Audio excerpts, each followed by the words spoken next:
Li Xingxuang had never anticipated such a catastrophic beginning.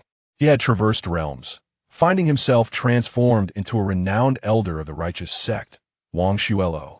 Yet he was cast as an antagonist, and, just moments ago, he had pierced his own disciple who happened to be the male protagonist, the child of destiny in this world with a sword. The blood stained the protagonist, Ling Han's white robes, his eyes burning red, and an ominous aura seemed to swirl around him.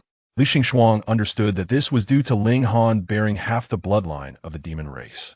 It was precisely for this reason that he had been wrongfully accused of colluding with the demons and had been impaled by Li Xingxuang's own sword on the demon execution platform.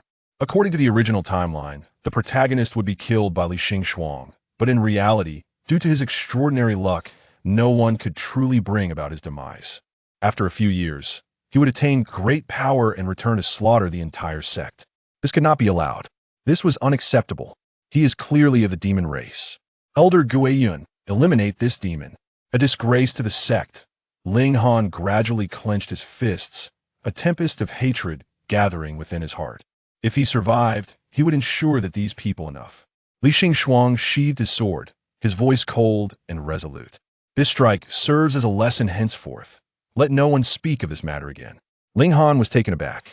He lifted his gaze since joining the sect. He had scarcely exchanged words with this master, counting them on his fingers. Li Xingxuang was notoriously indifferent and unfeeling. The only reason he had taken Ling Han as a disciple was due to the sect master's arrangement. For an entire year, he had ignored Ling Han, and had it not been for this sword strike today, Ling Han might have forgotten he even had a master. Elder Guiyun, but he is indeed of the demon race. Are you truly shielding your disciple?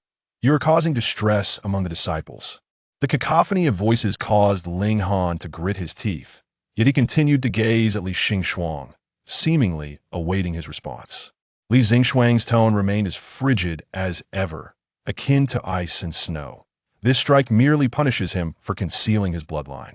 I believe in Ling Han he would not collude with the demons. Should anyone dare to mention this matter again, they shall find themselves at odds with me. He swiftly gathered Ling Han and utilized the teleportation array to transport him back to his own domain on Guiyun Peak. Having deposited Ling Han in his own disciples' quarters, Li Xingxuang finally felt a sense of relief. Master, Ling Han's complexion was pale, and he struggled to speak. Why spare your disciple? Li Xingxuang regarded Ling Han, this child of destiny, merely 16 or 17 years old, a mere youth, looking rather pitiable in his current state. Because you are my disciple, Li Xingxuang replied, while channeling spiritual energy to heal his wounds. In truth, Li Xingxuang was tempted to make a sarcastic remark about how once a teacher, always a father essentially, I am your father. However, he thought better of it, as it would shatter his carefully crafted persona. Ling Han lowered his gaze, his master concerned that having a disciple linked to the demon race would tarnish Guiyun Peak. And your reputation? Li Xingxuang gently shook his head. I do not believe you collude with the demon race. Ling Han truly did not collude with the demons, although he had endured bullying from his peers within the sect and had been overlooked by his master. He had always silently borne it, let alone colluding with the demons. He had never even utilized the demonic bloodline within him. Had it been anyone else, they would have likely snapped long ago. According to the timeline, the reason for his descent into darkness stemmed from being killed by Li Xingxuang on the demon execution platform, and subsequently resurrecting due to the half-demon blood within him, leading to his complete transformation. Being bullied, wronged, and stabbed repeatedly, one would be hard-pressed not to embrace darkness. If they did not provoke him, there would be far fewer troubles. Ling Han stared at Li Xingxuang in astonishment. He had not expected that. Even in such circumstances, it would be his master who had always treated him as invisible who would choose to believe in him. Li Xingxuang likely recognized that his actions were rather abrupt, so he endeavored to fabricate a rationale. I have never taken a disciple. I do not know how to interact. But since you are my pupil, I shall not suspect you. As he observed Ling Han's wounds healing, he ceased channeling spiritual energy. Does it still hurt? Ling Han's eyes glistened with unshed tears since the death of his parents. No one had ever believed in him like this. He had thought his master would also disdain him, only to realize that Elder Guiyun simply lacked the skill for social interaction. Indeed, Li Xingxuang had never grown close to anyone. It seemed he was merely taciturn by nature, preferring solitude, rather than looking down on Ling Han. Li Xingxuang sat there, his expression impassive, like silent, falling snow, yet it brought warmth to Ling Han's heart. Li Xingxuang was unaware whether Ling Han believed his words or not, seeing the redness in his eyes. He assumed Ling Han was merely angered by the sword strike. You must have concealed your demonic bloodline. If I do not impose any punishment, it will be difficult to maintain order within the sect. Moreover, how could I ensure your safety without taking action myself? Li Xingxuang pressed on, his persuasion skills surprisingly adept. I understand Master's good intentions. Ling Han felt increasingly moved by Li Xingxuang's words. The usually aloof and taciturn Master was willing to explain such matters to him. The Master had considered him so deeply, yet he had harbored such loathing for him on the demon execution platform. Truly, he had failed to recognize the kindness of others. Ling Han felt a mix of regret and remorse. He touched his recent wound, propping himself up to sit. I'm already well, thank you, Master. Li Xingxuang felt relieved after all. He was just a child, easily deceived. Li Xingxuang nodded. Then rest here. I shall place a barrier on Guiyun Peak, ensuring no one will disturb your seclusion. Ling Han's eyes grew misty. Thank you, Master. There is no need for thanks between you. Li Xingxuang could hardly bear the protagonist's gratitude, always sensing that a thank you from the child of destiny would bring misfortune. Upon hearing this, Ling Han felt his heartbeat quicken. He pressed a hand to his chest, at a loss for how to articulate his current emotions. It was as if a crack had opened in the previously pitch-black world, allowing a gentle light to cascade upon him, illuminating all the filth and darkness. How could Wang Xuelo have such a rustic peasant? He actually became a disciple of Elder Guiyun. What kind of luck is that? What being a direct disciple? Elder Guiyun holds him in disdain. Let's make a bet within 3 months. He will be kicked out by Elder Guiyun. He's actually of the demon race. Disgusting. A demon spawn. So ugly. A demon, how noisy. The clamor echoed in Ling Han's mind, and he felt a throbbing headache. However, those voices were soon drowned out by a clear, icy voice. You are my disciple, I shall not doubt you. It felt as if all the pent-up frustration, pain, and oppression had dissipated. As long as someone still believed in him, as long as. Chapter 2. Let us speak behind closed doors. Li Xingxuang returned to his chamber, exhaling a sigh of relief. That was a close call. The protagonist nearly succumbed to darkness. One must recognize that the protagonist's later journey back to the sect for vengeance would have been ruthless. No creature at the entrance would have escaped unscathed. Not even the worms, which would have been sliced vertically, and eggs would have been left scrambled, with the very ground uprooted by 10 centimeters. Fortunately, this little rascal was easily deceived, believing his words in just a few sentences. He resolved to nurture the boy well, guiding the protagonist towards the righteous path. Opening the system, Li Xingxuang reviewed his current mission. Indeed, he had not crossed over inexplicably. He had come with a purpose. As long as he fulfilled his tasks, he could obtain anything his heart desired. Anything. His mission was not merely to lead Ling Han onto the righteous path. In fact, Ling Han was not the primary protagonist at all. Rather, Ling Han was a crucial piece in the larger scheme. The true protagonist of his mission was the Wang Shui Tower itself. Li Xingxuang's task was to expand and strengthen the Wang Shui Tower, ensuring it became the foremost sect within a century.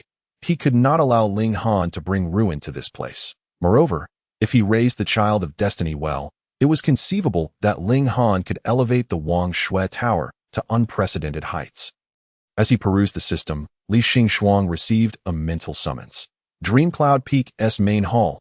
Come swiftly. The Wang Shui Tower was divided into 5 peaks. Return Cloud Peak, Dream Cloud Peak, Profound Cloud Peak, Heavenly Cloud Peak, and Leaning Cloud Peak. Dream Cloud Peak was the residence of the sect leader, with the other 4 peaks corresponding to the 4 elders to Li Xingxuang, even with his eyes closed. Understood that Elder Tian Yun was likely seeking him out due to the matter concerning Ling Han. However, he had no choice but to attend. Thus, Li Xingxuang teleported to the main hall of Dream Cloud Peak. As an elder, he had the privilege of teleporting freely within the unconstrained areas of the Wang Shui Tower. Upon arriving at the main hall, Li Xingxuang immediately sensed something was amiss.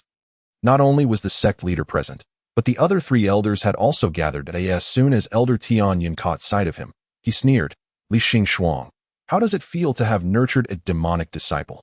Li Xingxuang shot him a glance, retorting, "You have something stuck in your teeth." Elder Tianyun paused, instinctively reaching for his mouth, and then furiously exclaimed, "Nonsense! I have been in seclusion for so long, not consuming a single morsel. Where would such food come from?" Li Xingxuang smirked. "Our Wangshui Tower is a reputable righteous sect. We do not practice sinister arts. How could there be demonic cultivators?" Elder Tianyun's face shifted through shades of black, white, and green before he angrily declared, "Shouldn't you be the one to answer that? Your precious disciple, too. How has he conspired with the demonic clan?" Elder Leaning Cloud stepped forward to mediate. "Enough with the bickering, Ruofeng. The situation is still unclear. Do not jump to conclusions." Elder Renanha was the eldest among the elders. Even the sect leader referred to her as senior sister. Her words carried weight, prompting the others to listen. Finally, the sect leader spoke, "Xingxuang, are you determined to shield your disciple?" Li Xingxuang replied without a hint of hesitation, "Sect leader, although Ling Han bears half the bloodline of the demonic clan, he has grown up in the human realm and possesses a kind heart. If we were to slay him merely based on his bloodline, what would that make us as a righteous sect? How would our actions differ from those of the demonic clan?" The sect leader fell silent. Elder Tianyun scoffed, "Sophistry. Those not of our kind must have different hearts. Are you truly willing to watch the Wang Shui Tower fall to the demonic clan?" Elder Leaning Cloud hesitantly interjected, "I have met that child Ling Han. He is humble and courteous, certainly not of ill intent. The demonic clan excels in disguise. Senior sister, you are far too kind-hearted," Elder Tianyun shouted. Elder Profound Cloud, who had remained silent until now, finally spoke in a rather languid tone. "Ling Han is merely at the initial stage of the meridian opening realm. Why should we fear him so? Let Xingxuang nurture him for 2 years. If he truly harbors treachery, we can deal with him then. In this world, the cultivation ranks progressed from initial understanding, meridian opening, chi balancing, soul entry, mind clarity, to melding with the heavens. Beyond that lay the realm of true immortals. All the elders were at least at the mind clarity stage, rendering Ling Han a negligible threat to them, leaving such a potential menace within the sect. What of our disciples? How will other sects perceive our Wangshui Tower?" Elder Tianyun's voice was sharp. That Li Xingxuang chuckled. "If we speak privately within our own tower, who would know? Unless someone intentionally leaks it. Oh, I certainly wouldn't do such a dishonorable deed. Who would engage in such treachery?" Elder Tianyun's face turned a shade of green once more. Was he not indirectly pointing fingers at him? Should word of this matter escape, he would bear the blame. The sect leader appeared somewhat surprised. In his memory, Li Xingxuang was cold and unfeeling, taciturn. He had expected Li Xingxuang to personally execute Ling Han at the demon-slaying platform. Yet here he was, defending Ling Han and engaging in a verbal duel with Elder Tian Yun. Li Xingxuang was confident that as long as the child of destiny was not mistreated further, there would be no reason for him to turn to darkness. After enduring years of discrimination and bullying, he remained upright, demonstrating that the protagonist was indeed difficult to lead astray. "Ultimately, my disciple, I shall take full responsibility for," Li Xingxuang declared. "Should he truly conspire with the demonic clan and cultivate demonic arts, I shall personally slay him. My allegiance lies solely with the Wangshui Tower. I shall never betray the sect." Can the child of destiny be slain? No, but to entertain the worst-case scenario. If Ling Han were to truly turn dark, Li Xingxuang would have no choice but to confront him. After all, his mission was to rejuvenate the sect. If the task were simply to ensure his own safety, he could merely cling to the child of destiny. If Ling Han turned dark, he could follow suit. However, he was now genuinely entwined with the fate of the Wangshui Tower. Should the sect leader betray him, he could not do so either. On what basis should I trust you? Elder Tianyun raised an eyebrow. Li Xingxuang shrugged. "You need not trust me. As long as the sect leader believes, that is sufficient. Isn't that right, sect leader?" "Sect leader." But after a moment of silence, the sect leader sighed. "Very well. As long as you are aware. However, let me be clear. I shall grant Ling Han but one opportunity. Should he reveal the vile traits of the demonic clan," Li Xingxuang interjected coolly, "I shall personally end his life." The sect leader waved his hand, signaling the meeting to adjourn. Elder Tianyun shot him an angry glare before sweeping away in a huff. elder-leaning cloud approached Li Xingxuang. Speaking softly, Xingxuang, Ruofeng's anger stems from his deep-seated hatred for the demonic clan. He did not mean to quarrel with you. Do not take offense. Li Xingxuang shook his head. He understood Ruofeng's sentiments. On one hand, he had never viewed Li Xingxuang favorably. On the other, he bore the scars of having lost his master, the previous elder Tian Yun, to the hands of the demonic clan. Consequently, he harbored an intense loathing for them, having slain hundreds of demons over the decades, earning himself the title of the demon-slaying immortal lord in the original timeline. Ruofeng's fate had been tragic. Unlike Li Xingxuang, who had met a swift end, he had endured a torturous demise, burned for 100 days in the river of flames of the demon realm before being flayed alive. Though Li Xingxuang found him bothersome, he did not harbor a desire for his demise. After all, despite their average rapport, they were colleagues. There was no deep-seated enmity between them. Chapter 3. The Chosen Maiden upon returning to Return Cloud Peak. Li Xingxuang found Ling Han standing in the courtyard. As soon as he spotted Li Xingxuang, Ling Han hurried over. Master, I heard from the junior disciples were you summoned by the sect leader because of me? Return Cloud Peak had only Ling Han as a direct disciple. Yet there were several inner disciples as well. Li Xingxuang had imposed restrictions at the foot of the peak, but had not concerned himself with the younger disciples. It was unclear who had informed Ling Han, likely aiming to stir feelings of guilt within him. Rest assured, Master will handle this. Focus on your cultivation. Li Xingxuang intended to pat the boy's head, wishing to project a kind demeanor. However, looking at Ling Han, who was barely in his teens yet already stood slightly taller than him, he questioned, what has he been consuming to grow so tall? Protein powder? Thus, he abandoned the idea. Ling Han noticed Li Xingxuang raise his hand only to let it fall, appearing hesitant to speak, and bit his lip. Master, if I have caused you trouble, I shall leave on my own. I do not wish to burden you, absolutely not. No way. If this little brat were to join another sect and soar to great heights, how could the Wangshui Tower ever grow strong and prosperous again? Li Xingxuang continued to coax. You are already known to possess the bloodline of the demonic clan. I have discussed this matter with the sect leader, and it shall remain confidential. You are safest here at Wangshui Tower. Ling Han felt a stirring in his heart. Master, fear not. As long as I am here, no one will dare speak of this matter. Should anyone attempt to exploit it, simply inform me. A group of young rascals, bullying the child of destiny. If I fail in my task, I shall demand they all pay the price. To avoid attracting attention, Li Xingxuang instructed Ling Han to remain in his room and closed himself off from the outside world. 2 days passed, and suddenly, the system emitted a notification sound. Ding! A time-limited new task has been issued. Side quest. Assist the beleaguered chosen maiden in escaping her plight. Remaining time, 1 hour and 48 minutes. Reward, Spirit Gathering Pills X10. Oh, quite generous. The chosen maiden, that must be the female lead, right? Li Xingxuang quickly searched for information regarding the chosen maiden. Ning Mo Ro, a miscellaneous disciple of the Wangshui Tower, possessed low cultivation talent, yet remarkable beauty, often attracting harassment or jealousy. In truth, she was a rare melding spirit sacred body, but the sect's techniques were unsuitable for her, resulting in her slow progress, perhaps due to their shared experiences of being bullied. Ling Han had befriended her, and they had become friends. However, before their bond could deepen, Li Xingxuang had tragically thrust a sword through Ling Han, casting him out of the sect. Ning Mo Ro, having previously associated with Ling Han, was subjected to even harsher treatment, until later, when Ling Han returned to Wangshui Lu and took away Ning Mo Ro. Only then did she begin to harbor feelings of gratitude towards him, and their relationship deepened. However, Ling Han, blinded by hatred and solely focused on his ambitions, did not marry Ning Mo Ro. They merely became close friends. Eventually, he assisted her in finding a martial art suitable for her, and the two of them ascended to the pinnacle of both the demonic and righteous paths. After reading the storyline, Li Xingxuang shook his head in disbelief, remarking on the unfortunate fate of Wangshui Lu, where both the child of destiny and the destined maiden resided. He lamented their luck, noting that the other disciples were utterly incompetent, spending their days bullying their peers instead of honing their skills. It was a perfect hand played poorly.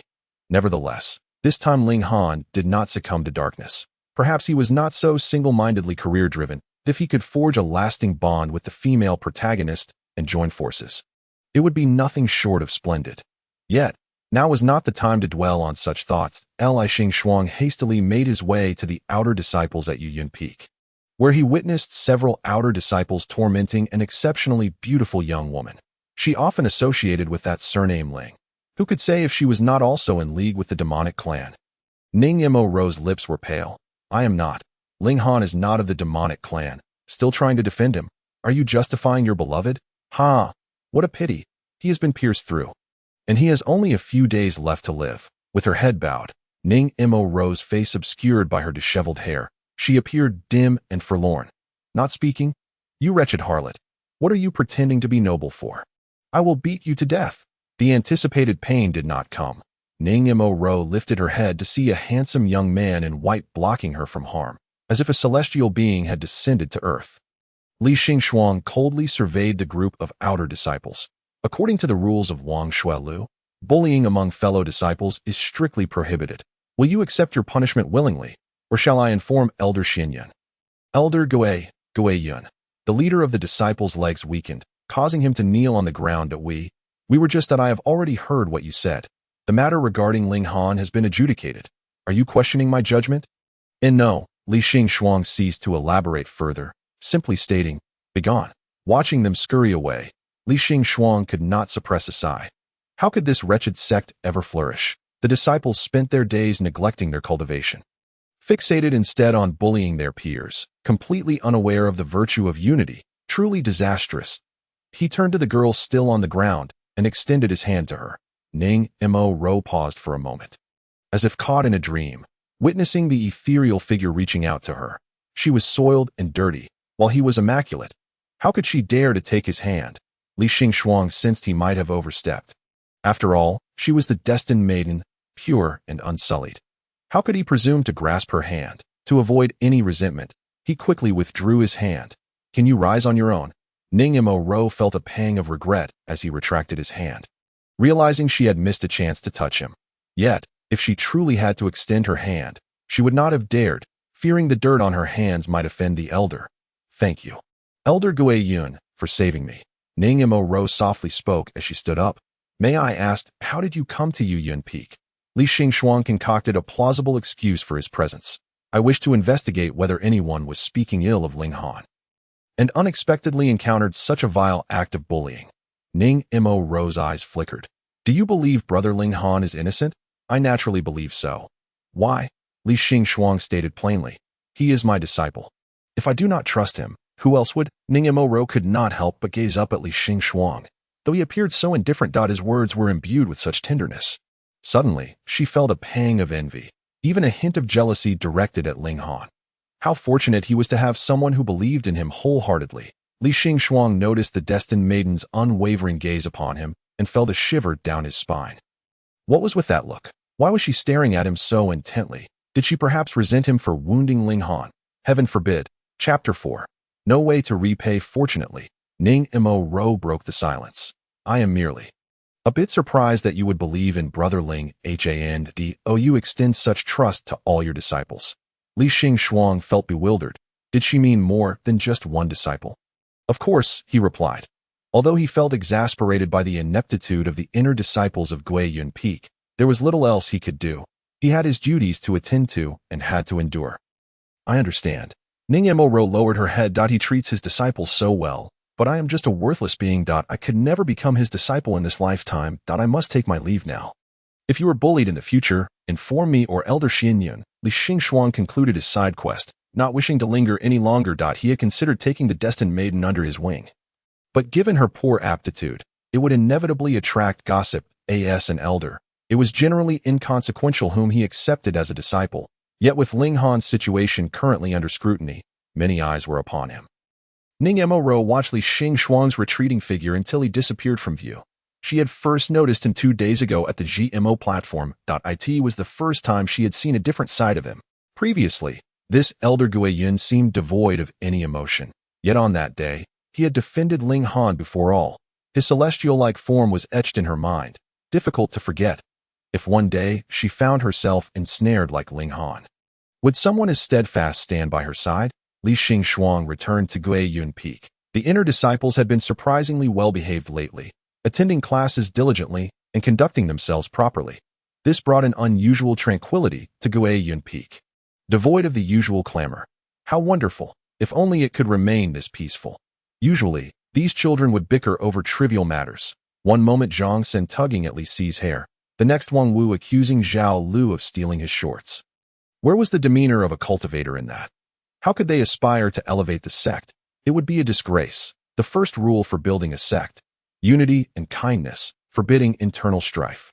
The second rule: properly nurture the child of destiny. Li Xingxuang arrived at Ling Han's door, taking a moment to compose himself before knocking. The door swung open immediately, leading Li Xingxuang to wonder if Ling Han had been waiting there all along. "Master, what brings you here?" Ling Han inquired cautiously, his eyes sparkling like a puppy eager for affection. Li Xingxuang felt a pang of pity for the boy, who had been easily duped into this position. "Mistaking a thief for his father. During this time, I instructed you to focus on your training. Have you been negligent?" Ling Han quickly replied, "In response to Master, I have diligently immersed myself in training each day." Not daring to be lax. Li Xingxuang nodded. "You have been my disciple for over a year, yet I have failed to provide you with adequate guidance. I understand Master is busy." "I do not blame you," Ling Han said, lowering his head. Li Xingxuang felt a sense of comfort. "I appreciate your understanding, but ultimately, it is my responsibility. Now that I have time, come with me." Li Xingxuang led Ling Han to his exclusive training ground and handed him a book of martial arts. This was an imperial-grade technique exchanged from the system. Techniques are categorized into mortal, spiritual, king, imperial, and celestial grades. Outer disciples practiced mortal-grade techniques, while inner disciples could study spiritual-grade techniques. King-grade techniques were exceedingly rare and required specific fortitude. As for imperial grade, even the sect leader might not possess one. Upon glancing at the book, Ling Han instantly recognized its uniqueness. "Master, this is... just practice it. I would never harm you," Li Xingxuang replied coolly. "Look it over. If you have any questions, feel free to ask me at any time." Despite his words, Li Xingxuang believed that with the child of destiny's understanding, he likely would not have many inquiries. However, he misjudged. Just as Li Xingxuang prepared himself a cup of spiritual tea, he heard Ling Han softly call out to him, "Master." Ling Han pointed to a character. "How do you read this?" "Zhang." It described the shape of a great body of water, and this one? "Lu," meaning gold of excellent quality. "What about this?" "Shang," meaning fervent or abundant. Li Xingxuang snatched the technique book back, exasperated by the abundance of obscure characters. How could the child of destiny not have studied properly? Ling Han anxiously fiddled with his fingers. He felt ashamed for asking such elementary questions, fearing he had displeased his master. Although he could not discern the exact grade of the technique, it was evidently valuable. And he could not even recognize the characters. He felt an overwhelming sense of shame. Yet, Li Xingxuang pulled out paper and a brush, swiftly writing down a simplified version. Ling Han watched in astonishment. Within mere minutes, Li Xingxuang completed his task. It was merely a ruse. There was no need to study that book. Li Xingxuang placed his plain language version before Ling Han. "Look at this. Start with these. I will write out the rest for you in a few days." Ling Han was taken aback, his gaze fixated on the paper, where the characters flowed effortlessly, imbued with a celestial spirit. "Master." Ling Han felt a slight sting in his nose that a respected expert of the mind realm, treating him with such patience and seriousness as if teaching a child to write. Upon hearing Ling Han call for him again, Li Xingxuang felt his head begin to throb. Why was nurturing a disciple so tedious? "What is it now?" Li Xingxuang inquired. "The kindness you have shown, Ling Han. I can never repay. What was wrong with this child again?" Li Xingxuang sighed. "As your master, guiding you is my duty. There is no need for repayment, let alone repaying. It would be a blessing if he did not seek revenge." Ling Han gazed at Li Xingxuang with profound respect in his eyes. He vividly recalled the moment he became Li Xingxuang's disciple. At that time, he had just entered Wang Shui Tower, intending to act discreetly. However, due to his meager origins and lack of a familial background, he was subjected to frequent bullying. The turning point came during the annual sect grand ceremony, where he triumphed over all the outer disciples, earning an opportunity to enter the inner sect. Yet, contrary to Ling Han's expectations, this victory did not alter their perception of him. Rather, it fueled their envy even more. The inner sect members were no more welcoming. Thus, when it came time to choose a reward from the ceremony, He earnestly petitioned the sect leader to allow him to become a direct disciple of an elder. He sought a support system for himself. Elder Qin Yun, known for her benevolence, was already burdened with over a dozen direct disciples and simply could not accommodate him. Elder Xian Yun, who was responsible for managing the outer disciples and overseeing sect affairs, similarly declined. Elder Tian Yun, with his lofty aspirations, dismissed Ling Han outright, claiming he sought disciples of superior talent. Only Elder Gue Yun, Li Xing Shuang, had no disciples and held no significant position. Under the sect leader's arrangement, he reluctantly accepted Ling Han, but from beginning to end, he did not cast a single glance in Ling Han's direction, leaving behind only a terse remark, "Do not disturb my tranquility." The entirety of Ling Han's subsequent conversations with him barely exceeded 10 words. Ling Han understood that Li Xing Shuang held little regard for him, and he, in turn, harbored no deep feelings for his master. He merely sought a protective shield. At least those who had bullied him would hesitate to act against him, resorting only to verbal jabs. Until Li Xing Shuang sheltered him. The implications of his demonic lineage, what did those 4 words signify? They meant that Li Xing Shuang could have easily executed him on the spot, yet he did not. Chapter 5. The best person in the world. Li Xing Shuang's writings were straightforward and comprehensible, allowing Ling Han to grasp them swiftly. He possessed an innate talent for understanding, and coupled with his divine tier cultivation techniques, his progress was remarkably smooth. He could distinctly sense his cultivation advancing. It was not until the sun dipped below the horizon that Ling Han finally opened his eyes from his meditation. The setting sun cast a gentle, warm glow upon Li Xing Shuang, seemingly melting away his inherent chill. That he lightly closed his eyes, as if indulging in a brief repose. Unbeknownst to Ling Han, he found himself entranced, staring blankly at that exquisitely handsome face. Previously, he had not scrutinized it closely, but now, at such proximity, that it was truly flawless, like porcelain. Was he truly a celestial being? Ling Han's hand involuntarily rose, just as he was about to touch that face. Li Xing Shuang suddenly opened his eyes, meeting Ling Han's gaze. He appeared momentarily taken aback. Did this child wish to rouse him? What was the purpose? He was the master, after all. Did he not deserve a moment of rest without being disturbed? Master, master. Ling Han swiftly retracted his hand, speaking nervously. I did not intend to disturb your rest. I merely have some questions regarding the techniques. Realizing the situation, Li Xing Shuang nodded. Ask away. In truth, Li Xing Shuang's level of cultivation did not necessitate sleep. He was simply bored. His voice, suffused with the remnants of slumber and a slight rasp, tugged at Ling Han's heartstrings. Ling Han, feeling somewhat dazed, struggled to articulate his thoughts, yet Li Xing Shuang patiently elucidated the concepts for him. Li Xing Shuang's voice was melodious, reminiscent of melting ice mingled with flowing springs, although it bore a slight chill. It was utterly delightful. Ling Han found himself captivated until, suddenly, a gentle tap landed on his forehead. It was merely Li Xing Shuang flicking him lightly, but being mindful of this fortunate child, he refrained from using any force. Lost in thought, are we? Li Xing Shuang furrowed his brow slightly. Was his lecture truly so tedious that Ling Han could lose focus during a one-on-one instruction? A flicker of self-doubt regarding his teaching ability crossed Li Xing Shuang's mind. Noticing his frown, Ling Han felt a pang of anxiety, stuttering, "Master, please do not be angry. It is all my fault. I am not angry." Li Xing Shuang replied coolly. Did you comprehend what I just explained? If not, I can repeat it.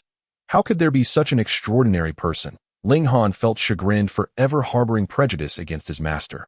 He realized how narrow-minded he had been. Li Xing Shuang was so gentle and forgiving. Confounded, Li Xing Shuang pondered why this little rascal had suddenly fallen silent. The chosen one was truly difficult to comprehend. Ling Han wrestled with his words for a moment, just as he was about to speak. Li Xing Shuang stood up. The sect leader has sent a message. I must step out for a moment. As he rose, he casually ruffled Ling Han's hair. Practice on your own for now. Any uncertainties? Wait for my return, and I shall instruct you. Ling Han froze entirely. His master had touched his head. Master. Li Xing Shuang paused, reconsidering whether such an action was appropriate. After all, this was the chosen one, not some mere pet. Ling Han's complexion shifted dramatically. Li Xing Shuang cleared his throat. I have heard that other masters often use this gesture with their juniors. If you dislike it, no. Ling Han immediately sprang to his feet, seemingly realizing his overreaction. His face flushed, and his voice softened. I do not dislike it. Still stubborn. Was he? His face was already flushed. Li Xingxuang felt a sudden urge to leave. As if pricked by thorns, he promptly utilized a teleportation technique, leaving Ling Han alone, where the cool breeze could not dissipate the warmth on his cheeks. Unconsciously, he reached up to touch his head. His master's hand had not been warm, but rather cool, leaving a soft sensation. There lingered a faint fragrance, reminiscent of frost mingled with cedar. This was the first time his master had been so intimate with him. No. Previously, on the execution platform, his master had also cradled him away. If Li Xingxuang were to learn of this, he would surely find it absurd. What was that but a sack-carrying posture? However, it mattered not what was said now. Ling Han firmly believed that Li Xingxuang was the best master in the world. No, he was the best person in the world. Li Xingxuang felt an inexplicable unease in his heart. Perhaps fearing that the chosen one might harbor grudges, he arrived at Dream Cloud Peak, where the sect leader only summoned him, an Elder Tian Yun. Upon seeing him, Elder Tian Yun huffed angrily. Snorting derisively, Li Xingxuang raised an eyebrow. What is it? Who has punctured your bubble? Elder Tian Yun, fuming, retorted, You. That he struggled to articulate a coherent thought. Li Xingxuang remained speechless. Elder Tian Yun's defensive demeanor was as feeble as his offensive capabilities. He merely offered a greeting. Did he truly deserve such ire? Ruo Feng, cease your bickering with Xingxuang, the sect leader interjected. Elder Tian Yun, exasperated, replied, Who is bickering with him? Clearly, it is he. Who. He. Li Xingxuang raised his hands in surrender. What have I said? Indeed, it appeared he had not uttered a single word.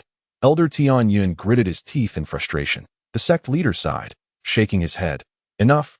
You are both far too old for such childishness. I have called you here for serious matters. Humph, if it involves him, I refuse. Elder Tian Yun crossed his arms defiantly. Li Xingxuang retorted with sarcasm. Oh dear, little one, I've told you not to act so immature. Look at you, getting upset for no reason. Elder Tian Yun nearly leapt to his feet. You, the sect leader rubbed his temples.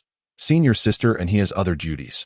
Li Jing will assist me in managing the sect's affairs, leaving only the two of you as options. With him, I will not go.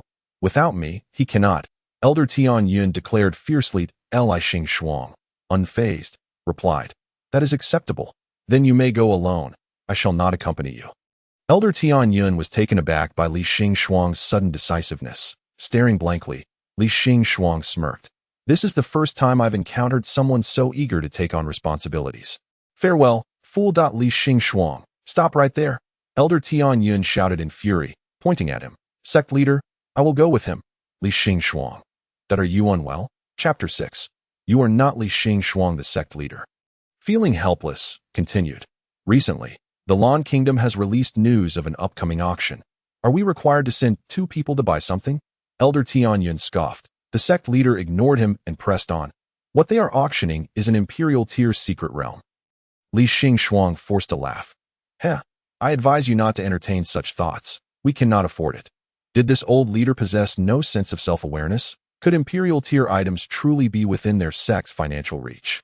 Although Wangshui Tower was considered a significant sect with some renown, their funds were decidedly limited. Who is to make the purchase? The sect leader shot a glare at Li Xingxuang. Could you not allow me to finish? When did this fellow become so brazenly irreverent, constantly pricking at his sore spots? Wangshui Tower may be somewhat impoverished, but did it really need to be stated so bluntly? Li Xingxuang, surprised, inquired. Are we competing for it? Surely not. We are a reputable sect. The sect leader snapped. I have said to listen to me. Finished it. Oh, please continue. The sect leader took a deep breath. The initial holders of the Imperial Tier secret realm key were likely a small sect, which proved useless to them, so they sold it to the Zhaoju Chamber of Commerce located in the Lan Kingdom. The Zhaoju Chamber of Commerce, affiliated with Zhaoju's sect, differed from most sects in that they maintained a close relationship with the mortal realm. They were renowned for their business acumen, often referred to as the wealthy sect. Their transactions included not only mundane treasures of gold and jewels, but also items for cultivation. Given that Zhaoju's sect connected the entire cultivation community's trading system, it had become an unspoken rule not to act against Zhaoju's sect. No one dared to steal from them, and Zhaoju's sect would not proactively attack any factions. They were akin to an absolutely neutral merchant NPC. After the news from the Zhao Ju Chamber of Commerce was released, numerous sects prepared to pool their resources to acquire the key to the secret realm, subsequently sending a portion of their members to enter. I need you all to discuss the specifics in detail, such as the amount each sect contributes, the number of disciples dispatched, and who will be responsible for the fundraising. Li Xing Shuang grasped the situation. A meeting he was familiar with that a group of individuals could sit there for hours, even days, and still reach no conclusion. He typically used such meetings to enjoy the tea breaks. The meeting place was decided to be in Lan Country, where the Zhao Ju Chamber had already arranged accommodations for the sects, indicating their intention to reap substantial profits. After the sect leader spoke, he waved his hand, and 2 jade tokens floated before 2 individuals. Li Xing Shuang took the jade medallion, which bore the character for Lan. This token allowed free passage within Lan Country and was specifically issued to cultivators. It was previously agreed that regardless of the outcome, he should not be blamed. Li Xing Shuang shrugged, stating that he would return to manage matters within the peak and set off the next day. Elder Tianyun snorted coldly, but did not say anything further, exiting alongside Li Xing Shuang. However, as soon as they stepped outside, Elder Tianyun approached Li Xing Shuang with his sword drawn. You are not Li Xing Shuang. Who are you? Li Xing Shuang raised an eyebrow. What's the matter? Just because I bantered with you, you wish to harm a fellow disciple? Elder Tianyun narrowed his eyes. Li Xing Shuang is not so loquacious, nor does he act like you. Have you taken over his body? Li Xing Shuang spread his hands. Go ahead and check. Demon Slayer, Immortal Lord. Elder Tianyun indeed could not detect any signs of possession. The soul was undeniably Li Xing Shuang's. Yet why was there such a stark difference in personality? Li Xing Shuang was not the least bit fearful of suspicion, because this Li Xing Shuang was inherently himself, merely a version of himself from another world. The differences in experience naturally led to personality variations, but the soul remained entirely the same. Rather than a soul transference, it would be more accurate to say that Li Xing Shuang's memories and system from another world had crossed into this version of himself.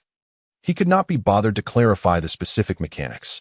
In short, he had merely acquired a new set of memories rather than replacing his soul. What on earth is happening? Ruo Feng, who entered the sect at the same time as Li Xing Shuang, was 20 years old then. While Li Xing Shuang was merely 14, he had always looked down on Li Xing Shuang, considering him pretentious for his young age. Now, over 40 years had passed, and he still held the same opinion, cold and arrogant. But now, how had he become so insufferably smug? We are not close. Do not act as if you know me well, Li Xing Shuang said, with a smile that did not reach his eyes. Ruo Feng was infuriated. Why did this person speak with such arrogance? Moreover, Li Xing Shuang pointed at Ruo Feng's sword. You cannot defeat me.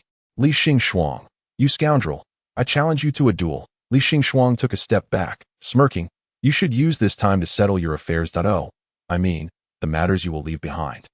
Ruo Feng nearly choked on his anger, almost preparing to secure his own last rites. Li Xing Shuang had little to pack. His valuable items were stored within the system. He primarily intended to properly instruct those little rascals not to bully the child of fate in his absence. Upon returning to Guyun Peak, Li Xing Shuang summoned the disciples of the peak, as well as Ling Han. I have matters to attend to outside for approximately 1 to 2 months, during my absence. You all must heed your senior brother Ling's instructions. After briefing the inner disciples, he turned to Ling Han. If anyone refuses to comply, send me a message, and I will report directly to the sect leader for severe punishment. Ling Han nodded earnestly, appearing to be entrusted with a significant responsibility, unwilling to slack off. The inner disciples could see that Li Xing Shuang was particularly protective of his direct disciple and naturally responded by nodding in agreement. Affirming they would follow their senior brother's orders, Li Xing Shuang waved his hand, dismissing the inner disciples, and gave Ling Han a few more instructions. The recent storm has not yet passed, although I do not permit them to speak of your matters. Some may persist. Do your best to stay away from Guyun Peak. I will also limit access to the peak. Ling Han obediently nodded. Disciple understands. Li Xing Shuang quickly contemplated whether he had overlooked anything, and soon recalled the most crucial point that if you face any grievances, do not conceal them as before. I will support you. Li Xing Shuang admonished. We can discuss matters. Do not secretly turn to darkness in my absence. Chapter 7. You would not harm me. Warmth surged within Ling Han's chest, yet he still replied. I can handle things myself. I will not trouble master again. Your matters are never a trouble. Li Xingxuang said, As my disciple, it is my duty to protect and care for you. Children should seek assistance from adults. Do not bear everything alone, turning trivial matters into monumental issues. Ling Han was deeply moved by these words, his eyes reddening. Master Li Xingxuang felt a bit weary hearing him address him as master, yet he patiently inquired, What is it now? You treat your disciples so well, I ask this all. Li Xingxuang genuinely suspected that according to the original timeline, Ling Han had been deceived away by the demon clan with a lollipop. His definition of a good person seemed overly lenient. The next day, before dawn, Li Xingxuang's door was pounded upon. Rather, it was smashed. Li Xingxuang. Come out. Li Xingxuang was speechless. He should have placed a restriction the previous day that he opened the door to find Elder Tian Yun standing outside. Fuming, did we not agree to depart today? What are you delaying for? Li Xingxuang yawned. Do not be so irate. You are nearing 70. What if this high blood pressure leads to a stroke? Cultivators do extend their lifespans. In fact, the sect leader and several elders maintained a youthful appearance in their 20s. Li Xingxuang was merely being cheeky. He Ruofeng's face turned crimson with anger. Li Xingxuang. The commotion drew Ling Han out, having heard someone angrily shouting his master's name. Upon seeing him, He Ruofeng became even more incensed. Demon spawn, you dare to show your face? Li Xingxuang frowned. Do you have no manners? Cursing my disciple in my territory, that He Ruofeng retorted. What good can come from a demon clan? Just wait. He will stab you in the back. I will not come to your aid. Ling Han's gaze sharpened, faintly laced with murderous intent. Li Xingxuang hurriedly stepped in front of him, blocking the hostile glare between the two. But what is going on? Do you not understand the importance of unity within the sect? He is my disciple. He would never harm me. After Li Xingxuang finished speaking, Ling Han's expression softened instantly. He quietly pledged his loyalty. I will never betray master. He Ruofeng gritted his teeth. You are truly skilled at acting. Ling Han ignored him, gazing at Li Xingxuang. Master, I speak only the truth. I believe you. Well then. Ling Han's face flushed as he lowered his head, inching closer to Li Xingxuang. Li Xingxuang was utterly perplexed. What did this mean? Confounded, Li Xingxuang could only ask. What is it? Ling Han, shy and bashful, found it difficult to express his desire for his master to ruffle his hair. That he stammered. And no. It is nothing. That I will see master oft, and no need. I am leaving now. Li Xingxuang glanced at He Ruofeng. Leaving? He Ruofeng scoffed. Raising a tiger is inviting trouble. Li Xingxuang chuckled. You can even use idioms? I thought you were illiterate. Li Xingxuang. Are you courting death? Li Xingxuang raised his chin, exposing his throat. Yes, courting death. Go ahead. Can you actually strike? Do you need my help? Ling Han felt a tightness in his chest, instinctively trying to pull Li Xingxuang back. However, He Ruofeng was livid, merely spinning around in anger and huffing. I'm leaving. Though He Ruofeng was exceedingly unfriendly towards Li Xingxuang. Li Xingxuang found it rather amusing. He rarely encountered someone so inept yet so eager to argue, reminiscent of a chihuahua. Indeed, a chihuahua. Quick to anger yet utterly devoid of combat effectiveness. Li Xingxuang surmised that He Ruofeng must deeply regret bringing him along. But this was the trouble he had invited upon himself. He could not blame others. The Zhaoju Chamber of Commerce in Lan Country was situated at a considerable distance from the Wangshui Tower.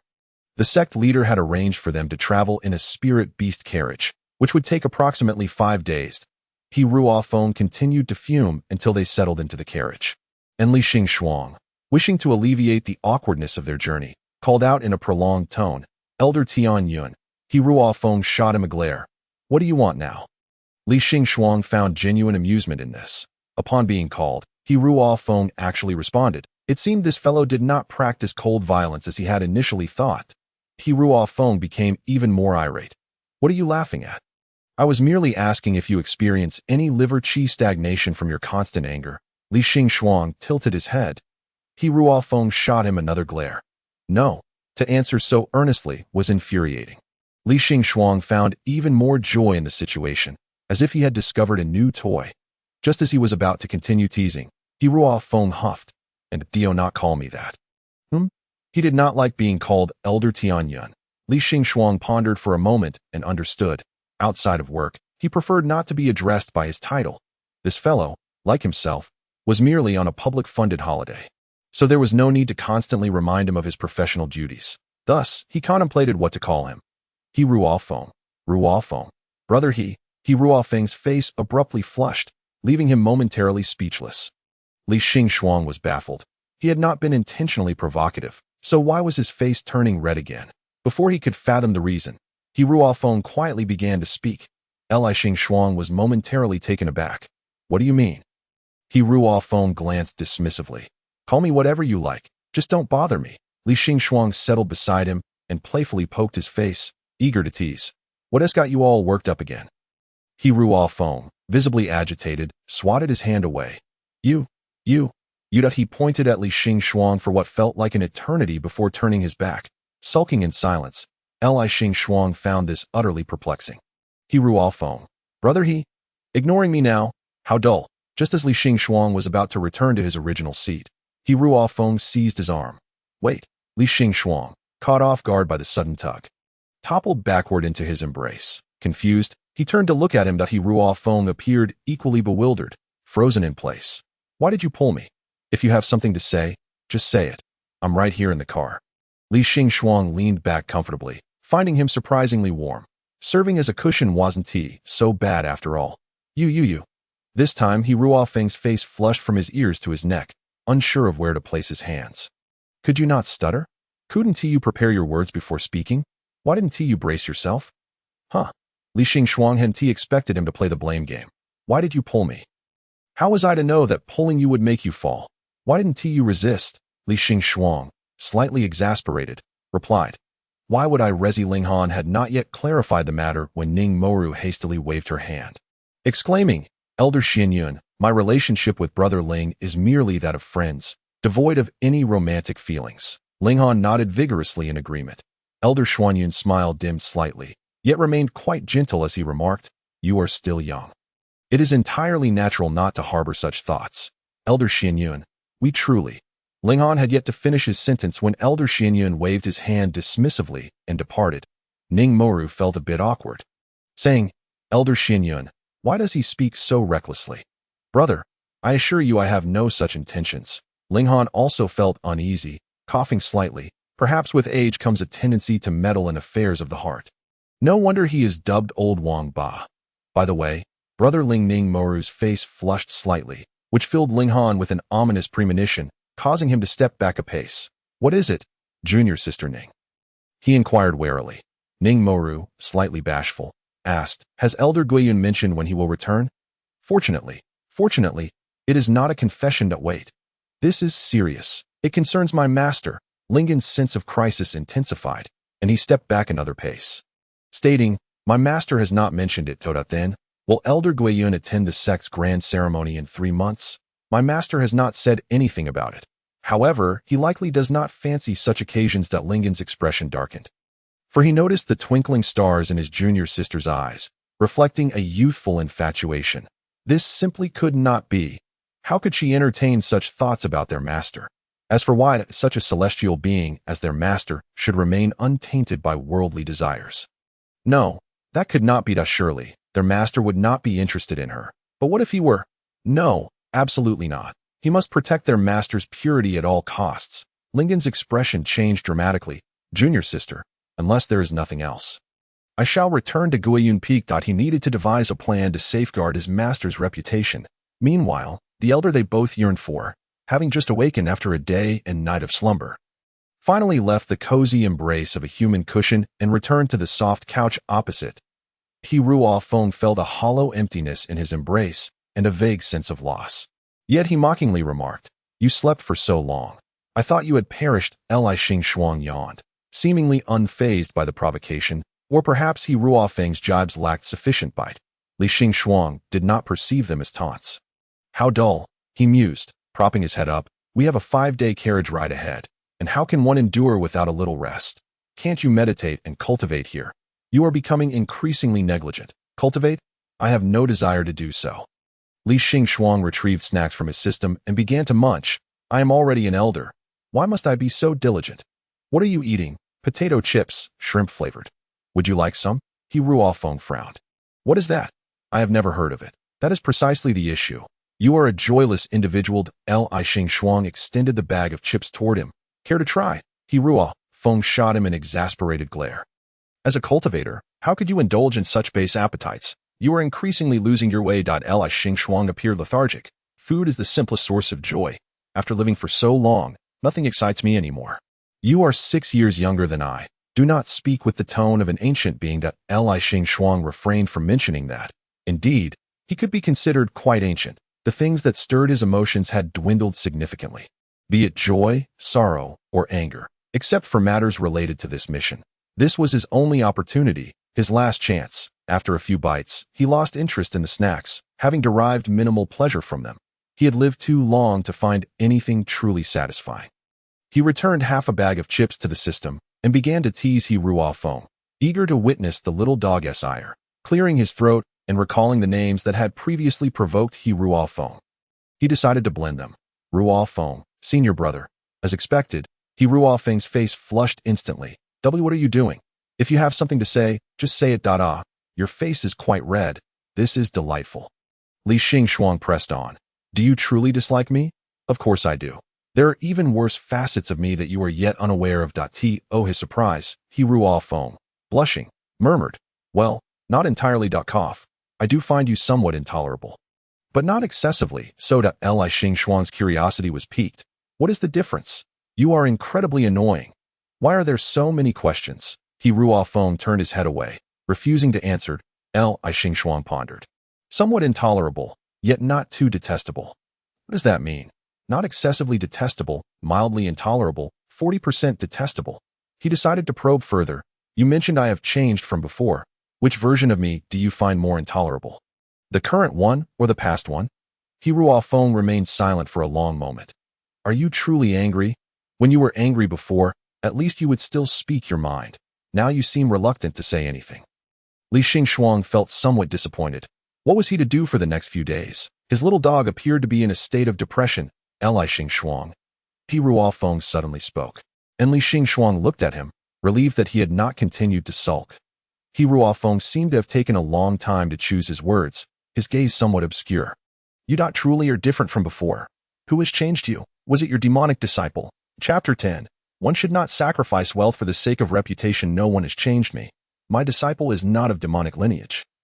Li Xing replied calmly. He Ruo Feng frowned.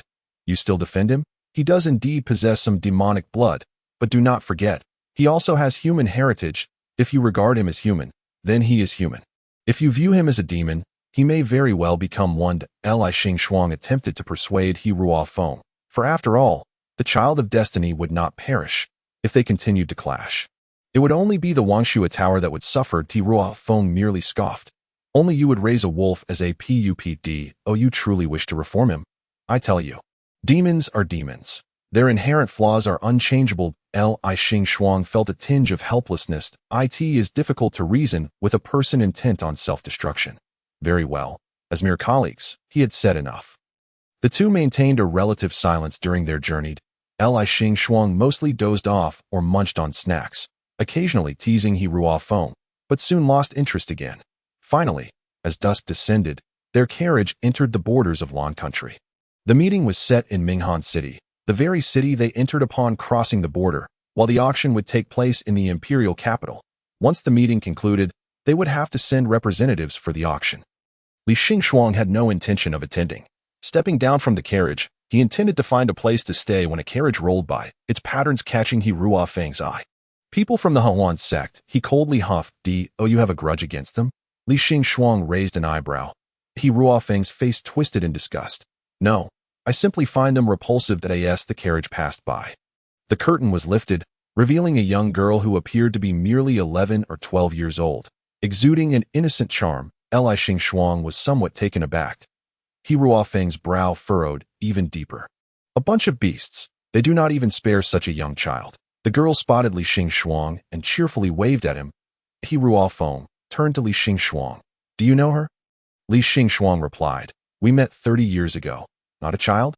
Naturally, this meeting involved the higher-ups of each sect. It was unlikely they would send an ordinary child. How do you know someone from the Huan sect? He Ruo Feng questioned, puzzled. This fellow rarely ventured out, akin to a sheltered maiden. He Ruofeng had not anticipated that he was acquainted with outsiders that forgotten. Li Xingxuang recalled. At that time, my spiritual veins were sealed. Members of the Hehuan sect captured me for that woman. He Ruofeng's heart tightened. Why have you never mentioned this before? What did she do to you? Nothing much. She merely touched me a few times until my master arrived and took me away. He said I was embarrassing, forbidding me to speak of it to anyone. Why are you angry again? Li Xingxuang observed as he Ruofeng clenched his fists, his jaw set, appearing utterly exasperated. He Ruofeng jabbed his finger at Li Xingxuang's forehead. You were abducted, and yet you remain oblivious. Li Xingxuang was bewildered. They did not kill me. What is the harm in a few touches? It is not as if I lost a piece of flesh. You. He Ruofeng was furious. Do you not understand what she intended? I do know that the Hehuan sect specializes in dual cultivation. I am not a fool to be unaware of that. But so what? Li Xingxuang wished to voice this thought, but he sensed that uttering such words would only infuriate He Ruofeng further. Perhaps he believed that being in the hands of another sect would be humiliating for Wangshui Tower. Indeed, it could tarnish their reputation. In a wonder He Ruofeng was upset. I will not allow it to happen again, Li Xingxuang promised, as he would no longer be sealed and at the mercy of others. He Ruofeng's expression softened slightly. As long as you understand. The two settled into an inn, where upon entering, they found several unfamiliar cultivators, evidently gathered for the meeting. That a few cordial cultivators approached to greet them. Although Li Xingxuang did not recognize them, he still offered a perfunctory nod. Wangshui Tower's reputation was quite significant, thus Li Xingxuang felt this mission would not be overly challenging. Although the beginning had been somewhat hellish, having stabbed the Child of Destiny with a sword, thankfully, the Child of Destiny was easily appeased if things continued to unfold in this manner for a few years. Once the Child of Destiny achieved great success, the ascendance of Wangshui Tower to the foremost sect would be imminent. The thought alone was delightful. 2 separate rooms awaited them. After exchanging pleasantries with the other monks, Li Xingxuang approached the counter and gestured towards He Ruofeng behind him, indicating that he would handle the payment. He Ruofeng replied with a puzzled expression. That Li Xingxuang chuckled. Elder Tianyun, just go back and submit an OA reimbursement request. It's not as if I genuinely expect you to pay. Don't be so stingy. Confused by the nonsensical banter, He Ruofeng shot him a glare but ultimately produced some spirit stones to settle the bill. However, the shop assistant hesitated noticeably. Elder Tianyun, we only accept mundane currency here. Your stones won't suffice. Li Xingxuang chimed in with a teasing remark. He Ruofeng, somewhat irate, retorted, I didn't bring any. It was indeed peculiar for the esteemed elder of the Wangshui Tower to be unable to produce a mere pittance. A voice interjected with a hint of mockery. He Ruofeng turned in anger to see a youth clad in opulent garments, radiating a golden glow, entering the establishment with a playful grin. Who are you? He Ruofeng scrutinized him, noting his flamboyant attire, akin to a peacock displaying its feathers. The peacock, of course, flaunts itself for courtship. The youth winked at Li Xingxuang, uncertain if the esteemed Xingxuang Xianjun found him appealing. He Ruofeng abruptly pulled Li Xingxuang behind him, demanding, Are you well acquainted with him? Who is he? Li Xingxuang shrugged. I don't know him. The youth feigned hurt. How could that be? You once held me in your arms when I was a child. Li Xingxuang responded with confusion. Dao Fan Tiangang. The youth stepped to the counter and tossed a gold ingot down, declaring, All expenses incurred by Xingxuang Xianjun here will be charged to my account. Li Xingxuang chuckled. Who said that fortune doesn't fall from the heavens? Was this quite the windfall? Wangshui Tower doesn't require charity from others? He Ruofeng coldly asserted. Li Xingxuang urged, Elder Tianyun. Don't be like that. You can't refuse money just for the sake of pride. He Ruofeng became even angrier. It's not that I lack money. It's just that worldly currency is of no use to a cultivator. Why should I carry it? He brandished the spirit stone. This single stone is worth 100 taels of gold. Ah, Elder Tianyun, your temper is as fiery as the rumors suggest. It's fortunate that Xingxuang Xianjun is so gentle and kind. The youth mused, shaking his head before turning to Li Xingxuang with a smile. Xianjun, I know why you are here, and I might be able to assist you. He Ruofeng glared fiercely at him. Are you out of your mind? Li Xingxuang had already stated he did not know you. It suffices that I am acquainted with Xingxuang Xianjun. The youth replied cheerfully. How about it? Xingxuang Xianjun, consider this. We can strike a deal. Should you agree to my terms, regardless of the price you pay for the key to the secret realm, you'll only need to pay half. Li Xingxuang raised an eyebrow. Are you from the Zhaoju merchants? Indeed, the youth admitted candidly, not interested. Half the money is still money, and I prefer things that are free. Li Xingxuang intended to make an outrageous remark to drive the youth away, but to his surprise, the youth smiled even wider. Don't wish to spend money? That's fine, but you will need to pay a different price, Li Xingxuang inquired. Do you want my life? The youth shook his head, smiling. No, Xingxuang Xianjun has misunderstood. I meant, would you be willing to share a romantic evening with me? Before the words had fully escaped his lips, a long sword was pressed against the youth's neck, severing a few strands of hair. He Ruofeng's voice was sharp and commanding. Enough of this insolence. The youth feigned innocence, blinking. Oh dear, Elder Tianyun, you don't even know who I am, and yet you put a sword to my neck. You might be inviting trouble upon yourself. I don't care who you are. He Ruofeng raised his voice, scolding. A shameless lecher, a scoundrel. The youth smiled, seemingly unperturbed by the sword at his throat. I was asking Xingxuang Xianjun. Does he consent? Li Xingxuang shrugged nonchalantly. Oh, I could yet. Before he could finish, He Ruofeng yanked him away. As they exited, He Ruofeng continued to scold. Li Xingxuang, are you lacking in common sense? Many had commented on Li Xingxuang's naivety. Yet he remained oblivious to what exactly he was missing. He believed he was quite perceptive. Li Xingxuang queried. Why are you angry? What do you think? I asked because I didn't know. I'm furious. He Ruofeng halted, glaring daggers at Li Xingxuang. Do you understand what he was proposing? You just agreed casually. I do understand. Has no one taught you not to agree to such things without caution? Li Xingxuang pondered earnestly for a moment before responding sincerely. No, He Ruofeng was at his wit's end, lamenting the poor teachings of the previous Guyun elder. Li Xingxuang, confused, queried, Isn't this a trivial matter? A no-lose situation. Why are you upset? What do you take Wangshui Tower for? Even if we aren't wealthy at the moment, we are not at the point of resorting to employing courtesans. Li Xingxuang tilted his head, looking perplexed, clearly still not grasping the situation. He Ruofeng was nearly exasperated to death, unwilling to continue arguing. Regardless, if I say it's not acceptable, it's not. Li Xingxuang shrugged off the minor issue. If it's not acceptable, then it's not. After all, even if they obtained the key to the secret realm, it wouldn't mean only those from Wangshui Tower could enter. The Imperial-level secret realm would undoubtedly require collaboration. He Ruofeng took several deep breaths to regain his composure. That baffling fellow. You truly don't know him? I don't, Li Xingxuang replied. I noticed the character you carved on his dragon crystal badge. Perhaps he is just confused about the material. Lacking in intelligence. He Ruofeng facepalmed. Could it be that you is his surname? Is that so? You is the surname of the sect leader of Zhaoju. Judging by his tone, he holds significant power within Zhaoju. And he is likely the sect leader's son, considerably younger than you. Is he very wealthy? Li Xingxuang raised an eyebrow. Why didn't we extort him earlier? Extort whom? You nearly compromised yourself. He Ruofeng glared at him.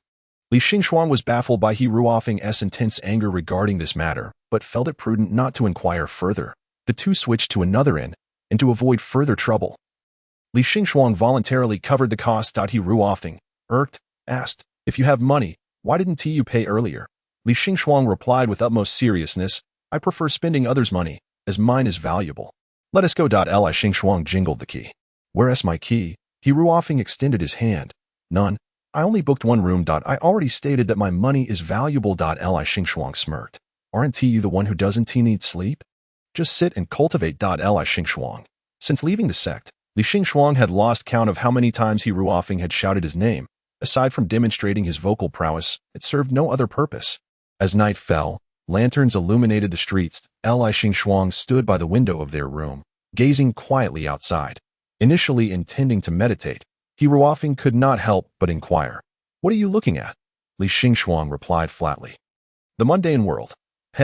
When did you become so nostalgic for the mortal realm? I'm not nostalgic. Li Xingxuang leaned against the window frame. I'm merely contemplating whether mortals, whose lifespans barely reach a century, feel regret upon their passing. Nonsense. Who wishes to die?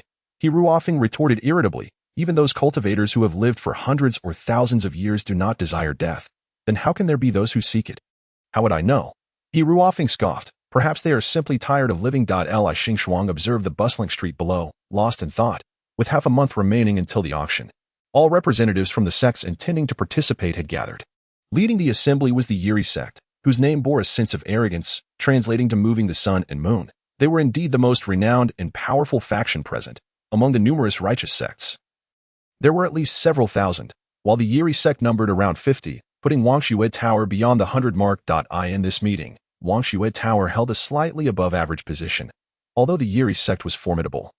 Their representatives appeared rather introverted, even exhibiting signs of social anxiety. The little lowly from the Hahuan sect also attended, casting flirtatious glances at Li Xingxuang upon taking her seat, but he remained indifferent. Primarily, he had no interest in such romantic pursuits. Moreover, he was not a copper-refining alchemist. Although the woman was over 300 years old, one could never truly ascertain the age of a copper refiner. Two representatives from the Yiri sect were present, a male and a female, yet both exhibited social anxiety, reluctant to step forward to speak. Ultimately, the male elder was kicked out by the female elder and had no choice but to begin speaking awkwardly. I'll say a few words. To put it bluntly, to speak from the heart, we're gathered here today. If I may be blunt, cough. If we hadn't gathered here today, let me put it another way. Since we are gathered here today, to put it simply, Li Xingxuang was aware that meetings could be dull, but he had not anticipated it would be so abstract. Speak honestly, since we are gathered here today. To put it plainly, well, whether it's you, or me, or him.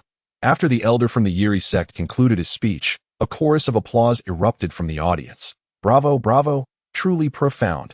One word from you is worth 1,000. Indeed, the Yiri sect is impressive. What a splendid point made by Xianjun Xiaowei, Li Xingxuang. Now must he also join in the flattery?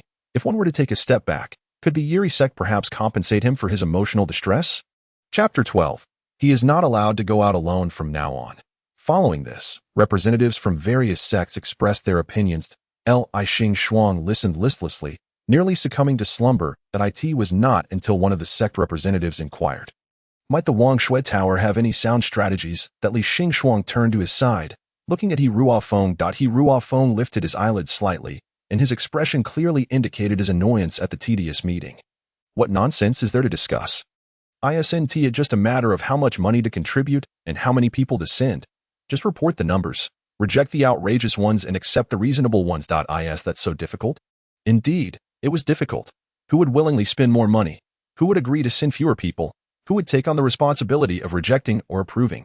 If it were as simple as He Ruofeng suggested, they would not need to gather to engage in such futile discussions. As expected, everyone exchanged glances at a loss for words. The elder from the Hehuan sect spoke up, her tone as sweet and delicate as her appearance. What does the esteemed Xianjun Xingxuang think? Li Xingxuang was taken aback by the sudden call-out. Me? He Ruofeng shot him a glare. Silence. Li Xingxuang had nothing to contribute anyway, so he leisurely closed his mouth. The elder from the Hehuan sect pouted in dissatisfaction. Elder, how can you restrict Xianjun Xingxuang from speaking? Is it the practice of Wangshui Tower to bully fellow sect members? The elder from the Yulon Valley added, since Wangshui Tower has sent 2 representatives, both should have the right to speak. Why deny Xianjun Xingxuang the opportunity? The elder from the Shu Tu sect furrowed his brows. Has the demon slayer Xianjun brought his animosity towards the demon race upon his own brethren? He Ruofeng was evidently infuriated. The matters of Wangshui Tower are not for you outsiders to critique. In an instant, all eyes turned to Li Xingxuang, awaiting his response. He merely replied indifferently, I have no thoughts. Seeing Li Xingxuang treated so poorly by his own sect, yet remaining composed, his eyes reflected a chilling indifference, akin to the lonely snow atop a mountain peak. In truth, Li Xingxuang had simply zoned out. As cultivators do not require meals, there were no breaks for tea.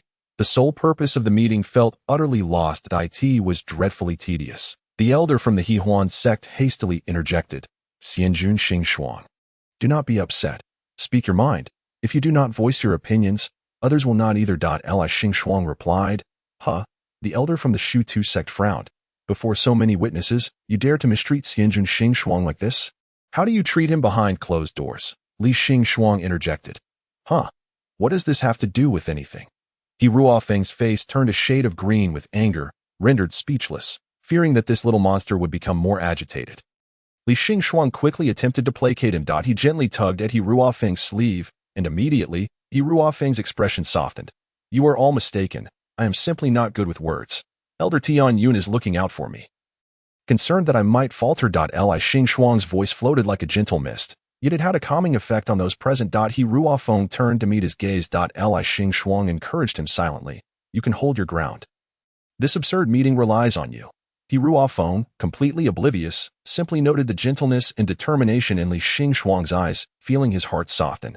Upon noticing the slight upward curve of He Ruofeng's lips, Li Xingxuang assumed he understood. Indeed, they could continue to ignore the matter at hand. Li Xingxuang's statement, regardless of its truth, implied that the issues within Wang Shui Tower were to be resolved internally, leaving no room for external gossip. Although some still felt indignant on his behalf, no one dared to speak further. The tedious and drawn-out meeting persisted until dusk, yet no conclusions were reached. Ultimately, the assembly decided to reconvene the following day before dispersing. Just as Li Xingxuang was about to leave, the elder from the Hehuan sect rushed over. Xianjun Xing, the elder from the Hehuan sect, attempted to take Li Xingxuang's hand, but He Ruofeng swiftly pulled Li Xingxuang behind him. "What do you think you're doing?" He Ruofeng glared at her. The elder from the Hehuan sect pouted. "I merely wish to catch up with Xianjun Xingxuang." "Elder Tianyun, are you being overly controlling? Do you really need to oversee Xianjun Xingxuang's interactions with others?" He Ruofeng ignored her and began to lead Li Xingxuang away, only to be intercepted again, this time by the female elder of the Yi sect. "Elder Tianyun, outsiders should not meddle in the affairs of Wang Shui Tower. But if Wang Shui Tower does not treat Xianjun Xingxuang well..." He Ruofeng exploded. "How shameless.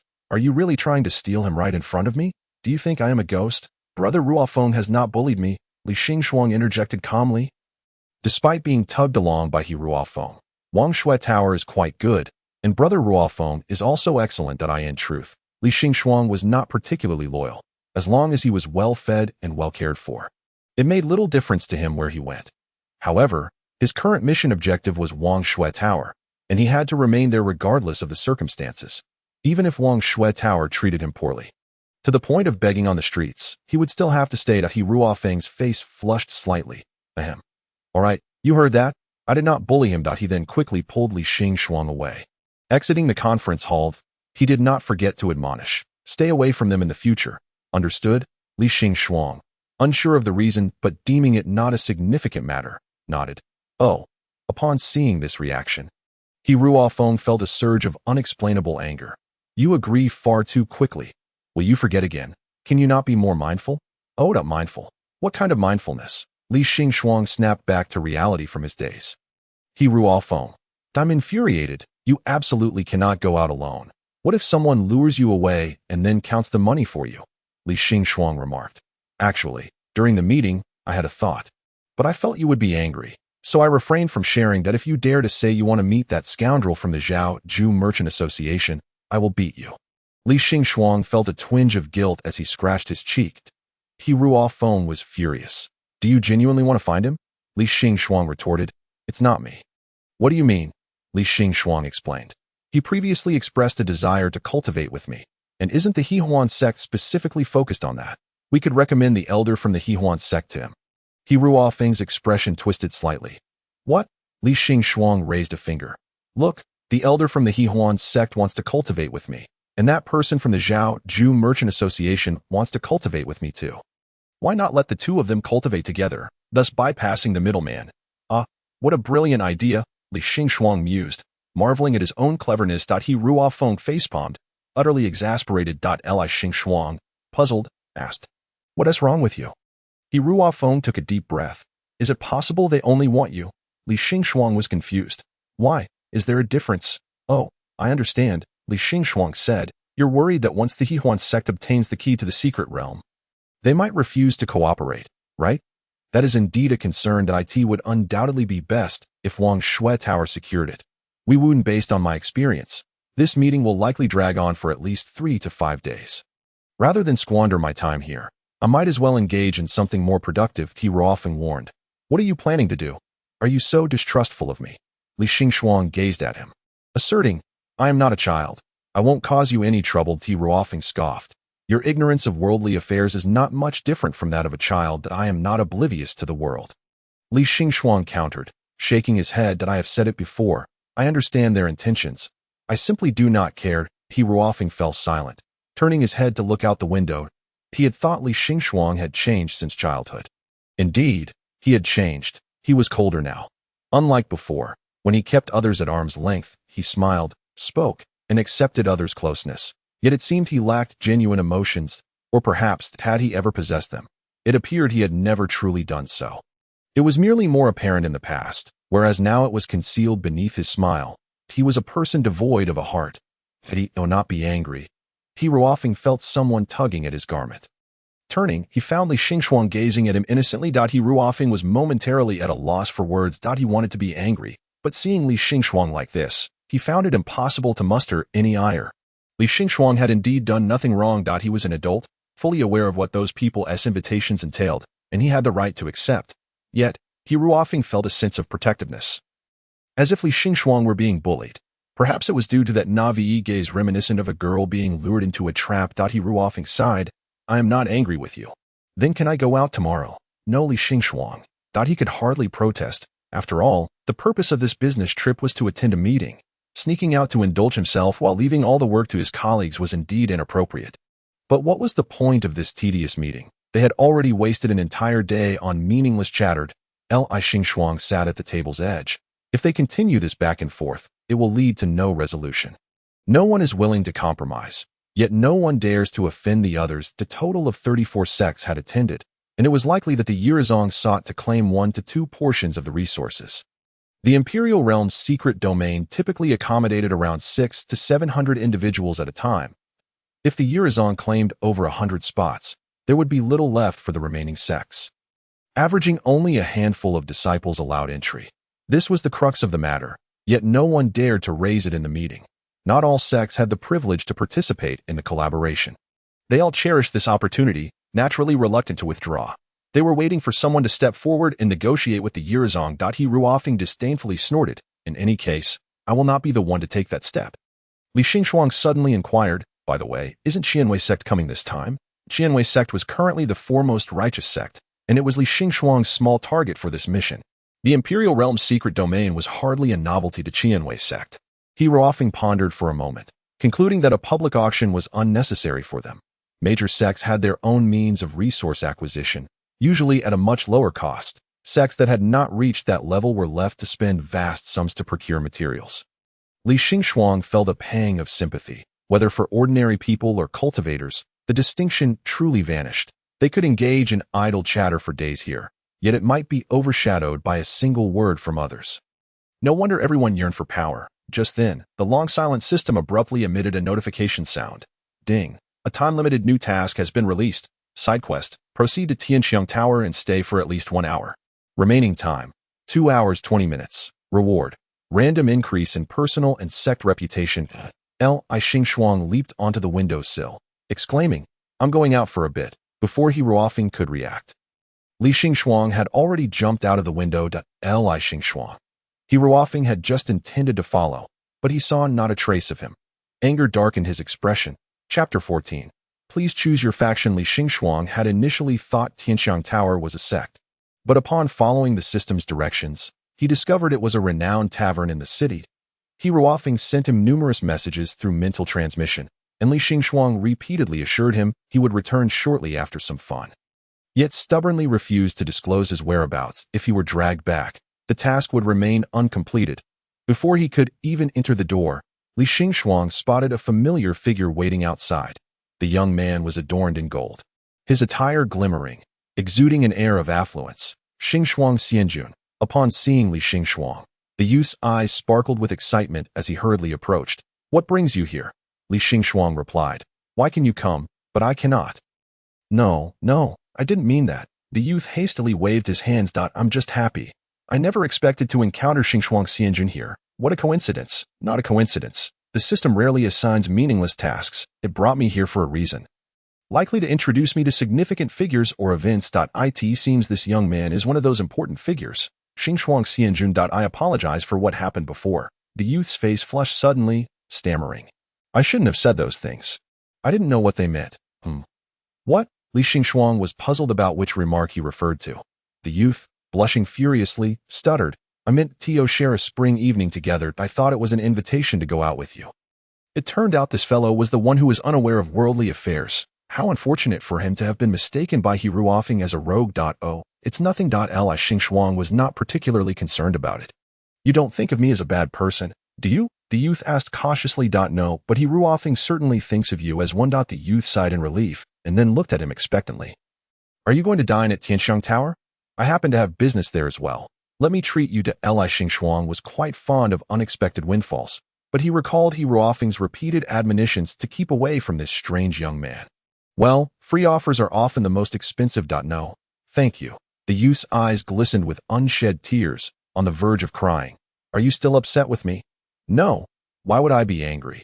Li Xingxuang found the situation utterly baffling. And besides, who exactly are you? How could you not know me? The youth, growing anxious, grasped Li Xingxuang's hand. I am Chubai, Yu Chubai, the young master of Zhaoju's sect. This is what you gave me. Yu Chubai produced a piece of dragon scale hanging from his neck, eagerly displaying it to Li Xingxuang. Li Xingxuang tilted his head, trying to recall. This was the heart-protecting scale of the Cold Pool Flood Dragon. He seemed to remember slaying one, as he had needed its blood for alchemical purposes. After the deed, he had found a small child nearby, likely captured, who was terrified and crying. Li Xingxuang had felt irked and tossed the scale to him, saying the long serpent was dead, and he should go home. The child had cried even harder, claiming he could not find his way home. Initially reluctant to intervene, Li Xingxuang had no choice but to carry him away when the child clung to his leg. The child had claimed to be from Zhaoju's sect, so Li Xingxuang had simply dropped him off at a Zhaoju Merchant Association branch. It's you. I remember now. Li Xingxuang had not expected him to remember such a trivial matter for so long. Yu Chubai smiled brightly, his eyes sparkling.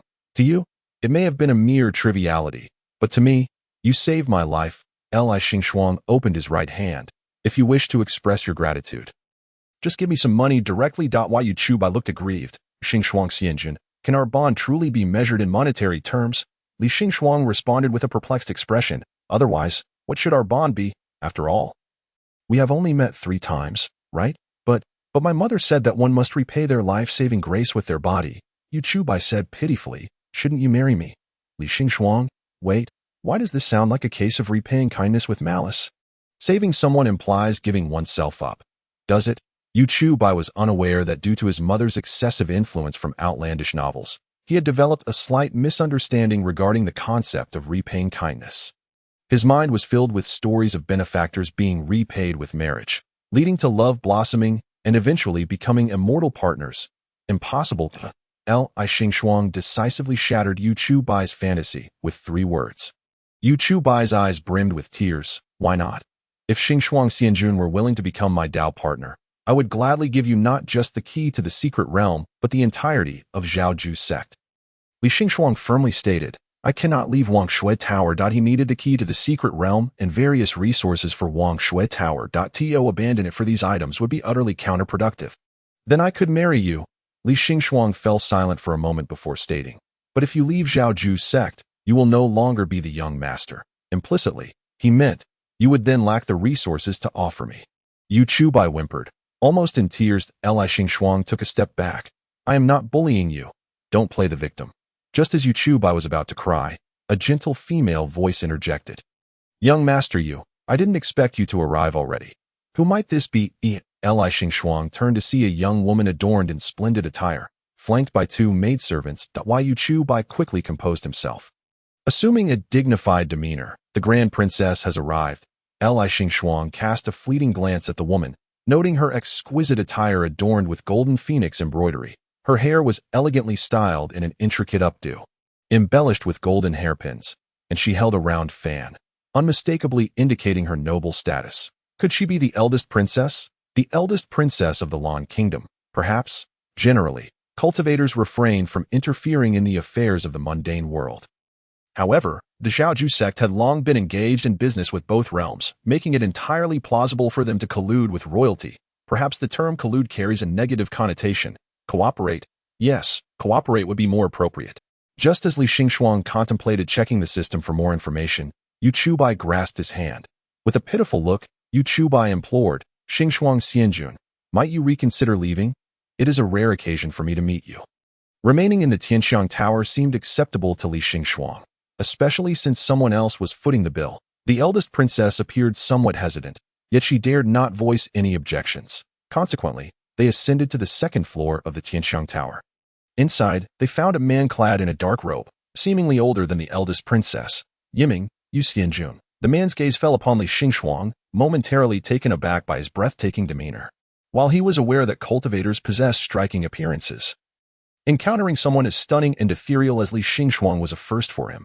After a brief pause, he hesitantly inquired, "May I ask who this is?" Yu Chubai, feeling somewhat bashful, introduced. "This is the elder of Wangshui Tower and also my beloved. I am Li Xingxuang. Li Xingxuang swiftly interrupted him. Why Yu Chubai looked aggrieved. The man, displaying respect without a hint of subservience, performed a courteous bow. "Ah. So you are the esteemed Xianjun of Wangshui Tower. I have long heard of your sect's illustrious reputation. My name is Lu Ziqing, Prince of Jin in the Lan Kingdom." The eldest princess also offered a respectful bow. "Li Xianjun, I am Lu Yiming, the Long Princess of the Lan Kingdom." At that moment, a notification chimed in Li Xingxuang's mind. Ding! A special side quest has been issued. Side quest special. In this transaction, choose to align with either the eldest princess's faction or Prince Jin's faction to assist the respective faction leader in achieving victory. Reward. S-Class Unknown Reward. Chapter 15. What does this have to do with me?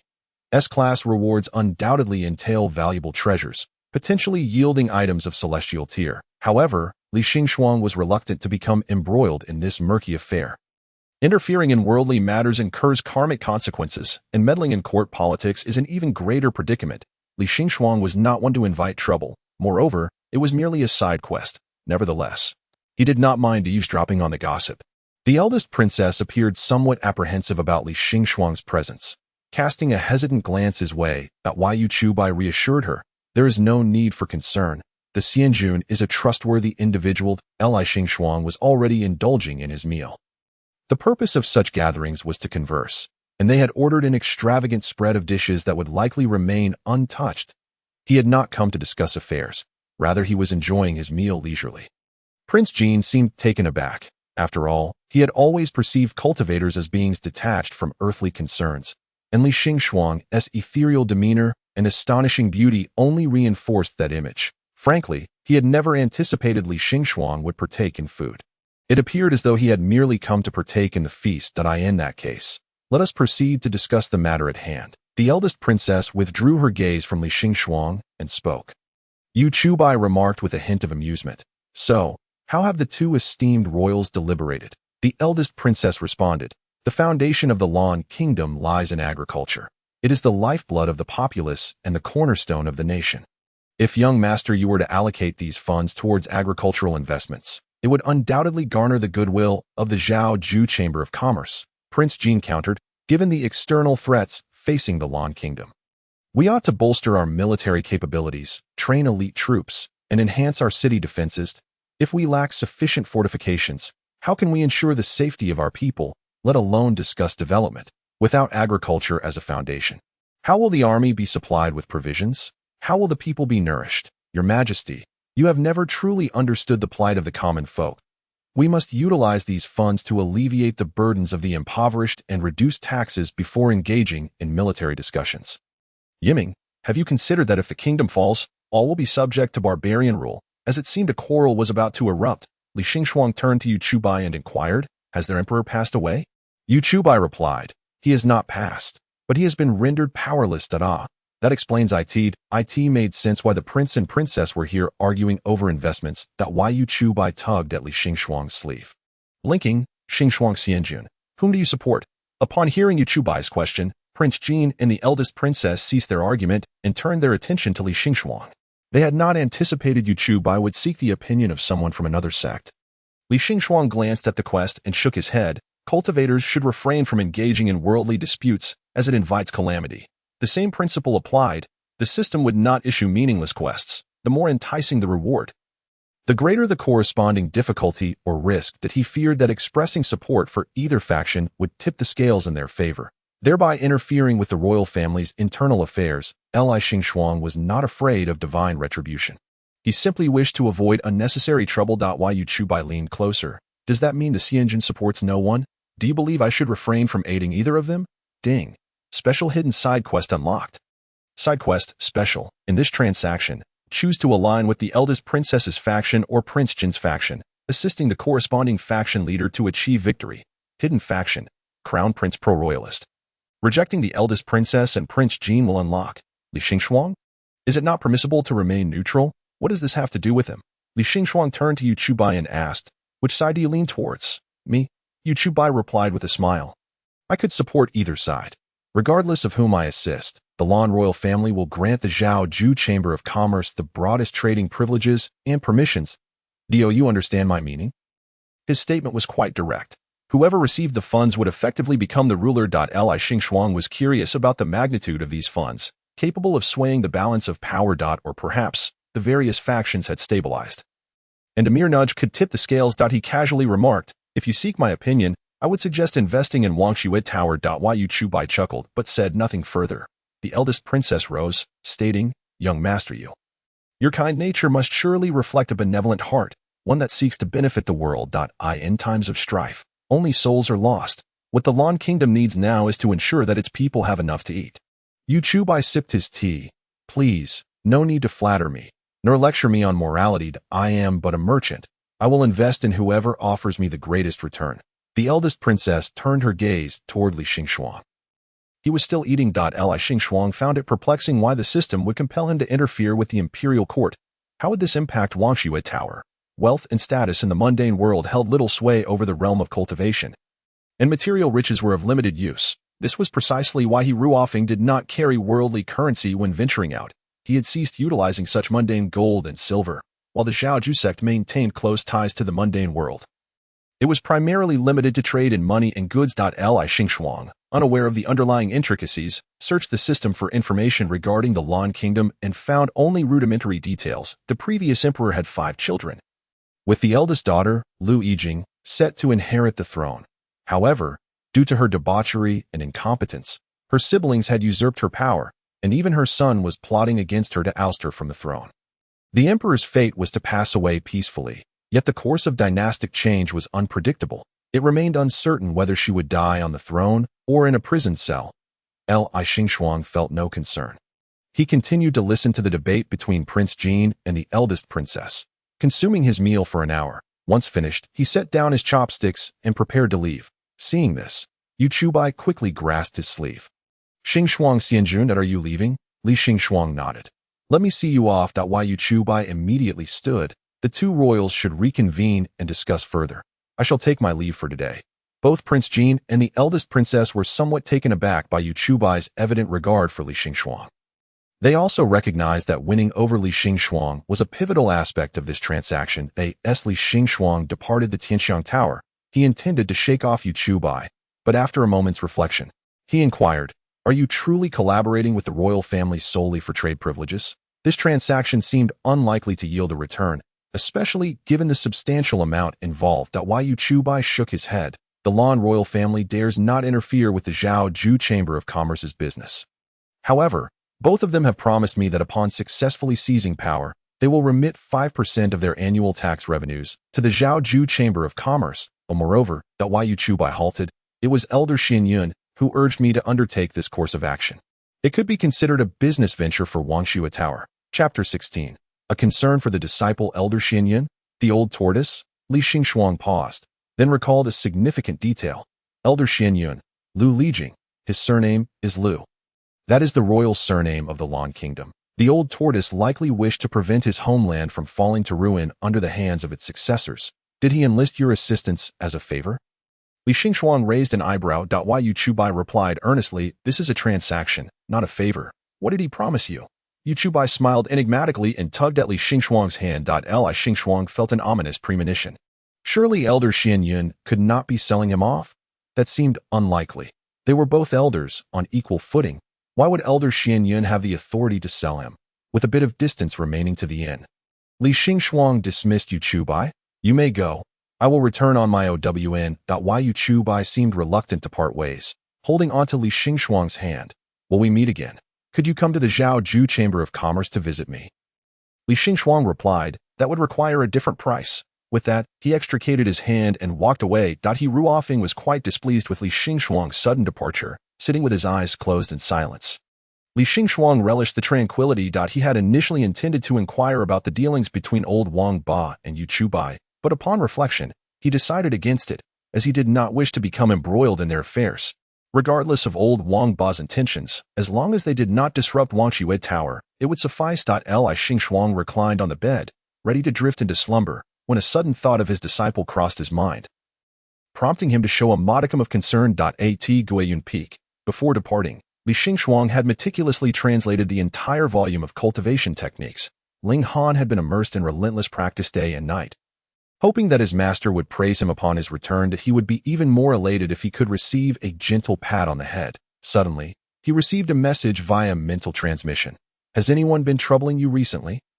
Ling Han was deeply moved.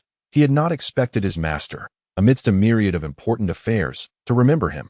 During the half-month that Li Xingxuang had been away from the sect, Ling Han had grappled with the dilemma of whether to send a message. However, he feared that intruding upon his master's busy schedule might evoke displeasure. After all, there was nothing of urgent concern at Guiyun Peak, leaving Ling Han without a valid reason to seek out his master. To his astonishment, it was Li Xingxuang who reached out to him first. Thank you for your concern, Master. I have remained at Guiyun Peak, and no one has caused me trouble. The junior brothers and sisters here are quite obedient, so there is no need for you to worry. Li Xingxuang felt a wave of relief wash over him. Thankfully, no one had bullied the boy. In truth, he had harbored some worry during his absence from Wangshua Tower. Should any unforeseen events arise, he would be unable to rush back to assist.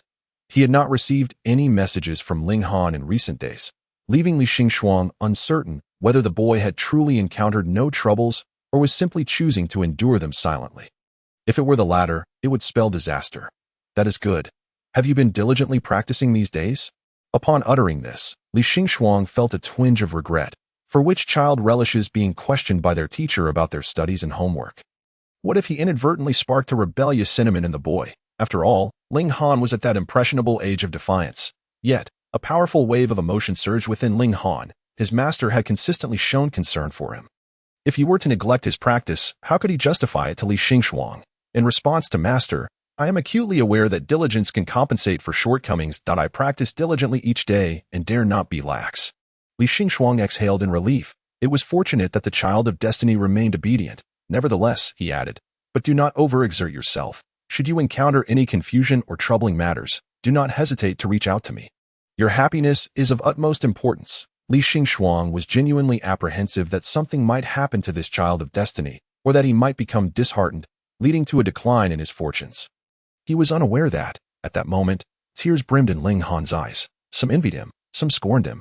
Even those who cared for him did so primarily out of concern for his cultivation. Only Li Xingxuang cared whether he was tired or unhappy.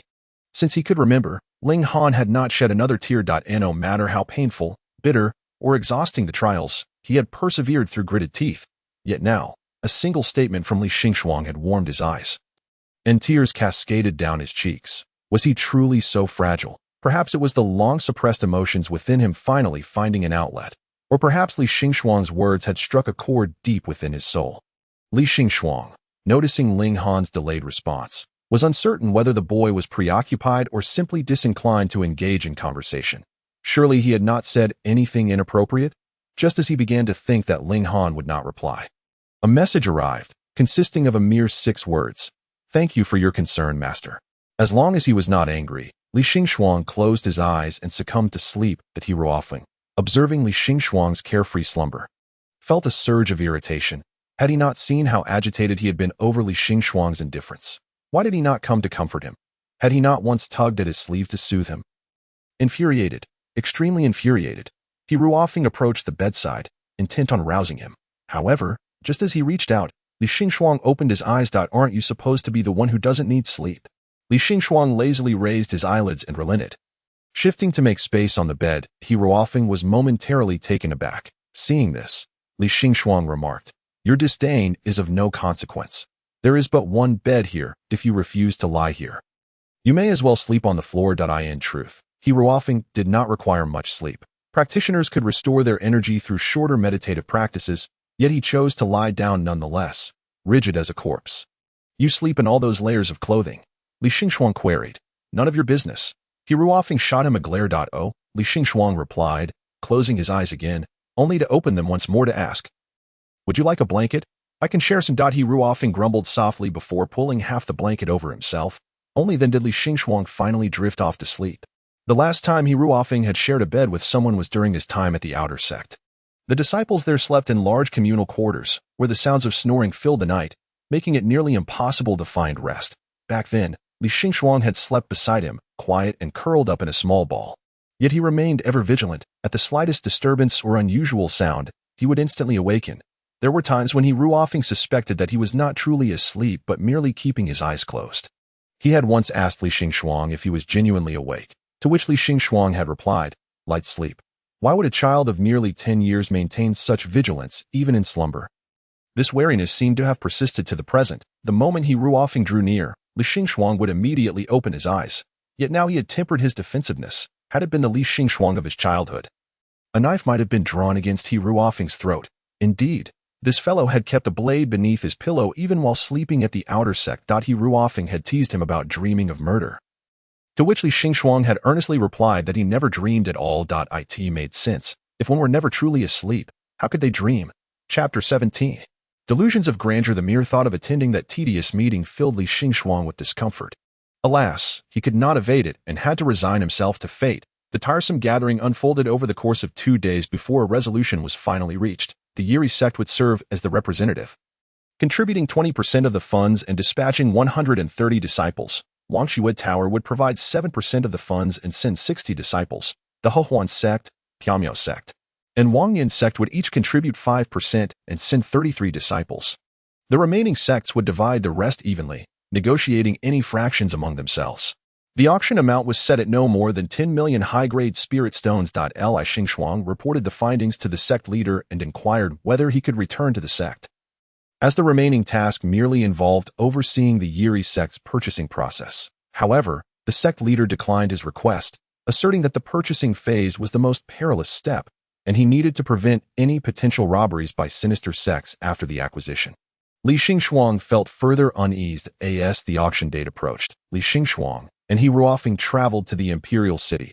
Upon reaching the city gate, Li Xingxuang spotted a familiar figure, Li Xianjun. The Grand Princess appeared somewhat surprised and approached to greet him. He Ruofeng frowned and turned to Li Xingxuang, asking, "Who is she?" Li Xingxuang replied, "Oh, she is the Grand Princess of the Lan Kingdom." He Ruofeng inquired, "How do you know her?" A coincidence. Li Xingxuang hesitated to divulge that he had met her through Yu Chubai, especially since He Ruofeng had strictly forbidden him from associating with dubious characters. Fortunately, He Ruofeng did not press further. The Grand Princess smiled at Li Xingxuang, saying, "Since Xianjun has come to the imperial city, I must extend my hospitality. If you do not mind, you may stay at my residence. Though it is humble, I can prepare 2 guest rooms." "Sounds good," Li Xingxuang responded without a second thought. He Ruofeng, feeling exasperated, poked his forehead. "You agreed just like that." Li Xingxuang shrugged. "If I refused, you'd have to pay for a room." The Grand Princess signaled to a maid, "Chunyu, please escort the 2 Xianjuns to my residence and settle them in." Li Xingxuang asked, "What are you doing here at the city gate?" The Grand Princess sighed. "Recently, some nefarious individuals have infiltrated the imperial city, and I am here to inspect the security." Li Xingxuang chose not to inquire further. It was a matter for the Lan Kingdom, and he had no need to pry. The maid led them to a carriage, and only then did He Ruofeng speak up, "Avoid entanglements with royal family members." Li Xingxuang acknowledged with a hum. He Ruofeng retorted, "Do not brush me off." Li Xingxuang replied, "I am not dismissing you. I am not close to her. We are merely acquaintances. Best it remain that way." At Wangshuo Tower, Xianyun Peak, Lu Lijing, dressed in resplendent garments of white and purple, bent over his desk, addressing a plethora of paperwork. Wangshuo Tower was burdened with numerous trivialities, and the sect leader, being a hands-off administrator, left much of the management to him. Although he typically spoke and acted at a leisurely pace, his efficiency in work was remarkable. As he turned a page, a gilded envelope caught his eye, causing his hand to pause momentarily. Lu Lijing slowly opened the envelope, extracting the letter within and unfurling it with care. It was rare for him to handle his work with such deliberation. The letter bore only a few terse words. "All preparations are complete. Do not forget your promise." The letter turned to ash in Lu Lijing's hands. His gaze seemed to drift into emptiness for a moment until a knock at the door brought him back to reality. "Master." A youthful voice called from outside. Lu Lijing responded gently, "Come in." Entering was Lu Lijing's cherished disciple, who had lost all his family at the tender age of 3 and was taken in and raised by Lu Lijing at Wangshuo Tower. To Lu Lijing, he was both teacher and father. Even his name, Lu Wuchen, had been bestowed by Lu Lijing. Lu Wuchen produced a small sachet from his pocket. Though not particularly intricate, It was evident that care had been taken in its stitching. Master, this is the item that the outer sect junior sister created, just as you surmised. It is indeed intended as a gift for Elder Gyun. Lu Lijing took the fragrant sachet, crafted from ice blue fabric adorned with embroidered frost flowers and stars. How did you come by this? Lu Lijing casually placed the sachet on the table. Lu Wuchen bowed his head, stating, I informed junior sister Ning, as it is challenging for her to connect with the elders at the outer sect. I shall deliver the sachet on her behalf. Lu Lijing nodded. What has she been doing these days? Junior sister Ning diligently studies and practices daily, yet her progress is minimal. It seems her talents are rather lacking. However, diligence can compensate for deficiencies. Her entry into Wang Xuelo signifies that her efforts are indeed fruitful. Lu Lijing spoke gently. Wuchen, you also train diligently and possess exceptional talent. I believe you will achieve great things. Lu Wuchen bowed. My current achievements are entirely due to Master S' careful guidance. Lu Lijing smiled faintly. Therefore, do not harbor thoughts that you should not, lest you hinder your own cultivation, as your junior sister has. Although Lu Wuchen was puzzled by his Master S' sudden remark, he respectfully replied, Yes, you may leave, Lu Lijing commanded. Lu Wuchen hesitated for a moment, asking, Master, what about junior sister Ning's matter? Lu Lijing's gaze turned colder. Since this individual harbors feelings for her mentor that exceed the bounds of propriety, it is a disregard for human relations, an act of great rebellion. I shall report this to the sect leader for handling. Lu Wuchen hesitated, but junior sister Ning merely crafted a sachet, claiming it was to express gratitude for Elder Guiyun's assistance. It may not necessarily be romantic. If she is punished for this, it might instill fear in the disciples, making them reluctant to honor their mentors. Lu Lijing slowly rose. Wuchen, you have truly matured and developed your own thoughts. Lu Wuchen quickly lowered his head. The disciple does not dare. Lu Lijing maintained his smile. Though it appeared tinged with a hint of frost, I have my own considerations. Return and copy the sect rules 100 times, and present them to me for review by tomorrow. Yes, Lu Wuchen bowed and hurriedly exited, seemingly apprehensive of his master. After he left, Lu Lijing picked up the sachet from the table, which, like the letter, disintegrated in his hand. Lu Lijing's voice was soft and calm, but carried an extraordinary chill. Deluded Fantasies, Chapter 18. He should learn a lesson. The Princess Chang's mansion was not as lavish as Li Xingfeng had imagined, yet it exuded a tranquil elegance. After spending a few days at the mansion and feeling quite bored, Li Xingfeng dragged He Ruofeng out for an evening stroll. That it was not so much that he wanted to take He Ruofeng along, but rather that He Ruofeng forbade him from venturing out alone. The imperial city at night was bustling, with many passers-by casting glances at the two distinguished cultivators due to their exceptional appearance and demeanor. He Ruofeng felt somewhat uncomfortable, while Li Xingfeng remained unfazed. Senior brother, look, doesn't this suit you well? Li Xingfeng exclaimed, holding up a pig mask from a stall. He Ruofeng shot him a glare, childish. Nevertheless, Li Xingfeng produced some coins and purchased it, donning it himself. Does this suit me? Li Xingfeng pointed at himself. It certainly does not. It was utterly incongruous for someone as graceful and noble as the revered Ming Xinjing to wear such a pig mask. Yet, He Ruofeng, still fuming, replied, It does. Li Xingfeng nodded, seemingly quite pleased. Good, He Ruofeng. Make way. Make way. The esteemed Princess Danju approaches. The sounds of hooves, rolling wheels, and jingling bells merged into a cacophony within the crowd. People hurried to the sides, many displaying expressions of indignation, yet none dared to voice their anger. The opulent carriage lacked curtains, revealing a young girl clad in resplendent golden red attire, appearing significantly younger than Princess Rongchang, likely around 15 or 16 years of age. The carriage sped past, injuring several commoners and toppling a few stalls. He Ruofeng frowned, but cultivators were generally advised not to meddle in mundane affairs, so he refrained from speaking out. What an atrocity. So arrogant. Doesn't the emperor care? The emperor himself. Hush, that's disrespectful. He Ruofeng glanced at Li Xingfeng, who still wore the pig mask, concealing his expression. At a loss for words, He Ruofeng could only awkwardly inquire. You weren't hit, were you? No, Li Xingfeng replied. I'm not so easily struck by mortal carriages. Let us go. Before they could leave, a commotion erupted in the crowd. Murder! Help! Help! Someone has died! Panic ensued as people cried out. He Ruofeng turned towards the chaos, but as he took a step forward, Li Xingfeng grasped his arm. Let us go, Li Xingfeng repeated. He Ruofeng frowned. He understood that cultivators should not intervene in mortal matters. Yet his aversion to evil made it difficult for him to stand idly by. Li Xingfeng held on to He Ruofeng's arm firmly. This is a palace coup. Do not get involved. What? He Ruofeng was momentarily taken aback. Just moments ago, a notification sounded in Li Xingfeng's mind from his system. Side quest, special. Choose to align with either Princess Chong or Prince Jean in this transaction to assist the corresponding faction leader in achieving victory. Quest progress.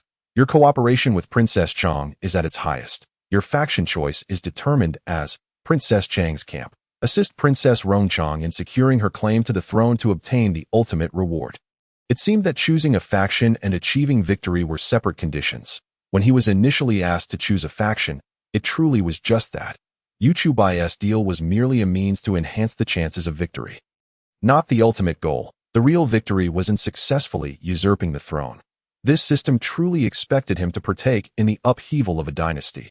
He scoffed at the thought, and no wonder Princess Danju's carriage had sped away so hastily.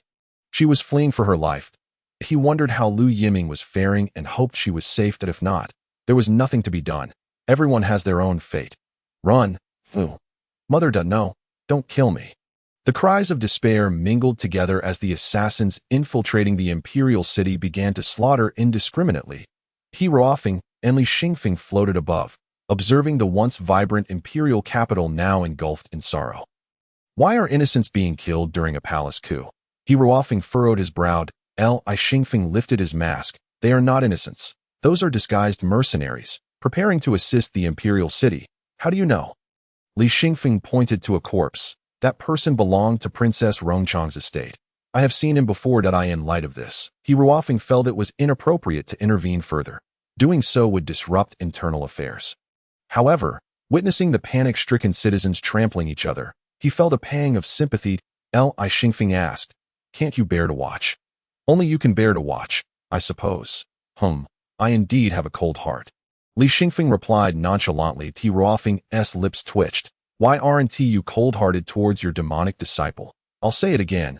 He is not of the demon race," Li Xingfeng asserted firmly. "To me, he is very important. A crucial part of the quest. A tool of significant utility." He Ruofeng's fists clenched involuntarily. "What? Is he the only one who matters?" "Of course not. There are many important ones, such as the Daughter of Destiny." Perhaps there were many essential elements in his quest, including timing, location, and favorable circumstances, all indispensable. He Ruofeng looked at him, his grip tightening further. "Then, who is the most important person to you?" "She is dead," Li Xingfeng replied calmly. He Ruofeng was taken aback. "Do I know her?" "No, what was her name?" Forgotten. It's been so long that I've forgotten." "How long has it been? Or is it that you simply have a poor memory?" "Who are you?" He Ruofeng inquired. Forgotten again." He Ruofeng suspected that Li Xingfeng was teasing him. "It truly has been a long time." Li Xingfeng wore an innocent expression. "I only remember she was important." "I don't recall why. You've only lived for 60 years. Is it normal to have such memory loss at your age?" "It's quite typical for someone my age to suffer from senility." Frustrated, He Ruofeng exclaimed, "By the way, senior brother," Li Xingfeng pointed below, "aren't you going to get involved?" He Ruofeng looked down. Despite the chaos, casualties were minimal, and the assassins were indeed targeting specific individuals. Likely only the mercenaries. "No, intervening in the fate of a dynasty is too significant a matter and could lead to misfortune." Li Xingfeng raised an eyebrow. "Didn't Elder Xianyun interfere? The Lan Kingdom is his homeland." He Ruofeng remained silent for a moment before replying. "He did interfere, and thus he paid the price. I believe he should have learned his lesson by now." Chapter 19. The change of dynasties. No one knew what price Lu Lijing had paid all those years ago. He was unwilling to speak of it, and no one dared to ask. After that incident, he secluded himself for 10 years, and upon emerging, he never mentioned his homeland again. Now, over a century had passed, and Li Xingfeng speculated that he had healed enough to forget the pain. Li Xingfeng and He Ruofeng sat atop the highest rooftop of the imperial city, watching the flames engulf the palace in the cold night wind. Observing the troops entering and leaving the palace gates, Li Xingfeng inquired, "Was Elder Xianyun once an emperor?" He had never cared about the backgrounds of his fellow disciples, so he was entirely unaware. "No, he was a regent prince back then," He Ruofeng replied. "Isn't that quite similar to the present situation? Lu Lijing is now also the regent prince of Wangshualu." Li Xingxuang inquired. Why does he wish to cultivate? Naturally, the desire to embark on the path of immortality compels one to pursue cultivation. Regardless of one's lofty status in the mundane world, it ultimately culminates in naught but a handful of earth. Conversely, a cultivator, even at the mere stage of channeling, possesses a lifespan of at least a century. While we are blessed with millennia, a hint of emptiness lingered in Li Xingxuang's gaze. What is the merit in longevity? He Ruofeng managed a rare smile. You pose many questions today. Not just today. I have pondered this question for quite some time. Li Xingxuang closed his eyes, bowing his head upon his knees. Contemplating, what value does longevity hold? The world brims with countless experiences worth savoring, and a mere few decades hardly sufficed. He Ruofeng rested his chin upon his hand, remarking on how many nobility yearn for everlasting life. They have not neglected the thought of cultivation, yet most lacked the requisite talent, unable to even perform the basic technique of channeling energy into their bodies, having spent years in the Wangshui Tower. Surrounded by cultivators, one easily falls into the illusion that anyone can become a cultivator, but in truth, individuals endowed with the aptitude for cultivation are exceedingly rare, and the majority can only remain in the lower tiers. Those like Li Xingxuang and He Ruofeng, who entered the Mingxin stage before reaching a century, are truly exceptional. However, the Mingxin stage presents a bottleneck. Some cultivators may break through it at 100 years, yet spend their entire lives unable to advance further. Ascending to the Rongtian stage requires not only talent, but also fortuitous circumstances. Moreover, to ascend into immortality necessitates an unimaginable stroke of fortune. Linghan is the child of fortune in this world. Through cultivation, he may ascend, and through dark arts, he may become a revered figure.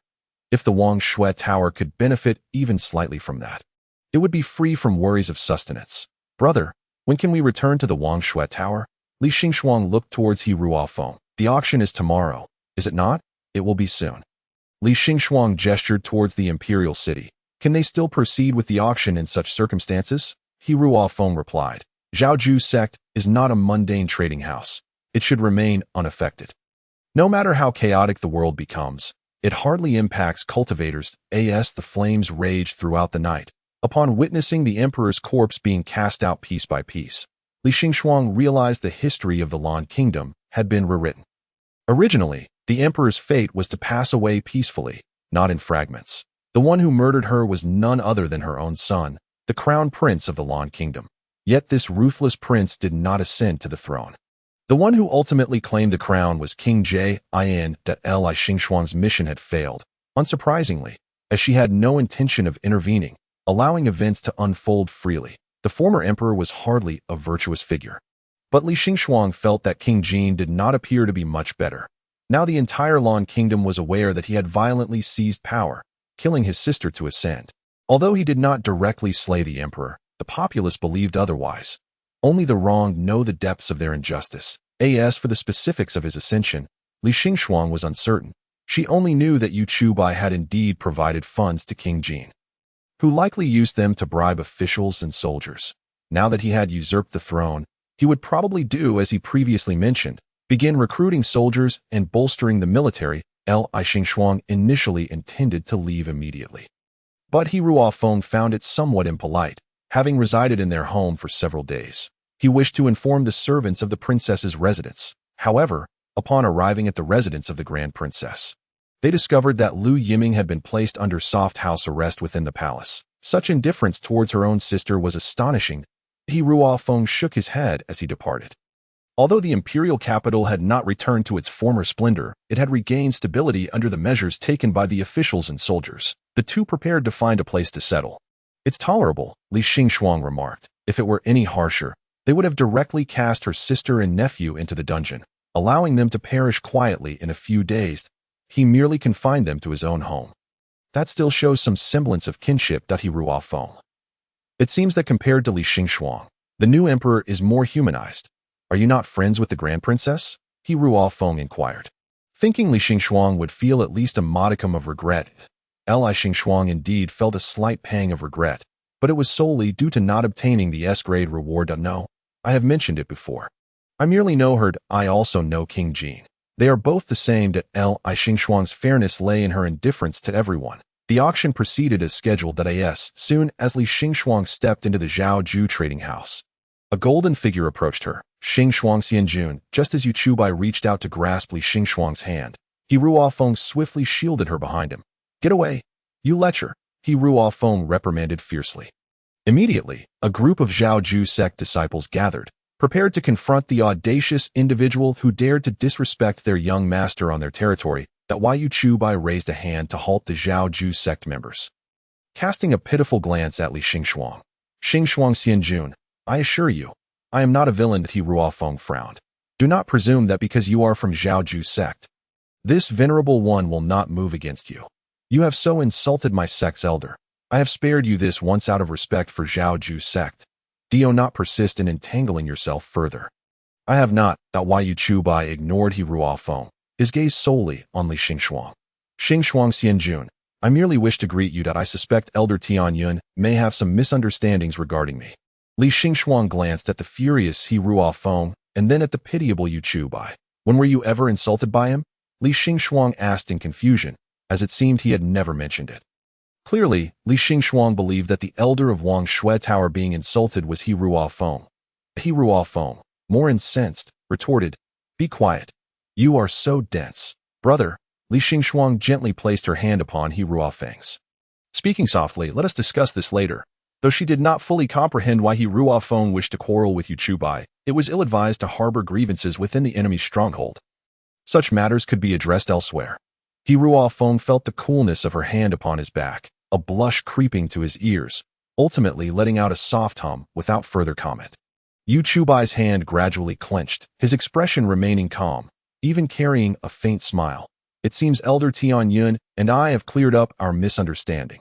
Anan, please escort our esteemed guests from Wang Shui Tower to the private rooms on the second floor." Chapter 20. The auction. "No need," He Ruofeng scoffed, pulling Li Xingxuang toward the main hall.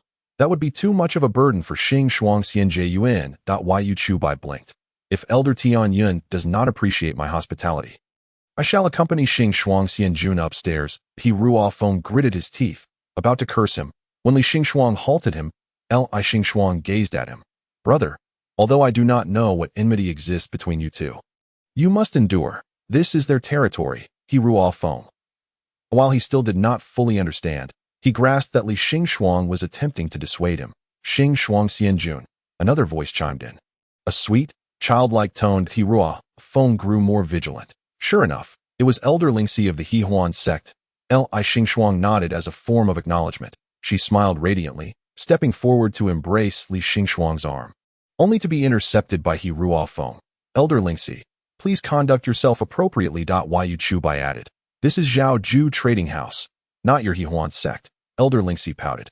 "I have no ulterior motives. I merely wish to reminisce with Xingxuang Xianjun. After all, 30 years ago." Her eyes, filled with longing, gazed at Li Xingxuang, ambiguous and suggestive.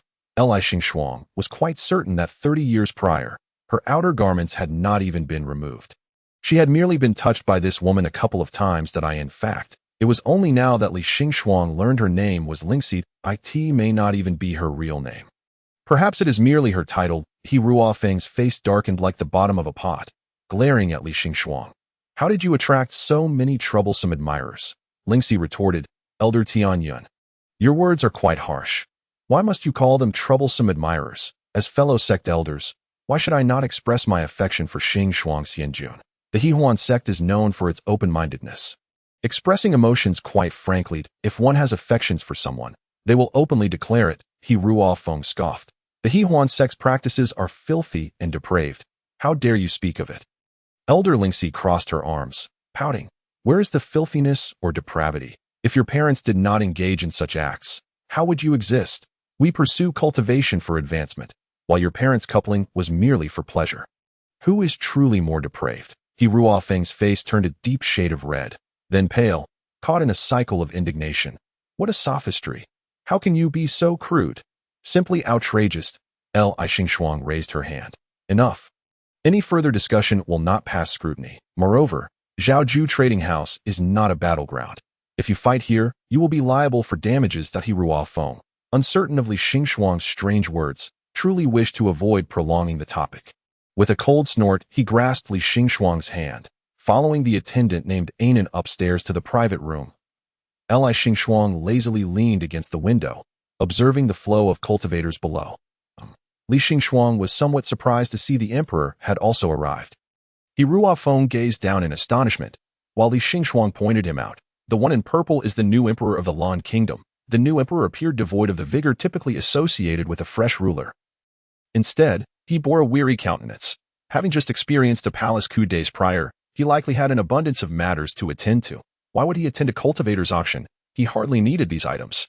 Could it be that he, too, wished to cultivate? Li Xingxuang suddenly remarked. Elder Xianyan also favors purple garments. Is this the color of the royal family of the Lan Kingdom? He Ruofeng snorted. You still observe what others wear. You love wearing blue. The elder sister's attire boasts a plethora of colors. Every time I see her, it's different. Li Xinghuang pondered for a moment before inquiring, are you perhaps afflicted with choice paralysis? Which is why you consistently don the same color of attire. He Ruofeng remained silent for a brief interval before responding. My mother favored blue. All the garments she crafted for me during her lifetime were blue. Are the clothes you wear now all made by her? No. My mother passed away when I was 15, yet I have retained this habit. Li Xinghuang acknowledged, offering no further reaction. But aren't you curious about how my mother met her demise? He Ruofeng suddenly asked. Though Li Xinghuang lacked interest, he followed the thread of conversation and asked, how did she die? He Ruofeng's gaze turned frosty. She was slain by the demonic clan. Li Xinghuang picked up a spirit fruit from the table and took a bite. He Ruofeng. He fell into silence. At the very least, you could express your condolences, right? Indeed, expecting compassion from this individual was nothing short of a pipe dream. Suddenly, He Ruofeng recalled that he had never heard Li Xinghuang mention his family background. What of your parents? Li Xinghuang replied without flinching. I have never met them. He Ruofeng lapsed into silence again, feeling a twinge of guilt. The auction finally commenced, with the first item being a soul-gathering pill. The auctioneer introduced it. This soul-gathering pill was concocted by the vice leader of the Pill Alliance, Moron Lan, and is a king-tier elixir as long as the soul has not dissipated. It can preserve one's life. The King of Hell may claim a soul at the third watch, but the Pill Alliance grants you until the fifth. The starting bid was set at 100,000 high-grade spirit stones. No sooner had the words left his mouth than bids began to roll in. 200,000, 250,000, 300,000. He Ruofeng was somewhat taken aback. The Zhaoju sect can even procure items from the Pill Alliance? Li Xinghuang began to consume a second fruit. What a useless pill. Preserving life is akin to being a vegetable, is it not?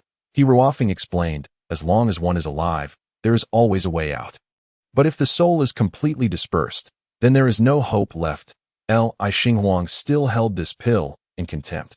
The final transaction price for the pill reached 700,000 high-grade spirit stones. Li Xinghuang commented, such an abundance of money with nowhere to spend it. The second item up for auction consisted of two swords. One was named Changnian, and the other, Changxi. Both were forged by the renowned smith Yan Xinxiao from the Yan family, and were of superior spirit grade. The auctioneer paused momentarily before continuing. These two swords are a pair and cannot be sold separately. Their most remarkable feature is that they resonate within 100 kilometers, allowing them to sense each other's locations. The starting price was 6,000 high-grade spirit stones. Such paired weapons were typically wielded by couples. For instance, the leader of the Qianyue sect and his wife possessed a weapon known as the Yin-Yang seal. As such, fewer bidders were inclined to pursue this item, for those present were all prominent figures from various sects, and spirit-grade items were not particularly rare in their eyes. Moreover, as a pair, they excluded a number of single individuals.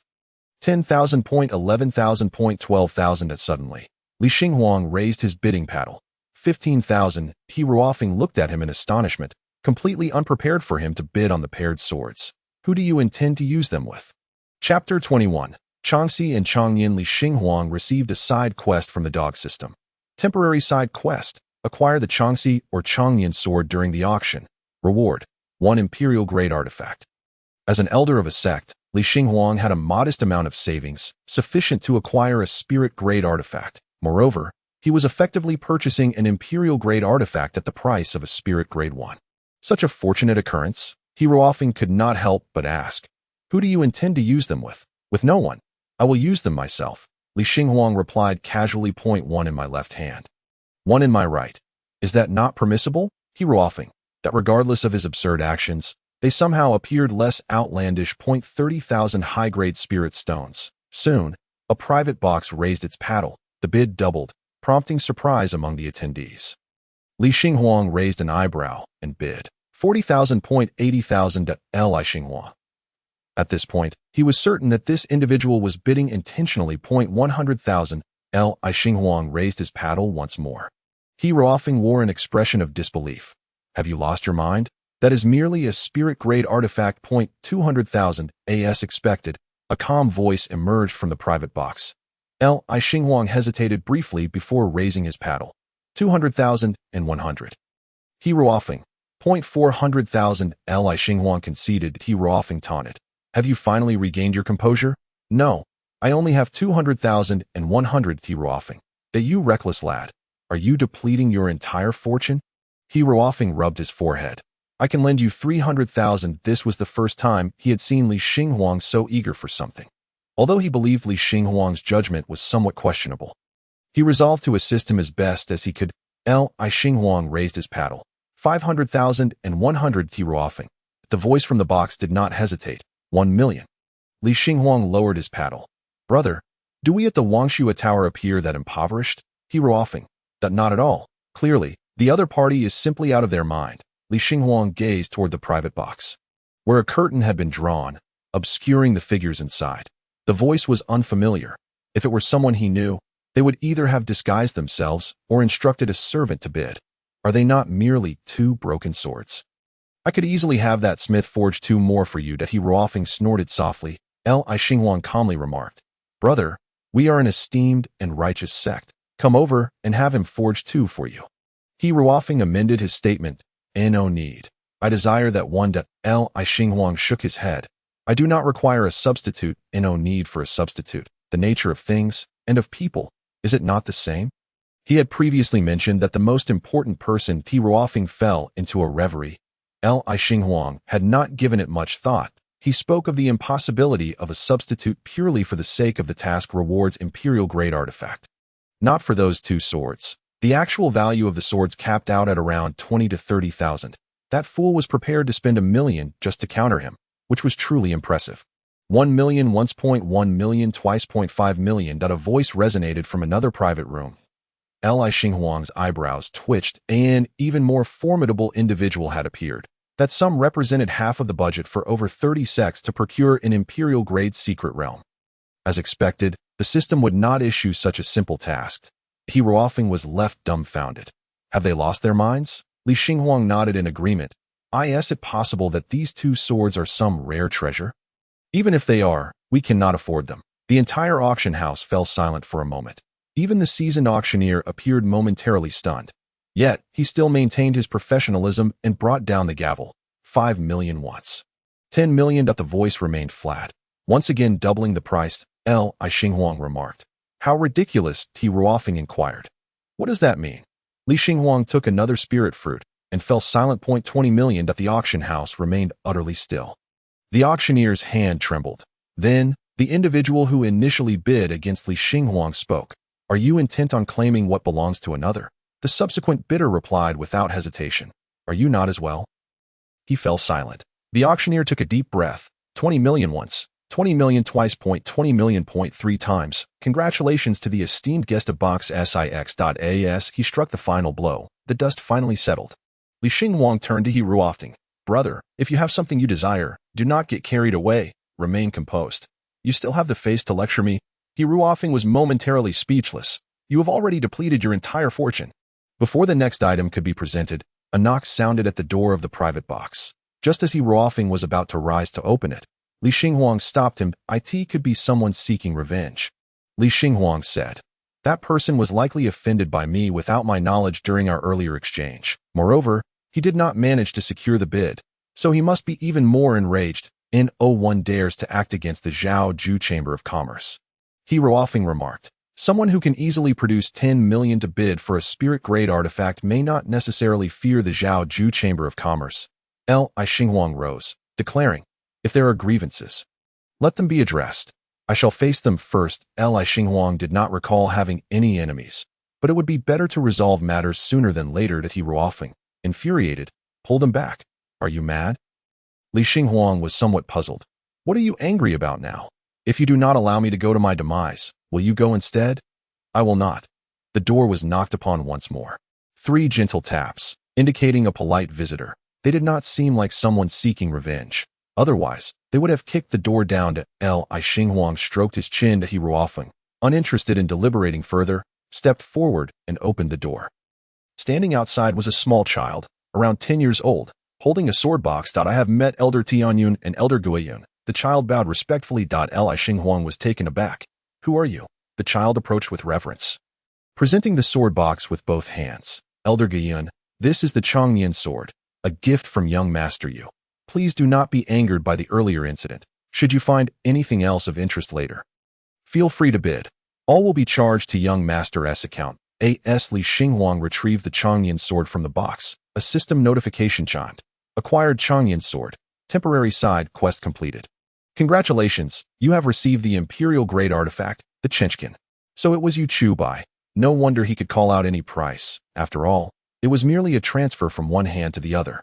However, when it comes down to it, Yu Chubai has indeed suffered a loss of 10 million. That after all, the other party is genuinely a fool, having truly lost that sum. He Ruofeng furrowed his brows, flattering for no reason.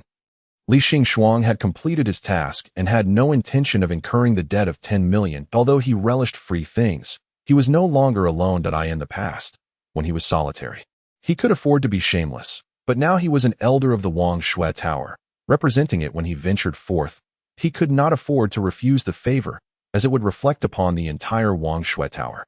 No need. Please convey my gratitude to your young master, Li Xinghuang stated as he sheathed his sword. Receiving an Imperial-grade artifact without spending a single coin was akin to a pie falling from the heavens. However, the young attendant found himself in a quandary. The young master has stated that once he gifts something, it cannot be taken back. He Ruofeng stepped forward, coldly remarking, if he does not want it. Do you not comprehend? He Ruofeng had always regarded Yu Chubai with disdain, but since this item was favored by Li Xinghuang, he could not refuse it on his behalf. However, now that Li Xinghuang himself had declared he did not want it, He Ruofeng felt no need to hold back. Chapter 22. Tears of glaze. He Ruofeng extended his hand, preparing to dismiss the young attendant. The latter hastily interjected. Our young master has said that if Lord Xinghuang is unwilling to accept the gift, then no one shall have the key to the secret realm. That He Ruofeng, infuriated, retorted, a threat. If he does not want it, then let it be. What does he count as? Li Xinghuang stepped forward. What I desire is a pair of swords. Not merely one. This sword resonates. If I accept it, would it not easily expose my whereabouts? I could very well suspect that your Zhaoju sect intends to assassinate me based on this. The young attendant. It appears he had not considered this. I shall return to inform the young master. The attendant promptly fled, seemingly fearful of being misunderstood by Li Xinghuang. Before long, the door was knocked upon once more. He Ruofeng opened it with annoyance, only to find not the attendant, but the extravagantly dressed Yu Chubai, resembling a peacock in full display. He cradled a sword box in his arms, his gaze shifting past He Ruofeng to Li Xinghuang. He Ruofeng barred him from entering. Are you seeking death?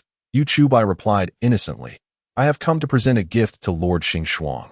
I have brought both swords. He Ruofeng hesitated for a moment. During the auction, he had perceived Li Xinghuang's genuine fondness for the two swords. Li Xinghuang himself had not anticipated that this fellow would be so persistent as to actually bring both swords. Seeing He Ruofeng relent, Yu Chubai smiled broadly as he entered. Lord Xinghuang, I did not intend to threaten you. I misspoke. That I harbor no ulterior motives. I merely wish to share a pair of swords with you. Please do not be angry. Li Xinghuang shook his head. I am not angry. I simply cannot afford it. Hence I do not require it. Why Yu Chubai placed the sword box upon the table. It is I who cannot repay Lord Xinghuang's kindness. You must grant me a chance to return the favor. Your favor leaves me somewhat troubled. Why Yu Chubai froze for a moment, then lowered his head, apologizing. I thought presenting you with something you liked would bring you joy. He appeared quite pitiful, resembling a chastised puppy awaiting reprimand. Li Xinghuang reached out to pat his head. Why Yu Chubai's eyes widened in astonishment. That I mentioned, it was merely a casual act. There is no need for you to dwell upon it. Li Xing stated. Moreover, doing so would surely incur punishment from the sect master, correct? Though Yu Chubai seemed to act as he pleased, he was merely a young master, not the sect master. If the sect master were to learn that his son had squandered millions outside, would he not be furious? Yu Chubai's eyes turned. Li Xing was correct. Despite Yu Chubai's confident demeanor, his antics at the auction would certainly earn him a beating upon his return. Likely more than one. You should return, Li Xing said as he finished patting his head, giving it a couple of gentle taps. He felt as if he were dealing with a lump of dough. Yu Chubai stepped forward, playfully pleading. Lord Xing that a sword was pressed against Yu Chubai's neck, wielded by He Ruo Feng. Get lost, He Ruo Feng said with irritation. All right, Yu Chubai pouted, casting a lingering glance at Li Xing. These two swords are still a gift for you. My lord, do you not feel unworthy? It cannot compare to the kindness you have shown me. Li Xing ultimately did not decline further. Very well. After seeing off Yu Chubai, Li Xing turned to He Ruo Feng. Senior brother, what do you think if I bid 10 million to sell this sword to the fellow in box 1? He Ruo Feng replied. I would not recommend it. Although he despised Yu Chubai, such an act would be excessively cruel that a modicum of humanity would prevent one from behaving so inhumanely. Li Xing pondered. You have a point. That person has been raising the price against me. Surely he harbors a grudge. Would it not be akin to seeking my own demise to confront him? He Ruo Feng, regardless of how this fellow thinks. The objective has been achieved, and that suffices. The fifth item for auction arrived, a spiritual level technique. With few participants, Li Xing leaned against the window, watching with little interest. Other boxes had drawn their curtains. Yet here, not only were the curtains drawn back, but Li Xing sat by the window. Those gathered. Li Xing, clad in white with ink-black hair, exuded an aura as cool as snow. His eyes downcast, leaving others unsure whether he appeared sorrowful or weary. This sight had undoubtedly captivated countless onlookers. Li Xing did not raise his paddle again. It was not that there were no good items. Rather, Li Xing simply lacked interest. Furthermore, since Yu Chubai had said he would keep a tab on him, Li Xing did not wish to owe him a favor. Next up was the Pai Si de assistance of the auction, the penultimate item, the Imperial level secret realm. Li Xing was somewhat surprised. He had expected this item to be the final one. I find this rather precarious, Li Xing remarked to He Ruo Feng. The individual in box 6 just bid 10 million for a mere broken sword. Surely our 30-odd sects cannot muster a total of 10 million. Plans cannot keep up with changes, He Ruo Feng shrugged. It is beyond our control. Let us hope he does not engage in a bidding war with the Yi sect. Li Xing commented. Unexpectedly, there was little competition for this item, and ultimately, the Yi sect secured it for 976,000, a price lower than that of the pair of swords. For a moment, the entire auction house felt somewhat surreal. The final item for auction, the last auction item, appeared to be rather unremarkable. As the black cloth was lifted, nearly every gaze was drawn to it. It was a lamp, crystalline and translucent. Though exquisite, it did not seem particularly special. This was once a celestial-grade artifact, the auctioneer announced. Instantly, the crowd erupted in astonishment. As the murmurs subsided, he continued. This lamp, known as Tears of Glaze, is an artifact left behind by the exalted Tianqian Emperor, who has ascended to the higher realms. It is severely damaged, and its current abilities lie between the king and imperial levels. Nevertheless, it remains exceedingly precious, should one encounter the right circumstances to restore it to celestial grade. Side quest, obtain Tears of Glaze. Reward, Tianqian Heart Method Manual. Li Xing. Is this system unwell? It expects him to use his 200,000 and 100 top-grade spirit stones to purchase an artifact that was once celestial grade. Can we not be a bit more grounded? Chapter 23. Master of the Flowing Light. Tears of Glaze possesses the ability to bring tranquility to one's heart and accelerate the refinement of one's techniques, requiring only the infusion of spiritual energy for use. Its illumination range is determined by the cultivator's level, and all cultivators within this range can benefit from its effects. The starting bid is 100,000 top-grade spirit stones, with each subsequent bid not less than 10,000. 200,000, 300,000, 500,000, 2 million. Li Xing scarcely had the chance to bid. As this crowd was utterly frenzied, he leaned against the window, casting a reluctant glance at the lamp. Do you desire it? He Ruo Feng inquired. As the auction neared its conclusion, he had finally noticed Li Xingxuang's interest in another item. Li Xingxuang shrugged. It is pointless to want. I have no money. Indeed, in a short while, the price had soared to over 6 million at this point. The increments were not as drastic, mostly a few thousand at a time. 620,000. 625,000. The other boxes had yet to place bids. Li Xingxuang glanced at box 1. That person had only contested with him once, and had since remained silent. Li Xingxuang even began to suspect he might be secretly retaliated against by the Zhaoju sect. $15 million. A light, airy voice suddenly emerged from box 1. For a moment, the air fell silent. Well, he has made his bid. Li Xingxuang shifted his gaze back. 20 million. Box 6 entered the fray. 22 million. After stating his bid, that individual continued, Friend, a line should be drawn in negotiations. It would be wise for us to keep things amicable for future encounters. That I have already yielded once. Let us not make this too embarrassing. Shall we? Yu Chubai remained silent. This statement was quite overt. I know you are from the Zhaoju sect. Your bidding here is nothing but malicious price hiking. I spare you the embarrassment to save face. Otherwise, should others discover that the young master of the Zhaoju sect has personally entered the bidding, what trust would remain? 22 million once, 22 million twice, 22 million. 3 times. Congratulations to the esteemed guest of Box 1 for acquiring Tears of Glaze. Having finally completed this business trip, Li Xingxuang yawned and stood to leave. However, upon opening the door, he found a young girl in blue standing at the entrance. Elder Gue Yun, the esteemed guest of Box 1 requests an audience with you. Who? Li Xingxuang inquired. The girl merely replied with 2 words. Old friend. He Ruo Feng, trailing behind, furrowed his brows and remarked, Is that the one who was bickering with you? Your enemy? Li Xingxuang shook her head. Sing, I don't know. Senior brother, you should return first. I will take a quick look. Once back at the sect, there would be no need for an arduous journey. One could simply utilize the teleportation talisman.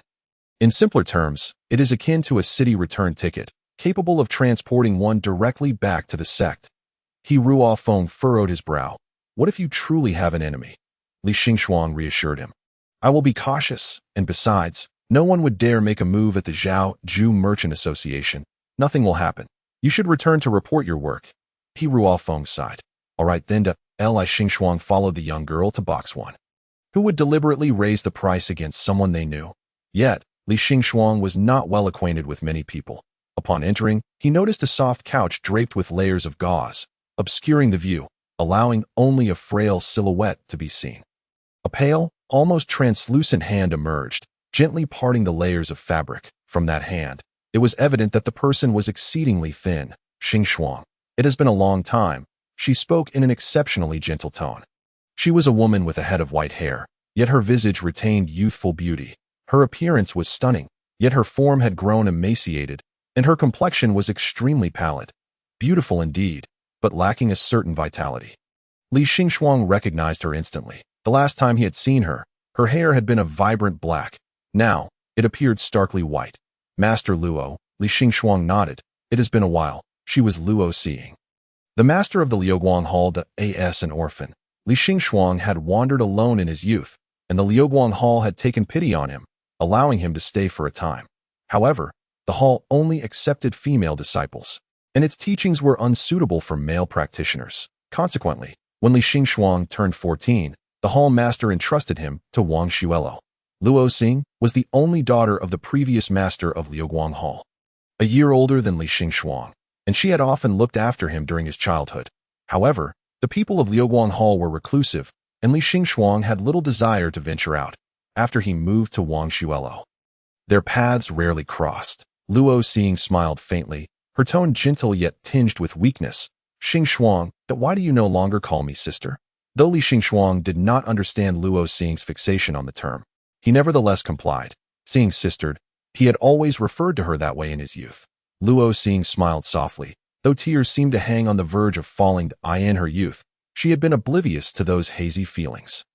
But now she understood, while he remained unaware. I noticed you liked that sword, and I intended to bid for it as a gift for you. I apologized. It turned out that it was indeed meant for him. Li Xingxuang was momentarily speechless. So these two individuals had been bidding against each other solely to gift him the sword. If only one of them had refrained from bidding, It would have saved so much trouble. He contemplated mentioning that he had ultimately acquired it, but thought better of it, fearing that Luo Xing might misconstrue it as him being involved in nefarious dealings. Thus, he awkwardly shifted the topic.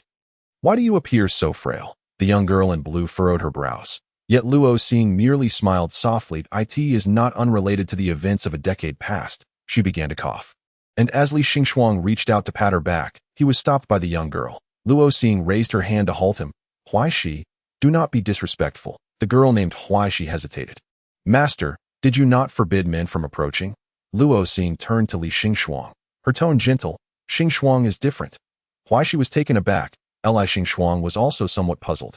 This was the first time he had learned of Luo Xing's prohibition against men. In their childhood, they had held hands and played together. He suspected it was because he had grown up in Liuguang Hall that Luo Xing regarded him as a woman. Luo Xing extended her delicate hand, gently taking Li Xingxuang's, causing Huaishi's eyes to widen in shock. Please, sit. Luo Xing invited him to sit beside her. The last time they had met was a decade ago. You have not changed at all. Yet I have become this way. Luo Xing held Li Xingxuang's right hand, her body temperature even lower than his. She closed her eyes. That battle from years ago allowed demonic energy to seep into my meridians. Though I consumed the cold sky pill, it merely prolongs my existence for a while longer. A decade ago, Li Xingxuang had slain a dragon to procure blood for Luo Xing to refine the cold sky pill. Although Li Xingxuang was emotionally detached, he could discern who had treated him well and who had not. The people of Liuguang Hall, especially the Luo mother and daughter, had been exceedingly kind to him. Therefore, he had willingly journeyed thousands of miles to slay a dragon of comparable cultivation, solely to obtain its blood for a pill whose efficacy was uncertain. Li Xingxuang asked, how much longer can you endure? Luo Xing's bitter smile revealed her uncertainty. How could I possibly know? You have taken on a disciple, hoping she will inherit the sect. Luo Xing leaned gently against Li Xingxuang, glancing at him as if testing the waters. Seeing no resistance, she carefully settled her head on his shoulder. Her tone was tinged with bitterness and fatigue. Xingxuang, I fear I may not live to see Huaishi stand on her own. Chapter 24. Why are you sad? Huaishi's eyes reddened, as if on the verge of tears. Master, please do not say that. Li Xingxuang nodded. Do you have a backup heir? Huaishi, what is this man's purpose? Luo Xing offered a faint, sorrowful smile. There will always be those vying for the position that I have not yet passed, and already there are those eyeing it. Li Xingxuang nodded. Oh, then what do you worry about? Huaishi. She wished to expel this man from their presence. However, her master appeared to rely on him heavily. Luo Xing blinked, her white eyelashes fluttering like butterfly wings. I have yet to exact my revenge. Nor have I secured my disciples. And what kinds of feelings are unspeakable? What kind of longing cannot be conveyed? Though we are close at hand, it feels as if we are worlds apart. Luo Xing closed her eyes once more. Her myriad thoughts distilled into a single phrase. The entanglements of love and hate remain unresolved. Li Xingxuang wore an expression of confusion, while Luo Xing opened her eyes to look at him. Her smile more bitter and difficult to bear. He had always been this way. Unchanged, it seemed he could not comprehend the complexities of human emotion. After a moment of contemplation, Li Xingxuang inquired, You purchased that lamp to maintain the connection, did you not? Luo Xing shook her head. No, that lamp is of no use to me. It is a gift for you. Why? Today has been filled with unexpected fortunes. Even Li Xingxuang found it strange. Having been unable to acquire the item you desired, I hope this lamp can serve as a small consolation. Luo Xing gestured for Huaishi to retrieve the glazed lamp, which she reluctantly handed to Li Xingxuang. He took it and fell silent for a moment, lost in thought. Li Xingxuang hesitated. Do you wish for me to do something? Huaishi glared at him indignantly, but was silenced by Luo Xing's gaze. Luo Xing spoke gently. I only hope for your happiness. Happiness? Li Xingxuang felt bewildered once more, then shook his head. Only one thing can bring me happiness. Luo Xing looked momentarily taken aback, hastily asking, What is it? Can I help you? She had anticipated that Li Xingxuang would say he did not understand what happiness was. Instead, he replied, No, only I can achieve it. Luo Xing gently covered his hand with hers. Tell me, and we will think of a solution together. All right? No matter how difficult it may be, I will assist you. Li Xingxuang reiterated, No one can help me. Only I can accomplish it. Luo Xing's brow furrowed, her appearance growing increasingly fragile. She did not insist further, merely stating, "Take the glazed lamp. Consider it a gift for our long-awaited reunion." Li Xingxuang gazed at the crystalline lamp in his hand, no longer declining it, and stored it away. This action earned him a disdainful look from Huaishi. Sister is right. No man is trustworthy. Yet, in the next moment, a slender, sharp dagger appeared in Li Xingxuang's hand. Huaishi glared at him warily, while Luo Xing remained completely unguarded beside him. Li Xingxuang examined the blade repeatedly. Luo Xing smiled. "Are you intending to gift this back to me as a return present?" Li Xingxuang regarded her. It is indeed a magical artifact, but it is not worthy of a return gift. If you wish for it, I can give it to you once I am finished using it." With that, he swiftly plunged the dagger into the vicinity of his heart. The speed was such that even Luo Xing, sitting beside him, did not react in time. "Xingxuang!" Luo Xing cried out in shock. "What are you doing?" The intense emotional upheaval caused her to cough violently. Several droplets of blood dripped from the hilt of the dagger. It turned out to be hollow. Li Xingxuang's expression remained unchanged as he wiped the droplets of blood from his fingers and then brought the bloodied finger to Luo Xing's mouth. The cold, slender digit entered her mouth, carrying with it a metallic tang, causing Luo Xing's eyes to widen in disbelief. "Do not be disgusted." Li Xingxuang retracted his hand, stating, "This is my heart's blood. It can prolong your life." Years of frailty had indeed restored some vigor to her body, and the pallor of her face began to show a faint blush. She could genuinely feel herself growing healthier. "You?" Luo Xing's voice trembled with shock. "Have you lost your mind?" Li Xingxuang withdrew the dagger from his chest. "You gifted me a lamp. I have nothing of value to return, and I did not wish for your gift." Luo Xing's tears fell freely. "Xingxuang, you." She trembled, unable to articulate her feelings. "Why are you crying?" Li Xingxuang found it even more incomprehensible. "You wished to live, so I helped you. I thought you would be happy. Why then are you sad?" Why she was equally stunned, unable to regain her composure for a long while. She had never anticipated that Elder Guiyun was such a formidable character, capable of extracting heart's blood on the spot without even flinching. Indeed, her master possessed a discerning eye, and Elder Guiyun was truly exceptional. Why she felt a pang of shame for her previous narrow-minded thoughts. Her perspective had shifted. The only admirable man was Elder Guiyun. Luo Xing's tears flowed like rain, her voice slightly hoarse. "Why should I be happy? My heart aches for you." Li Xingxuang lowered his gaze to his wound, which had already healed significantly under the restoration of spiritual energy. "Why does it ache? I pierced my own heart, not yours. The essence of heartache is sorrow." Luo Xing took a deep breath, softening her voice. She grasped Li Xingxuang's hand, tears streaming down her face as she earnestly explained, "When I see you hurt, it makes me sad. Do you understand?" Li Xingxuang pondered for a moment. "That's fine. Then I'll just send it to you in a bottle next time, so you won't have to see it." Luo Xing gently wrapped her arms around Li Xingxuang's neck, careful to avoid his wounds. "No, Xingxuang, that you might not understand that I just want you to be well. I don't want you to hurt. Please, don't harm yourself anymore. All right?" Li Xingxuang couldn't fully grasp her words, yet he replied, "All right." Luo Xing released her hold, and a faint, reluctant smile finally graced her face. Li Xingxuang contemplated for a moment longer. This isn't a long-term solution. Although it can extend your life for about 2 years, it can only be used 3 or 4 times before it loses its effectiveness. Luo Xing looked exasperated. Xingxuang. Never mind how he understood. At least he wouldn't be stabbing himself anymore. "I will think of other ways to help you." Li Xingxuang rose to his feet. "I'll take my leave now." "Wait." Luo Xing hurriedly called after him. She had much more to say, but for now, she could only express the most crucial concern. "You're just going out like this? Your wounds haven't healed yet." Li Xingxuang glanced down, blood soaking through his clothing at the chest and abdomen. "Yes, I am a bit disheveled, but I will return shortly to change." Luo Xing choked back her words. "No." Li Xingxuang produced a teleportation talisman, and in the next instant, he vanished from sight. Chapter 25. Who hurt you? Li Xingxuang used the talisman to return to the sect, arriving at the main hall of Mengyun Peak, where the sect leader and elders convened. At that moment, the sect leader was absent, leaving only Lu Lijing and He Ruofeng in the hall. Noticing the fluctuation in the formation, He Ruofeng was just about to breathe a sigh of relief when he caught sight of Li Xingxuang and shouted, Li Xingxuang. What happened? He rushed forward to support Li Xingxuang, exclaiming, "Who hurt you?" He saw Li Xingxuang's white robe stained crimson. Unable to fathom how much blood he had lost, he often cursed himself for returning early. He should never have believed Li Xingxuang's nonsense. Where had he been cautious? Where had it been fine? Lu Lijing was evidently taken aback, staring in shock at Li Xingxuang. Xingxuang. Li Xingxuang replied nonchalantly, "I did this to myself." "Are you kidding? You did this to yourself?" He Ruofing gritted his teeth in anger. "Was it that person from the private room? Who are they? I'll go take care of him." "It's not her. She is my friend." "Then what about your injury?"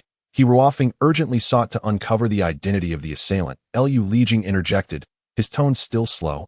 "Ruofing, let Xingxuang rest for a while, that if there's anything, we can discuss it once he has recovered." He Ruofing finally calmed down a bit, but his gaze remained fixed on Li Xingxuang. Li Xingxuang stated, "If there's nothing else, I'll return to Guyun Peak." "You stay here," Lu Lijing said slowly. "Ruofing, you should go back." He Ruofing stubbornly replied, "I won't leave. I will wait for Li Xingxuang to clarify everything." "Ruofing, go back." Lu Lijing's tone was even slower but exceedingly firm. He Ruofing gritted his teeth. Throwing his sleeves aside as he departed, Lu Lijing gestured for Li Xingxuang to sit down, then stood beside him. Placing a hand on his back to channel spiritual energy for healing, "You'll be fine shortly. There's no need for further treatment." Li Xingxuang felt it was somewhat a waste of time. He hoped Lu Lijing would quickly finish any work arrangements so he could return to Guyun Peak. Lu Lijing said nothing, merely continuing to heal him. Li Xingxuang acquiesced to his pace. Until the wounds healed, Lu Lijing cast a minor spell to tidy up Li Xingxuang's torn garments and cleanse the bloodstains. His movements were methodical, and his demeanor remained extraordinarily calm. Li Xingxuang found him more composed than a tortoise. Once everything was complete, Lu Lijing extended his hand to tuck Li Xingxuang's stray hair behind his ear. "How did you get hurt?" Li Xingxuang answered honestly, "I did it myself." Lu Lijing's lips curled slightly, a smile that didn't quite reach his eyes. "If you're unwilling to speak, that's fine." Li Xingxuang was perplexed. "If you don't believe me, why ask?" Lu Lijing fell silent, simply observing him. "Elder Xianyun, do you have business for keeping me here?" Li Xingxuang was left with no choice but to change the subject. "Is it time to report on work?" He Ruofing has already reported on the auction. "That I have other matters to discuss with you." Lu Lijing maintained his slow speech, his expression benevolent, but Li Xingxuang couldn't shake the feeling that this old tortoise was up to no good.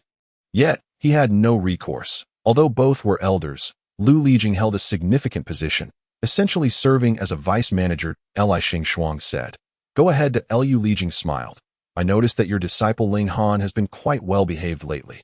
It seems your guidance as a master has been effective. Is something wrong? He hasn't been at Wangshua Tower these past few days." "Ling Han has been minding his own business," Li Xingxuang replied, still feeling a bit uneasy. "Your senior sister has 16 direct disciples, while you have 5, and He Ruofing has 3 yet. You have only one direct disciple, and that is Ling Han." Lu Lijing paused, clearly implying something regarding Ling Han's half-demon bloodline. Li Xingxuang felt a sense of foreboding.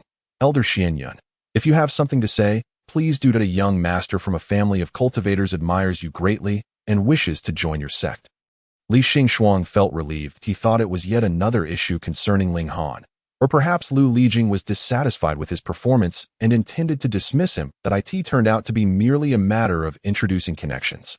Seeing his expression relax, Lu Lijing asked, "Have you agreed?" "Sure." Lu Lijing chuckled softly and once again reached out, rubbing Li Xingxuang's forehead with his thumb. It was a strange gesture, and Li Xingxuang was puzzled about its significance, looking at him in confusion. However, he had many curiosities and didn't bother to ask. A couple of strokes on the forehead would suffice. Lu Lijing soon withdrew his hand. "He will join your sect after his training in the secret realm. You should prepare for it." Li Xingxuang rose. "Is there anything else?" Lu Lijing smiled. "Aren't you curious to know who it is?" Li Xingxuang, not particularly concerned, contemplated briefly as Lu Lijing mentioned it. "Yu Chubai?" Lu Lijing appeared somewhat surprised. "You already know? I only knew you had a transaction with him. I wasn't aware of the conditions you agreed upon." Li Xingxuang added. Now he knew he was indifferent to Lu Lijing using him for favors. It was merely taking on a disciple, not selling him off. Lu Lijing remained silent for a moment before saying, "Did Yu Chubai tell you?" Yes. What's wrong? Did you sign a confidentiality agreement? No. Li Xingxuang shrugged. I won't interfere in your matters, nor will I tell anyone else that I know that Lu Lijing understood that Li Xingxuang didn't he care about such things. Li Xingxuang questioned. Then why do you look so strange? Lu Lijing subconsciously touched his own face, but quickly dropped his hand, smiling again. Really? I was just curious about when you became acquainted with him. It sounds like you have a good relationship. Li Xingxuang replied. We just met. We're not familiar. Lu Lijing seemed to have heard a satisfactory answer. Many junior disciples admire you. Young master, you must have heard of your deeds. Which is why he wishes to become your disciple. Li Xingxuang was too lazy to explain, while Lu Lijing had already convinced himself through speculation that is there nothing else now? Li Xingxuang inquired. Lu Lijing smiled. Nothing at all. Come to the meeting tomorrow at the first hour of the morning. You may go back now. Li Xingxuang had no desire to linger, teleporting back to Gain Peak. The moment he landed, a delighted voice reached his ears. Master, Chapter 26. When you were young, Ling Han had been sweeping the fallen leaves in the training ground. Upon seeing Li Xingxuang return, he tossed aside the broom and ran towards him. Li Xingxuang frowned slightly. Why are you sweeping by yourself? Has someone bullied you? Did some people act up while I was away for a month? Ling Han quickly waved his hands, feeling a bit embarrassed. No, Master, I was just counting the days, thinking you would be back soon, so I took the liberty to tidy up Gaon Peak. Only then did Li Xingxuang feel relieved. Casually asking, have you been neglecting your cultivation? Ling Han nodded obediently. I have diligently focused on my training every day, not daring to slack off. Li Xingxuang inspected him. You are already half a step into the Qi Hung realm. A significant improvement. Just a month ago, he was still in the mid-stages of the Tongmai realm. Such progress could be described as meteoric. Flushed with praise, Ling Han felt a bit shy, thanks to the techniques taught by Master. And your meticulous guidance that I haven't done much. Your progress over the past month has been entirely due to your own efforts. Li Xingxuang proclaimed. The secret realm shall open in 10 days. Utilize this time wisely to cultivate. I shall oversee your progress. Ling Han stared blankly at Li Xingxuang. Master, will you accompany me in my training? Can I truly enter the secret realm? The weight of these two revelations rendered Ling Han's mind momentarily frozen. Was he still in a dream, perhaps yet to awaken? As my direct disciple, it is only natural that I arrange for your entry into the secret realm. Encouraging you to diligently train is for your own benefit. If my presence makes you uncomfortable, no. I harbor no such intentions. Ling Han hastily replied. Li Xingxuang nodded. I have just returned and must attend to certain matters. Tomorrow, I shall provide you with a study plan. With that, he made his way to the main hall of Gaon Peak, his own quarters. Ling Han gazed at his retreating figure, warmth blossoming in his heart. The word moved scarcely captured the depth of his emotions. Though he was a direct disciple of an elder, having entered the sect for only a little over a year and possessing modest cultivation, he had never imagined he would be granted such an opportunity. Meanwhile, Li Xingxuang, upon returning to his room, belatedly pondered the potential dangers of Ling Han entering the imperial-level secret realm at his current cultivation. While the child of destiny typically escaped peril, the presence of many who harbored ill will towards Ling Han within the sect posed a significant risk. What if someone sought to dispose of him within the secret realm, and Ling Han, in a fit of rage, succumbed to darkness? No, that cannot happen. He must apply to lead the expedition during tomorrow's meeting. For now, Li Xingxuang needed to organize the spoils from the recent auction. Not having spent a single coin, he had nonetheless acquired a plethora of items. First were the Changxi sword and the Changyan sword. Spiritual-grade artifacts held little value for Li Xingxuang, and he would return them to Yukabai upon her arrival. Next was the task reward of 2 swords, the imperial-grade artifact, the Jinshi Q In. Li Xingxuang retrieved it. It was crafted from white jade, strung with heavenly silkworm threads, exuding a soft, lustrous beauty that seemed to shimmer with light. Li Xingxuang did not play the qin, nor was he an expert in music. However, weapons provided by the system could be wielded as long as they met the level requirements.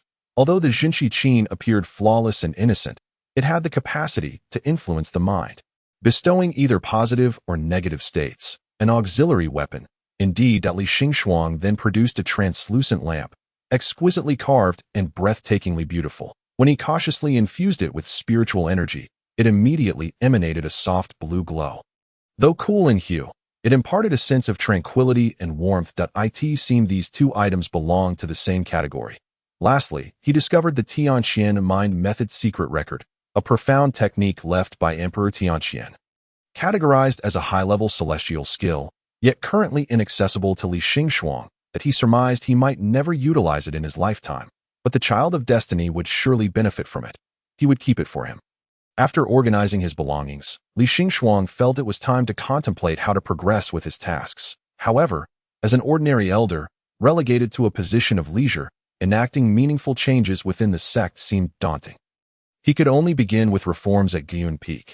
Guiyun Peak had but a single direct disciple, and even the inner disciples numbered a mere 76. The disciples of Qingyun Peak were numerous and thus unruly. Whereas Guiyun Peak had suffered from Li Xingxuang's previous negligence, resulting in a lack of discipline among the apprentices, the saying goes, if one cannot sweep their own house, how can they sweep the world? Li Xingxuang knew he must first train his disciples before extending his reach to others. Thus, he procured paper and pen, writing several pages of rules to establish order among the young ones at Guiyun Peak. Next, he contemplated Ling Han's study plan. Would arranging a rigorous training regimen for the Child of Destiny breed resentment? Conversely, if the plan were too lenient, would Ling Han feel undervalued? Li Xingxuang chewed on the pen. Pondering deeply, just as he neared completion, a sudden knock at the door interrupted his thoughts. After a couple of raps, the door was kicked open. Ruo Feng, why did you kick the door? Renan's hand hovered midair. Ruo Feng strode in, exclaiming, Li Xingxuang. Perplexed, Li Xingxuang replied, what is the matter now? Speak quickly, who harmed you? Ruo Feng slammed his hand on the table. Renan stepped forward. Li Jing said you were injured. What transpired? Li Xingxuang gestured to his chest. It has already healed. Renan's face filled with worry. Yet we must know who attacked you.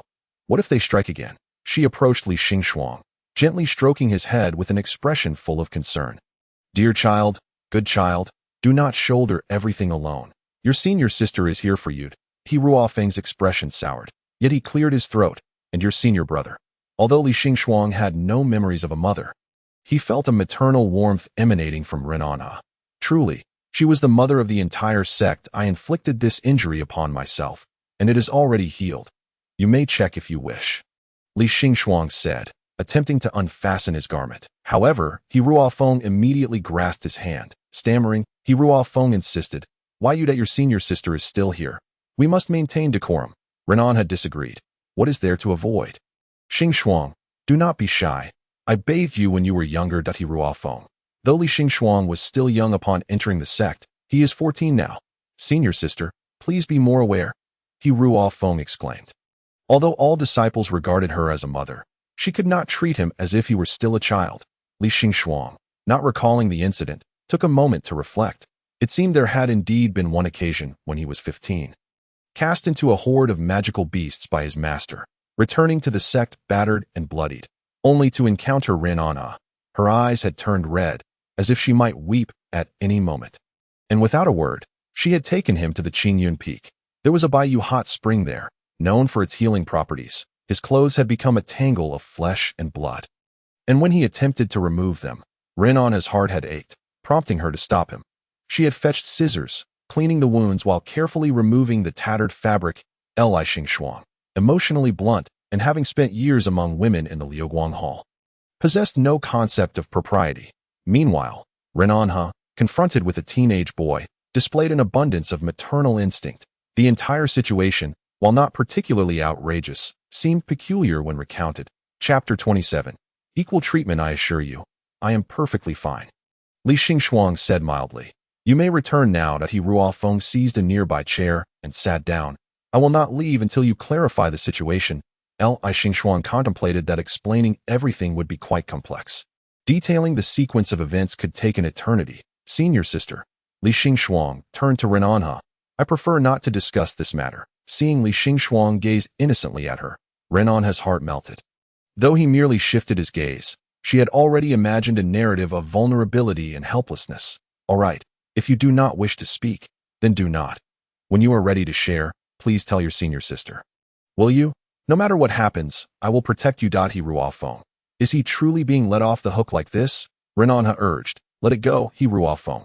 We should leave. Ruo Feng fell silent. Regardless, Li Xingxuang managed to send the two of them away, returning to his writing. Just when he thought the day would unfold without further incident, another knock echoed at the door. Master Daiti was Ling Han's cautious voice from outside. Having completed his writing, Li Xingxuang decided to open the door himself. Ling Han appeared hesitant. Just now that someone delivered a multitude of items to Guan Peak. Should we have them set down? Li Xingxuang, perplexed, followed Ling Han outside, where they found a dozen servants laden with numerous parcels and boxes. We have seen the elder of Guan. The servants knelt before him. Li Xingxuang scrutinized them. The patterns adorning their garments and the boxes were familiar. From the Zhaojua sect? Li Xingxuang raised an eyebrow. Indeed, we are here to arrange the young master's quarters. These items are decor for his room and some clothing, along with gifts for the elder of Guan. Ling Han grew increasingly puzzled but dared not inquire further. Li Xingxuang remarked, if he is yet to arrive, why the haste? The young master's day of apprenticeship approaches, and we must ensure everything is prepared in advance. If we wait until he arrives, it may be too late. Where should we place these items? Ling Han was taken aback. Master, are you about to accept a new disciple? Moreover, judging by the circumstances, he seemed to hail from a prestigious family. Ling Han's hands unconsciously clenched, an array of emotions swirling within him. Perhaps annoyance, perhaps jealousy. Let it be this room. Li Xingxuang gestured casually to a side chamber. The servants filed in, and after a while, they emerged again. Elder of Guan, though this servant's quarters may be modest, it is sufficient for habitation. However, which room should our young master occupy? Li Xingxuang replied. Is the Wang Shui Tower truly so impoverished? Your young master shall reside there. If he finds it acceptable, he may stay. If not, he may return, for we do not accept disciples of extravagance and excess. Primarily, the Wang Shui Tower simply cannot sustain such opulence. Though it is merely a side hall, it is hardly smaller than the main hall where Li Xingxuang resides. Yet, in the eyes of the Zhaoju sect, it can only be deemed as servant quarters. The household servants exchanged glances, momentarily at a loss for what to do. Unable to come to a decision, they sought counsel from your young master. Li Xingxuang secretly hoped that Yu Chu Bai would recognize the difficulty of the situation and retreat. For having such a privileged young master here would be akin to a wealthy heir visiting a poverty-stricken village for a transformation program. Should he arrive and demand this and that, Li Xingxuang would be unable to oblige. That it would be unwise to cultivate a disciple only to foster resentment. Moreover, why would that old turtle not take Yu Chu Bai as his disciple himself? Even if he were to do it as a favor, considering that old turtle is essentially a half-leader, Li Xingxuang would refrain from pressing the matter. However, expecting him to be fully devoted and compliant would come at a different price. Li Xingxuang wished to say no more and casually remarked to Ling Han, pay them no mind. Return to your cultivation. Ling Han stood still, a shadow of gloom enveloping his eyes. Li Xingxuang furrowed his brow. Ling Han, could it be that he harbors a disdain for the wealthy? Surely he cannot be that petty. Li Xingxuang recalled Ling Han's agreeable temperament and his dignified demeanor in the presence of the powerful. Why, then, did he appear so irate now? Ah, master. Ling Han snapped back to reality, hurriedly responding, I was just a bit distracted and didn't listen closely to. Li Xingxuang felt relieved, nodding. If there is nothing further, you may return.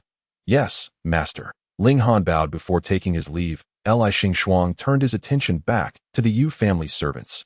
You may also depart, and inform Yu Chu Bai that I shall not extend any privileges due to his status. I treat all my disciples equally. Whatever treatment Ling Han receives, he shall receive as well. Ling Han resides quite comfortably in the side hall, and he even finds the room ample. You are better accommodated than the child of destiny. So fear not any grudges. With that, Li Xingxuang turned and returned to his quarters. Ling Han stood by the window, gazing outside. Equal treatment, he murmured to himself. Will you treat him as you treat me? Will you trust him, teach him, provide him with rare manuals, and accompany him in his cultivation? He realized he was no longer the sole recipient of his master's care and attention. Half of it would now be shared. Ling Han felt a reluctance rising within him, yet he could find no suitable justification for his jealousy. He was Elder Guiyun, a revered immortal monarch, adored and respected by countless admirers, while he himself was merely a burdensome appendage thrust upon the sect by the master. Suddenly, a searing pain shot through his chest, reminiscent of a burning fire that he frowned and pressed against it. The sensation was all too familiar. Whenever he faced bullying or slander from his peers, the demonic blood within him would stir. Manifesting as dark patterns upon his chest, it was said that the demon race could not suppress their bloodthirsty instincts, being inherently violent and warlike. However, as a half-demon, half-human, Ling Han typically managed to control this impulse. As long as he did not experience significant negative emotional fluctuations, that he could suppress his demonic side through his mental discipline and willpower. He could not fathom why he felt such sorrow. It was entirely normal for his master to take on new disciples, yet he found it utterly unacceptable. He had overheard his master's conversation. Why you chew, bite at the young master of the Zhaoju sect. It would be best if he did not enter the Wangshui Tower, and even more so, not set foot on Guiyun Peak. Chapter 28. Sect Conference at the First Hour. In the Grand Hall of Mengyun Peak, the sect leader and 4 elders sat around a table. Commencing the meeting, Liu Lijing produced a sheet of paper from his pocket and announced, "For this secret realm, Wangshui Tower has a total of 60 slots. If evenly distributed, each peak should receive 12 slots. However, as Guiyun Peak has fewer disciples, I have adjusted the allocation. Xing Shuang, do you mind?" "How many?" "1 slot each has been reassigned from Qingyun Peak and Xianyun Peak, leaving Guiyun Peak with 10 slots. That seemed fair enough." Xing Shuang nodded. "That's acceptable, but I have a request." Liu Lijing wore a gentle smile. "Speak your mind. The secret realm is perilous. I wish to apply to lead the disciples into it." "Absolutely not." Liu Lijing promptly rejected the notion. Xing Shuang, perplexed, inquired. "In the past, high-difficulty secret realms required a mentor to lead." "Indeed, a leader is necessary," Liu Lijing acknowledged, "but you cannot go." "Why not?" Xing Shuang's brow furrowed slightly. "Elder Xianyun, are you targeting me?" Xing Shuang was usually indifferent to matters and seldom spoke during meetings, let alone voice opposition. His sharp accusation momentarily stunned everyone present. Liu Lijing's smile waned. "Xing Shuang, do not speak nonsense. Then provide me a reason." Xing Shuang fixed his gaze on Liu Lijing. Liu Lijing's tone was measured. "You are not suited for it. I will have senior sister and Ruofeng lead." Xing Shuang remarked. "I am aware that my cultivation is not on par with theirs, yet I am still a practitioner of the Ming Exine realm. Surely, I am capable of leading." In terms of talent, Xing Shuang was certainly not inferior to anyone, though he was notably younger. When the previous Guiyun elder ascended to the higher realms at over 800 years of age, Xing Shuang had only just turned 30. The elder had taken on other disciples, but they either perished under his care or stagnated in their cultivation, ultimately passing away. Only Xing Shuang had survived to reach the final circles. Thus, he became the youngest elder in the history of Wangshui Tower at that time. He was at the pinnacle of the Soul Realm and had yet to enter the Ming Exine realm. He was also of a reserved disposition, indifferent to worldly affairs, and keeping to himself, which led the sect leader to hand over the previous duties of the Guiyun elder entirely to Liu Lijing. This resulted in Xing Shuang possessing less strength than the other elders and lacking real authority. In contrast, he Ruofeng, also young, was nearly Xing Shuang's equal in cultivation. However, he had more disciples and spent considerable time slaying demons, thereby gaining greater fame and influence than Xing Shuang. Ren and he, witnessing the argument between Xing Shuang and Liu Lijing, felt distressed and hurried to his side, patting his head. "Good boy. Do not be upset. We shall ignore him. If you wish to go, senior sister will yield to you." Liu Lijing's lips twitched. "Senior sister." Ruofeng could no longer hold back. "Senior sister, Xing Shuang is no longer a child. Do not coddle him so." Ren and he lowered her head and kissed Xing Shuang's forehead. "No matter how old, you are still a child in senior sister's eyes." The expressions of the other 3 shifted dramatically. Xing Shuang felt she was not wrong. She had lived for 500 or 600 years. To her, everyone present was a child. "Senior sister good. Old turtle bad." "I disagree," Liu Lijing stated. Ruofeng scoffed. "I too disagree. I no longer wish to work alongside him." Ren and he proposed. "If Ruofeng does not wish to go, then I can accompany Xing Shuang." Ruofeng's face turned green, and he exclaimed, "No, senior sister." Xing Shuang looked to Ren and he for support. Liu Lijing coldly remarked, "Calling for senior sister is futile. She has no authority." Xing Shuang turned to the silent sect leader. "Sect leader, The sect leader gazed up at the ceiling. Calling for the sect leader is useless. The sect leader also has no authority. Surely not, sect leader. Have you been completely sidelined by the regent? Renan he looked at Li Xingxuang with a heart full of sympathy. Xingxuang rarely expresses a desire to do something. I understand, Li Jing, that you are concerned about Xingxuang being hurt again. I will take good care of him, he Ruofeng taunted. You intend to care for 59 children? Run, and he replied earnestly. Yes. What of it? Why is it still impossible to select a target for attack? Li Xingxuang raised his eyelids. Elder Xian Yun, you owe me a favor. Surely, you must compensate me in some way. Just as Lu Lijing opened his mouth to respond, he Ruofeng interjected. What favor? Lu Lijing sighed. Xingxuang, leading the team into the secret realm is not a favorable task. While it is an imperial-level secret realm, it offers little benefit to those above the soul realm. Thus it is not something worth competing for for allowing you to take the young master Yu as a disciple. Wait, he Ruofeng slammed the table and stood up. Who are you saying he will take as a disciple? Lu Lijing seemed perplexed by the sudden uproar. The young master of the Zhaoju sect. You Chu Bi Lu Lijing. You old turtle. He Ruofeng slammed the table twice, cursing vehemently. Are you inviting a wolf into the house? Lu Lijing was unfazed by the tirade but appeared perplexed. Do you have a grievance with the young master Yu? He Ruofeng's face turned ashen. That is nothing but a lecher. The first time he met Li Xingxuang, he attempted to engage in improper conduct. The hall fell silent, and Lu Lijing's smile vanished entirely. After a prolonged moment, he finally spoke. Each word weighed. What did you say? Renan he hurriedly cupped Li Xingxuang's face. Good boy, have you been wronged? Why did you not speak up? No, it was merely a misunderstanding, Li Xingxuang denied. The sect leader frowned. What exactly happened? He Ruofeng seethed.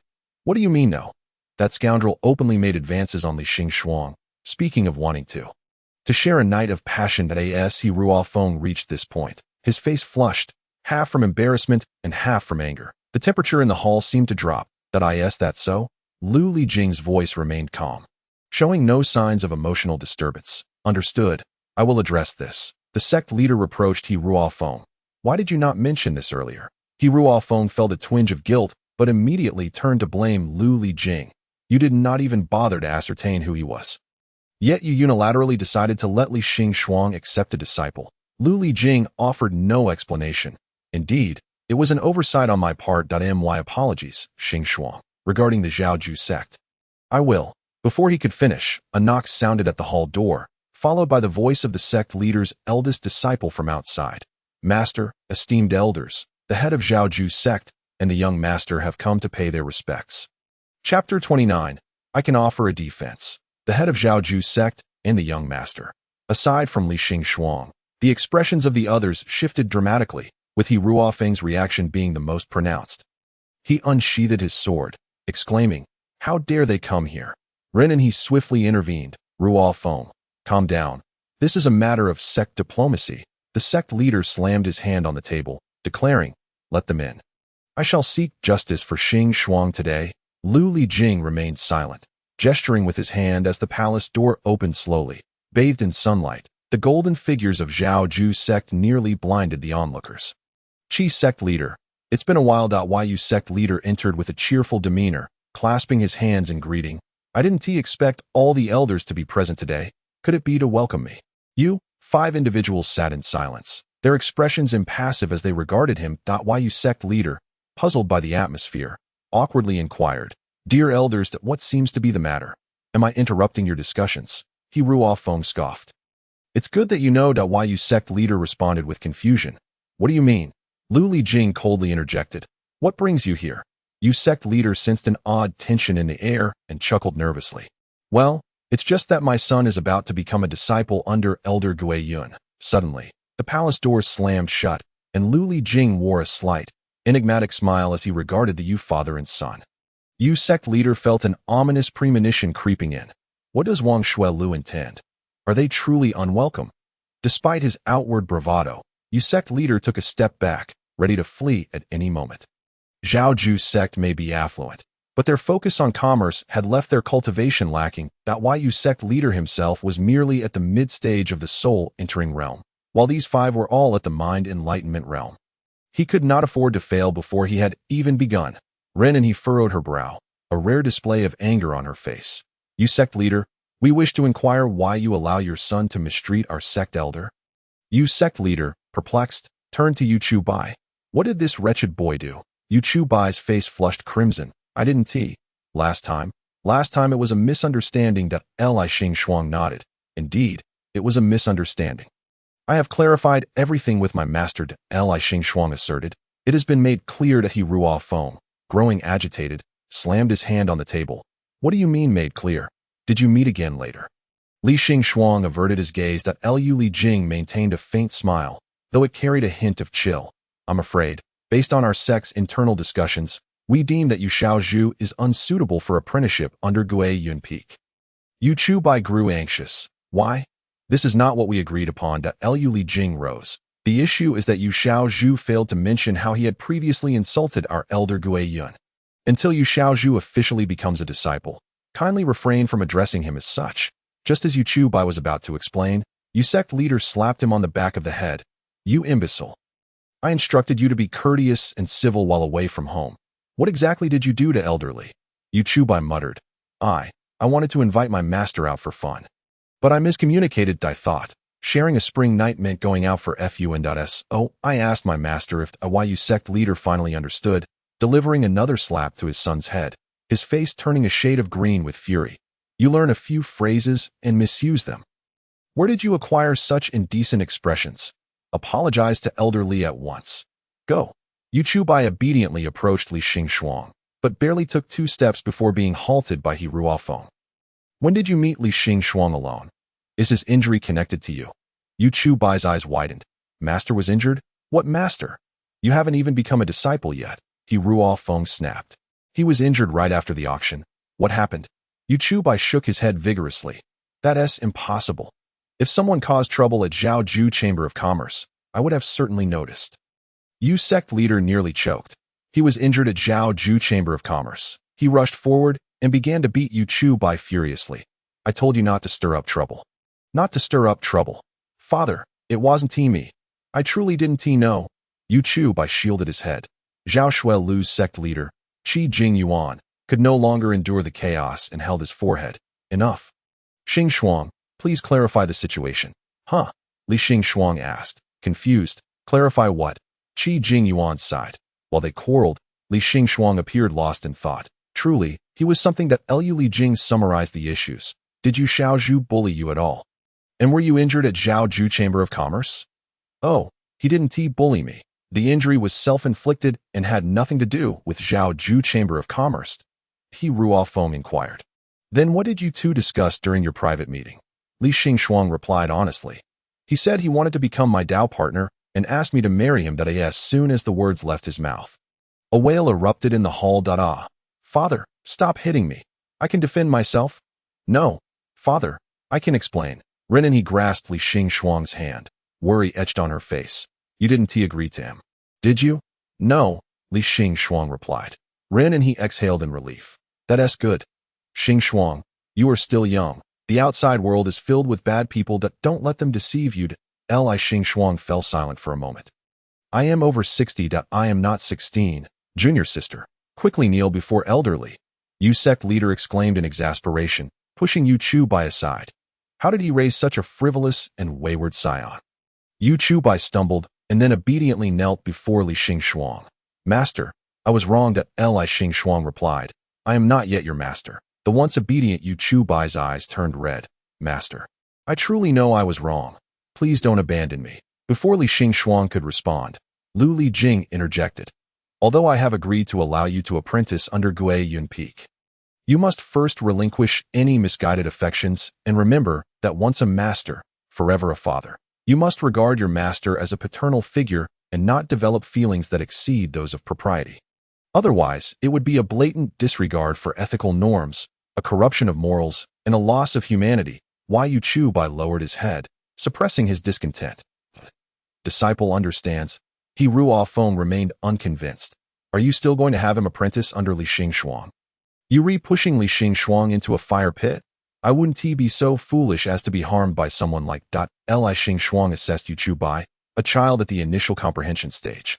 and thought he could be a burden. This disparity in cultivation was not just a chasm compared to Li Xingxuang. Even compared to Ling Han, he was vastly inferior. Moreover, he had no intention of harming Li Xingxuang. The matters that angered the sect leader and the elders did not concern Li Xingxuang that he Ruo Feng, infuriated, remarked, "You're so dense that you can't even recognize when you've been wronged." Li Xingxuang replied, puzzled, "But I haven't been wronged." That he Ruo Feng was nearly driven to madness. "That's exactly why you don't understand," the sect leader sighed. "All right, Ruo Feng, let Xingxuang decide for himself." Li Xingxuang turned to the still kneeling Yu Chu Bai. Yu Chu Bai timidly lifted his head, anxiously gazing at him, fearful of rejection. Chapter 30. He must not leave today, since Elder Xian Yun has agreed to Zhao Ju's sect. "I cannot go back on my word." Yu Chu Bai was filled with joy. "Master," Li Xingxuang continued, "however, I recall Elder Xian Yun stating that the apprenticeship ceremony would take place after the exploration of the secret realm. Furthermore, a group from Zhao Ju's sect arrived yesterday, seemingly displeased with the simplicity of Guiyun Peak. No, that's not true." Yu Chu Bai hastened to clarify. "Master, I will drive those troublesome servants away immediately. I will heed your every word. Also, my father and I specifically brought some modest gifts, hoping to aid in the better development of Wang Shuelu." Upon hearing this, Yu sect leader immediately produced 2 enormous chests from his storage space. When the chests were opened, they overflowed with exquisite spirit stones, nearly dazzling the eyes of everyone present. Li Xingxuang shielded his eyes with the back of his hand. The rotten essence of capitalism. Yu Chu Bai, bewildered, asked, "What do you mean?" "It's nothing. You may rise now." Li Xingxuang extended his hand to assist him. He Ruo Feng coughed harshly twice, glaring at Li Xingxuang. Li Xingxuang looked at He Ruo Feng, perplexed. "What's wrong with you? Did a dumbbell get stuck in your throat?" At that moment, Yu Chu Bai beamed, grasping Li Xingxuang's hand for support and rising. "Thank you, master." Upon seeing the spirit stones, Qi Jing Yuan's eyes sparkled with clarity. Building a sect indeed requires substantial funds. In the past, raising disciples only meant expending money outwardly. It was rare to receive money in return, especially in such abundance. "Haha, well said." Just as Qi Jing Yuan chuckled, he met Lu Li Jing's icy gaze and promptly fell silent. He seldom encountered that look from Lu Li Jing that if it appeared, it signified someone was about to face dire consequences. He hoped today's unfortunate soul would not be himself. Regardless, the apprenticeship must wait until after the secret realm exploration. Lu Li Jing stood, speaking slowly. "The sect has been exceedingly busy lately, and we truly cannot attend to Yu Xiaozhu at this time." The esteemed master Yu promptly interjected, "No worries, that I shall arrange for the construction of Guiyun Peak to be thoroughly enhanced before my son formally enters the sect. I certainly do not intend to imply that Guiyun Peak is rudimentary. However, as my son wishes to be apprenticed to Elder Guiyun, we must express our respect for his teachings within our means. If Elder Guiyun has any reservations," Li Xingxuang shook her head, "I have no objections, but during the construction, please do not disturb my disciple's meditation." The Yu father and son displayed an unexpected courtesy. Even though several elders were displeased due to the matter concerning Li Xingxuang, they could find no fault in their behavior. Furthermore, they generously offered a substantial sum, exquisite spirit stones. This amount could sustain Wang Shui Tower for several years. Though motivated by monetary gain, Qi Jing Yuan still possessed a sense of integrity. After sending away the Yu father and son, he closed the hall doors, earnestly advising Li Xingxuang, "Xingxuang, your emotional sensitivity is significantly dulled compared to others. Master Mo was deeply engrossed in his cultivation and did not provide you with proper guidance. Not to mention, the previous Elder Guiyun was a rather neglectful mentor. The fact that Li Xingxuang survived his tutelage is a testament to her good fortune." Li Xingxuang interrupted, "Master, please speak plainly." Qi Jing Yuan, with a heart full of concern, urged, "Do not allow yourself to be taken advantage of, understood?" Li Xingxuang nodded. "Rest assured, I will safeguard the funds sent by Zhao Ju's sect. No one will siphon off any profits." Qi Jing Yuan responded with confusion. He Ruo Feng, unable to bear it any longer, translated for Qi Jing Yuan, "That is not the point, Li Xingxuang. You must not become too close to others, especially your disciples." Li Xingxuang looked utterly perplexed. "Why do not question why?" He Ruo Feng pointed sternly at Li Xingxuang. Li Xingxuang remained silent for a moment. Very well. Qi Jing Yuan, still uneasy, insisted. No, no, no. You do not understand. Allow me to think of how to explain this to you. Lu Li Jing stepped forward, kneeling slightly before Li Xing. Looking up at him, Xing, consider me your disciple from now on. Li Xing nodded. Master, look, I injured my hand while practicing swordsmanship. Lu Li Jing opened his palm. With his head slightly tilted back, he appeared exceedingly delicate, exuding an aura of extreme innocence that evoked an involuntary sense of pity in onlookers. Qi Jing Yuan felt goosebumps rise all over. He was overwhelmed by an indescribable sense of nausea. Let me take a look, Li Xing said without a hint of discomfort, gently grasping Lu Li Jing's hand to inspect the non-existent wound in his palm. He Ruofeng angrily remarked, "This is utterly unacceptable." Li Xing, bewildered, released his grip. "Are you not concerned for your injured disciple? What if he becomes corrupted?" He Ruofeng retorted, "Just give him some healing ointment." "That makes some sense," Li Xing acknowledged. "I understand now." Proceed. Lu Li Jing blinked innocently. "But master, that medicine is too precious. The my injury is not severe," Li Xing replied.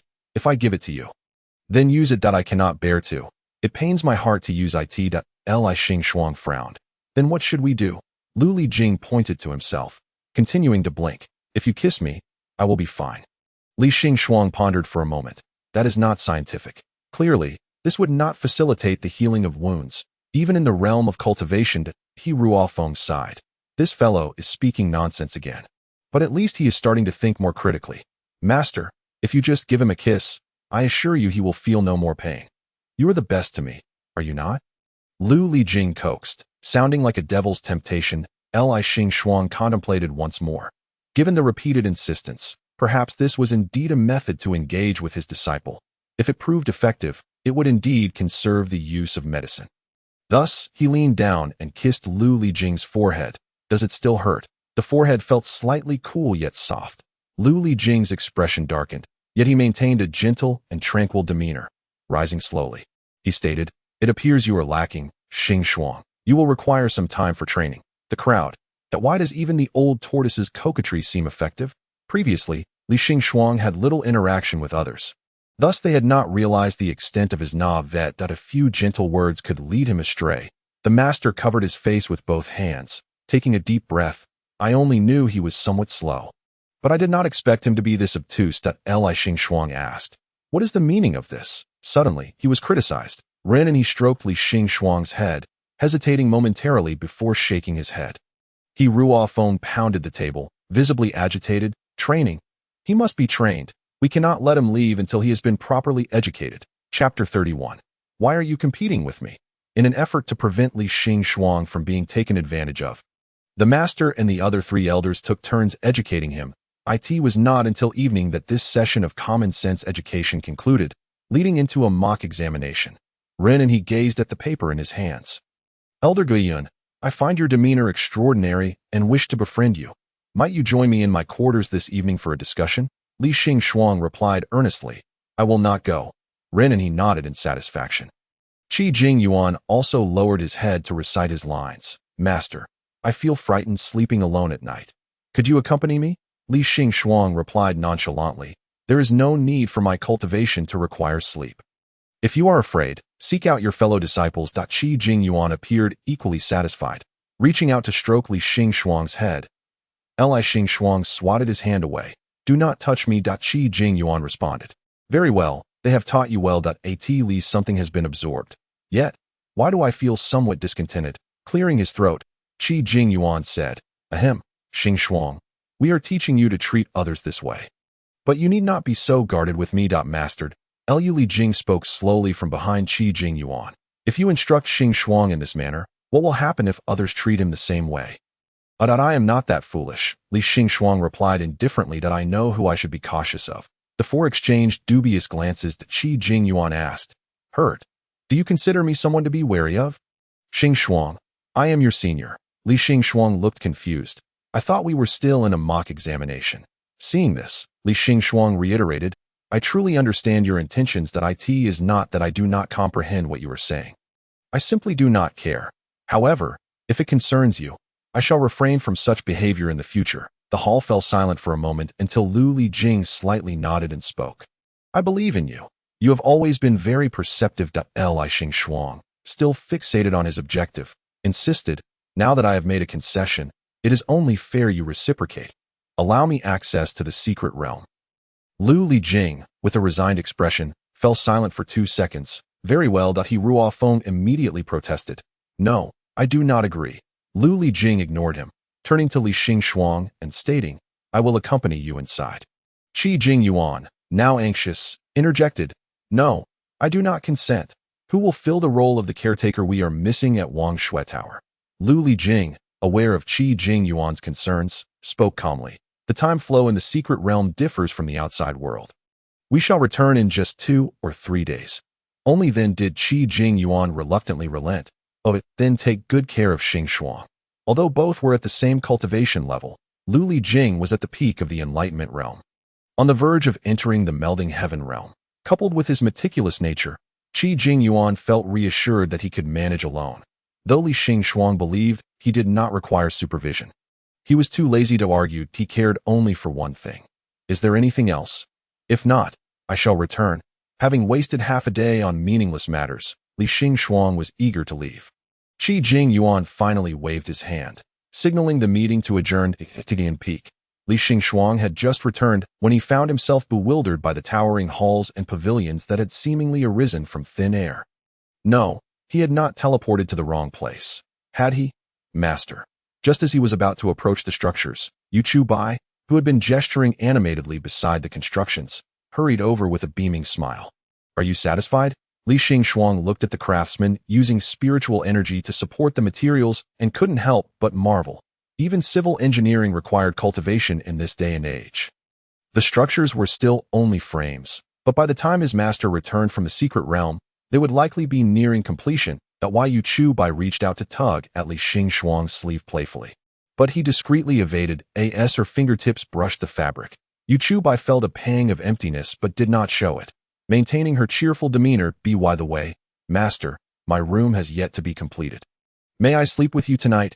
Yu Chu Bai revealed a cunning smile reminiscent of a fox. Li Xing pondered. Was this not a question from the recently completed mock exam? Though the data had changed. The format remained the same. Just substitute the variables. My cultivation does not require sleep. You may sleep with your fellow disciples. Just as Ling Han was about to approach Li Xing, he nearly stumbled. With Li Xing's cultivation, he naturally sensed someone nearing and turned to say, You have arrived. This is Yu Chu Bai. He will be your junior brother from now on. Ling Han's expression was not particularly warm. But he managed to be polite. Junior brother. Yu Chu Bai smiled brightly. I have heard much about you during my time at Jiaoju sect. It is a pleasure to finally meet you in person. Ling Han's expression stiffened slightly. Junior brother jesting. I am merely an inconspicuous figure. How could I possibly have a reputation? Elder Xian Yun had informed him that the news of his demonic lineage had been suppressed by Wangshui Tower. So Yu Chu Bai should not have been referring to that. With a beaming smile, Yu Chu Bai replied, After all, you are Master's first disciple. How many people must be envious and jealous of you? Ling Han, feeling slightly more at ease, remarked, So it is that Yu Chu Bai cast a glance at Li Xinghuang before turning back to Ling Han. A smile tinged with provocation gracing his lips. I had the honor of meeting our esteemed master in my youth. And he even gifted me a reverse scale from the cold abyss Jiao Dragon. Alas, I had not considered apprenticeship at that time. Otherwise, you might have had to address me as senior brother. Ling Han clenched his fists. A burning pain searing through his chest, causing his head to feel slightly lightheaded. If he could not discern the intentions of this junior apprentice, he would be a fool indeed. Yu Chu Bai was clearly intent on putting him in his place. Ling Han was indifferent to mockery. He could even endure bullying and insults. Yet, at that moment, 5 words echoed incessantly in his mind. I am superfluous. He felt as though he were extraneous wherever he went. The demon clan did not regard him as one of their own. And neither did the human clan. He had once thought himself superfluous at Gun Peak until his master had defended him before others. He believed he had finally found a sense of belonging, until the appearance of this young man. Belonging to a prestigious family, the heir of a sect, he seemed to possess everything. So why then must he covet Ling Han's only? Ling Han, what are you dazed about? Li Xinghuang noticed Ling Han lost in thought and called to him. Ling Han immediately released his grip, which had left marks on his palm, and smiled. It's nothing, just pondering a doubt from my recent cultivation dough, so diligent. Li Xinghuang replied casually. Well then, you two have met. I trust you will get along well. Yu Chubai wore a sweet smile. Of course, I will listen to our master. Ling Han managed a strained smile. I will look out for my junior brother, Li Xinghuang added. Oh, by the way, for the time being, you will be residing with your junior brother. Master, Yu Chubai interjected hastily. I can stay in that side hall instead. Ahem, I am not a good sleeper. I wouldn't want to disturb my senior brother. Li Xinghuang was speechless. So you're afraid of disturbing your senior brother, yet not of disturbing your master. What a cheeky lad. Chapter 32. Inner demons. My disciple shall return to cultivation first. Ling Han suppressed the intense pain in his chest. Lowering his eyelids as he spoke, Li Xinghuang inquired. You mentioned having doubts. Do you require my guidance? Ling Han forced a faint smile. Thank you, master, but I have already figured it out. Very well, should any questions arise, feel free to seek me out. Once back in his room, Ling Han immediately tore open his shirt, revealing a series of violet-black patterns resembling blood vessels surging across his chest, flickering like flames. These lines extended from his chest to his back, and he pressed his hand against his chest, gasping for breath as the pain became almost unbearable. Conflicting thoughts and a bloodthirsty desire surged within him, prompting him to fiercely grip his neck until his head throbbed and he neared asphyxiation.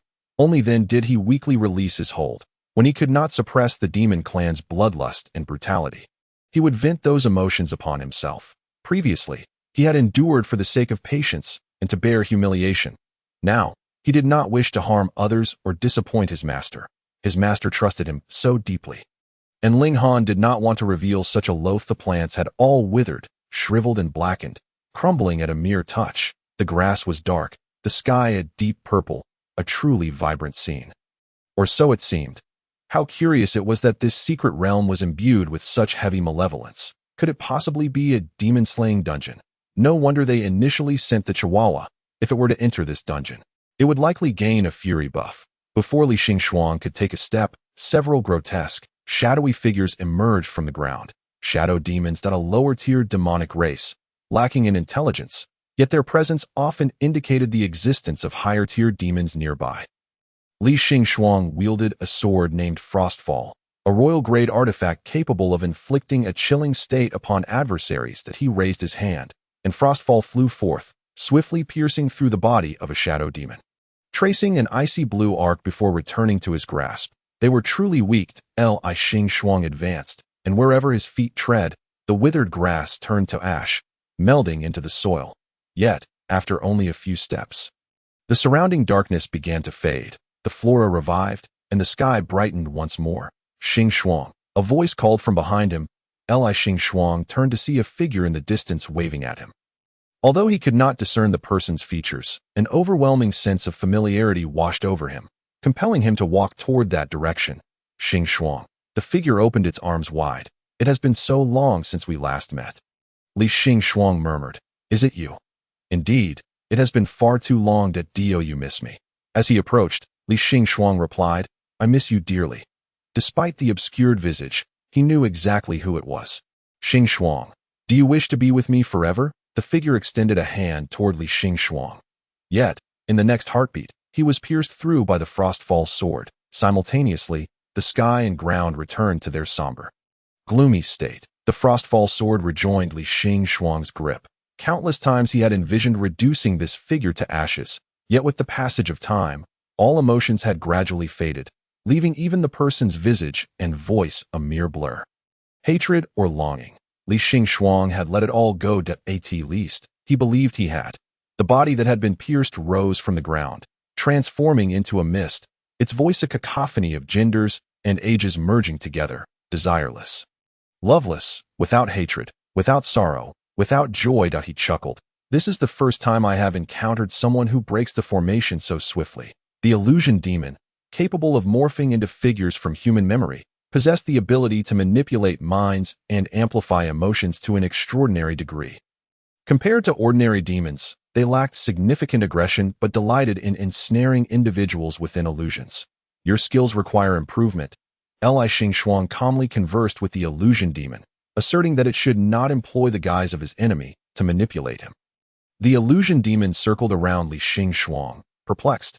Impossible. The one I transformed into should be the most significant person in your heart. Li Xingxuang retorted. Do you have any idea how many years I have wished to kill him?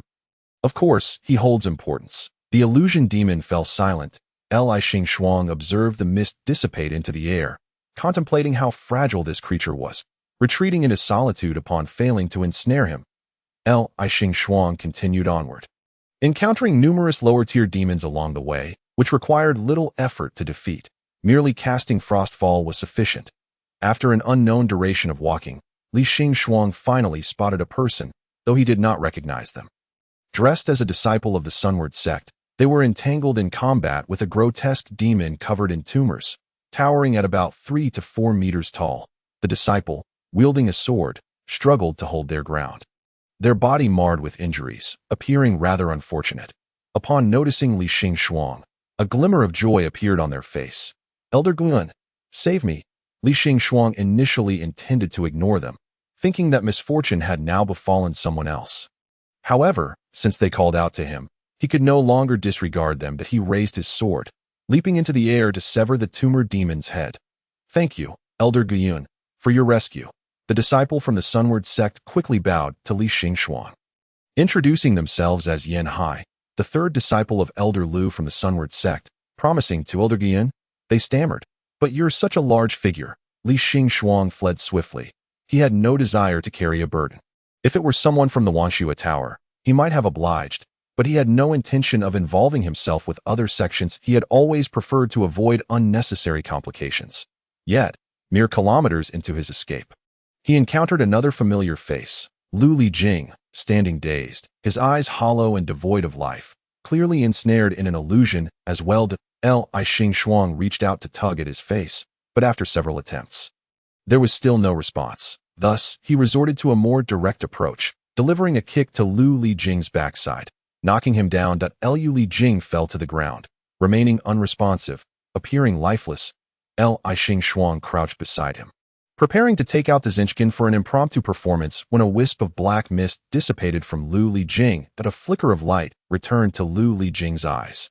Upon seeing Li Xingxuang, he blinked rapidly, seemingly still in disbelief that you're awake. Li Xingxuang inquired. Lu Lijing raised a hand, gently brushing his fingers across Li Xingxuang's forehead and then his brow and eyes.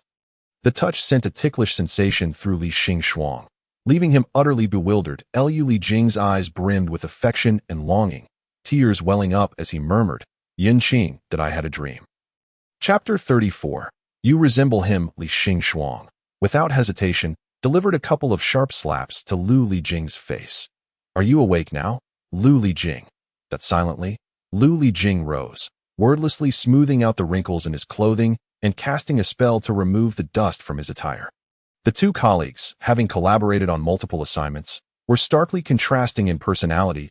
He Ruo Feng was impulsive, easily ignited, spending half of each day in a state of anger, resembling a chihuahua. In contrast, Lu Lijing maintained emotional stability, his expressions rarely betraying his feelings. Even when angered, he exhibited only mild indications, moving at a languid pace akin to that of a tortoise.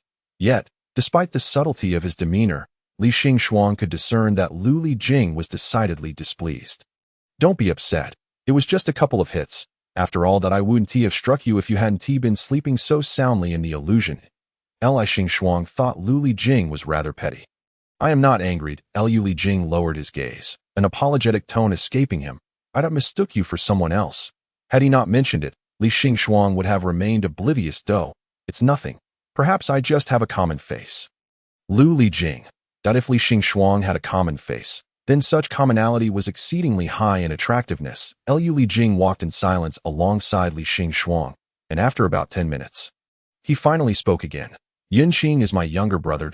Li Xingxuang momentarily processed this revelation, recalling how Lu Lijing had mistaken him for Yin Qing earlier. Do I resemble him? Li Xingxuang casually inquired. Lu Lijing looked at him, enunciating each word. Very much so. Li Xingxuang began to understand that Lu Lijing was engaging in a game of comparison. Nonetheless, he was indifferent to such matters. He and Lu Lijing were not particularly close, and Lu Lijing had never shown him any preferential treatment due to Yunqing. In fact, he had even discreetly undermined him. Lu Lijing's gaze seemed to drift far away as he began recounting a memory. In my childhood, my father brought a common woman from outside the palace. As soon as she entered, she was bestowed the title of Defei. The entire palace was rife with gossip, claiming she was a fox spirit in disguise. An enchanting creature meant to beguile the ruler. Lu Lijing suddenly delved into the past. Li Xingxuang was not particularly invested in his colleagues' personal lives, but if Lu Lijing wished to share, he would listen. I met that to Fei. Lu Lijing pressed his lips together. She truly was beautiful, yet there always lingered a sorrow in her features. Perhaps the palace was not a favorable place for her. The palace is hardly a pleasant place. Before long, news arrived that the Defei had been diagnosed with a joyous pregnancy, which only intensified the scrutiny upon her. A certain concubine poisoned her food, leading to a difficult labor that resulted in the birth of a male infant before she succumbed. That infant was frail, and the physician predicted he would live no longer than 18 years. At this point, Lu Lijing halted his steps. Li Xingxuang offered comfort. Try to see it positively. Even if he were to live to 80, he would have already perished by now. Lu Lijing remained silent for a moment before continuing. My father named him Lu Liyun, affectionately calling him Yunqing, cherishing him dearly, even disregarding the objections of court officials to bestow the title of prince upon the newly born Yunqing. Li Xingxuang casually asked, "Do you feel the same way about him?" Lu Lijing shook his head. Initially, I despised him. No one enjoys having a rival. However, upon reflection, he was merely a short-lived child. Even if he were truly named the crown prince, he would not live to see the day of his coronation. Perhaps due to the tragedy befalling the Defei, Lu Lijing's father took great measures to protect Yunqing. When I first met him, he was already 5 years old. I must admit, he was the most beautiful and adorable child I had ever encountered, though he was significantly more frail than other children. Upon seeing me, he did not display any fear. Instead, he approached and called me elder brother. At that moment, I felt that perhaps I had no reason to harbor hatred toward him any longer. Lu Lijing turned to Li Xingxuang at this juncture. When I first met you, I was genuinely surprised. You resemble him so closely that it made me uncomfortable. Although I do miss my brother dearly, I understand that substituting one person for another is unfair to both. Thus, I always made a conscious effort to avoid you. Li Xingxuang, unfazed, replied, I don't mind such things. If you miss your brother, feel free to treat me as a substitute. Lu Lijing chuckled softly, shaking his head. You are you, and Yunqing is Yunqing. Both are important to me, and there is no question of replacement, but the person in your illusion must be him, right? Lu Lijing fell silent for a moment before nodding, acknowledging that it was indeed the day he died. That I felt ensnared within it, as if trapped in a nightmare. Lu Lijing had no intention of continuing his narrative. He merely raised his hand to gently stroke Li Xingxuang's hair. His gaze dimmed slightly. Li Xingxuang held little interest in his tale. Even if he listened, he would soon forget it. For him, the priority lay in finding Linghan and uncovering something of value within this secret realm. The two encountered no further dangers along their journey, as both were at the Mingxin stage. Although Lu Lijing appeared somewhat disheveled moments ago, in truth, aside from the illusory demons specializing in mental defenses, few things could impede him. The pain buried deep within his heart was a secret he had never shared with anyone. Even today, when he confided in Li Xingxuang, he had not revealed everything. He remained reluctant to mention the specifics of that nightmare. Li Xingxuang, meanwhile, was idly glancing around. The secret realm was quite expansive, and it was sheer luck that he had collided with two individuals. They had traversed for quite some time, and aside from the occasional low-level demon that emerged, they had encountered no living beings. However, after such a lengthy walk, Li Xingxuang had finally confirmed one thing. The entire secret realm was likely shrouded in demonic energy. Lu Lijing looked up at the sky. This secret realm should belong to the chaotic boundary between the demon realm and the human realm, abundant with low-level demons. Yet so far, the only high-level demon they had encountered was the illusory demon. The demon realm and the human realm did not coexist in the same planar space. They were more akin to parallel lines. However, connections existed between these parallel lines, which constituted the so-called boundary. Here, demons might appear, as might humans. Yet there was a commonality. Typically, respectable humans and respectable demons would not intermingle in such areas. This was a chaotic and perilous place. yet in such a setting. Artifacts from both demons and humans might be discovered. Perhaps it was well suited for Linghan. Chapter 35. The cave maze. It seemed there was no path ahead. Li Xingxuang pointed forward, where the ground had split open into a massive chasm, effectively cleaving the earth in two. However, we could fly across. Liu Lijing did not object and followed Li Xingxuang forward, but in the next moment, a tremendous force of suction tore the two of them away. Even with the use of spiritual power to resist, they could not escape the pull of the gorge. That it was a spatial spell. Before the two could struggle for long, they were swept into its depths. Li Xingxuang felt rather unlucky. Logically, one at the Mingxin stage should be able to traverse a secret realm of this level with ease. When Li Xingxuang opened his eyes, he found himself in a cave. Seemingly devoid of immediate danger, this secret realm was peculiar. Although even high-ranking cultivators could find themselves in peril, such predicaments were usually not fatal. It bore a sense of mischievousness. Xianyan Elder? Li Xingxuang called out as he scrambled to his feet. No one responded. Within the secret realm, the use of spiritual consciousness for communication was impossible. The cave was dimly lit, with only a faint glimmer of light seeping through the stone crevices. Li Xingxuang cast a lighting spell, illuminating the surroundings. The cave featured numerous passages, resembling a labyrinth. Suddenly, the stone wall beside him trembled violently before collapsing, leaving Li Xingxuang momentarily stunned. That it wasn't the collapse that shocked him, but rather the revelation that the one who had broken through the wall was his own disciple. Linghan. It was truly a case of finding something effortlessly after much searching. Yet, it might also be attributed to the protagonist's halo. Master? Linghan exclaimed with a look of surprise, quickly kicking aside the debris and rushing toward Li Xingxuang. Master, you are the first person I encountered in this secret realm. I am truly fortunate. Li Xingxuang, however, focused on another matter. Why did you break the wall? Linghan seemed a bit embarrassed. The disciple appears to have lost his way. So I thought if I demolished this place, I would surely find a path. Li Xingxuang surveyed the area. But don't you think it might collapse? It hasn't collapsed, likely due to the protection of luck. Linghan replied obediently. Li Xingxuang nodded. Let us go. I will accompany you in searching for a way. All right. Linghan eagerly followed Li Xingxuang. Li Xingxuang inquired. Did you first appear here? No. I initially found myself in a desolate area. And then I saw a peculiar door. As soon as I approached, I was sucked in. Li Xingxuang pondered. He and Liu Lijing had been transported due to their proximity to the cliff, while Linghan's point of contact for transportation was evidently different. It seemed that the transportation points were distributed throughout, each with distinct forms. Thus, many individuals must have been transported here. Li Xingxuang glanced at the wall that Linghan had shattered. Beyond it lay a dead end, which explained his crude method of breaking through the adjacent wall. Though the full extent of the cave was not visible, Li Xingxuang sensed it was quite vast, and he briefly doubted whether he could find his way out.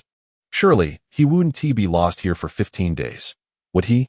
Li Xingxuang glanced at Linghan beside him. Well, following the child of destiny should not lead to misfortune. Indeed, after a short while, Li Xingxuang spotted a peculiar pattern on the stone wall ahead, depicting the likeness of a demonic dragon. Unlike the flood dragon he had once slain, the demonic dragon resembled a large lizard with wings, typically black in color. The outside world propagates the notion that demonic dragons relish destruction, hoard treasures, and abduct beautiful maidens. In reality, demonic dragons are quite different. They spend most of their time sleeping in their lairs. Given their placid nature, they hardly deserve to be labeled as demons. Yet humans remain fervent in hunting demonic dragons, driven by an intrinsic animosity towards demons and the fact that demonic dragons possess valuable materials. Their scales can be forged into magical artifacts, their flesh can serve as alchemical ingredients, and their hearts are invaluable gemstones. Is this the lair of a demonic dragon? Linghan inquired, leaning closer. Li Xingxuang shook his head. It shouldn't be. A demonic dragon's lair is not this expansive. Demonic dragons are notoriously lazy.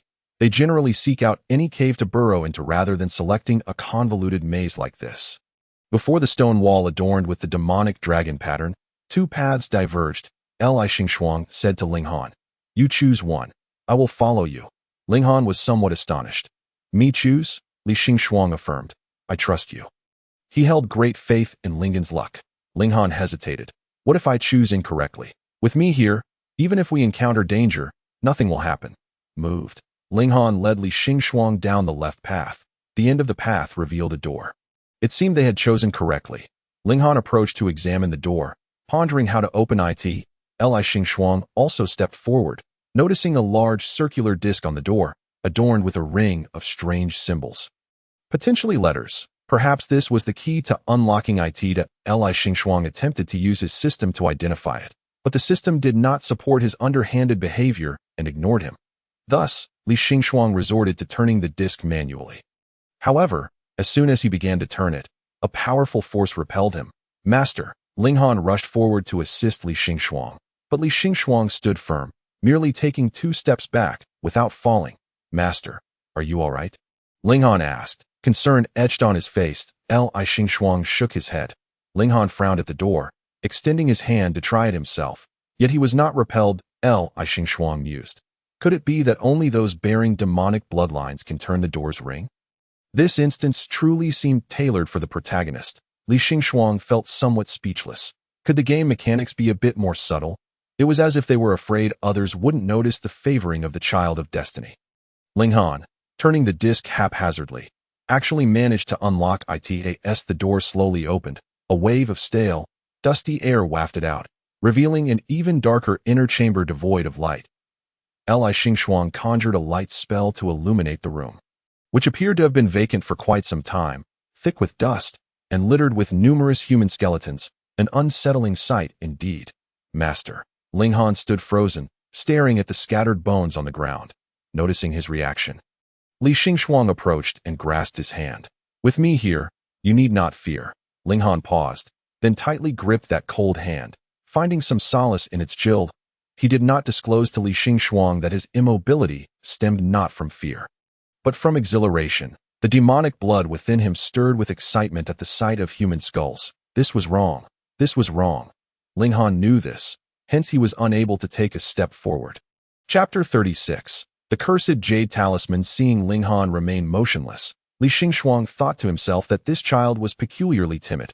However, he bore no resentment towards him, gently patting Lingan's hand with his other hand. If you are truly frightened, you can wait here for a moment. I will go in and take a look.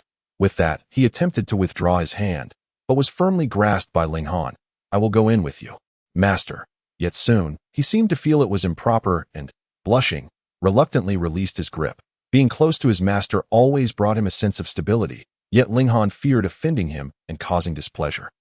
Fortunately, Master did not seem angered by his abruptness. The inner chamber beyond the door appeared to have been long abandoned, with dust coating everything. The floor was strewn with dry bones, save for a stone pedestal in the center, upon which rested a box of indeterminate material. However, this box was ensnared by thorny black-red vines. Li Xingxuang attempted to use magic to clear it, but was predictably repelled. Li Xingxuang sensed that this object was similar to the door. It could be forcibly opened, but doing so would imply destruction. He had previously refrained from forcibly breaking open the door, realizing that such an action would lead to the collapse of this hidden chamber. The meaning is abundantly clear. Even if destroyed, it shall not be given to the human race. Observing this, Ling Han promptly stepped forward, shielding Li Xingxuang behind him.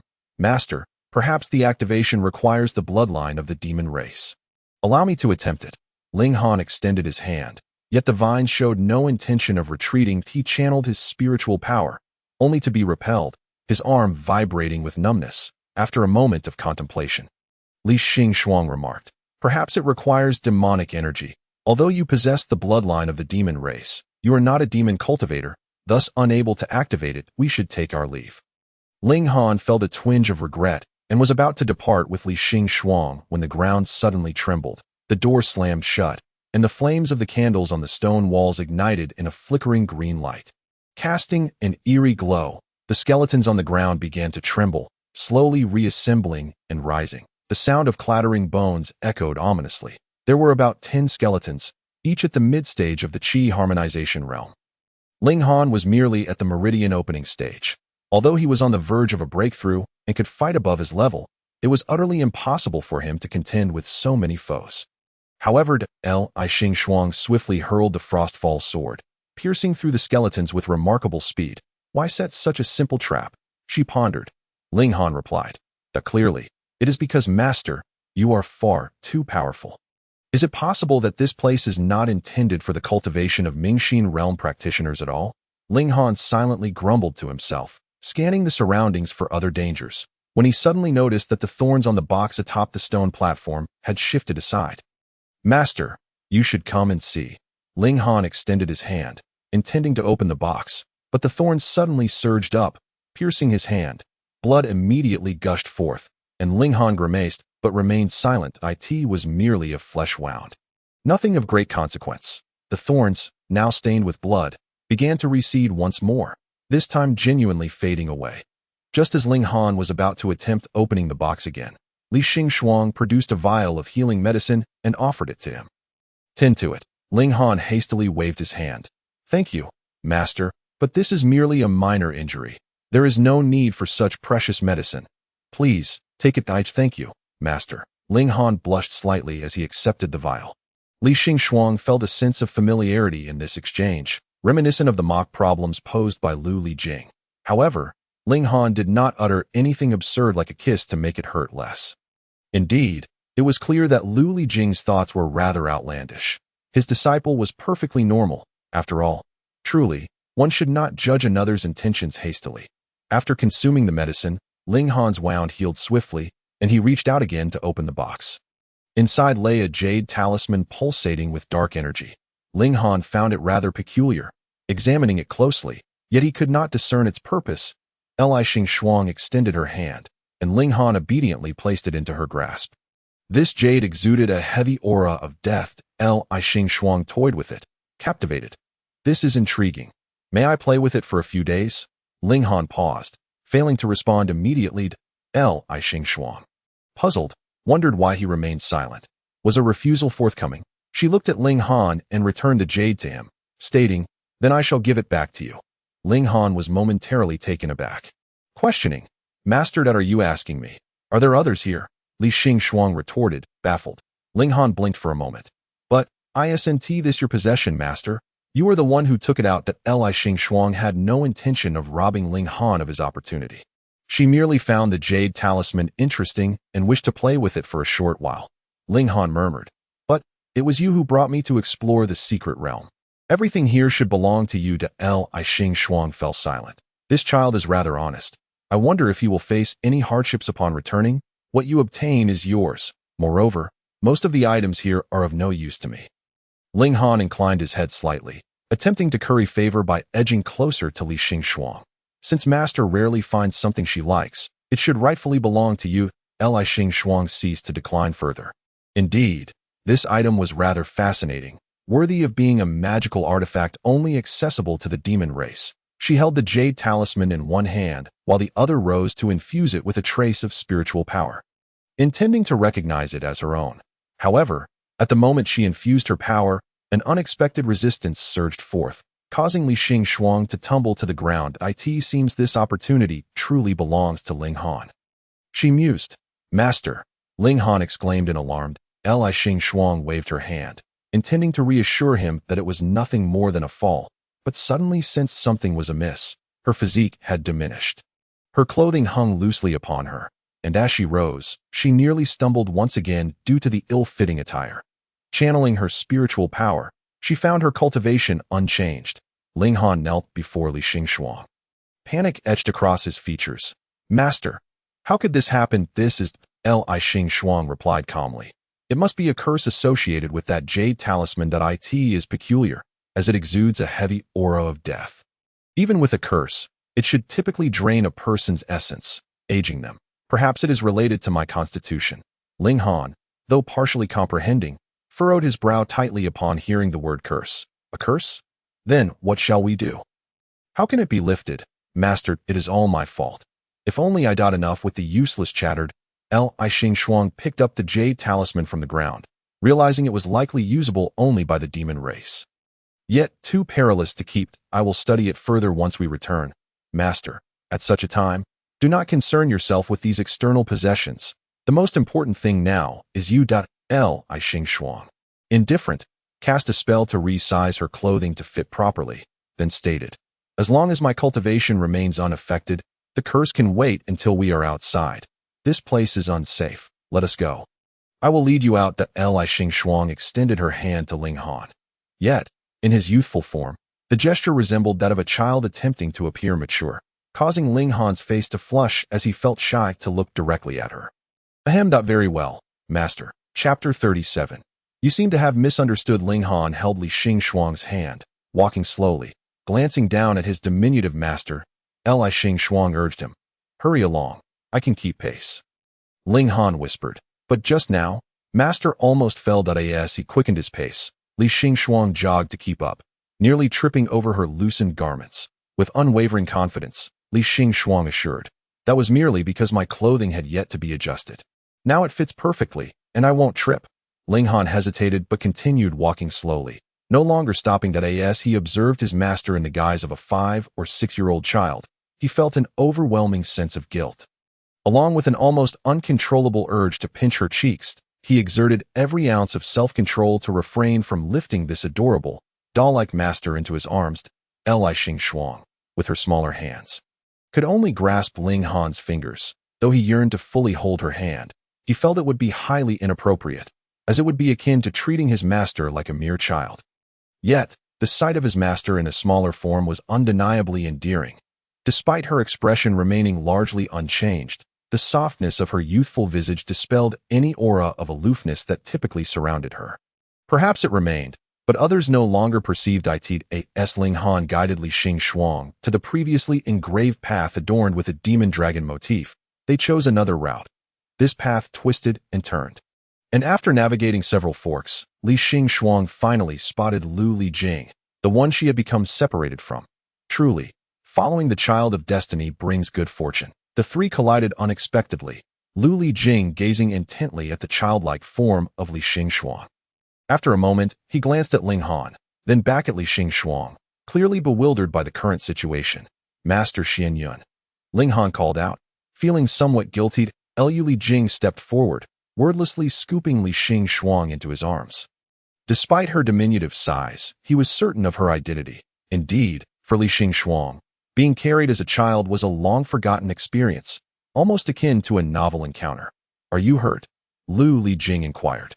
Cradling her in one arm. Li Xing opened her hands in demonstration. Not at all. Lu Lijing tightened his embrace, turning to Ling Han. What transpired? It is a curse, Li Xing interjected on Ling Han's behalf. But it's nothing. My cultivation remains intact. I've merely shrunk a bit. Lu Lijing remained silent, fixating his gaze on Ling Han. Ling Han quickly protested. It is all the disciple's fault. Master only fell into peril to protect me. I implore Master Xianyun to impose punishment. Upon hearing this, Li Xing immediately countered. Do not blame him. It is merely my misfortune. It is not his fault. Lu Lijing gently poked Li Xing's forehead. You always defend him. Li Xing raised 4 fingers. Every word I say is true. Lu Lijing, amused, replied. I care not how you came to this. I shall never again consent to your field missions. You cannot treat me this way. Li Xing tugged at Lu Lijing's collar in protest. We are both elders. If not equal, our statuses are at least comparable, are they not?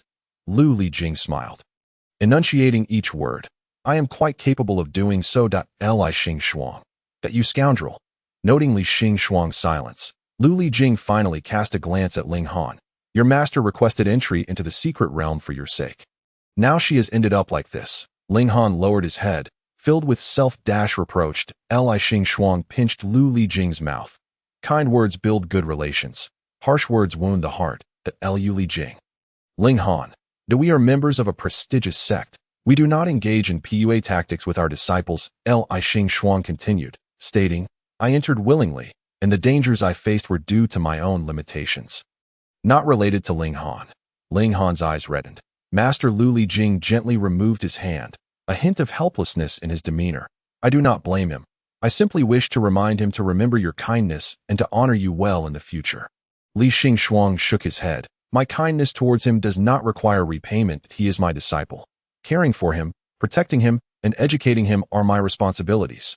You, Lu Lijing sighed. Ling Han, did you hear that? Ling Han held back tears, his voice hoarse. Yes, enough about you both. I too have my faults. Lu Lijing reached out to smooth Li Xing's hair and took a step forward. Let us proceed. We must not lose our way again. Li Xing wrapped his arms around Lu Lijing's neck, reluctant to walk on his own, fearing Lu Lijing might set him down. Lu Lijing smiled slightly, embracing him with both arms. You are rather amusing at this moment. Li Xing leaned against Lu Lijing's shoulder and suddenly called out. Brother, Lu Lijing's previously gentle expression shattered in an instant. He halted, his demeanor stiff. Do not address me in such a manner. Why not? Li Xing assumed Lu Lijing was reminded of his younger brother by his own smaller self. Lu Lijing remained silent and continued walking. You are angry. Li Xing stated, not questioning but concluding that Lu Lijing fell into silence for a moment before calmly replying. No, but do not call me that.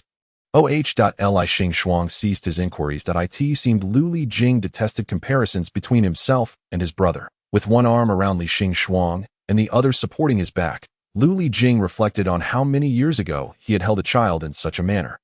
Hearing talk of anger, Ling Han, concerned about a potential argument between Lu Lijing and Li Xing, hurriedly stepped forward and spoke from half a step behind Lu Lijing. Elder Xianyun. If you feel fatigued, allow me to carry master. Upon hearing this, Lu Lijing tightened his embrace, seemingly fearful that Ling Han would vie for him. I am not so feeble as to be unable to carry a child. Ling Han pressed his lips together. I meant no offense. I merely noticed Elder Xianyun's complexion. Lu Lijing forced a smile, though it did not reach his eyes. It appears that you, Ling Han, have misunderstood our brotherly bond. Did you not previously discuss Elder Tianyun with disciples from the outer sect? Do you truly believe we are at odds with Xing? Chapter 38. Each with their own concerns. Ling Han's expression shifted slightly. Just as he was about to clarify, Li Xing inquired, when did you go to the outer sect? For a moment, neither knew to whom he referred, but Lu Lijing responded, when you went out with Ruofeng for a meeting. I met Ling Han at the outer sect. He was visiting a female disciple with whom he had a prior connection. Is at Ning Mo Ro. As soon as he spoke, both their expressions changed. Ling Han stammered, Master, how did you know? Meanwhile, Lu Lijing, walking ahead, knitted his brows. Their expressions remained hidden from each other.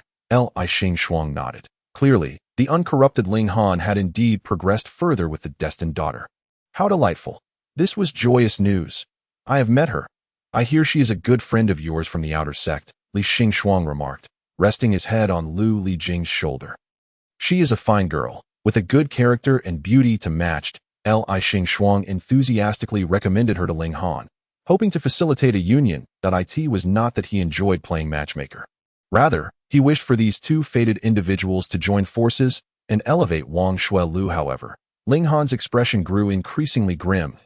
Li Xing, puzzled by his apparent discontent, heard Ling Han tremble as he asked, Master, do you favor girls like Ning Shimi? Only then did Li Xing realize that Ling Han mistakenly believed he had feelings for Ning Mo Ro and was competing with him. Setting aside that Li Xing harbored no such feelings, even if he did, he would never presume to compete for the affections of the child of destiny. No, Ling Han let out a sigh of relief. I simply admire her. If her cultivation were higher, I would consider taking her as my disciple. Elder Xianyun. Could you hold a bit lighter? I can hardly breathe. Li Xing's words trailed off as he nearly lost his breath from Lu Lijing's grip. Only then did Lu Lijing realize he had unconsciously tightened his hold and quickly adjusted his grip. Ling Han's face turned pale. Is that so? While he could still deceive himself regarding Yu Chu by being the disciple of that old turtle. How could he reconcile with Ning Mo Ro? Her talent was hardly commendable. Merely entering Wang Shuelu was an exceptional feat. What did Li Xing see in her? Was it merely her looks? Did he wish to recruit a pretty female disciple? No master could not be so superficial. Seeing Ling Han speechless with joy, Li Xing turned to Lu Lijing. Elder Xianyun. What is your opinion? Lu Lijing's expression was not particularly favorable, but his ability to conceal it was remarkable. He smiled faintly. I have met that disciple as well. Her talent is exceedingly low, and her cultivation is far inferior to her peers. If you were to take her as your disciple, the other disciples would surely feel discontent. What about Yu Chubai? His talent is not high either. Should he be the only one allowed special treatment?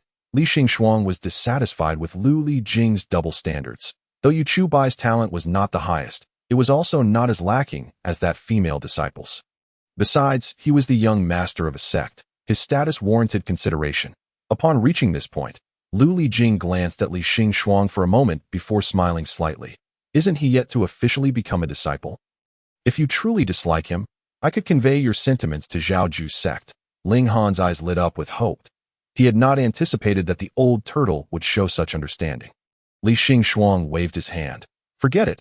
Since we have already taken so much of her money, do you expect me to return it? Certainly. Lu Lijing agreed readily. You would part with me. But I would not part with you. Li Xingxuang raised an eyebrow. 10,000 top-grade spirit stones. You might as well sell me for that much. Lu Lijing laughed. Do you think I would be willing to sell you? Your actions are no different from selling me, Li Xingxuang accused. Well, that is my fault. Lu Lijing offered no explanation, simply admitting culpability. You would sell me and yet offer me no benefits. Li Xingxuang continued his accusations. Lu Lijing nodded. That is my mistake. Li Xingxuang. What good is it to admit your mistakes? You should compensate me, deciding not to dwell on it. Li Xingxuang leaned back against Lu Lijing's shoulder, turning to Ling Han. Ling Han, do you desire a junior sister? Ling Han's expression stiffened. When parents ask children if they want a younger sibling, it often indicates that a pregnancy is already underway. Similarly, when a master asks a disciple if they wish for junior siblings, it signifies that preparations to accept disciples have been made. Ling Han feared to decline outright. Not only could he not dictate his master's thoughts, but he also feared inciting his master's ire. He could only stammer, Master, the junior brothers have yet to enter the sect. If you were to take in 2 disciples at once, it might be rather busy. And besides, the junior sister's cultivation is too low. It would be better to wait until she is stronger. Oh, that makes sense. Li Xingxuang nodded, realizing that Ling Han surely wished to meet Ning Mo Ro. His thoughts aligned with Li Xingxuang's, both preferring to wait until Ning Mo Ro's cultivation improved. The 3 of them occupied entirely different channels. Not to say they harbored ulterior motives, but they were undeniably fragmented. Ling Han felt a profound sadness at Li Xingxuang's desire to take on disciples, yet it was not directed at Li Xingxuang. Rather, he felt inadequate. He did not wish for his master to take on additional disciples, though he understood that it was perfectly normal for a master to do so, and he should not feel this way. Yet, he was consumed by jealousy. He did not want anyone to divert his master's attention from him. Nor did he want to share the tenderness that had once been solely his. In contemplating his suggestion for the junior sister to wait until she was stronger, he maliciously thought that given Ning Mo Ro's talent, no matter how hard she tried, she would never rise to prominence. Meanwhile, Li Xingxuang mused that such a talented pair were indeed a natural match. According to the original fate, Ling Han and Ning Mo Ro should not have been together, likely due to Ling Han's path of demonic cultivation. After Li Xingxuang altered their destinies, both became members of prestigious sects, now free to be together. Li Xingxuang even deliberated on whether he should guide these 2 destined individuals and whether their offspring might be superlative protagonists. After all, how could the children of 2 fated individuals be anything less? As for Lu Lijing, his expression was laden with darkness. Just then, he tightened his grip, only to have Li Xingxuang tug at his ear. Lu Lijing shot Li Xingxuang a helpless glance. If you feel discomfort, just say so. There is no need to pull me. Li Xingxuang, dissatisfied after being tugged twice, pushed him away. I do not wish for you to carry me. Put me down. Upon hearing this, Ling Han immediately stepped forward eagerly. Master, if you do not mind, let your disciple carry you. Lu Lijing became even less inclined to relinquish his hold, softly coaxing. Xingxuang, do not throw a tantrum. What would it look like for a disciple to carry you? No. Li Xingxuang tugged at Lu Lijing's collar. Do you not feel we are going in circles here? How long do we need to wander in this place to find our way out? Lu Lijing fell silent for a moment, preoccupied with the chaotic thoughts in his mind, failing to notice that they seemed to be retracing familiar paths. Once again approaching the fork where they had first encountered each other, Ling Han glanced around. Master, how about I try to break through this place again? Li Xingxuang gazed up at the stone wall. And at this juncture, all he could do was hope it wouldn't collapse. Let us give it a try, he said. Ling Han drew his sword and, channeling his energy, struck the adjacent stone wall. The wall indeed shattered, but simultaneously, the entire cavern began to tremble. A foreboding sensation washed over Li Xingxuang. Is there any point in trying to reattach this now? Chapter 39. The 5 stone statues. Lu Lijing raised his hand to conjure a protective shield of spiritual energy. Enveloping the three of them, as chunks of the cavern crumbled, the ground beneath them trembled violently, revealing a portal that pulled the three into its depths. Dizziness overwhelmed Li Xingxuang, and he resolved never to encounter a portal again in this lifetime. Thankfully, he did not fall, and the three remained together, with Lu Lijing securely cradling him. Unfortunately, Ling Han was less fortunate, landing unceremoniously on his rear. Li Xingxuang surveyed his surroundings. Beneath his feet lay a circular plaza paved with stone bricks. Encircled by 5 stone statues, the sky, no longer a dark purple, now blazed a deep crimson, brimming with an aura of impending doom. In front of the plaza stood another stone door. Lu Lijing approached, and Li Xingxuang noticed the inscription engraved upon it. Shatter the statues in order to open this door. The female demon precedes the evil spirit but follows the elder. The elder follows the shadow demon but precedes the dragon. The evil spirit is not the last. Li Xingxuang was at a loss for words. Why was there a need for deduction? Ling Han leaned closer, seemingly bewildered. Lu Lijing articulated, in sequence, they're the shadow demon, the elder, the female demon, the evil spirit, and the dragon. You calculated that swiftly, Li Xingxuang remarked, having just finished reading. While Lu Lijing had already deduced the order, his efficiency indeed stood in stark contrast to his rapid speech. Lu Lijing smiled slightly. It merely appears convoluted. In truth, it is quite simple. Li Xingxuang, disinterested in the simplicity or complexity, turned his attention to the 5 statues. But who are these statues supposed to represent? The craftsmanship of the demon race leaves much to be desired. Aside from the dragon, which is distinctly different, the others are grotesque humanoid outlines. Lu Lijing also seemed to be in a quandary. Ling Han, somewhat puzzled, pointed at them one by one. Isn't it obvious? This one is female, this one is old, this one is a dragon, this one is a shadow creature, and this one is a spirit. Li Xingxuang exclaimed, good grief, the innate talent of the demon race. Lu Lijing looked at Ling Han. In that case, Ling Han, you shall shatter the statues that I'll hold on to Xingxuang. It's inconvenient for me. Ling Han obediently complied, though his memory was not the best. Could Elder Xianyun please repeat the order? I've forgotten. Lu Lijing smiled. Xingxuang, does your disciple have such a poor memory? Li Xingxuang tugged at his ear. You have a good memory, don't you? Do you not know the saying, 30 years on the east bank of the river, 30 years on the west bank? Do not mistreat the young, if he miscalculates. Our sect will be doomed. Li Xingxuang felt an overwhelming sense of responsibility for the affairs of Wangshua Tower. Lu Lijing was unperturbed. All right, my fault. Pulling his ear any further, and it might come off. Ling Han, the first statue is the shadow demon. Ling Han gathered his energy and struck the shadow demon statue with his sword. However, the statue did not shatter. Instead, it began to tremble, and soon after, dark figures emerged from the ground, shadow demons. Their strength was not formidable, comparable to the skeletons within the secret chamber, likely at the mid-stage of the Qi harmonization realm. Had he struck incorrectly, or was it that attacking the statue summoned these creatures? Li Xingxuang hadn't the time to ponder before Lu Lijing effortlessly eradicated the shadow demons. They were vanquished. The statue shattered. Next, the elder, Lu Lijing directed.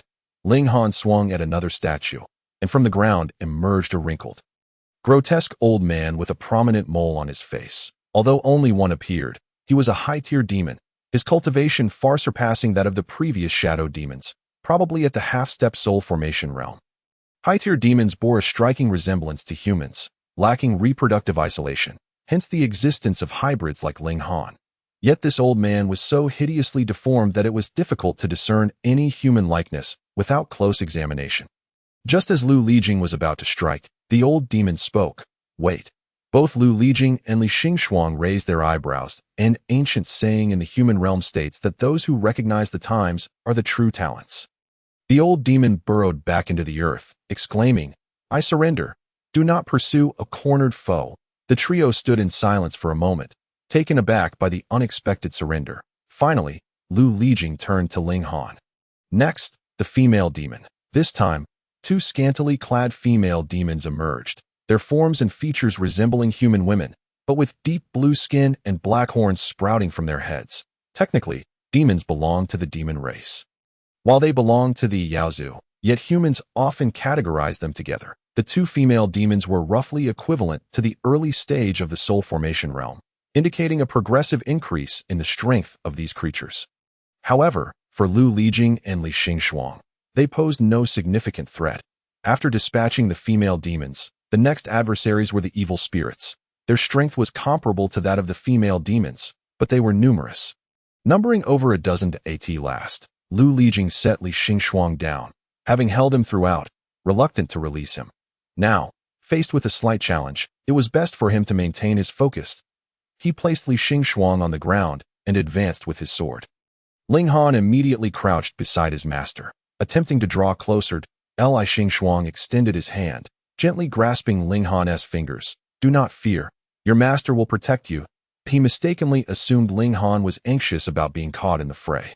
Considering the current battle exceeded Ling Han's capabilities, although Ling Han merely wished to remain close to his master, he didn't clarify, instead leaning closer to Li Xingxuang. "With you here, I am not afraid." Li Xingxuang nodded, using his small frame to shield his disciple, presenting a rather incongruous sight. Meanwhile, Lu Lijing had vanquished the evil spirits, casually striking at the final statue, the dragon. Previously, Li Xingxuang had observed a mural of the dragon within the cavern, which bore no resemblance to this statue. As the statue shattered, a colossal dragon erupted from the ground, letting out a fierce roar. This dragon's power was equivalent to that of a practitioner at the early stage of the Mingxin realm, likely on par with Li Xingxuang. Moreover, its ability to fly added a layer of difficulty to the aerial combat. Lu Lijing's gaze shifted to Li Xingxuang, initially laced with concern, but upon noticing the two nearly pressed together, his brows furrowed slightly. However, it quickly transformed into a barely perceptible smile, but he reduced the force behind his sword strike. But on the other hand, Li Xingxuang witnessed Lu Lijing's sword being parried, resulting in the dragon scratching his arm. Despite knowing the dragon was formidable, Li Xingxuang had assumed Lu Lijing could handle it. Thus, he chose to remain behind to protect Ling Han rather than rush to assist. However, seeing his companion in peril, Li Xingxuang could not stand idly by. He swiftly conjured a shield of spiritual energy and advanced to lend his aid. Chapter 40. Are you committing academic fraud? Li Xingxuang had anticipated the dragon to be exceedingly powerful. But to his astonishment, when he struck down with his sword, the dragon let out a pained wail. With a swift motion, he struck again, this time targeting the dragon's wing, leaving a deep gash from which blood splattered. Inflicted with such a grievous wound, the dragon howled in agony, desperately flapping its injured wings, yet it remained unsteady, flying erratically through the air. This caused Li Xingxuang to cast a skeptical glance at Lu Lijing. "Seriously, my friend, are you engaging in academic fraud?" Lu Lijing returned an innocent glance. "Apologies, I underestimated it earlier. Never mind. Regardless of whether it was an excuse or not, this was not the time for such considerations." Despite sustaining some injuries, Lu Lijing still possessed fighting capability that he promptly advanced to join forces with Li Xingxuang to defeat the dragon. The dragon plummeted to the ground, dissipating into nothingness like the other creatures. Unfortunately, these monsters were merely projections, leaving no corpses behind. Li Xingxuang remarked casually. If it were a real dragon, there would be plenty of materials to utilize. Sadly, these creatures are merely constructs formed by the formation. The stone door emitted a low, grinding sound as it slowly creaked open. Simultaneously, the shattered fragments of the statues that had scattered across the ground trembled, rising into the air and gradually merging, seamlessly reassembling into their original forms. Li Xingxuang looked up at the injured Lu Lijing, offering him a vial of healing medicine. "Elder Xianyun, are you all right?" Healing with spiritual energy requires time, typically necessitating a safe location. In this perilous place, one could never predict when danger might arise. Moreover, to save time, consuming some restorative medicine proved far simpler and quicker. Lu Lijing ruffled Li Xingxuang's hair. "I brought my own medicine, and it's merely a superficial wound. It will heal shortly. Let us proceed." Cultivators possess significantly stronger self-recovery abilities than ordinary individuals. With Lu Lijing's cultivation level, minor injuries indeed heal rapidly. Li Xingxuang walked toward the door, inquiring, "Elder Xianyun, how could the dragon be a match for me? Yet you struggled?" Lu Lijing blinked. "I already mentioned, I underestimated it." Li Xingxuang retorted, "I don't believe that. What do you think the reason is?" Lu Lijing inquired, bending slightly with a smile. Li Xingxuang's expression turned serious. Perhaps you should confess to the sect leader about your inflated cultivation level. Don't worry about losing face. If we miscalculate the sect's combat strength, it could lead to dire consequences. Lu Lijing was momentarily at a loss for words. As they conversed, they reached the door, which led to a dim staircase descending underground. Just as Li Xingxuang was about to step inside, Lu Lijing grabbed him by the collar. It looks somewhat perilous. Let me go in and scout ahead first, Lu Lijing said. Li Xingxuang turned her head and said, forget it. If you're even worse than I am, there's no need to pretend. If you're afraid of a total collapse, I'll go in to scout the way. Ling Han volunteered. Master, I'm the only one here who is of no use. Even if something goes wrong, it doesn't matter. I will go. Li Xingxuang frowned. Do not say that. You are the most valuable to me. However, Ling Han's presence reminded Li Xingxuang that with his fortune, he was unlikely to encounter any fatal crises. Yet, there was another possibility. The child of fortune might be fortunate himself, while those around him could be met with disaster. Li Xingxuang looked at Ling Han and said, I will take you in with me. Elder Xianyun, you shall remain here. If there is nothing amiss, I will call for you. Should it be the latter scenario, Li Xingxuang thought it acceptable for herself to suffer misfortune alone. If anything were to happen to Lu Lijing, then Wang's Lu would truly be doomed. But this statement, in Lu Lijing's ears, signified both distrust and mockery. Though aware that Li Xingxuang's straightforward nature meant she spoke only literally, Lu Lijing still felt quite displeased. If Ling Han could enter, why should he remain outside? Forget it. Let us go in together, Lu Lijing said, bending down to extend his hand to Li Xingxuang. Be careful not to fall. I'll hold you. Li Xingxuang thought to herself that this old rascal was indeed overly concerned with appearances. If he was afraid, then he should simply admit it. But it was not such a big deal. She raised her hand and grasped his fingers. Let us go. The cool, soft touch between their fingers brought a smile back to Lu Lijing's face once more. Ling Han's expression darkened. The three descended the long staircase, which took them about 10 minutes before they finally reached the underground chamber. It was approximately 50 to 60 square meters, filled with an array of magical artifacts, resembling a warehouse. In the center of the room stood a stone table, upon which lay a crystal for recording reflections, a device that could preserve images, akin to a tape recorder in the realm of cultivation. The table was somewhat high, and Li Xingxuang had to tiptoe to reach it. Seeing this, Lu Lijing smiled and retrieved it for her. Li Xingxuang took the recording crystal and infused it with her spiritual energy. An image projected into the air. The figure was an elderly female cultivator, dressed simply and appearing quite gentle. She gazed ahead and slowly began to speak. My cultivation has always been unable to advance further. My life is nearing its end. She wearily closed her eyes. The human race cannot accept me, and I refuse to become a demonic cultivator. I have lingered in this chaotic realm for over a millennium. Li Xingxuang understood. This cultivator, like Ling Han, possessed a half-demonic bloodline. She glanced at Ling Han, and as expected, his hands clenched, clearly resonating with the words of this elder. I shall ultimately embrace death and return to silence. That I do not know whether it will be a void of darkness or a realm of emptiness. I once thought I could face it calmly, yet I still fear death. Perhaps it was the unwillingness to accept that everything would vanish after death. She would lose all will, and she would cease to exist. Li Xingxuang slightly lowered her eyelids, her expression seemingly one of compassion, yet her eyes reflected indifference, akin to an endless cold night, chill and solitude, with no emotion to stir the still waters. If a fated person comes here, please accept my relics. I hope you can become an extension of my will. The recording concluded. Ling Han stood in a daze, as if struck by a revelation. Li Xingxuang yawned lazily and wandered off to begin rummaging through the items. Just as she started to collect things into the system warehouse, she felt a wave of spiritual energy ripple around her.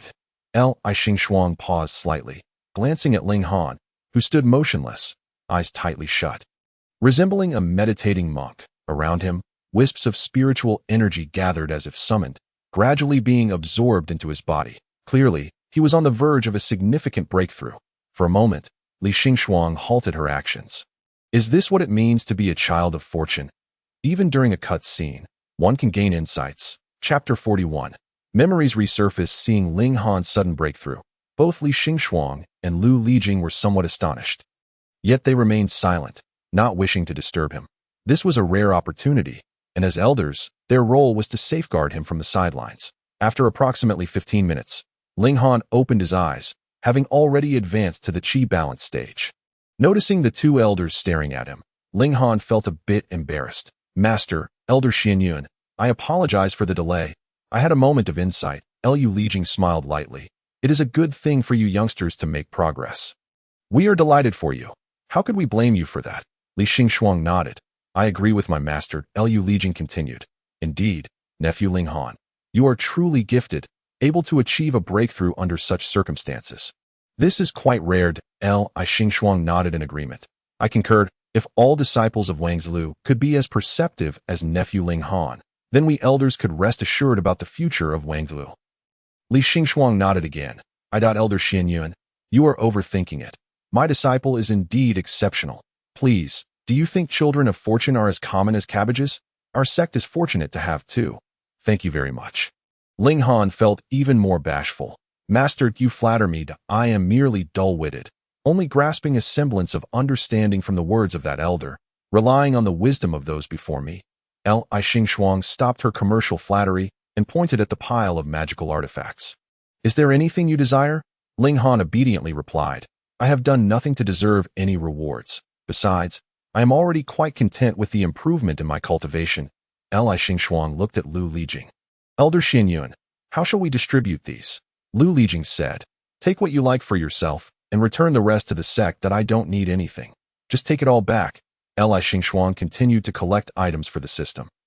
When they finished, the place looked as if locusts had passed through it, barren and stripped of its treasures. The three then ascended the staircase. The once empty plaza revealed a teleportation portal, and Li Xingxuang felt a wave of nausea. She was not fond of teleportation portals. Forget it. There's no escaping it to avoid a potential tumble. Li Xingxuang raised her hand to Lu Lijing. Carry me. This way, if she fell, there would be someone to cushion her.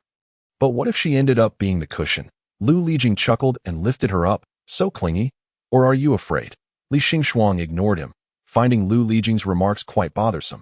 Passing through the portal, they emerged under a violet-black sky, surrounded by withered plants, the same scene as when they first arrived. Are we really going to spend another 15 days in this cursed place? Li Xingxuang felt a bit down. Lu Lijing replied, No, only 14 days remain. 1 day has already passed. Li Xingxuang exclaimed. Has that much time really gone by? Lu Lijing turned to Ling Han. If you continue to follow us, your strength will not be able to develop. You should act independently. Ling Han knew Lu Lijing spoke the truth, yet he gazed at Li Xingxuang with reluctance. Master, it's all right if you're afraid. Just stay with me. Li Xingxuang said. Lu Lijing sighed. Spoiling him like this. Do you really think it's beneficial? Li Xingxuang waved her hand dismissively. I'll watch from the sidelines, not intervening, merely preventing any dangers. That I only have one disciple. How could I not take good care of him? Ling Han was touched. Master, Lu Lijing remarked. Soon, you'll have two. Li Xingxuang replied. Truly, why bring that up? As expected, Ling Han's expression fell immediately. Even with a new disciple, my feelings towards him will not change. Li Xingxuang tugged at Lu Lijing's collar. Do not sow discord. She pointedly exposed Lu Lijing's intentions. Ling Han couldn't help but smile, but he understood that he should not cause trouble for his master, and he truly needed to gain experience. Thank you, master. However, Elder Xianyun is right. I indeed need more training. That he felt slightly reluctant to leave Li Xingxuang, yet he understood that he could not rely on her indefinitely. He needed to grow stronger. Li Xingxuang pondered for a moment. Since you say so, then go ahead, but be cautious in all matters. He had already benefited from many opportunities alongside Ling Han. One cannot always rely on good fortune, right? Since Ling Han was willing, it was time for him to venture out and gain some experience. If he could level up passively, then there was no need for her to keep a watchful eye. Let's split up, Li Xingxuang suggested to Lu Lijing. Let us each search for disciples of Wang Zilu. Who knows if any of them have encountered danger. In truth, Li Xingxuang wished to find a quiet place to take a nap. However, Lu Lijing, with great interest, lifted her high. In your current state, who would mistake you for Elder Guiyun? Li Xingxuang replied. It seems I have lost all my strength and means. What should I do? She lowered her head. Do you know of any methods to lift the curse? It was indeed a bit embarrassing to be out like this. She herself might not care, but if others saw that an elder of Wang Zilu had been cursed in a secret realm, That would be too disgraceful and would tarnish Wang Zulu's reputation that Lu Lijing contemplated. It would be best to identify what caused the curse, Li Xingxuang said. First, let me down. Lu Lijing obediently set her down. Li Xingxuang pulled out the black jade talisman from the system, and Lu Lijing's expression immediately soured at the sight. Where did you get this? Lu Lijing took it with evident distaste. It was clearly suspicious. It carries a heavy aura of death. Do you realize what you're playing with? Li Xingxuang argued passionately. I had no idea it would shrink me. I thought it would at most kill me. Lu Lijing sighed, gently tapping Li Xingxuang's forehead, exclaiming, You little rascal. Confused, Li Xingxuang covered his forehead. In the future, refrain from playing with such perilous objects. Lu Lijing tucked the jade talisman away, saying, I will study it and provide you with answers later. Oh, Li Xingxuang replied. Furthermore, Lu Lijing sighed. For whatever reason, do not underestimate the value of your own life. Li Xingxuang dismissed the concern. I am not so easy to kill. Lu Lijing crouched down. Even if you do not vanish forever. The waiting will be agonizing. And it is such an interminable wait. Li Xingxuang, puzzled, asked, Have you been possessed by an artsy youth? What nonsensical words are you speaking? Are you composing poetry? Lu Lijing patted Li Xingxuang's head. It is nothing, merely a reflection on some past events. Chapter 42. Encountering Lingxi again after discovering his diminutive form, Li Xingxuang noted that Lu Lijing had taken to patting his head with great fondness. As if he truly considered him a child, Lu Lijing bent down, gently inquiring, Do you still wish to be held? Li Xingxuang reached out and wrapped his arms around Lu Lijing's neck. Lu Lijing lifted him up, sighing, I wonder if we can find a way to break the curse in the secret realm. In your current state, I find it exceedingly difficult to explain to the sect leader, aren't you more powerful than him? Why do you need to explain anything to him? Lu Lijing chuckled. What nonsense are you spouting? The sect leader is, after all, the sect leader. He merely indulges in jest. Li Xingxuang contemplated. Then he should blame my lack of ability and not you. Lu Lijing ruffled Li Xingxuang's hair. He would never blame you. Li Xingxuang was perplexed by Lu Lijing's assertion. Why not? He cannot bear to blame you. Lu Lijing replied softly. When you insisted on protecting Ling Han, he did not quarrel with you, did he? Li Xingxuang reflected and found this to be true. The sect leader had only asked if he was resolute in shielding Ling Han, and upon receiving confirmation, had acquiesced. We of this generation have very little time left, and you are the youngest among us. Among his contemporaries, aside from He Ruofting, everyone was considerably older than him.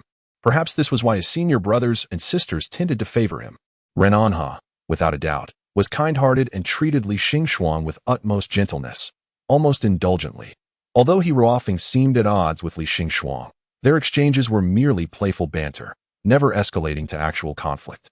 He was inherently temperamental and seldom displayed kindness to others. His disdain for the demon race was primarily directed at Li Xingxuang. Had it been anyone else, he would have drawn his sword without hesitation. This indicated a certain double standard in his behavior. Li Xingxuang did not require their undue attention. In reality, he had lived far longer than they had. That I should not be treated differently. If I err, I should face the consequences, Li Xingxuang stated calmly. If Ling Han were truly to succumb to darkness, I would shoulder the repercussions. Lu Lijing laughed. Can you truly bear that alone? Li Xingxuang replied earnestly. Whether I can or cannot, it is my responsibility. You certainly care for Ling Han, Lu Lijing remarked, his gaze darkening. Is he significant to you? Li Xingxuang contemplated seriously. He is rather important. And Lu Lijing fixed his gaze upon Li Xingxuang. Though they had not shared much interaction prior, merely acquaintances, Lu Lijing was, after all, an elder of the Wangshua Tower, a pivotal figure.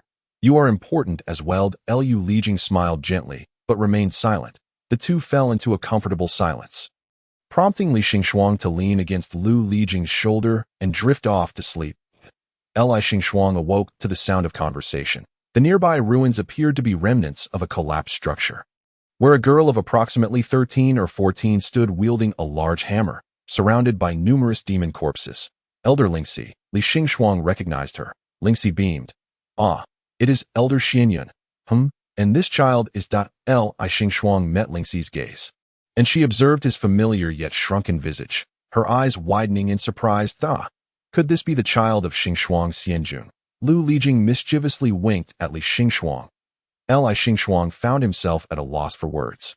He could neither confirm nor deny, as that would imply he had become his own son, nor could he refute it without complicating his identity if Lingxi were to discover he was cursed. It would be a disgrace to the Wangshua Tower. Li Xingxuang's gaze slowly drifted to Lu Lijing, who showed no inclination to assist him. Instead, Lu Lijing wore a smirk that suggested he was enjoying Li Xingxuang's predicament. I am Li Xingxuang, he finally declared. Lingxi gasped. Xingxuang Xianjun, how have you become so small? You are utterly adorable. Ignoring her last comment, Li Xingxuang retorted, I am an energy-saving mode. It conserves energy and is more suitable for exploring the secret realm. Elder Lingxi regarded him with skepticism. Is that truly the case? Li Xingxuang countered. Why do you maintain a childlike appearance? Elder Lingxi's face flushed, and she huffed. This is my adult form. I merely happen to be a bit shorter. Lingxi's irritation dissipated within moments, her smile returning as she raised her arms towards Lu Lijing. Elder Xianyun, this is the first time I have seen Xingxuang Xianjun in such a form. May I hold him? Lu Lijing maintained his composure, tightening his embrace around Li Xingxuang, as if to prevent her from taking him away. Men and women should maintain proper boundaries. Elder Lingxi, please conduct yourself appropriately. Xingxuang Xianjun, Lingxi pouted playfully. Given our relationship, what is there to avoid? Li Xingxuang thought. What is their relationship, anyway? Seeing Li Xingxuang's silence, Lingxi's eyes welled with tears, adopting a pitiful demeanor. Xingxuang Xianjun, I have guarded my heart for you all these years. Are you truly so indifferent? Li Xingxuang inquired. What does guarding one's heart mean? Elder Lingxi replied defiantly. It is far too difficult to guard one's body. Besides, we are from the Huan sect. However, my heart has always belonged to you. I have never liked anyone else. Both Li Xingxuang and Lu Lijing fell into silence. Lu Lijing was taken aback by the Huan sect's approach, pondering the separation of heart and body. Meanwhile, Li Xingxuang felt perplexed. Why do you like me? Elder Lingxi responded sweetly. Xingxuang Xianjun, you are a paragon of elegance and charm. Those who are enamored with you could line the base of Wangshua Tower. What is there to question? Li Xingxuang glanced at Lu Lijing. Is there any truth to this? Lu Lijing chuckled lightly. Why ask me? Because I am unaware. I seldom venture out, believing few recognize me. However, during recent outings, Li Xingxuang sensed that quite a number of people were familiar with him, even if he did not know them in return. Indeed, there are quite a few who admire you, Lu Lijing remarked, playfully poking Li Xingxuang's forehead. Isn't there even one who has pursued you to Wangshua Tower? Li Xingxuang, puzzled, asked, Who? Lu Lijing sighed. You really are quite naive, aren't you? Yet, it is not appropriate to discuss in front of others. He then turned to Lingxi. Elder Lingxi, have you just arrived at this ruin? Lingxi sighed. I have explored the area, and it seems someone has been here before, taking all the treasures. It has only been 2 days, and everything has already been looted at such a rapid pace. She noted in surprise that it has been 4 days already. Li Xingxuang remarked, Have I truly slept that long? Another 2 days have passed. Chapter 43. The day when dislike will arise. Li Xingxuang looked once again at Lu Lijing. Lu Lijing smiled at him. There is nothing that requires you to rise. Li Xingxuang asked, Aren't you tired from holding me for so long? I am not so weak as to tire from holding a child. But you have been holding me for 2 to 3 days. Li Xingxuang pointed out, I am not fatigued. Lu Lijing ruffled his hair. Even if I were 2 levels lower in cultivation, I would not tire. Do not underestimate me. That is true that we are in the world of cultivation. Elder Lingxi, feeling a tinge of jealousy, raised her hand. Xingxuang Xianjun, please let me hold you. It is rare for me to see you so adorable. And I do not know when I will have another chance. That is unacceptable. Li Xingxuang replied earnestly. Men and women should maintain proper boundaries. Elder Lingxi, please conduct yourself appropriately, he reiterated Lu Lijing's earlier words. Lu Lijing felt a sense of satisfaction, pleased that his teachings had borne fruit. Lingxi, disappointed, dropped her hands. Pouting, Xingxuang Xianjun, you are truly heartless. Ignoring her accusation, Li Xingxuang turned to Lu Lijing. Since there is nothing left here, let us depart. Lingxi put away her giant hammer. Wait, Xingxuang Xianjun, I wish to accompany you. Before she could finish her sentence, Lu Lijing took to the skies on his sword, seamlessly transforming into an arc and vanishing into the horizon. Elder Lingxi exclaimed, Why are you flying so fast? The sky here was unlike that of the mortal realm, dark and oppressive. Li Xingxuang looked down, seeing only a pitch-black expanse. Did you not realize that Yu Chubai has proposed to you? Are you truly unaware of his affections? Lu Lijing resumed the previous topic. Li Xingxuang responded. He said that I saved him when he was a child, and, out of gratitude, he wishes to dedicate himself to me. He does not like me. Lu Lijing was momentarily at a loss for words. He truly could not comprehend the thought processes of Li Xingxuang, nor could he fathom those of Yu Chubai. Whether his willingness to offer himself was genuine or merely an excuse, he was certain that the gaze Yu Chubai cast upon Li Xingxuang was one imbued with longing. After a considerable pause, Lu Lijing finally inquired, "What about Lingxi? Her affection for you is quite evident, is it not?" Li Xingxuang replied, "It is not affection. She merely wishes to share my bed." Such a coarse remark was unnecessary. Lu Lijing fell silent for a while before asking, "Then what do you believe constitutes genuine affection?" Genuine affection? To be honest, that I do not even know what such a feeling entails. Many have spoken to me of liking, affection, and love, yet I cannot grasp the essence of those emotions. Li Xingxuang's gaze was fixed ahead, appearing hollowed. I do not understand what it feels like to love someone. Some have told me it is the desire to give everything to the one you cherish. I suppose, perhaps, liking someone is simply being very kind to them, offering much in return. Many have liked me, but given enough time, that affection inevitably transforms into indifference that it may even turn to hatred. They perceive me as a heartless ice block, a wolf that cannot be tamed, no matter their efforts. I remain unchanged. Lu Lijing pressed his lips together and embraced him tightly. You are not. Whether or not it is true is inconsequential. I do not care about such matters. Li Xingxuang closed his eyes. That Lu Lijing fell into silence, and when Li Xingxuang opened his eyes to look at him, he caught a glimpse of the suppressed sorrow within his gaze. Li Xingxuang was not one to meddle in others' affairs, yet at that moment, he could not help but say, "You appear quite troubled." Lu Lijing remained silent. They lingered in silence for a long while. Li Xingxuang raised his head and asked, "Did I say something wrong? I wonder where I might have offended Lu Lijing. Surely, he would not dismiss me. Indeed, it is best not to engage in too much conversation with colleagues when one is only half a direct superior." Lu Lijing gently patted his back. "No, I was merely lost in thought. Are you still tired? Would you like to take a nap?" At last, Li Xingxuang felt reassured and replied, "I will not sleep."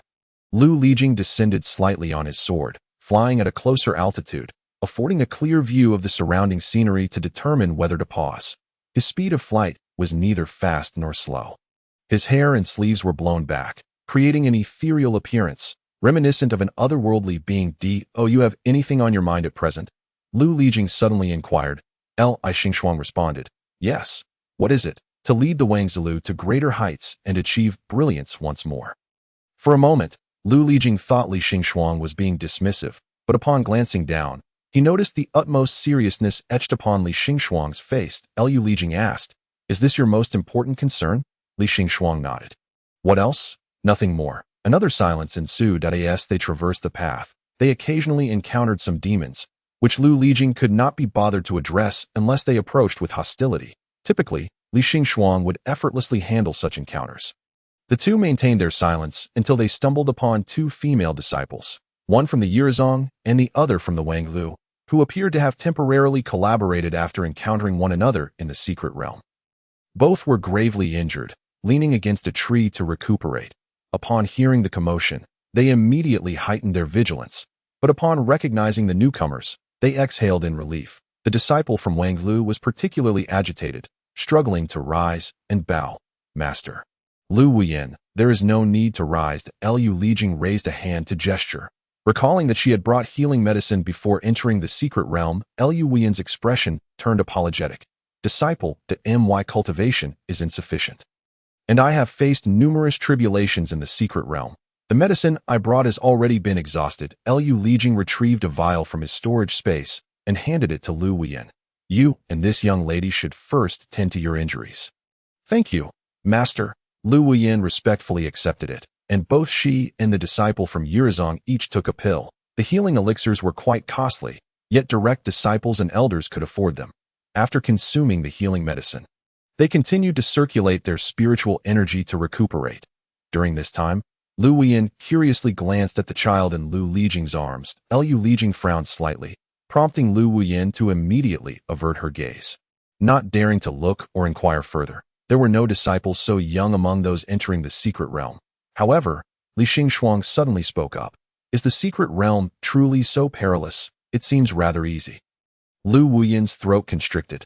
How easy it is to speak from a place of safety. Of course, following the master is not dangerous. The nearby disciple from Yirizong clearly harbored some dissatisfaction with Li Xingxuang, finding his words overly presumptuous, yet her tone remained polite. Thank you, Elder Xianyun, for your assistance. May I inquire who this young one is? Lu Lijing smiled and pointed at Li Xingxuang's forehead. Why don't you introduce yourself? Li Xingxuang looked at the two girls. It mattered little that Lu Wuyin was from Wangwu. Yet, what of the disciple from Yirizong? Would she mock him among his peers upon returning to the sect?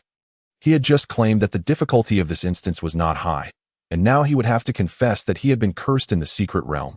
Li Xingxuang could only resort to his previous tactic. I am Elder Li Xingxuang of Wangwu. I have simply assumed a different appearance more suited for exploring the secret realm. Chapter 44. Please do not tell me he is. Lu Wuyin stared in shock at the adorable child nestled in Lu Lijing's embrace, utterly unable to reconcile this with the aloof and distant Elder Gun. Elder Gun, the disciple from Yirizong, was equally astonished. Are you certain this form is better suited for secret realm exploration? Li Xingxuang nodded earnestly. It conserves energy. Both female disciples appeared skeptical, yet none dared to voice their doubts. Lu Wuyin was also perplexed as to why her master appeared so close with Elder Guyan. After all, they did not seem particularly familiar in their usual interactions. Wuyin, have you gained anything in the secret realm? Lu Lijing inquired. Showing concern for his disciple, Lu Wuyin replied respectfully. Disciple acquired a spiritual grade artifact and has improved in her mental cultivation. Not particularly unfortunate, yet not exceptionally fortunate either. Li Xingxuang mused that this must be what it feels like to lack a protagonist's halo. Lu Lijing smiled kindly. As long as there is improvement. That is good. That I shall take my leave for now. Master. Lu Wuyin hurriedly followed, her expression one of hesitation. Lu Lijing spoke gently. Wuyin, entering the secret realm is an opportunity for you to enhance yourself. You should not rely on me. Lu Wuyin lowered her head. Yes. Lu Lijing departed with Li Xingxuang. In the following days, they largely strolled through the secret realm, encountering a few disciples along the way. However, aside from those from Wangwu, they had little desire to interfere in others' affairs, perhaps due to not following the child of destiny. Li Xingxuang did not encounter anything particularly extraordinary again, nor did he discover a method to remove the curse. Thus, they passed the ensuing days in tranquility. By the 15th day, Li Xingxuang had still not returned to his original form. Lu Lijing draped his outer robe over Li Xingxuang, as he seemed concerned about the boy's potential embarrassment. Upon leaving the secret realm, everyone returned to the plaza of Yirizong. Some noticed Lu Lijing carrying someone concealed beneath his garment, yet none dared to approach and inquire. Ling Han bore some injuries, but paid them no mind. Hastily rushing to Lu Lijing's side, Elder Xianyun, is master well? Lu Lijing's smile was somewhat cool. What? Do you believe I have failed to protect Xingxuang? No, disciple. That is not my intention. Lu Wuchen and Lu Wuyin also approached. This time, Lu Lijing had brought all 5 of his direct disciples, among whom Lu Wuchen and Lu Wuyin were those he valued most, perhaps due to having named them and raised them himself. The two respectfully bowed to Lu Lijing. Master. Lu Lijing nodded. Wuchen, you arrived just in time. You will escort the Wangwu disciple back. I shall return to the sect with Xingxuang first, though Lu Wuchen was puzzled. He promptly agreed. Yes, but I have not seen Elder Guiyun. I do not know if he'd. Lu Wuyin tugged at his sleeve, whispering. Senior brother. Lu Wuchen was even more bewildered but understood he should not pry further. Lu Lijing cast another glance at Lu Wuyin. Do not speak what should remain unspoken. Lu Wuyin immediately bowed. Understood. Lu Lijing, cradling Li Xingxuang, directly teleported back to the sect and then promptly headed to Xianyun Peak. It was not until they reached the main hall of Xianyun Peak that Lu Lijing set Li Xingxuang down. He lifted the garment covering Li Xingxuang's head. You shall stay on Xianyun Peak for now, and we will return once you have recovered. Why? Because there are people from Zhaojua sect on Guiyun Peak. Do you wish to suffer embarrassment? Lu Lijing poked Li Xingxuang's forehead. Li Xingxuang thought for a moment. Indeed, this would impact the sect's reputation.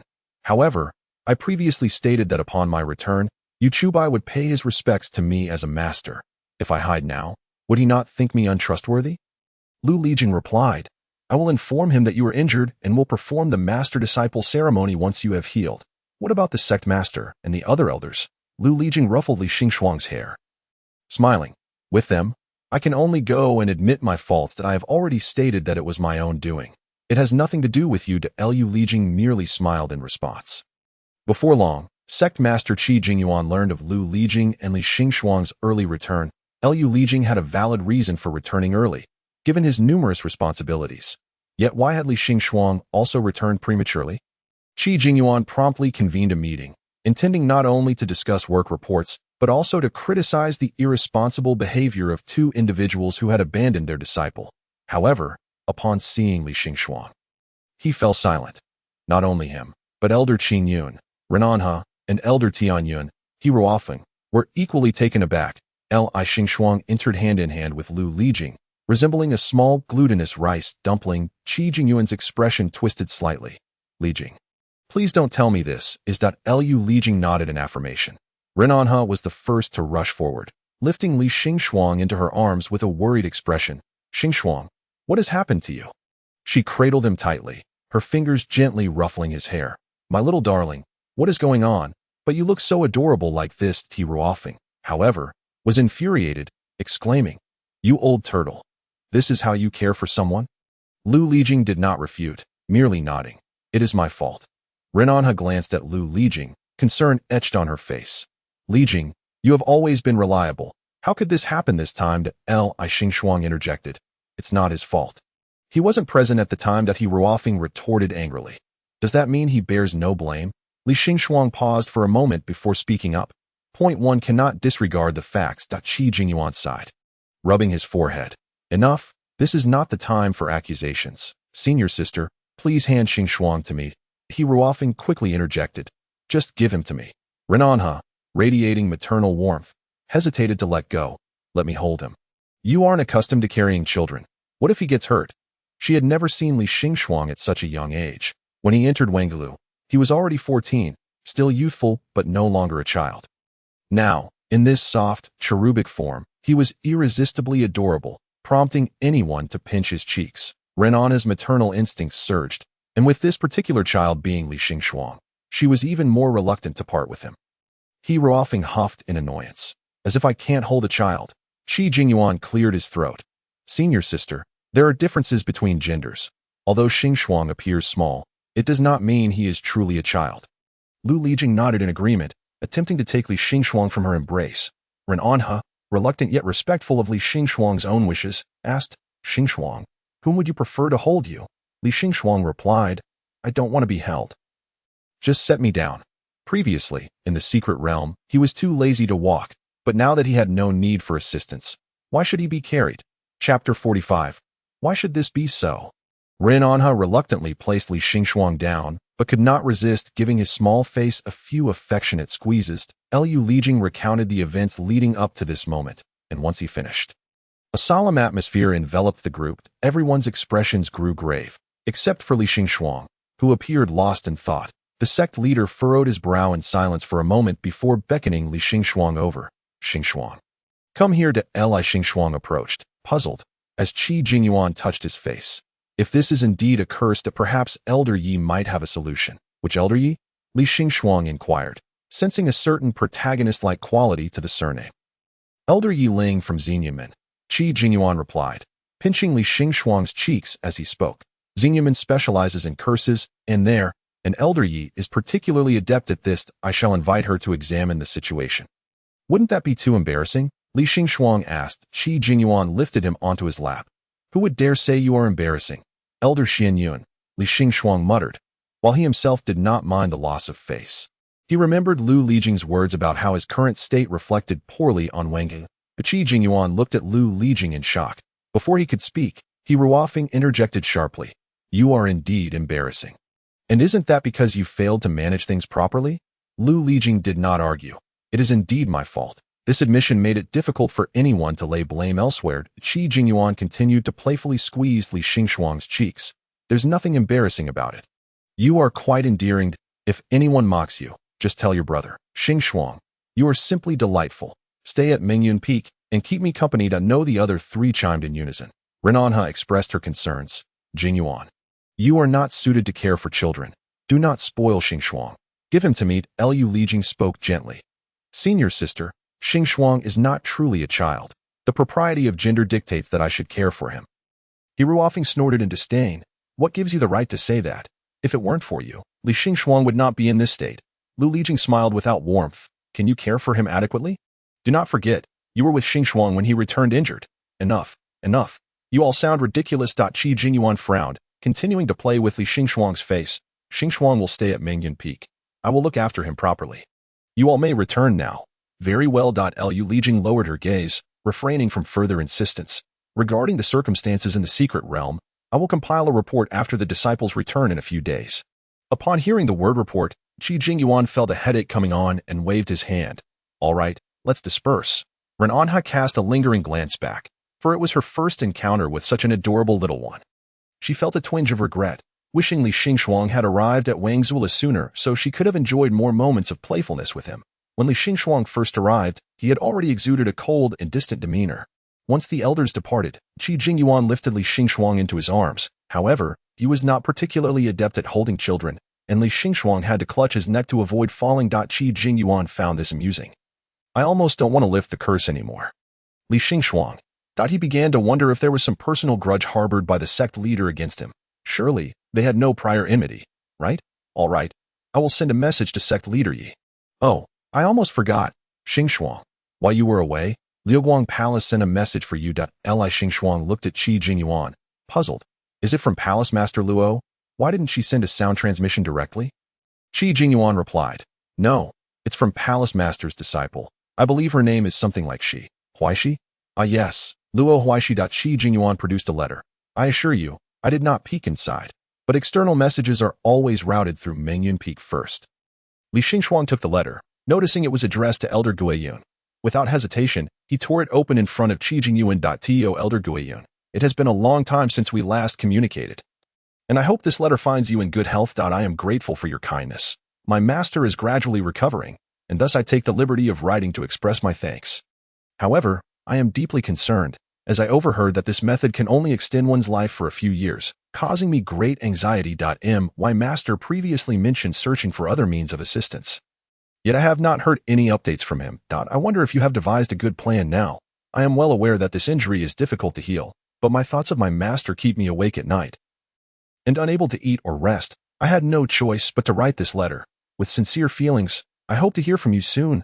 Yours sincerely, Luo Huai11. Li Xingxuang tucked the letter away. This girl, who appeared rather careless and impulsive, surprised him with her eloquence in writing. She reminded him that Luo Xiying was still unwell. While Li Xingxuang had not forgotten, he had indeed postponed addressing the matter, considering there were still several years left. Moreover, Luo Xiying had not pressed him for a solution. She seemed quite fearful of death. Surely, she was concerned about the situation as well. Noticing Li Xingxuang's contemplative expression after reading the letter, Qi Jingyuan playfully pinched his face. What did she write? You look so pensive. Li Xingxuang replied. I wish to visit Liuguang Palace. Right now? Li Xingxuang nodded. I in your current state. Qi Jingyuan lifted him as if he were a chick. Li Xingxuang silently gazed at Qi Jingyuan, remembering his earlier words that no one would mock him. No, I did not mean they would mock you. Qi Jingyuan poked Li Xingxuang's cheek. I recall you used to live in Liuguang Palace. Your old friends will be worried about you returning like this. Worried? Li Xingxuang asked, confused. Why would they be? They will surely inquire about what happened to you, how you became like this. If they find out you were cursed, your old companions will be heartbroken. Li Xingxuang frowned, recalling that Luo Xiying had indeed said she would be distressed if he were injured. But I am not injured, nor have I lost any cultivation. I've merely shrunk a little. Li Xingxuang appeared perplexed. When I first entered Liuguang Palace, I was that small. Sister Xiying has seen me like that before. Wait. Qi Jingyuan, astonished, set Li Xingxuang down on the table so he could sit. What did you just say? I was that small when I first entered Liuguang Palace. Perhaps even smaller. No. Qi Jingyuan raised his hand to stop him. I meant to ask, what do you call Palace Master Luo, Sister Xiying? Qi Jingyuan grasped Li Xingxuang's cheeks firmly. No. What is this? You have been at Wangzulu for so long, and have never called me brother. You are favoring females over males. How outrageous. Li Xingxuang. Chapter 46. Bloodline of the Demon Clan. Li Xingxuang was utterly bewildered. He could not comprehend why Qi Jingyuan was so fixated on a mere title. Moreover, you never mentioned this before. Li Xingxuang's expression was one of innocence. Qi Jingyuan suddenly felt he had suffered a great loss. Then you should call me that now. Li Xingxuang obediently replied. Brother, Qi Jingyuan pondered for a moment, still feeling it insufficient. Add my name. Li Xingxuang complied without hesitation. Jingyuan brother, at last. Qi Jingyuan was thoroughly satisfied, playfully ruffling Li Xingxuang's hair. Goodness, no wonder the senior sister calls you good child. You are simply delightful. He seemed to be toying with a beautiful doll. Pinching and prodding for a while before joyfully lifting Li Xingxuang into his arms, Li Xingxuang, maintaining her composure, replied, You still haven't answered me. May I go to the Liuguang Hall, or not? Not at the moment. Qi Jingyuan gently coaxed. Once you have recovered, you may return, all right? Oh, Li Xingxuang did not press the matter further. Then may I visit the library at Mingyun Peak? Qi Jingyuan, puzzled, replied, Is there anywhere within the sect that you cannot access? Li Xingxuang shot him a sidelong glance. But you need to put me down first. Oh, right. Haha, you are just too adorable right now. I can't bear to let you go. Qi Jingyuan set Li Xingxuang down, intending to ruffle her hair once more, but she had already teleported away. His hand felt empty, and he could only sigh. That girl. Li Xingxuang arrived outside the library, where spatial restrictions prevented teleportation into the interior. Today, the guardian of the library was Qi Jingyuan's third disciple, Du Yanchu, renowned in the Wangshua Tower for his amiable disposition. At that moment, he sat at a table engrossed in a book, sensing someone entering. He promptly set the scroll aside. The library at Mingyun Peak was a separate establishment, housing books distinct from those at the Yuyun Peak Library. And only inner disciples were permitted entry. It was Du Yanchu's first encounter with such a young inner disciple. He was unsure whether this newcomer was a recent recruit or an outer disciple who had accidentally wandered in. He kindly inquired, This junior seems unfamiliar. May I ask which peak you belong to? Li Xingxuang tiptoed to place her token on the table. Du Yanchu took it, glancing at it in surprise. The token of Elder Guiyun. Did Elder Guiyun send you to fetch some books? How peculiar to send such a young disciple for this task. Li Xingxuang, disinterested in elaborating, merely nodded. Du Yanchu asked, What book does the junior seek? Do you require my assistance? Such a small child could only reach the second tier of the shelves. Could she not? Li Xingxuang shook her head. Seeing her silence, Du Yanchu pondered. Perhaps this junior was mute, which struck him as quite pitiful. Feeling a pang of sympathy, he returned the token with both hands. Please. Do enter. Should you need any help, do not hesitate to seek me out. Li Xingxuang accepted the token and tucked it back into her sleeve. She had come here for two reasons: to seek a remedy for the demonic energy invading her meridians and to investigate how to suppress the bloodline of the demon race. Did these two matters share any common ground? The Mingyun Peak Library boasted 6 floors, with tomes concerning the demon race housed on the topmost level, although her enhanced stamina from cultivation allowed her to ascend dozens of flights without fatigue. Li Xingxuang preferred to fly directly to the top, startling Du Yanchu greatly. Wait, this doesn't seem right. To fly without assistance, one must at least be at the soul realm, right? Goodness, a prodigious child. No. Wait, this isn't a child at all.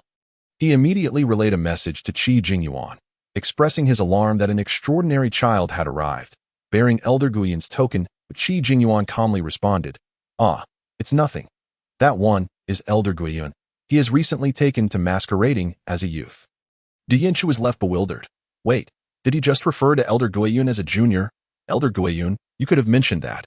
As a respectful disciple, Du Yanchu felt he could no longer face Elder Guiyun. He had committed a grave breach of propriety, showing such disrespect. Meanwhile, Li Xingxuang was utterly unconcerned. She landed on the 6th floor and began perusing the stacks of books, The Habits and Habitats of the Demon Race.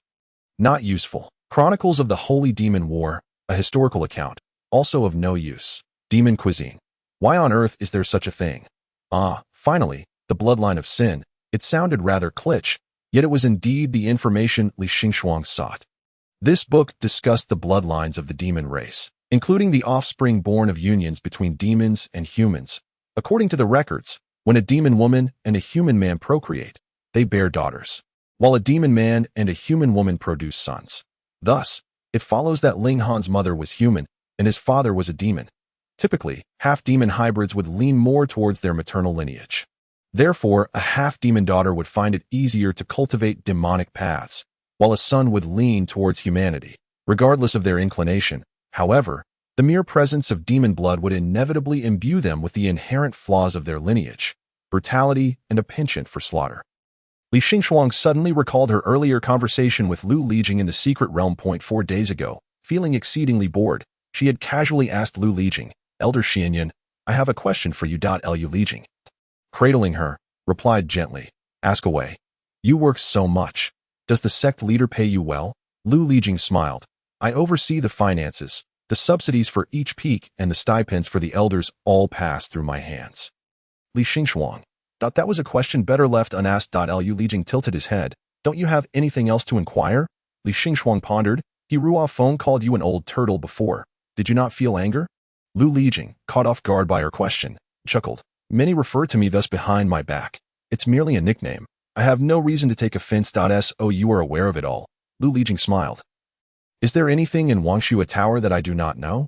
You do not know that Ling Han is of half-demon blood." Lu Lijing's smile gradually faded. "This is indeed something I overlooked. However, it also indicates that Ling Han has concealed himself quite well. Had I known he possessed demon blood, would you have killed him? Hard to say, but I certainly wouldn't allow him to join your ranks." Lu Lijing sighed softly. Some matters might not be of his choosing, yet the demon bloodline would compel him to commit heinous acts. Li Xingxuang reflected for a moment. Ling Han is a man of integrity. I believe he can resist the call of his demonic blood. Lu Lijing did not concur. Demons are driven by bloodlust and base desires, entirely contrary to the path of cultivation that it is incredibly challenging to defy one's nature. Much like forcing wolves or tigers to live on vegetables. Do you believe this can be achieved through sheer will? Li Xingxuang ended her brief reverie, pulling her thoughts back. Perhaps, according to the original fate, allowing Ling Han to pursue the demonic path might be preferable. Who knows if the Ling Han, treated well, would still succumb to darkness upon embracing the demon? If, as Lu Lijing suggested, demons were predatory, would the Ling Han post-transformation sever all ties with his kin? Chapter 47. The final opportunity. Li Xingxuang envisioned nurturing the child of destiny into a remarkable individual, enabling him to lead the Wangshua Tower to great heights. However, as Lu Lijing had pointed out, risks remained. Perhaps she should prepare an escape route for herself. Wasn't there also a child of destiny among them? The cultivation methods of Wangshua Tower were unsuitable for her. But Li Xingxuang possessed techniques tailored to her. Once she grew stronger, she could seamlessly accept her as a personal disciple. After all, according to the original timeline, she was the foremost figure of righteousness. Leading Wangshua Tower to become the preeminent sect should not prove difficult. Li Xingxuang had not only recently conceived this idea, it was primarily due to her unfamiliarity with the child of destiny. And during their first encounter, the girl seemed somewhat dismissive of her. Although she might choose to join Li Xingxuang's ranks to become Ling Han's junior sister, there remained the possibility of her switching allegiances should she achieve success. Alas, on that note, Ling Han also had the potential to change his loyalties if they were to join forces in defection. No, that wouldn't do. A hint of worry crossed Li Xingxuang's features. Would it be of any use to propose cultivating a culture of loyalty and devotion to the sect leader? Li Xingxuang lingered in the library until late into the night, until Du Yanchu ascended with a lantern to find her. Elder Gang. Du Yanchu called cautiously. Li Xingxuang was not surprised. She surmised that the sect leader had already informed Du Yanchu of her identity. "What is it? Are you closing the library?" Li Xingxuang gathered forth thick tomes, preparing to take them with her. No, that's not it. The library does not close at night. Du Yanchu appeared somewhat awkward. It's just that the master mentioned it was late, and asked Elder Gaiyun to return and rest. While cultivators did not require extended periods of sleep, Li Xingxuang found herself quite bored after reading for so long. She stored the books in her system and simply leaped down from the upper floor. Startling Du Yanchu nearly out of his wits, Li Xingxuang landed lightly, exiting the library to find Qi Jingyuan standing outside with an umbrella. Li Xingxuang had not anticipated the sect leader would come to fetch her in person. The night was drizzling lightly, carrying a hint of chill. Li Xingxuang approached, and Qi Jingyuan handed her the umbrella before lifting her into his arms. "What were you reading in the library? It is already the witching hour." Li Xingxuang replied candidly. "Some materials related to the demon bloodline." Qi Jingyuan appeared somewhat exasperated. "You truly worry too much for your disciple. Li Xingxuang responded earnestly. I am concerned for Wangshui Tower. If Ling Han encounters trouble, the sect's reputation will be affected. Qi Jingyuan flicked her forehead playfully, chiding, you are aware of this, yet you still choose to keep him. Li Xingxuang refrained from arguing, merely lowering her gaze, resembling a wronged little creature. Qi Jingyuan could not maintain his stance for even a second longer, immediately ruffling her hair. Good child, it is my fault. All my fault. Do not blame yourself that I in truth. Li Xingxuang had no intention of feigning innocence. She was merely contemplating how to explain her actions. However, upon seeing her face, Qi Jingyuan's resolve softened. Qi Jingyuan sighed. It is all my fault. I failed to recognize Ling Han's demonic lineage. Not only did I allow him to enter the sect, but I also permitted you to take him as a disciple. It is too cruel of me to ask you to forsake a disciple. I am to blame. Xingxuang. Qi Jingyuan was mistaken. Li Xingxuang was not so emotionally attached to his disciples. Ling Han's presence in the sect brought more benefits than risks. Thus Li Xingxuang would insist on keeping him. However, should the risks outweigh the benefits, Li Xingxuan would not hesitate to abandon him and consider him an adversary. It is not your fault. Li Xingxuang looked up at the gentle rain falling from the sky, its delicate threads weaving through the air. It was my insistence to keep him. If anything were to happen, I would atone with my life. Qi Jingyuan was startled and quickly covered his mouth. What nonsense, you child, mustn't speak such things. Do not ever mention such fatalistic talk again. Li Xingxuang blinked in confusion, not comprehending why Qi Jingyuan reacted so strongly, as if someone had stepped on his tail. After a lengthy monologue from Qi Jingyuan, they eventually arrived at the main hall. Li Xingxuang folded his umbrella and handed it to the inner sect disciple stationed at the entrance. Just as Qi Jingyuan was about to enter, he recalled something and instructed, go fetch a nightgown for Elder Guiyun. Yes. While leading Li Xingxuang into the room, Qi Jingyuan continued his admonitions, regardless of what happens. Do not think you must bear it all alone. Even if you were to puncture the heavens, your senior brothers would support you, understand? Li Xingxuang, puzzled, replied, how does one puncture the heavens? Are you referring to tearing the atmosphere? Can that be repaired? Truly, the world of cultivation was remarkable, yet Li Xingxuang lacked the ability to shatter the heavens. What nonsense! I was merely speaking metaphorically. Qi Jingyuan was baffled by the child's strange words, but insisted, you must never undervalue your own life, and no matter the circumstances, do not gamble with your life, understood? Oh, Li Xingxuang responded nonchalantly. If Ling Han were to betray them, then the Wangzulu would most likely suffer. Should the Wangzulu endure misfortune, it would take them a century to become the foremost righteous sect, if they could even survive at all. If Wangzulu could not ascend to the pinnacle of righteousness, Li Xingxuang's mission would remain unfulfilled. This was his final task, the only matter of significance to him. If he failed to complete it, Li Xingxuang would have no further ambitions. Whatever happened thereafter mattered little to him. Should Wangzulu indeed fall victim to Ling Han's treachery, and he became the target of their wrath for harboring the demon, Li Xingxuang would find that reasonable. Allowing them to vent their frustrations would be a fitting end before departing from this world. He was too weary to explain that Ling Han was, after all, a child of destiny. Even without staying in Wanglu, he would not perish but would return as a demon seeking vengeance. No one would believe him. And he cared not. He had never been concerned with reputation, especially since he would never return again. 1,000 deaths were but a single experience. Li Xingxuang had already resigned himself to the worst possible outcome, while Qi Jingyuan remained oblivious, believing Li Xingxuang was merely daydreaming. Feeling somewhat helpless, the disciple soon brought the nightgown, and Qi Jingyuan took it, placing it in Li Xingxuang's hands. Change your clothes and get some rest. With that, he stood up, preparing to leave. Aren't you going to sleep? Li Xingxuang inquired. Is it because I've taken your bed? No. I need to change my clothes as well. Qi Jingyuan typically did not require much sleep, often opting for meditation, but today he intended to keep Li Xingxuang company. He had yet to care for a child. When he returned in his nightgown, he found Li Xingxuang sitting on the bed, rolling up his overly long sleeves. Seeing him so serious, Qi Jingyuan could not help but pinch his face playfully. Ah, Xingxuang, you look too amusing like this. Should I ask Elder Yi to delay his visit for a couple of months? Li Xingxuang. Chapter 48. If betrayal. Lu Lijing gazed out the window at the unending rain. Inside the room, the flickering candlelight mirrored the uncertainty in his eyes. Lu Lijing despised rain. It was on a rainy night that his mother passed away. Yet that storm had not been gentle. It was a torrential downpour accompanied by flashes of lightning and howling winds. He watched for a while by the bedside before shutting the window. By dawn, the rain had ceased. Qi Jingyuan, not requiring much sleep himself, awoke early. Yet Li Xingxuang remained curled in his embrace, peacefully asleep. Qi Jingyuan could not fathom why Li Xingxuang needed such an extended slumber when he could rejuvenate through meditation. Was it because he had become a child? He poked Li Xingxuang's cheek, causing him to open his eyes. Their gazes met, and Li Xingxuang promptly closed his eyes again. Is something the matter? Qi Jingyuan smiled. Nothing.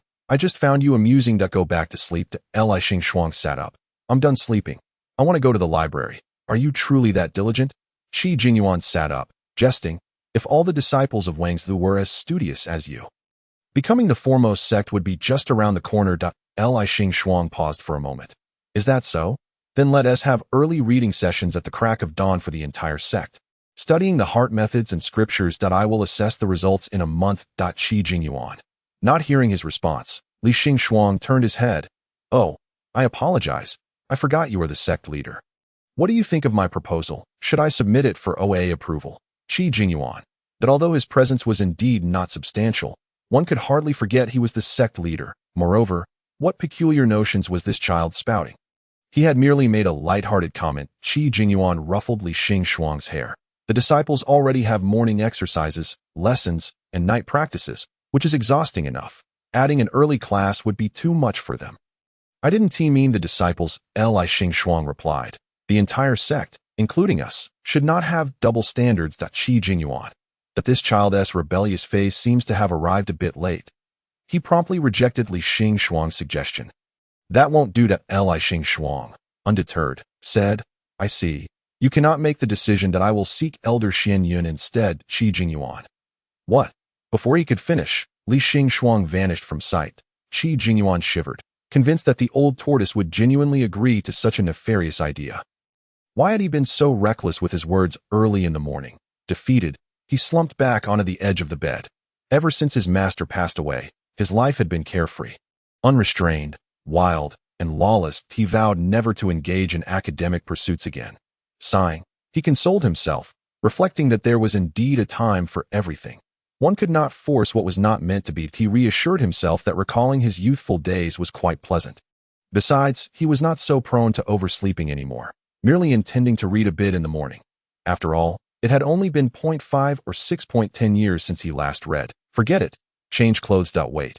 Hadn't Li Xingxuang left without changing his clothes just before? Upon arriving at the entrance of the main hall of Xianyun Peak, Li Xingxuang found Lu Lijing lost in thought. Upon seeing Li Xingxuang, a hint of surprise crossed his face. What brings you here? Li Xingxuang dashed to him. Elder Xianyun, I have something to discuss with you. Lu Lijing lifted him onto his lap, but his attention was drawn to another matter. You didn't change your clothes. You came out in your nightgown. As he spoke, he retrieved a cloak from his storage bag and draped it over Li Xingxuang's shoulders. What is so urgent? Li Xingxuang stated, I believe early morning practice is quite beneficial. I suggest that everyone in the sect engage in self-study at dawn. What prompted such a sudden idea? Lu Lijing asked, ruffling his hair. I think it would greatly benefit our sect's development. Lu Lijing chuckled lightly, but haste makes waste. Rushing can lead to adverse outcomes. Li Xingxuang frowned slightly, yet maintaining the status quo is inadequate. We should intervene in the disciples' training methods. Wang Zilu had lingered in this middling position for millennia. If they continued as is, he would surely fail his mission. Take it slow. Seeking immediate results will yield nothing good. Lu Lijing cautioned. I do not have that much time. Li Xingxuang jumped down from Lu Lijing's lap. Lu Lijing paused, surprised. What time? Li Xingxuang's mission had a deadline of 100 years. Though it seemed lengthy, for cultivators, a century was but a fleeting moment. Li Xingxuang certainly would not elaborate on his task, casually stating, I simply lack patience. Lu Lijing laughed. In that case, why not start with Guyun Peak as a pilot? If it proves effective, we can implement it throughout Wanglu. That was the only option available. Now. Li Xingxuang felt somewhat disheartened, but I need to lift the curse before I can return to Guyun Peak. How long must I wait? Hasn't the sect leader already sent word to Elder Yi? When she arrives, there should be a solution. Let us hope. So, Lu Lijing pulled him back. Why do you look so troubled? Whenever the development of the sect was mentioned, Li Xingxuang recalled the destined daughter he had encountered outside the sect. He truly did not wish to see such an extraordinary genius relegated to a menial role. If she were allowed to cultivate formally earlier, she would likely achieve great things in no time. Yet, he worried that Ning Moru might be unwilling to take him as her master or might switch allegiances after achieving success. Both Ling Han and Ning Moru were favored by fortune, yet Li Xingxuang could not explain their uniqueness to Lu Lijing. Thus, he casually fabricated an excuse, but I was just pondering that Yu Chu Bai is ultimately from Zhaoju sect. If we invest our efforts to nurture him, while they provide substantial resources, we must also teach him our techniques if he returns to Zhaoju sect. Would that not mean we have raised someone for nothing? Lu Lijing chuckled softly. You are his master, and there exists a bond of master and disciple between you. When he returns to Zhaoju sect, he will undoubtedly remember the kindness of your teachings. Why? Li Xingxuang found it incomprehensible. He could not fathom why one would feel such gratitude towards a teacher that he owed him. Human relationships were merely transactions of interests. Once Yu Chu Bai graduated, he would hold no further value for him. So why should he still be remembered? Lu Lijing discerned the thoughts swirling in Li Xingxuang's mind and wore a helpless expression. Xingxuang, the bond between master and disciple is not as shallow as you perceive. Moreover, the young master Yu has always held a fondness for you. Of course, as you are now, he can only regard you with the respect due to a senior. Chapter 49.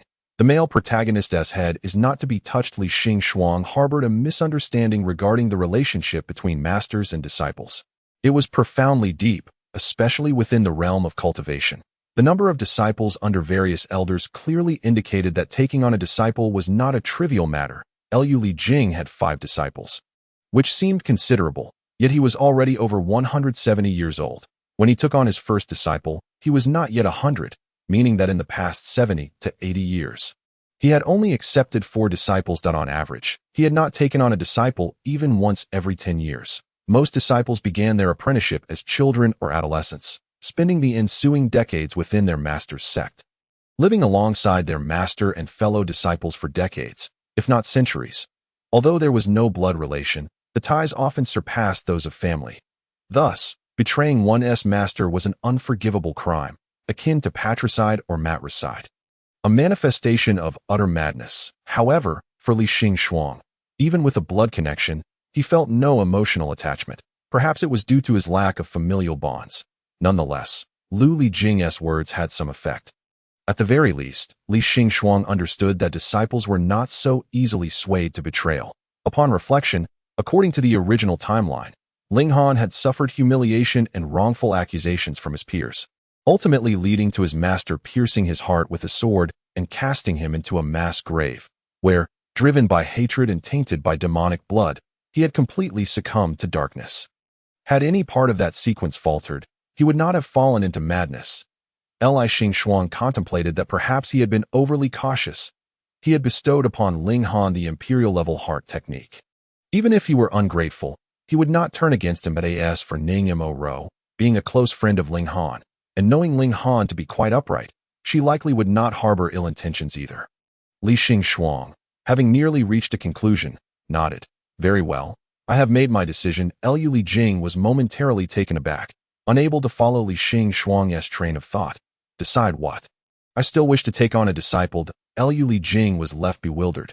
What does this have to do with the previous topic? Which disciple have you set your sights on? Wait, don't leave just yet.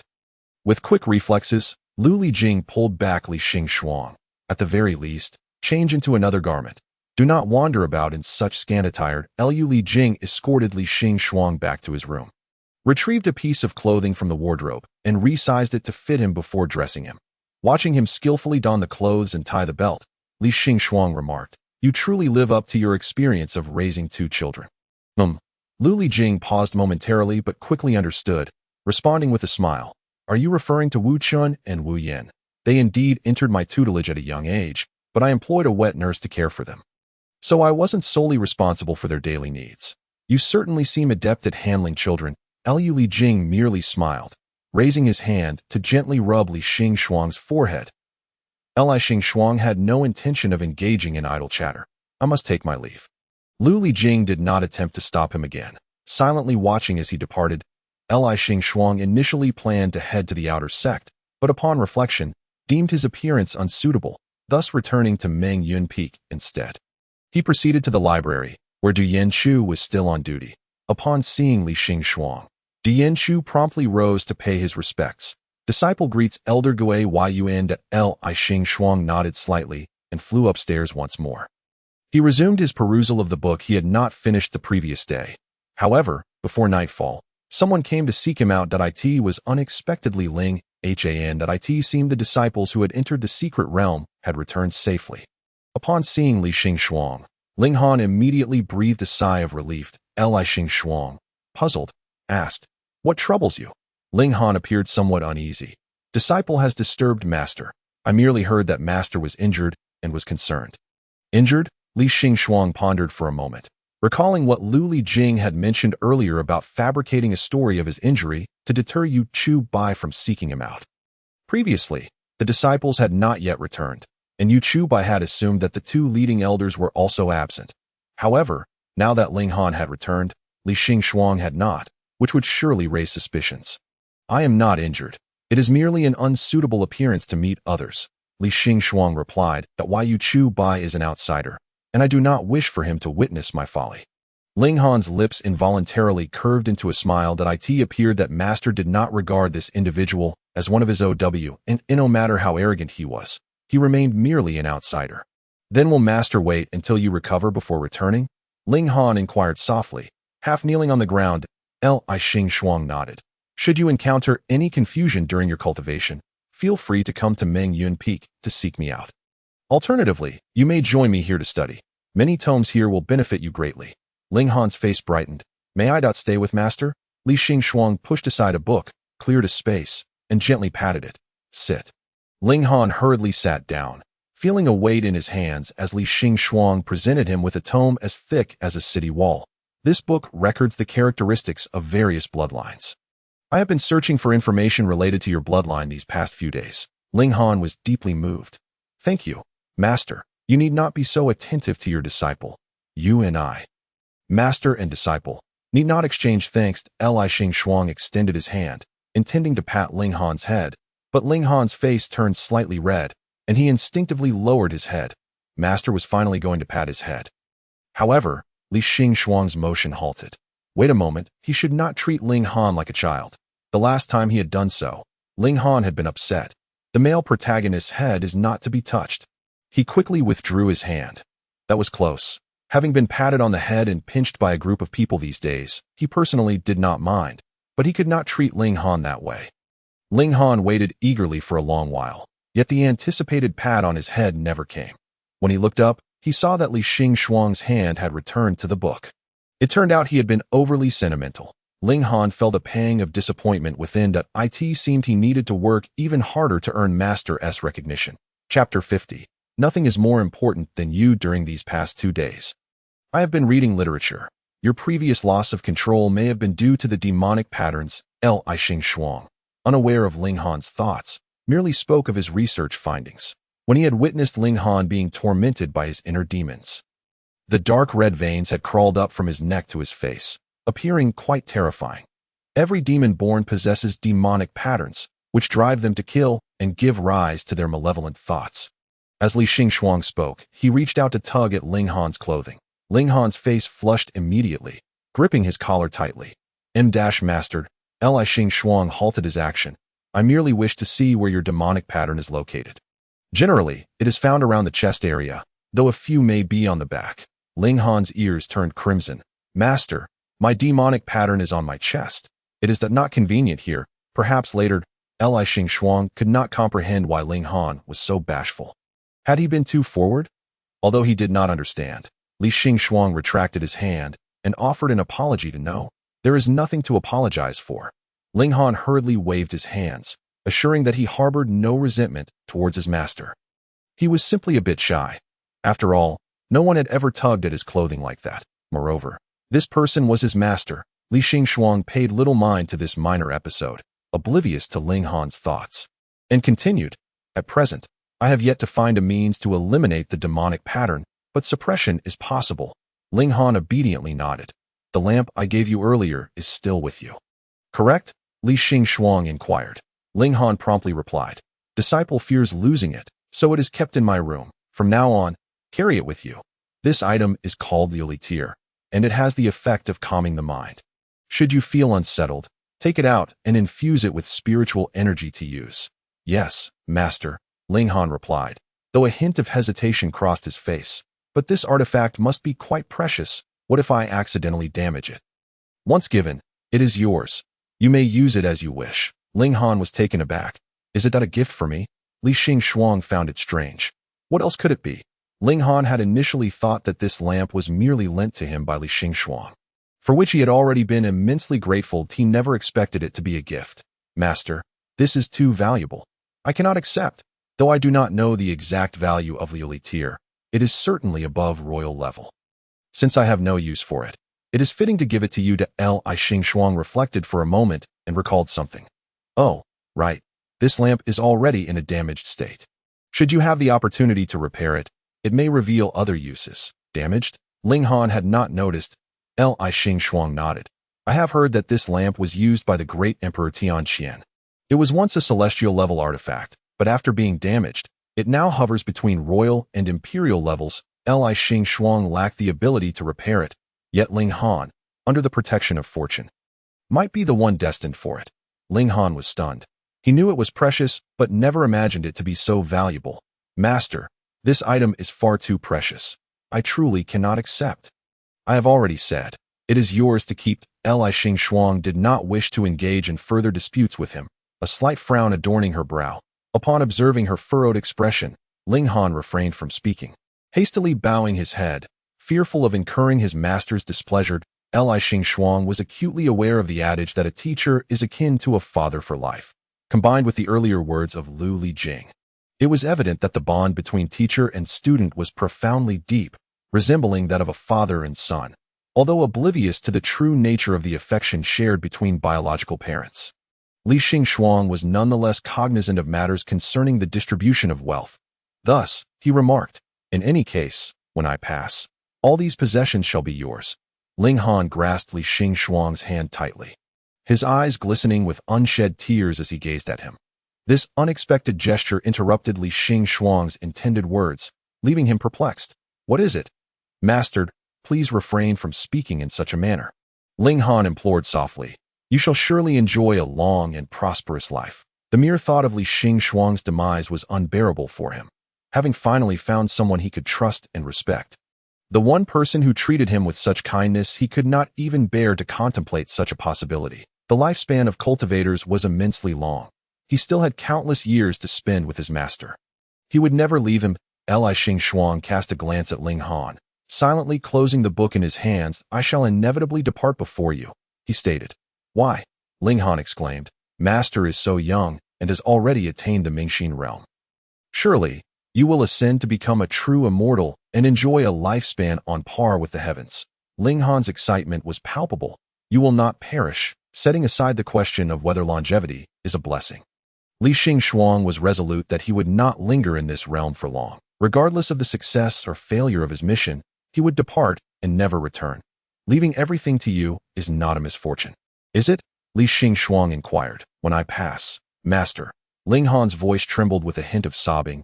Nothing is more important than you. Nothing compares to you. I need nothing else. Li Xing Shuang considered their relationship. They were not particularly well acquainted, having only known each other for a little over a year.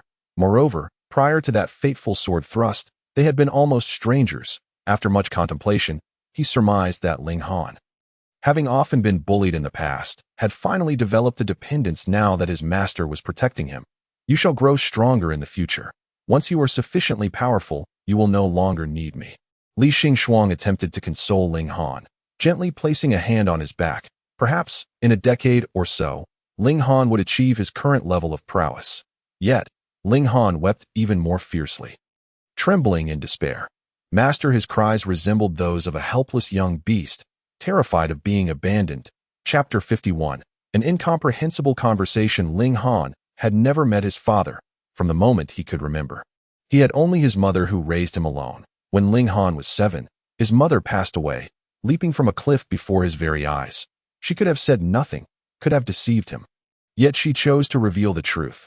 You are becoming more like your father. I have always found you repulsive. Giving birth to you has made me feel equally loathsome. The young Ling Han stood frozen in shock. Although his mother had not treated him with great tenderness, she had never abused him. He could not comprehend her deep-seated hatred for him. That day became an everlasting nightmare for Ling Han. Etched into his heart, bleeding and unforgettable, he began to loathe himself, despising the demonic blood that coursed through his veins and the insatiable thirst for blood that plagued him. His world had always been shrouded in darkness. Li Xingxuang was his sole beacon of light that I understand, Li Xingxuang soothed. It was merely a casual remark. If it bothers you, I shall refrain from such talk in the future. Ling Han appeared to relax somewhat, murmuring, "You will not leave me, will you?" "Indeed, I will not," Li Xingxuang replied dismissively. It was trivial to comfort a child. He could not genuinely remain. Yet, Ling Han, placing his trust in Li Xingxuang, felt reassured by the promise. He released his grip, feeling somewhat embarrassed. "I apologize for causing you to witness such folly." "Not at all," Li Xingxuang remarked, raising a hand to wipe Ling Han's tears away. "Many emotions elude my understanding. At times, I misspeak and act in ways I cannot fathom." He was even more perplexed as to why Ling Han, a protagonist blessed with fortune, was such a weeping child. Was he prone to tears even upon losing a fight? Such displays would tarnish his image. But then again, the fated child should never lose. Ling Han, captivated by the gentle touch of Li Xingxuang's soft, cool hand brushing against his face, lowered his gaze. Master is never at fault, he thought. As long as his master did not share his mother's disdain and did not abandon him, he could forgive anything. Seeing that Ling Han had finally calmed down, Li Xingxuang continued flipping through his book. "All right, let us read." Ling Han obediently lowered his head to the text. As night fell, Du Yanchu ascended the stairs once more. "Elder Gui Yun, your master is waiting for you downstairs." Li Xingxuang inquired. "What time is it?" Reporting to the elder, "It is already the hour of Z. Li Xingxuang rose, glancing at Ling Han. It is late. You should return swiftly." Ling Han hurriedly stood. Li Xingxuang was puzzled as to why Qi Jingyuan came to fetch him daily. It was no great matter for cultivators to forego sleep. However, since Ling Han was present today, Li Xingxuang did not leap from the building but instead descended alongside him. Upon seeing Ling Han, Qi Jingyuan's expression soured slightly, clearly displeased with his presence. Ling Han was well aware that the sect leader held a disdain for him. Especially after having been recently accused of demonic practices, it was only natural that the leader would not take a liking to him. Ignoring Ling Han, Qi Jingyuan squatted down, extending his hands towards Li Xingxuang. "Come, Xingxuang." Yet, Li Xingxuang grasped Ling Han's hand instead. "Sect leader, I shall first escort Ling Han away." The softness of their fingers intertwined seemed to communicate with Ling Han's heart, causing his ears to flush crimson. Qi Jingyuan's face darkened. "The journey is not far. Why must you personally see him off?" "It is precisely because it is not far that I wish to accompany him," Li Xingxuang replied. "If it were far, I would not bother." Ling Han observed Qi Jingyuan's expression, dark as a pot's bottom, and felt a sense of satisfaction, though his own expression remained innocently neutral. "Master, I do not wish to impose on you.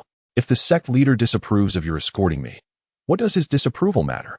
Li Xingxuang raised an eyebrow. "Accompanying you is my decision. It has nothing to do with him." Ling Han stole a glance at Qi Jingyuan, whose face was contorted in frustration that he was likely the sect leader with the least authority in the entire cultivation world. Li Xingxuang merely escorted Ling Han to Mengyun Peak, not straying far, and upon returning, he found Qi Jingyuan seated on the threshold of the main hall, hugging his knees, looking quite pitiful. "What troubles you?" Li Xingxuang inquired. Puzzled, Qi Jingyuan pouted. "I do not wish to engage with you." Li Xingxuang turned to leave. "Wait. Why are you leaving?" Qi Jingyuan quickly caught up, seizing Li Xingxuang. Li Xingxuang, bewildered, asked, "Did you not say you did not wish to engage with me?" "I will just step away. I do not wish to offend your sight. That I was merely speaking in anger." Qi Jingyuan sulked, reluctant to truly be angry, fearing that Li Xingxuang might genuinely depart. He could only whisper, a simple word of comfort would suffice. Li Xingxuang was not one for comforting others. He did not even comprehend why Qi Jingyuan was upset, although he was uncertain of how he had offended him. Li Xingxuang chose to apologize. "I am sorry. Please do not be angry. Li Xingxuang had no fondness for debates over right and wrong, especially when it did not affect him. A simple apology sufficed.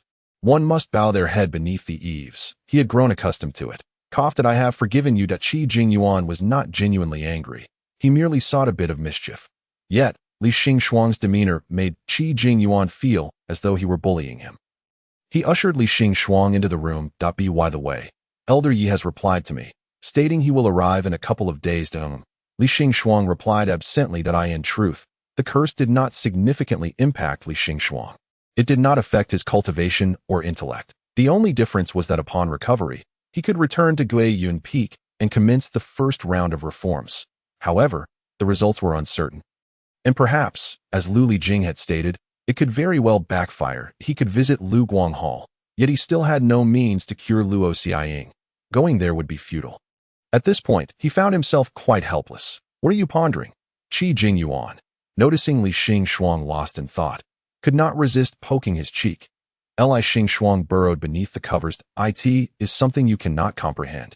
Qi Jingyuan, momentarily taken aback, soon realized and, in frustration, dragged Li Xingxuang out. What manner of speech is this, child?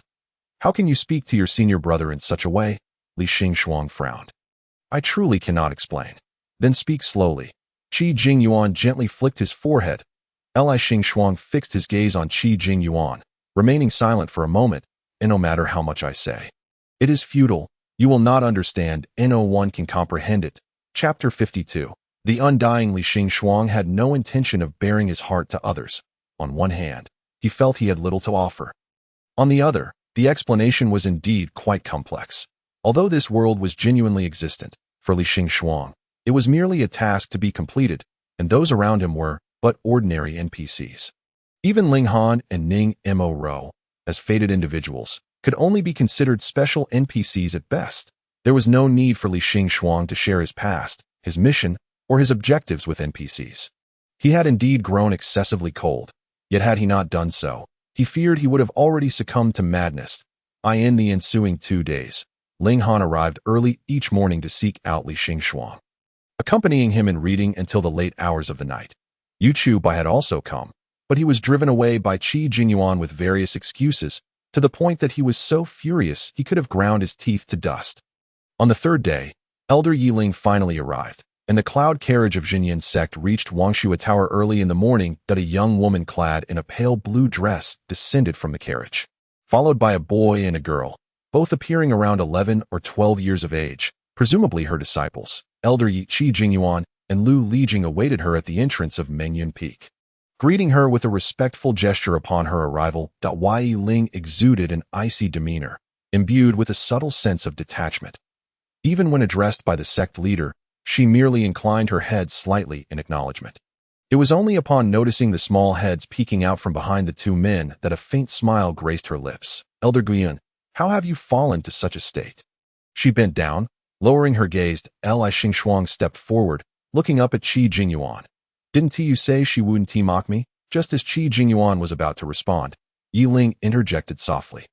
Elder Guiyun has misunderstood. I have no such intention. However, I must apologize for my rudeness and hope Elder Guiyun will not take offense. She extended her hand to Li Xingxuang, who, thinking a handshake was in order, stepped forward to grasp her fingertips. Wei Ling's demeanor was cool, yet her hand was unexpectedly warm. After a brief touch, Li Xingxuang released her grip and asked, "Shall we begin the spell now?" with a gentle smile. Yi Ling responded, "Indeed. Does Elder Guiyun recall the nature of the cursed object we wish to dispel?" Li Xingxuang turned and pointed at Lu Lijing. It was confiscated by Elder Xianyan. Lu Lijing chuckled helplessly and retrieved a jade talisman wrapped in a handkerchief from his pocket. Yi Ling gestured to her male disciple behind her, who promptly stepped forward to receive the talisman with both hands and returned it to Yi Ling. She scrutinized it for a moment before furrowing her brow. This bears a heavy aura of malevolence and a lingering deathly energy. A look of confusion crossed her face as she knelt down to examine Li Xingxuang closely. If activated, it should not revert a person to childhood. Rather, it ought to drain one's vitality, leading to death. Li Xingxuang nodded. I think so too, which is precisely why it's perplexing. Elder Yi, perhaps you should enter the room to conduct your research, Qi Jingyuan suggested. not wishing to keep their guest standing. Yiling nodded in agreement. Qi Jingyuan escorted Yiling to the main hall of Mengyun Peak, where she seated herself at the table to study the jade talisman. Li Xingxuang rested his chin on the table, curiously observing her. Unable to resist, Yiling reached out to pat his head. Both Lu Lijing and Qi Jingyuan's expressions shifted. Although Lu Lijing maintained a smile, a hint of frostiness crept into his demeanor. Elder Yi. Regardless of Xingxuang being cursed, he is still an elder of Wangshua Tower. I hope you can show him some respect. Yi Ling's ears flushed slightly as she withdrew her hand. It was I who acted impulsively. Please do not hold it against me, Elder Gan. That it's perfectly fine, Li Xingxuang interjected. They touch my head every day anyway. For Li Xingxuang, respect mattered little. A few pats on the head wouldn't cost him anything. He didn't perceive Yi Ling as different from them, nor did he care why Yi Ling's gaze softened as she looked at Li Xingxuang. But when her attention returned to the jade pendant in her hand, her expression turned serious once more. Time passed, and both Qi Jingyuan and Lu Lijing began to grow anxious. Meanwhile, Li Xingxuang questioned whether she would indeed be able to lift the curse. Was this Elder Yi, so proficient in this field, truly reliable? Finally, Yiling set the jade talisman down and spoke. Sect leader Qi Jingyuan stepped forward eagerly. Has Elder Yi devised a method to lift the curse? Yiling's brows knitted slightly. It may be somewhat perilous. I wish to speak with Elder Gun privately. Lu Lijing denied her request. I'm afraid, Elder Yi, it's not a matter of distrust. But Xingxuang is still young and may not be able to make decisions alone. Li Xingxuang exclaimed. It's still young? Don't listen to his nonsense. He turned to Yiling. I will speak with you. Sect leader, Elder Xianyun, kindly excuse yourselves for a moment. Li Xingxuang was eager to understand just how perilous it was. Lu Lijing hesitated to move. Xingxuang, Yiling's voice turned cold. If Wangshua Tower holds such little trust in me, why summon me here at all? Lu Lijing pursed his lips, ultimately sighing. Xingxuang, do not take risks. Always consult with your senior brother. He exchanged a glance with Qi Jingyuan, and the two exited the main hall, followed by Yiling's two disciples. Soon, only Yiling and Li Xingxuang remained in the hall. Elder Guiyun, do you possess any sacrificial items? Li Xingxuang shook his head. This did not align with Yiling's expectations, causing her to frown slightly, appearing somewhat puzzled. If I were to share certain information with you, would you keep it a secret? Li Xingxuang inquired. Yiling paused momentarily before promptly replying. Of course, if Elder Guiyun trusts me, I shall keep my lips sealed. Li Xingxuang lifted his chin, looking steadily at Yiling. You may consider me as someone who cannot die. Chapter 53. He is more sinister than a demonic artifact. The gift of immortality was the ultimate reward Li Xingxuang had obtained from his initial tasks. For him, death was as inconsequential as eating or drinking. In fact, it might even be less significant than eating. For one could genuinely feel hunger, but death was not truly death. Yiling's eyes widened in shock.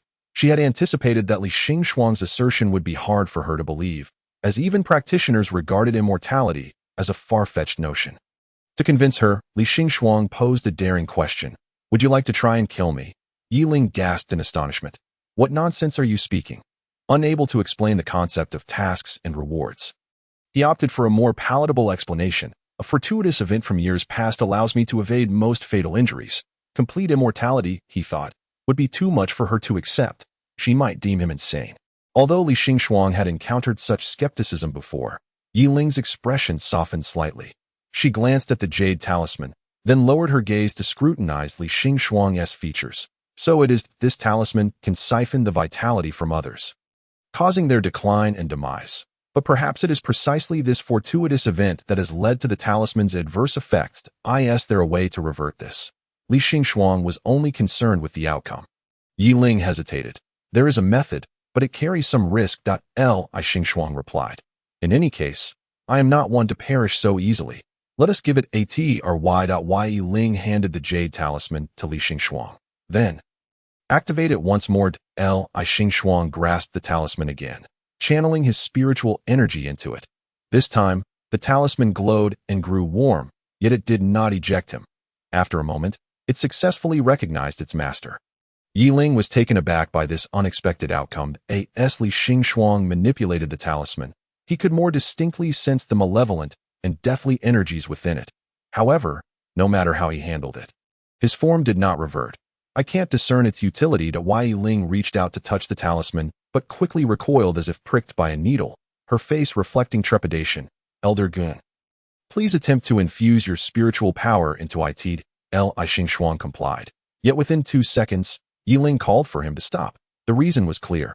Although Li Xingxuang's form and appearance remained unchanged, a few strands of his hair had turned white. Yi Ling was alarmed and hurriedly stopped him, gently twisting his hair to examine it. Li Xingxuang tugged at his own hair curiously. This is my first time growing white hair. This is not the moment to focus on that. Yi Ling chuckled and sighed. Is there anything discomforting?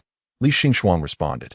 Not really, just a cool sensation in my chest. Yi Ling paused, observing a faint black vein extending from Li Xingxuang's collar. She nearly lost her composure and, disregarding any decorum, tore open his garment to inspect. A slight trace of malevolent energy was extending outward from his chest. Malevolent energy had penetrated his heart. Yet Li Xingxuang himself seemed unfazed, merely gazing down in confusion. Yi Ling found herself in a state of panic. She recognized that this method bore certain risks, but the current situation filled her with guilt. She should not have allowed Li Xingxuang to venture into such peril. Li Xingxuang adjusted his clothing. There's no need to worry. I cannot Li Xingxuang surmised that Yi Ling feared taking responsibility, as she was merely here to assist if something were to happen to him. She certainly wouldn't be liable for damages. He thought it best to offer her some comfort to ease her anxiety. Yi Ling stared at Li Xingxuang. Elder Gun, I truly am fine, and I seem to have gleaned some insights. Li Xingxuang pondered momentarily. Could you please step outside for a moment? Upon hearing that malevolent energy had penetrated his heart, Li Xingxuang recalled Luo Xing, that if he could manipulate the malevolent energy through the talisman, might he be able to heal Luo Xing's old wounds? Li Xingxuang thought to conduct an experiment on himself first. After all, if he died a few times, it was no great matter. Yet Luo Xing had spent over 20 million to gift him a lamp, a debt he could not repay. Yi Ling hesitated. If Elder Guiyun wishes to try something, I can stand guard for you. Being alone here is quite dangerous. Li Xingxuang preferred not to die in front of others, as explaining the situation would be troublesome. Moreover, if he were to die, those around him would undoubtedly weep and insist he not die again. It would be quite noisy, and he was not adept at comforting others. Thus, he preferred to die quietly, away from prying eyes. I will be out shortly. Please excuse me. Li Xingxuang rose from his chair and moved toward the door, gesturing for her to leave. Yi Ling relented. Then, if anything arises, do not hesitate to call. I shall be waiting just outside. Li Xingxuang nodded.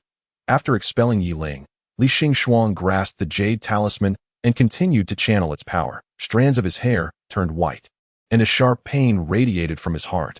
As an overwhelming chill enveloped his entire being, Li Xingxuang curled up on the ground, frowning slightly due to the pain, yet he did not cease using the talisman. Soon, every strand of his hair had transformed into a ghostly white, and his body had grown gaunt, though no signs of aging were apparent. Dark veins deepened and spread across his skin, resembling the sinister markings that coiled around Ling Han. Unlike Luo Xing, whose injuries had allowed demonic energy to seep into her heart, the malevolent force within Li Xingxuang originated from his heart, radiating outward. The coldness and pain sliced through him like icy blades against bone. He kept his eyes shut, uttering not a sound, as if he were accustomed to such extreme agony. Time passed unmeasured until the jade talisman began to pulse in his hand, akin to a heartbeat. Li Xingxuang opened his eyes to find his body restored to that of an adult, though his garments had torn as they morphed back to their original size. He resembled a newly crafted puppet, unblemished and flawless, with no trace of injury upon him. His raven hair cascaded down, his skin was smooth and fair, and his face was as exquisite as a finely sculpted porcelain figure, naked yet untouched by impure thoughts. He radiated an aura that seemed to sanctify him, as if any lascivious notions would tarnish the presence of such a celestial being. Li Xingxuang gazed at the jade talisman, which writhed in his hand, seemingly attempting to flee, likely frightened by the depths of his malevolence. How could this person be even more sinister than itself? Li Xingxuang had not merely dispelled the talisman's effects, he had forcibly drained it of his essence. Dying only to be reborn, that he found himself bemused, reflecting that had he known it would be this simple, he need not have summoned Yi Ling from afar. A swift cut to his neck would have sufficed. Of course, there was the possibility that upon rebirth, he would carry the debuffs into his new form. Li Shuang had experienced this, albeit infrequently. Observing the twisting jade talisman in his hand, he shook it in an attempt to disorient it. Though to no avail, it struggled with renewed vigor. As if it had come to life, it proved uncooperative, leaving Li Shuang with no choice but to consign it to the system for further examination later. It was evident that this method of healing was unique to Li Shuang and could not be applied to Luo Xing, for if she were to perish, it would indeed be final. Chapter 54. What are you hesitating for? Li Shuang intended to restore his attire. However, the realm of cultivation adhered to the law of conservation of mass, while objects could shrink, essentially removing a portion of their substance. Expansion was impossible. He could not conjure the missing part from thin air. Thus, Li Shuang procured a set of garments from the system shop, as these clothes could adjust in size with the wearer. Though his storage contained clothing, it consisted of retro-industrial, cyberpunk, and mechanical wasteland styles, far too avant-garde for this world. He donned a silver-white robe, layered with delicate gauze, and adorned his head with a crown of white jade. This ensemble was named Returning in the Snowstorm, granting a modest 1 increase in defense. Better than nothing, he mused. Upon opening the door, all present were taken aback, including Li Shuang himself, for he had fully restored to his former self. Others were momentarily stunned by his sudden appearance, especially since just moments prior, Yiling had expressed concerns about a potential failure. Li Shuang was surprised to see Ling Han and Yu Chu Bai had also arrived. Seemingly entangled in a dispute with the sect leader, Master, Yu Chu Bai was the first to react, unaware of Li Shuang's transformation into a child. He assumed Li Shuang was still injured and rushed forward. However, Qi Jingyuan pulled him back by the collar, admonishing, "Do not be reckless." Yu Chu Bai, looking aggrieved, replied, "Master, upon learning you were injured, I was deeply worried, but the sect leader forbade me from visiting or attending to you." "I am well now," Li Shuang replied, glancing at Yiling. Thanks to Elder Yiling, aware that it was not her merit, began to gesture in modesty, but Lu Lijing stepped forward with a smile, expressing gratitude. "Thank you, Elder Yi. The Wangshui Tower shall not forget the assistance of Zhanyin's sect today." Yiling intended to clarify. "It was not." "Thank you, Elder Yi, for your assistance," Qi Jingyuan interjected, stepping forward with a bow. "If Elder Yi does not mind, we would be honored to host you at Wangshui Tower." Although cultivators of their level no longer required sustenance, some still enjoyed food to satisfy their cravings. Moreover, the ingredients used in the cultivation world were often imbued with spiritual energy, aiding in the enhancement of one's abilities. Yiling initially wished to decline, but, upon glancing at Li Shuang, acquiesced. "Very well." The banquet was set for dusk. Li Shuang had intended to return to Yunfeng first, but Yiling called him, expressing a desire to converse and admire the scenery of Wangshui Tower. Thus, he accompanied her, strolling leisurely around Meng Yunfeng while engaging in conversation. Yiling insisted that no one else join them, even leaving her 2 disciples behind. After walking a short distance, she finally spoke. "Elder Gui Yun, the curse was not lifted by me. I cannot accept a reward without merit. I cannot bear the favor of Wangshui Tower." Li Shuang found her to be quite sincere. Although it was true that she had not directly lifted the curse, she had traveled a great distance to assist him. Her efforts, if not entirely commendable, were certainly not without merit. Were it not for Elder Ye's insightful suggestion, I would not have dispelled the curse so swiftly, so I must thank you, he replied. But I prefer not to provide excessive explanations to the sect leader and others. Yiling sighed softly. "Very well. I shall not pry further." After Li Shuang had indicated for her to refrain from discussing the matter, she soon emerged, having reverted to her original form, suggesting there were things she preferred to keep private. Her earlier reluctance to elaborate stemmed from this reason.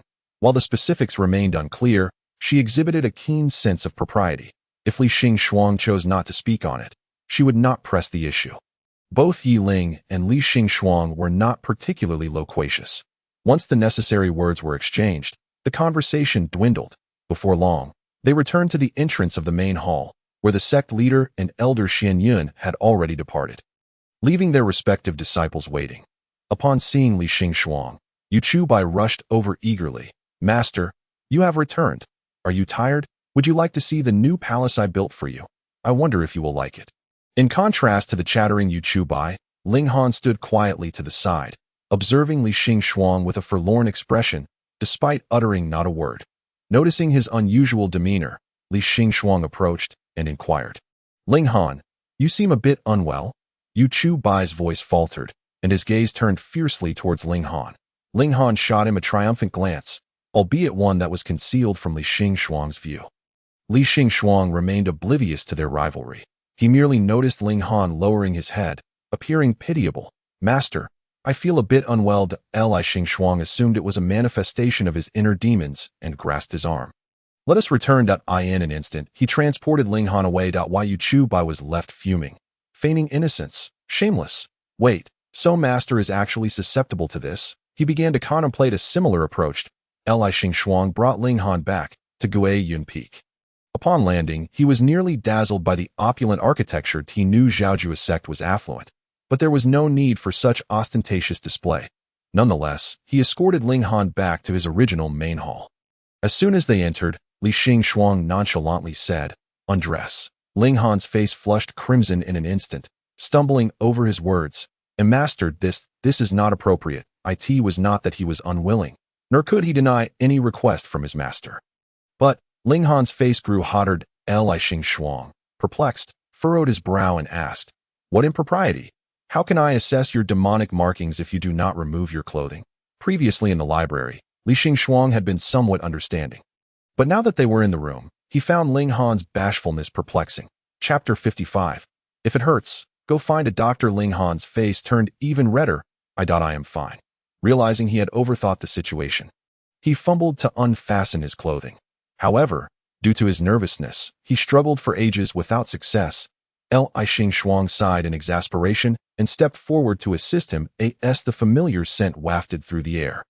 Ling Han found himself unable to breathe, his face burning fiercely. "Mastered him?" In nothing.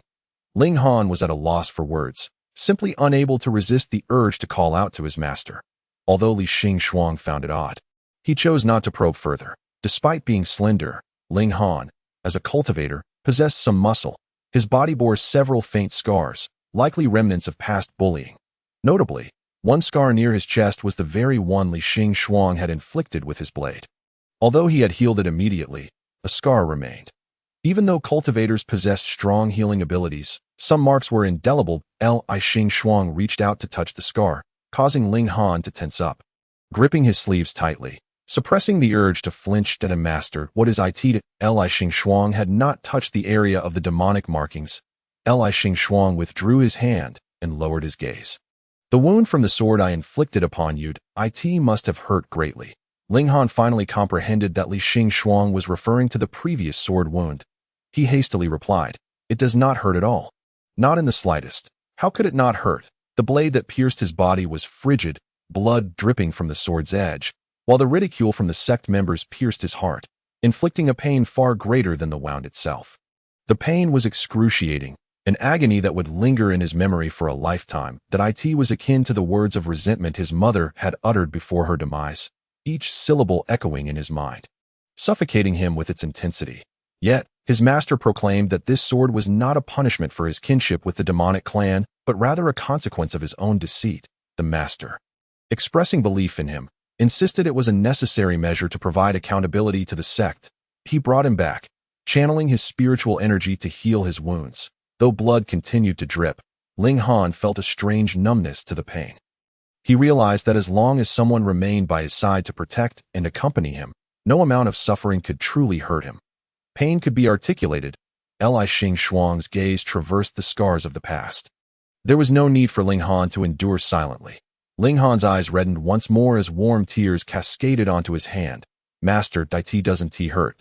As long as someone cares for me, I shall be free from pain." Li Xing was puzzled by his sudden tears, recalling his earlier discomfort, perhaps a manifestation of the demonic markings resurfacing. Li Xing examined the faint, dark lines on Ling Han's chest, which were subtle and showed no signs of spreading. "Is this your demonic mark?"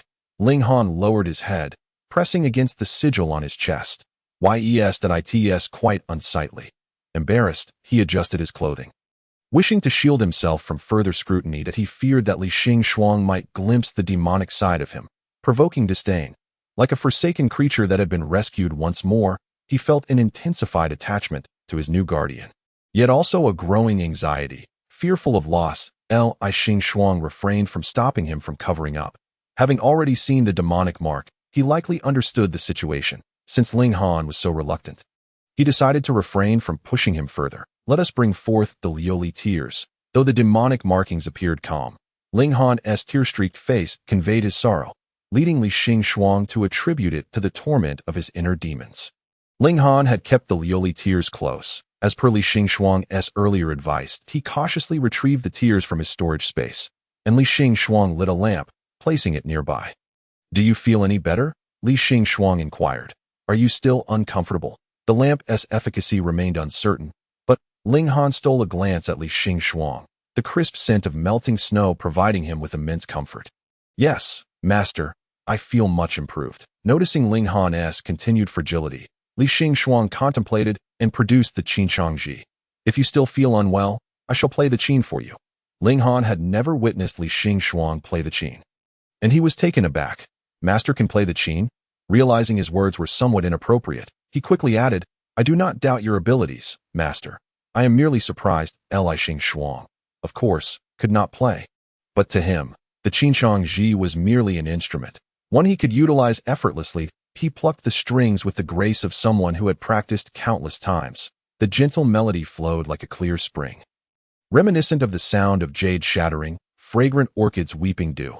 Ling Han was entranced, uncertain whether it was the music or the musician that captivated him. Once the piece concluded, Li Xing inquired, "Do you feel better?"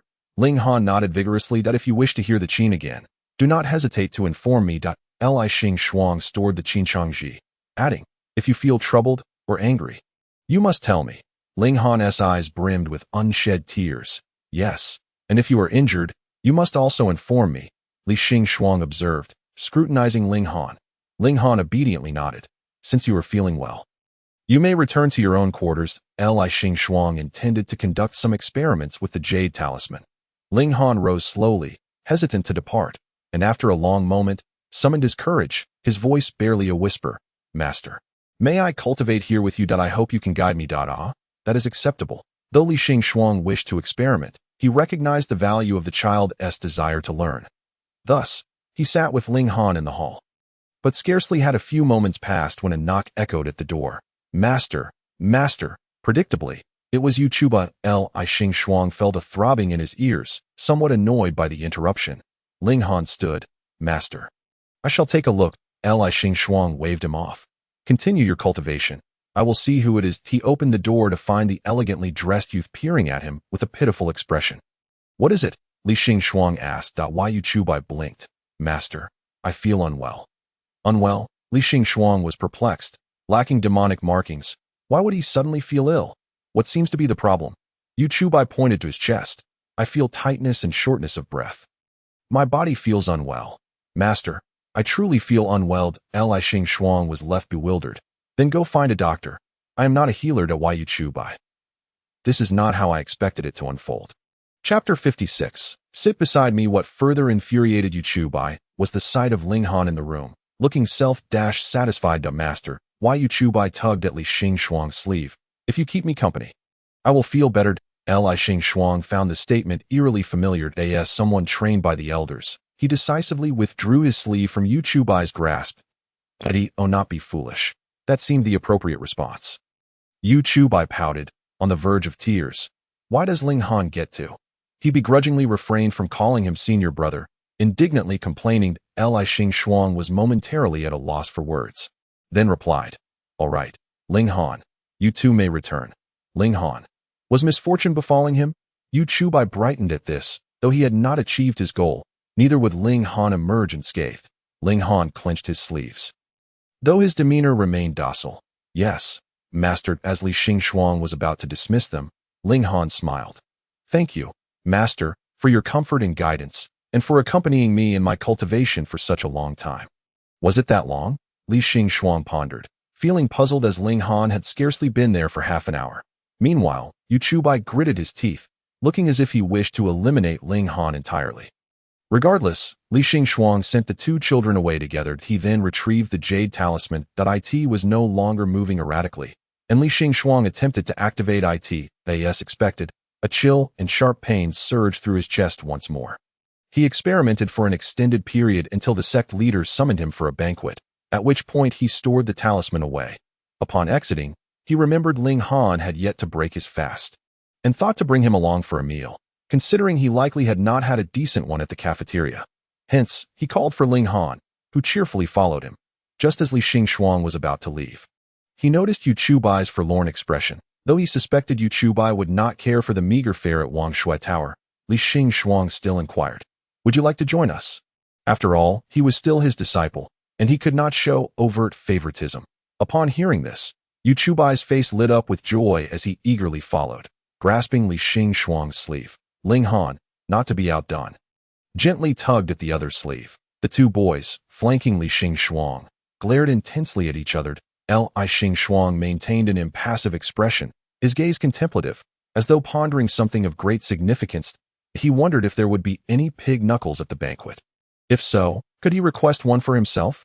Deep in thought regarding this crucial matter, Li Xingxuang arrived at the Qingxiao Hall on Xianyun Peak, designated for receptions. The sect leader of Wang Shui Tower and 4 elders were present, along with several personal disciples from other peaks, excluding Mengyun Peak. Renanha brought her 3 youngest disciples, all girls, the youngest appearing no older than 11 or 12, while the eldest was similar in age to Ling Han.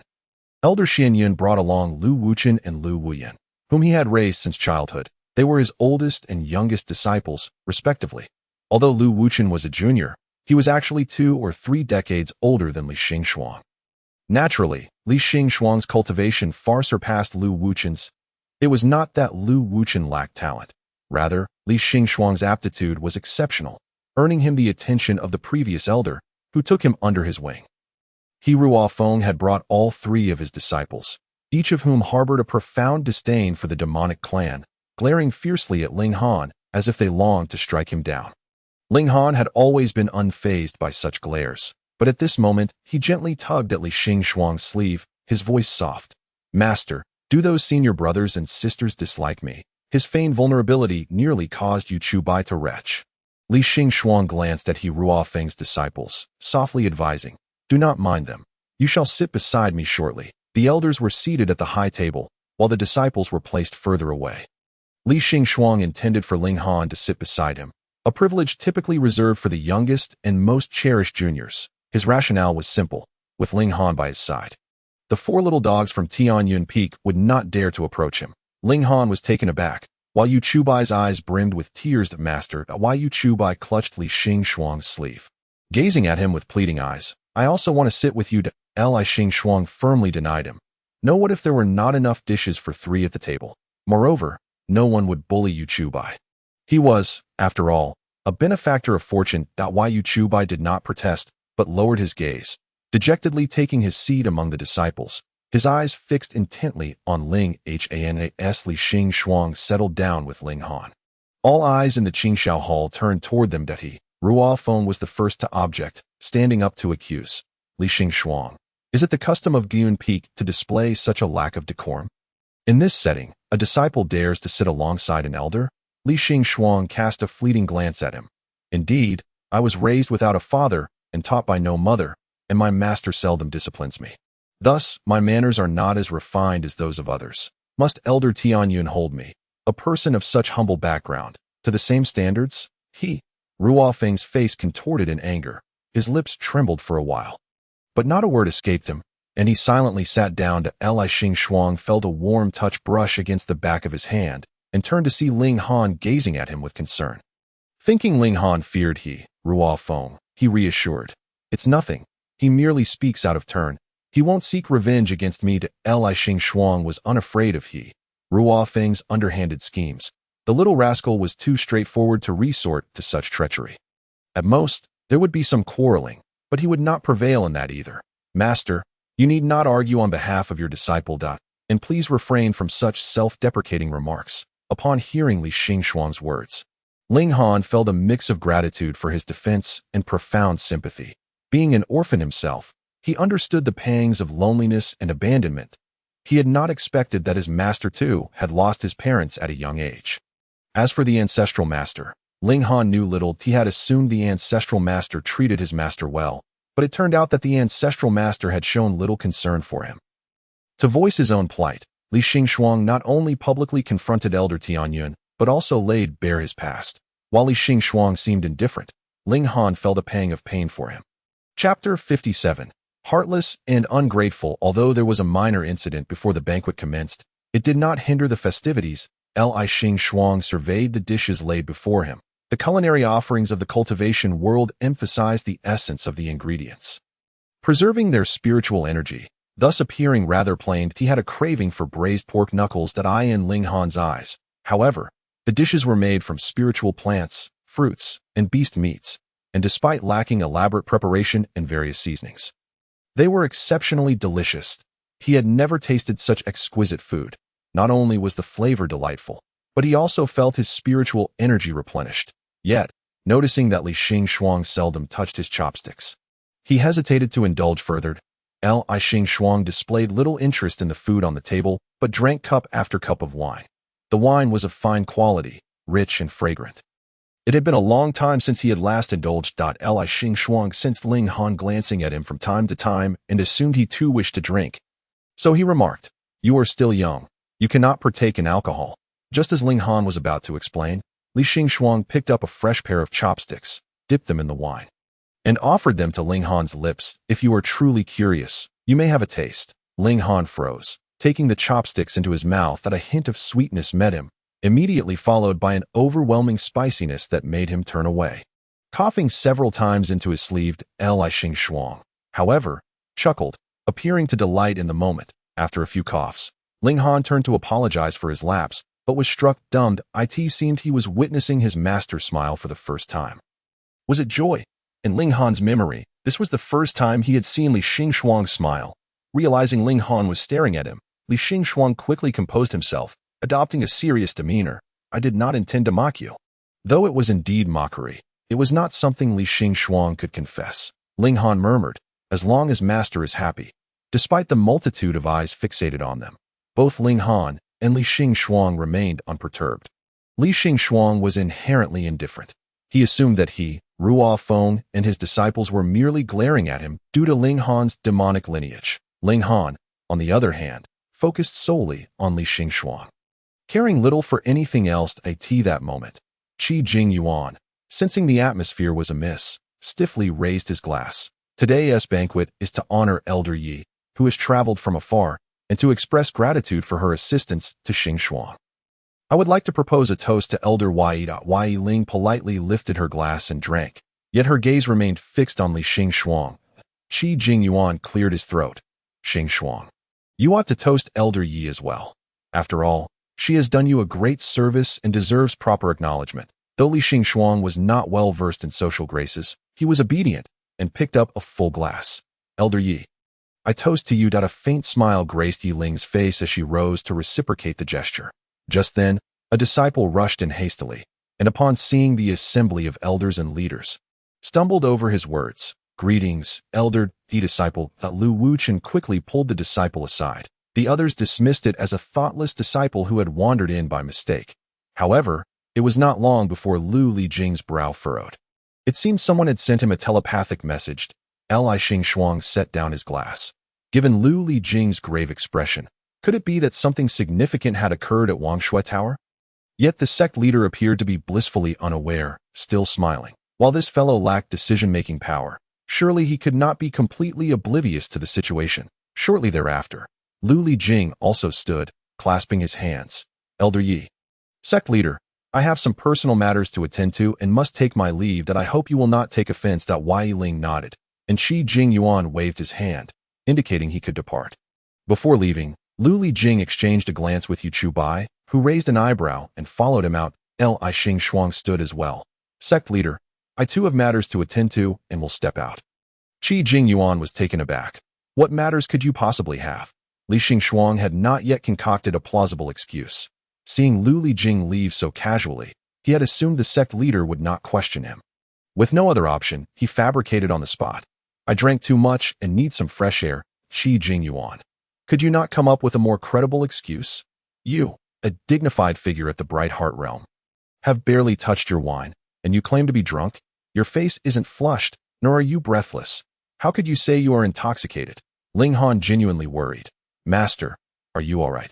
Let me accompany you for a walk. Li Xingxuang patted Ling Han's shoulder. It's nothing. I will return shortly.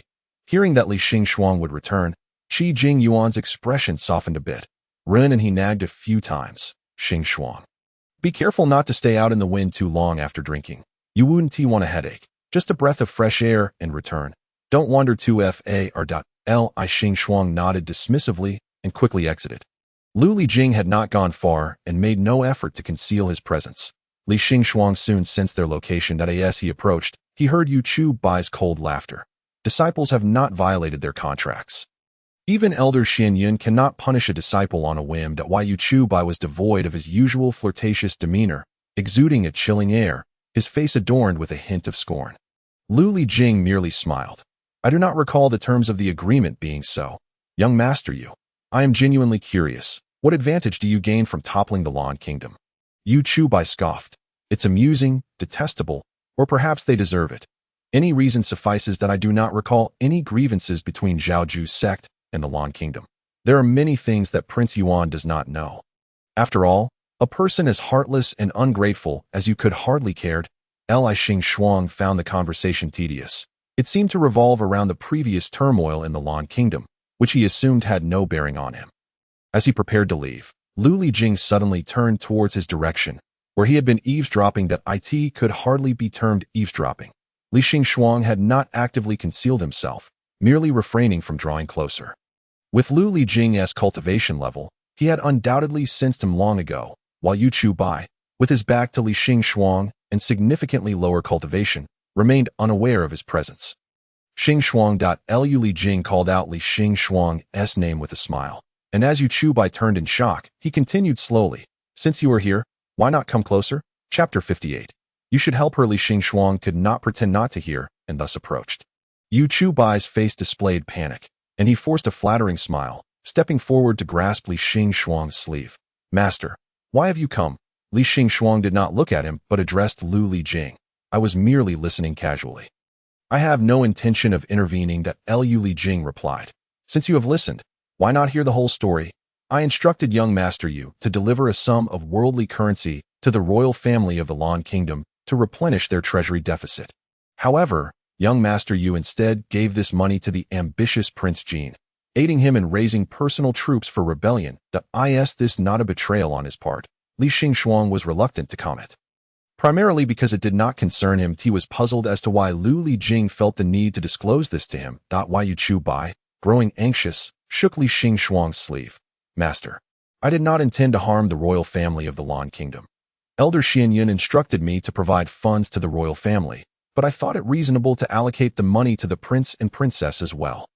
Sophistry, Lu Lijing coldly interjected, then glanced at Li Xingxuang, clearly indicating that Yu Chu Bai harbored ill intentions and could not be tolerated within the sect. Yu Chu Bai seemed ready to explode.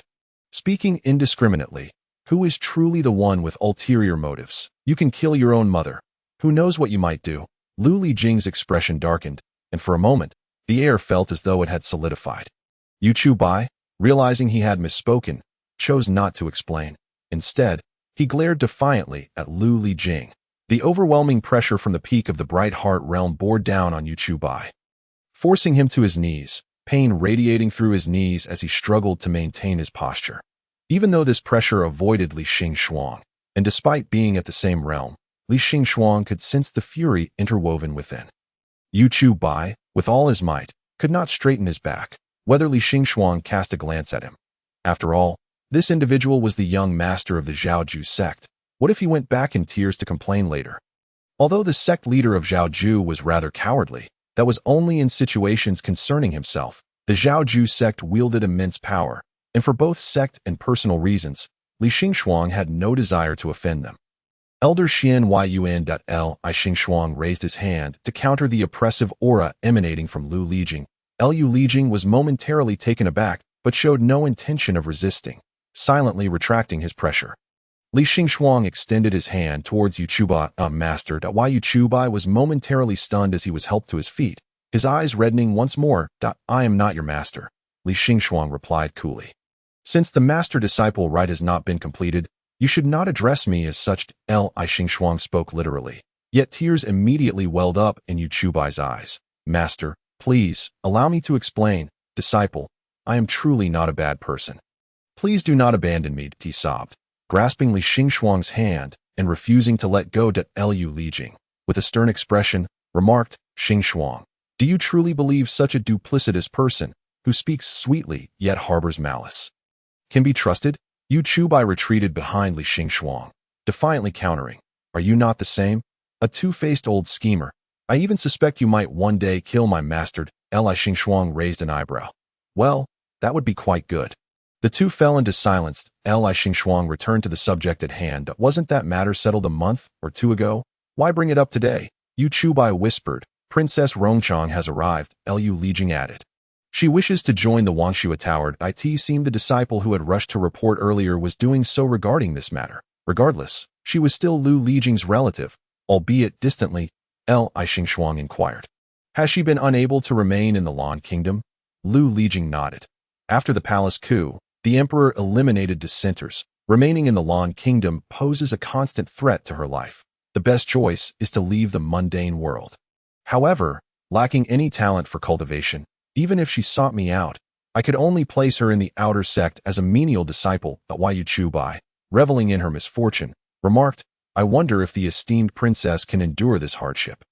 Lu Lijing shot him a glance, prompting Yu Chubai to hide behind Li Xingxuang. Mentioning menial disciples reminded Li Xingxuang of Ning Moru. However, taking on a disciple devoid of talent required a suitable opportunity. Lu Lijing would not accept even his own kin, and Ning Moru, being unrelated to Li Xingxuang, was even less likely to be taken in. Li Xingxuang's thoughts had already shifted to another matter. Regarding the quarrel between the two, I'm merely here to listen. I shall not pass judgment on your right or wrong. Li Xingxuang turned away. I shall return to partake in the feast. Yu Chubai made a face at Lu Lijing and quickly followed Li Xingxuang. Master, wait. Disciple wishes to accompany you. Upon returning to the banquet, Ling Han noticed a hint of melancholy in Li Xingxuang's demeanor and asked with concern. Master, are you well? Quite well. Li Xingxuang was unsure why he asked that, responding casually while still preoccupied with thoughts of Ning Moru. Sometimes he found it peculiar that, despite both being fated, Ling Han always encountered fortuitous opportunities while Ning Moru continued to suffer. It seemed as though the world was conspiring against the young and unfortunate, and soon, it would target the middle-aged and elderly. Was it possible that Li Xingxuang's actions had altered the course of fate? He had considered providing her with suitable cultivation methods, but that felt too deliberate, easily misconstrued as ulterior motives. He and Ning Moru were not connected in any significant way. Their sole link was perhaps Ling Han. Yes, there was also Ling Han. Li Xingxuang glanced at his disciple beside him, who promptly lowered his head obediently, awaiting instructions. I recall you have a good friend in the outer sect. Yes, Ling Han hesitated momentarily. During his time in the outer sect, he was often bullied. The only person he could consider a friend was Ning Moru. Rather than being kindred spirits, they were more like unfortunate souls empathizing with each other. Yet, due to his master's interest in her, Ling Han had felt a pang of resentment and had not sought her out for quite some time, uncertain why his master suddenly mentioned her. He nodded in a daze. Yes. Li Xingxuang continued. I remember there is a sect competition in a little over a month, and outer sect disciples may also participate. If you have the time, you might assist your friend. Even if she has no chance of becoming a direct disciple, perhaps she could still enter the inner sect. Li Xingxuang did not expect her to excel. He only needed a plausible reason to take her as a disciple. Ling Han's eyes widened in shock upon hearing this. Master, are you truly asking me to assist Ning Moru? Ling Han clenched his fists. Master, that with Ning Shimi's talent, she likely cannot enter the inner sect. Why not? The question echoed in his mind. Why does Master care so much for her? She is merely a menial disciple of the outer sect. Ling Han felt a cold sweat break out on his back as he realized he had begun to think as cruelly as those he despised. While Ning Moru's talent was indeed lacking, he should not mock her. She was his friend. But then again, what is it? Li Xingxuang noticed Ling Han's dark expression, as if he were on the verge of corruption, pondering if something had triggered this shift in him. Yet, upon reflection, he had not said anything wrong. Wouldn't it be better for him to spend more time with the young lady? Ling Han averted his gaze. Speaking stiffly, no, nothing. Disciple was merely contemplating the Li Xing uninterested in matters unrelated to him. Did not pry further. By the way, you should focus on your cultivation this month. The sect competition is an important event, as the fated child. Ling Han should be able to make a name for himself. This thought led Li Xing to realize something significant. Since his last epiphany in the secret realm, Ling Han's cultivation had shown no signs of advancement. Given the ample time remaining in the secret realm, he should have made some progress. This was unusual. Could it be that his protagonist's fate had been altered by his own actions? Was it possible that a non-magic Ling Han had no destiny? Ling Han intended to express his commitment to diligent cultivation, but upon glancing at Li Xing, the words morphed into, "Disciple has many unresolved questions in my cultivation. Might Master provide guidance?" Very well. Starting tomorrow, I shall accompany you in your training. Before Ling Han could smile, Li Xing added, "By the way, you may bring your good friend along. She likely lacks guidance in the outer sect, making it more difficult for her to advance." Ling Han's lips drooped. "Master, why do you care so much for Ning Shimi? She's merely an inconspicuous menial disciple of the outer sect. Why does Master frequently mention her?" Li Xing, noticing Ling Han's discontent, speculated he might have misunderstood and thought he was vying for a romantic interest. He quickly clarified, "When you were framed, she was the only one who believed in you. That I hope you cherish this friendship." Ling Han's emotions were a mix of gratitude and guilt. He had not anticipated this to be the reason. His master, acting out of goodwill, wished for him to make friends, while he was consumed by jealousy over his master's concern for another disciple. Ning Moru was a good person, his only friend. He should not feel this way. The banquet continued, with cups raised and toasts exchanged, until it dispersed around the third watch of the night. Li Xing had yet to see Lu Lijing return. He likely went to attend to his relatives. Although placing them in the outer sect, he would surely extend additional care. For cultivators, background and lineage mattered. The outer sect was a mix of nobility and commoners, rife with those who would seek to dominate the weak. This was why both Ning Moru and Ling Han had suffered bullying. However, after Li Xing's feedback, Lu Lijing had taken steps to rectify the atmosphere in the outer sect. So things should be improved now. With so much scheming and bullying in the sect, how could it thrive? We must focus on our endeavors and cultivate diligently to secure a bright future. Li Xing rose from the table, discreetly taking the remaining 2 jars of wine with him. It would be a shame not to pack some after a feast, even if the food was insipid. While uninterested in the dishes, the wine was delightful. Perhaps due to the support from the Zhaoju sect, Wangshua Tower could now afford quality wine. Ling Han followed closely behind Li Xing, expressing concern. "Master, you have consumed quite a bit of wine. Are you still well?" Cultivators rarely succumb to intoxication, especially someone of Li Xing's caliber. Thus, he replied, "I am far from drunk." That Yu Chubai hurried to catch up with Li Xing. "Master, do you enjoy drinking? My father has many rare spirit brews. I can fetch some for you. No need for that. What if your father punishes you?" Li Xing recalled the beating Yu Zhongzhu had given Yu Chubai during their last encounter at the Mengyun Peak main hall. Yu Chubai grinned. "It's fine. As long as Master enjoys it, I will find whatever you desire." Ling Han pursed his lips, slowing his pace. Yu Chubai hailed from a prestigious family, showering his master with various treasures. Yet, Ling Han felt he only took from his master. The items Li Xing provided were so precious that he could never repay them. Li Xing walked ahead, oblivious to the changes in Ling Han's expression. But he did notice someone approaching. Was that Lu Lijing? The banquet had concluded. Why was he returning? Was he still hungry? Xing. Lu Lijing appeared somewhat fatigued. "I have something I wish to discuss with you. May I take up a bit of your time?" Li Xing fell silent for a few seconds. Such inquiries from a superior left little room for refusal. "Go ahead," Li Xing said. Lu Lijing glanced toward the Qingxiao hall. Then at Li Xing's 2 disciples beside him. "I would like to speak with you privately." Thus, Li Xing waved his hand to his 2 disciples and said, "You 2 may return for now. I have matters to discuss with Elder Xian Yu." And Yu Chubai frowned and quietly remarked behind Li Xing, "Master, it is far too dangerous for you to be with this person." Lu Lijing dismissed his clumsy attempts at sowing discord and merely gazed at Li Xing. Li Xing reiterated, "You should head back first." Ling Han nodded in agreement. "Yes." Compared to Yu Chubai, Ling Han was decidedly more obedient. Lu Lijing escorted Li Xing to the study in the main residence of Xianyun Peak, and invited him to take a seat. Li Xingxuang was uncertain about what he intended to say, yet he felt it would not be of significant importance to Li Xingxuang. Anything outside of his mission was inconsequential, matters such as the coup in Lan country. The crown princess or the Zhao Ju merchant guild held no interest for him. Liu Lijing's tone was tinged with bitterness as he confessed, "Yu Chu Bai is correct. I personally killed my own mother." Indeed, this was a topic that Li Xingxuang found utterly uninteresting, that he had never concerned himself with his colleagues' personal lives. Whether Liu Lijing was morally good or bad was of no consequence. For Li Xingxuang, anything beneficial to the mission was good, while anything obstructive was bad. He could not fathom why Liu Lijing felt compelled to share this with him.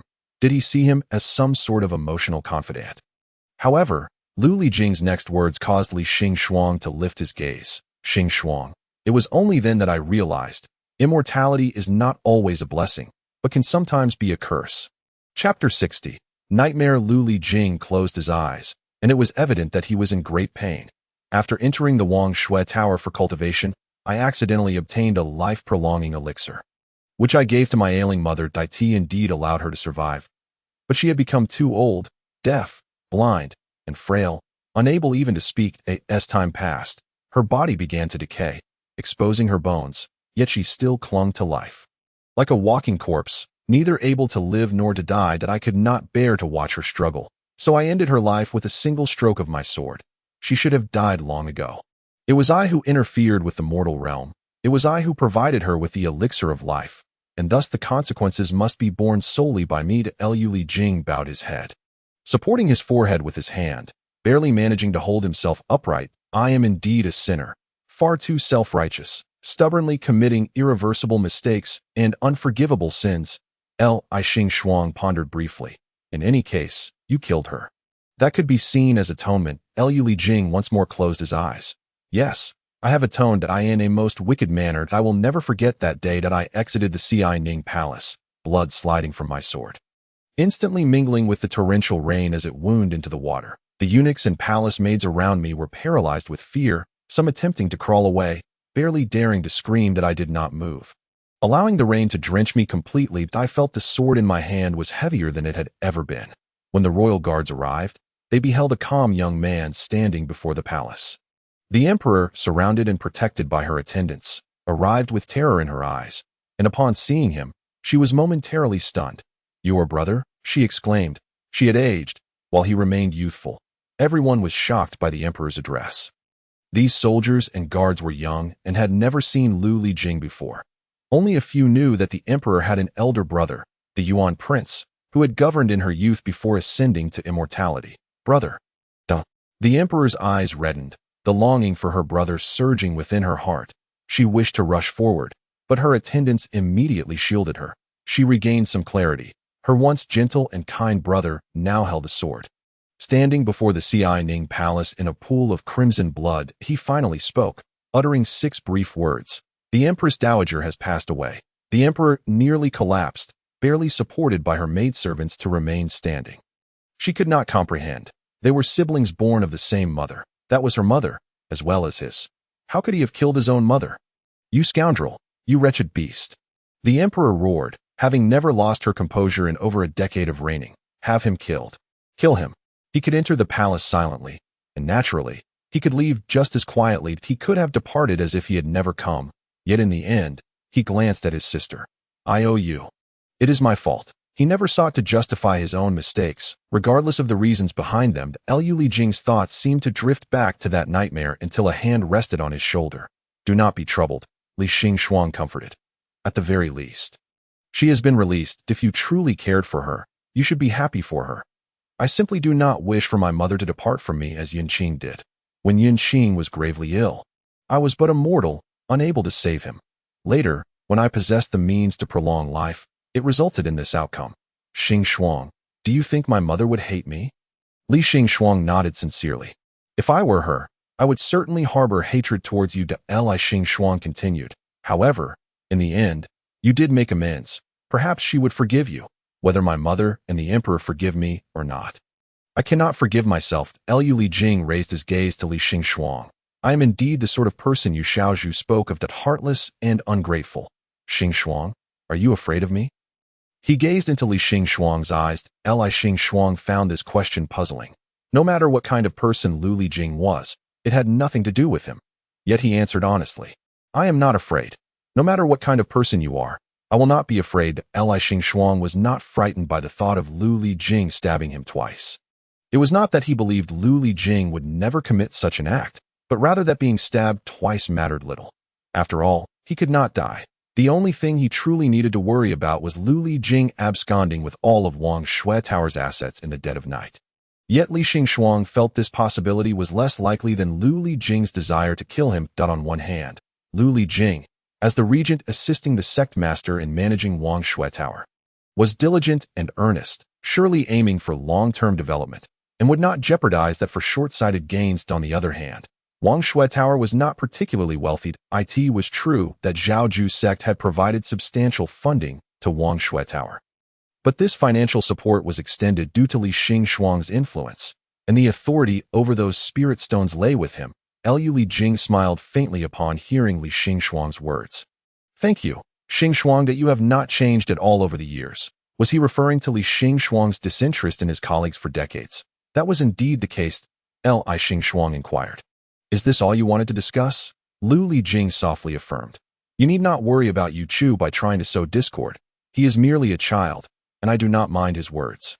Lu Lijing lowered his gaze. Xingxuang, it is not merely the mention of the past that troubles me. I simply do not understand why Yu Chu Bai is aware of this matter.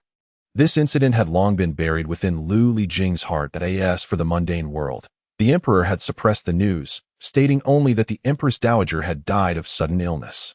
How did he come to know? If he knows, how many others are aware? Perhaps it is mere gossip. He is right here in Wang Shui Tower. If you wish to know, I can ask him.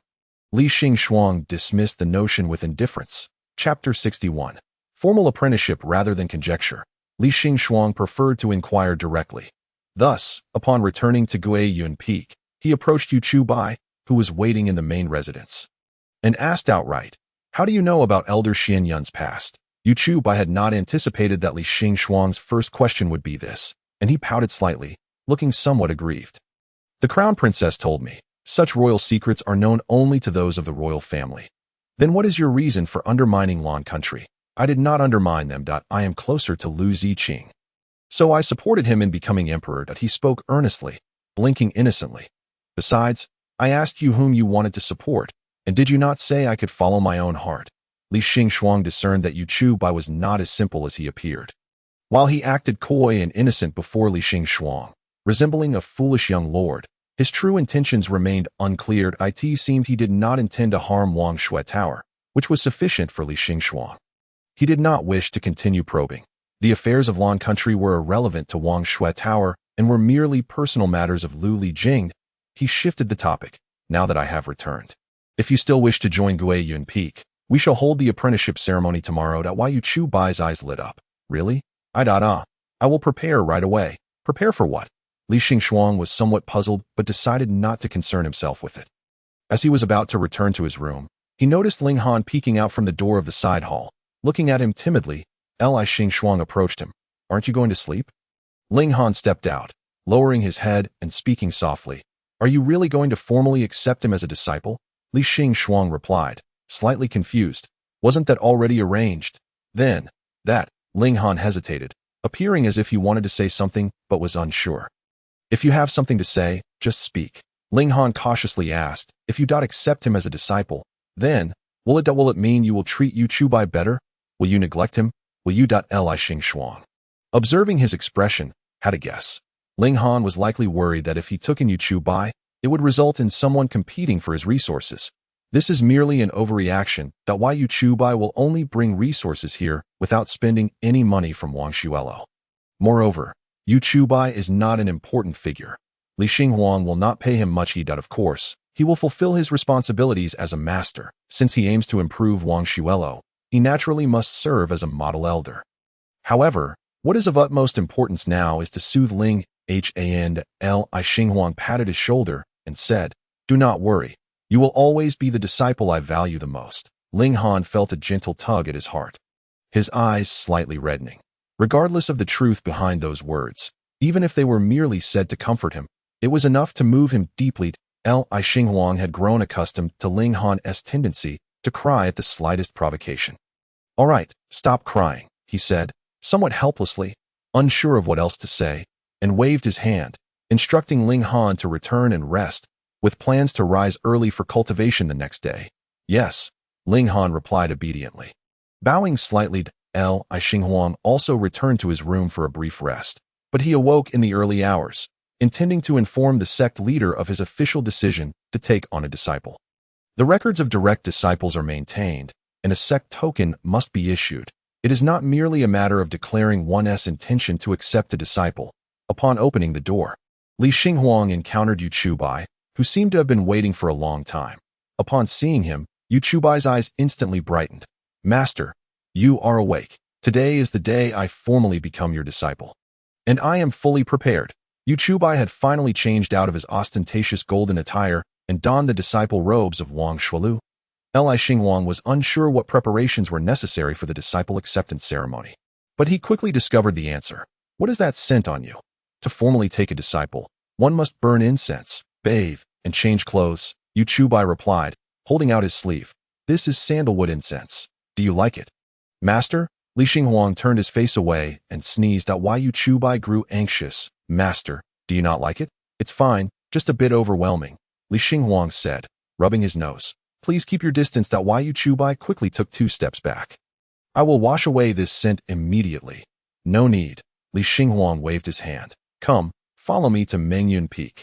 Upon entering the main courtyard of Mengyun Peak, Li Xinghuang spotted a familiar girl in the yard.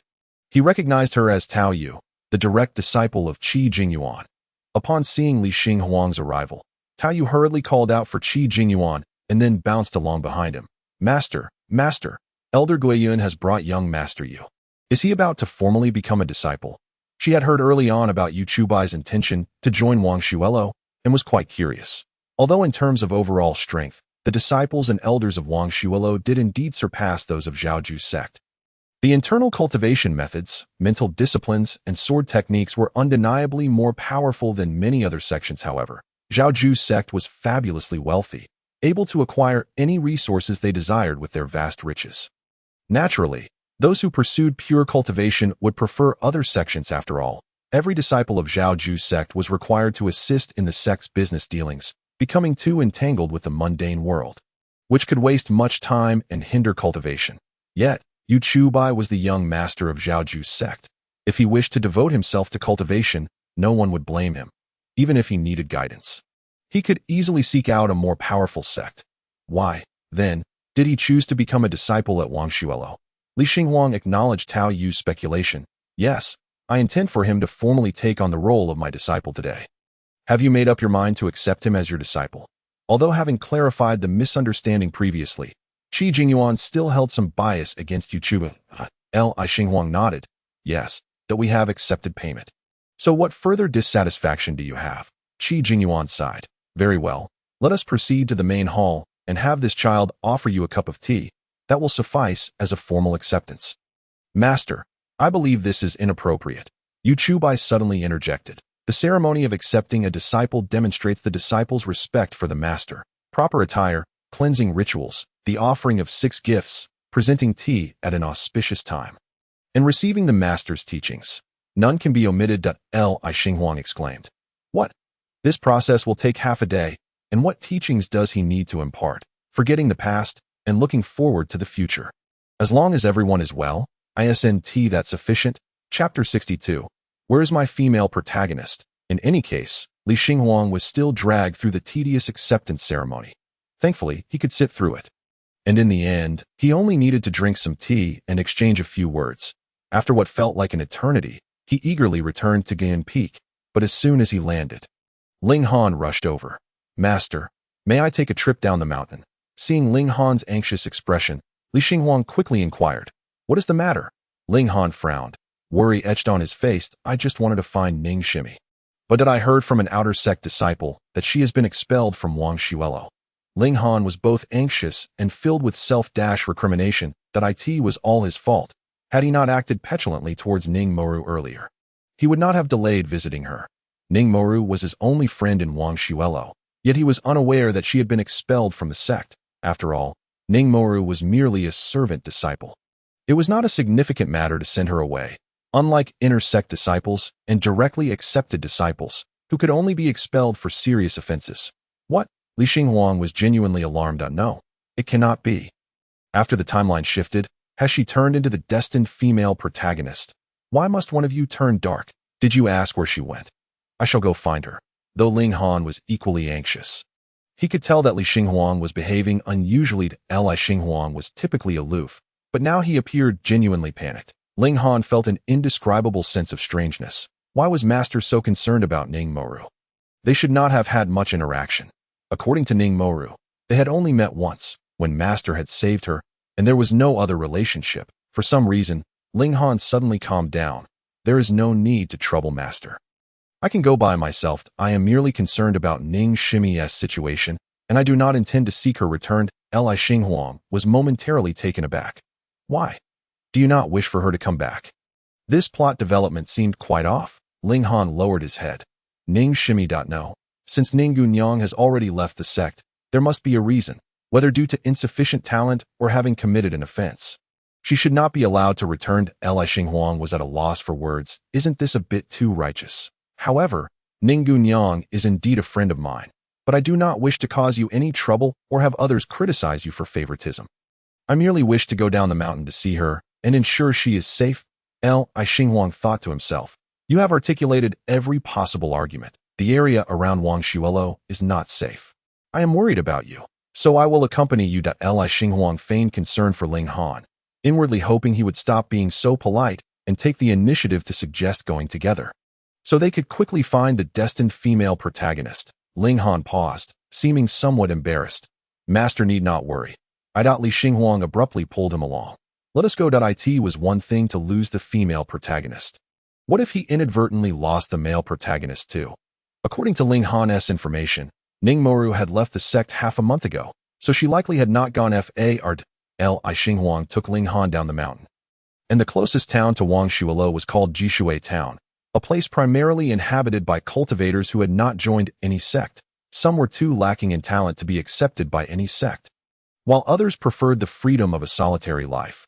Unwilling to be bound by sect rules, Li Xinghuang intended to inquire around with Ling Han, but as soon as they entered a tavern, they encountered the person they were looking for. Ning Moru, clad in simple coarse linen, was being scolded by the tavern owner, who had her by the ear. She remained silent, but appeared flustered upon seeing Ling Han and Li Xinghuang, as if she did not want them to witness her humiliation. What crime had she committed? Li Xinghuang stepped forward to intercept the tavern owner, who, upon seeing Li Xinghuang's imposing demeanor, recognized him as a cultivator of noble lineage and immediately switched to a fawning smile. Ah, this esteemed immortal. I was just reprimanding this thieving girl, the tavern owner said, a hint of disdain on her face as she roughly shoved Ning Moru. This wretched girl was expelled from the sect for stealing. I kindly took her in, yet she repays me with ingratitude. I did not. Ning Moru bit her lip. Li Xinghuang frowned slightly, producing his sect token. Who told you she was expelled from the sect? I am Elder Guiyun of Wangshuelo. She is my disciple, and I do not believe she would commit such an act. Ning Moru was taken aback. Even Ling Han was astonished as he looked at Li Xinghuang. Elder Guiyun, oh dear, this is all a misunderstanding. Just look at this. The tavern owner stammered as Li Xinghuang beckoned for Ning Moru to come forward. Ning Moru stood frozen, unable to believe she was seeing Li Xinghuang again, let alone that he would save her once more. Why? Li Xinghuang shielded Ning Moru behind him. You tell me what happened. Ning Moru had initially felt little, quietly bearing her grievances, enduring humiliation for the sake of survival and revenge. But with Li Xinghuang's gentle prompt, a flood of emotion surged within her, and her eyes involuntarily grew warm. Disciple did not steal. An outer sect senior brother accused me of stealing his spirit stones. An elder Xinyun expelled me from the sect. Upon arriving at Jishui Town, I only wished to find a place to settle down, but due to my low cultivation that I have been bullied. As she spoke, her voice became increasingly choked with emotion. Li Xinghuang shot a glance at the tavern owner, who paled at his gaze. What else did she do to you? Li Xinghuang inquired. Ning Moru sniffled softly. The tavern owner, seeing my plight, offered me a position here. She believes I am attempting to seduce her husband. thus she has been perpetually antagonistic towards me. Li Xingxuang felt a sense of incredulity towards this woman, who seemed overly confident regarding her husband. After all, how could a destined protagonist possibly be enamored with an ordinary loose cultivator? Even if she were not to be with someone like Ling Han, she should be courted by a distinguished sect leader, a nobleman, or a member of a prestigious family. Surely, someone of her caliber should attract such admirers. After all, Ning Moru was destined to be a phoenix soaring high. Though she may currently be in a state of decline, as the saying goes, 30 years in the east, 30 years in the west. Never mind, that phrase has been uttered to the point of cliche. No one shall bully you again. Li Xingxuang glanced at Ning Moru, softening his tone slightly. As long as you are willing, you may join Guyun Peak as my direct disciple. I, along with your senior brother Ling Han, shall protect you. Chapter 63. What about the most important part? Ling Han and Ning Moru stood frozen in place. In a daze. Ning Moru felt as if she were dreaming, while Ling Han felt as though he had been struck a heavy blow. An insidious thought began to stir within him that if he hadn't informed his master, Ning Moru could have been expelled from the sect. Ling Han slowly clenched his fists, observing Ning Moru's stunned silence. Li Xingxuang mistakenly assumed she was reluctant and hesitant to refuse. He continued, "If you are unwilling to, I am willing," Ning Moru exclaimed, her cheeks flushed with excitement. "Thank you, master." Li Xingxuang cast a glance at the tavern owner's distressed expression. "So, shall you punish this wicked woman on my behalf?" Ning Moru hesitated for a moment before shaking her head at the tavern owner's panicked gaze. "Thank you, master, but there is no need." A smile graced Ning Moru's face. After all, they had come to her aid.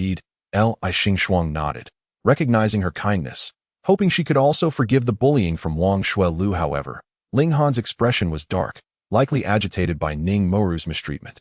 Noticing that Ning Moru's eyes were still slightly red from crying, Li Xingxuang gently patted her head, saying, "No more tears. I shall take you home." Being a girl, Li Xingxuang refrained from getting too close. Though the action of patting her head was typically one of an elder comforting a child, so it seemed harmless, he noted the increasing gloom on Ling Han's face and quickly withdrew his hand. "Ah, yes, this is a destined child of fate's future wife. It would be prudent to maintain some distance to avoid unnecessary troubles." Yu Chubai, who had initially been elated after becoming a disciple, was tending to the flowers in the courtyard. However, he was taken aback when his master unexpectedly brought back a girl. "Moreover, from now on, Ning Moru shall be your junior sister," Li Xingxuang introduced. "I will inform the sect leader of this." Yu Chubai threw down the flower he was holding, astonished, and rushed to Li Xingxuang. "By what right? She is nothing but a cultivation failure. How dare she be my junior sister?" Ling Han was one thing, as he had been the first to become a disciple, and though Yu Chubai found him displeasing, he tolerated it. But who was this girl who had suddenly appeared? Li Xingxuang frowned slightly. "If you do not wish for her to be your junior sister, then do not call me master." Yu Chubai's expression shifted, surprised that his master would speak such words for this woman. Li Xingxuang had no particular feelings about it. It was merely a literal interpretation. To him, Yu Chubai was of little importance, while Ning Moru was a child of destiny. If Yu Chubai refused to accept her as a junior, then Ning Moru would certainly remain. Yu Chubai gritted his teeth. I do not object. It is just, master. If you accept such a weak disciple, I fear the other disciples may voice their discontent. Ning Moru felt somewhat awkward, her gaze cast downward. "I shall teach her diligently." Li Xingxuang replied calmly. "She has previously lacked guidance and nurturing. Unlike you, who had access to superior resources, it is only natural for her cultivation to be low." As Li Xingxuang spoke, he turned to Ning Moru. "Moreover, it is not entirely accurate to say she possesses no cultivation aptitude. She currently has at least a minimal understanding of the first stage." Even he felt a bit unsure saying that. Each realm is generally divided into early, mid, and late stages, but if one were to delve deeper, each stage could be subdivided into 3 smaller phases. Ning Moru could barely be considered a cultivator, but in truth, she knew nothing at all. Although they were both at the initial stage, Yu Chubai was already very close to breaking into the next realm. However, Li Xingxuang had read the script. Ning Moru's unique spiritual body had specific requirements for cultivation techniques, which meant she could not practice ordinary methods. But should she find the right technique, her progress would be meteoric. At that point, with Ling Han as a dragon soaring through the skies, and Ning Moru as a phoenix conquering the world. It would be hard for Wang Shuelu not to flourish. Seeing Ning Moru awkwardly bow her head, Li Xingxuang pondered that perhaps immediately accepting her as a disciple was not entirely appropriate. Ning Moru, Li Xingxuang mused, Yu Chubai has a point. You should first bow to join the sect, as it may provoke discontent among the sect members. Ning Moru's eyes dimmed, but the disappointment was not overwhelming. After all, she had prepared for the worst at Yu Chubai, however, was smugly delighted. Nevertheless, you may temporarily stay at Gyun Peak. Even without formal acceptance as a disciple, I shall still guide you, but let it be for 6 months. If you can achieve something in that time, I shall officially take you under my wing. Ning Moru's eyes widened, and after a moment, she knelt before Li Xingxuang. Elder Gyun, your great kindness shall not be forgotten in this lifetime. I will cultivate diligently and spare no effort. Li Xingxuang hurriedly reached out to assist her, feeling that having the protagonist kneel could bring misfortune, but upon seeing Ling Han's dark expression, he withdrew his hand. That was a close call. He almost provided the protagonist with a reason to descend into madness. Rise, Li Xingxuang said indifferently. You cannot reside in the inner sect for now, as it may attract unwanted attention. Instead, you shall stay in the adjoining hall next to your senior brother Ling Han. Ning Moru was overwhelmed with gratitude. Thank you, Elder Gyun. Li Xingxuang turned to Ling Han. Ling Han, please take your junior sister and help her settle in. You are friends, and now that you reside nearby, do look after her. Li Xingxuang felt quite capable of playing the role of a matchmaker. Ling, you see, I have arranged for you both to have the opportunity to spend time together. Make the most of it. However, Ling Han's expression soured. Master, forgive me, but I am feeling unwell and must return to my room. Unwell again. Li Xingxuang caught sight of the faint traces of demonic runes at Ling Han's collar and silently lamented. This half-demon is quite the burden, isn't he? In that case, I shall accompany you back to your room to rest. Ning Moru, your room is in that building. Make your own way. Ning Moru promptly replied. Li Xingxuang anxiously escorted Ling Han back to his chamber. Just as he closed the door, Ling Han grasped his arm. Master. Ling Han's voice was slightly hoarse, tinged with emotion, as if he were confiding or expressing grievance.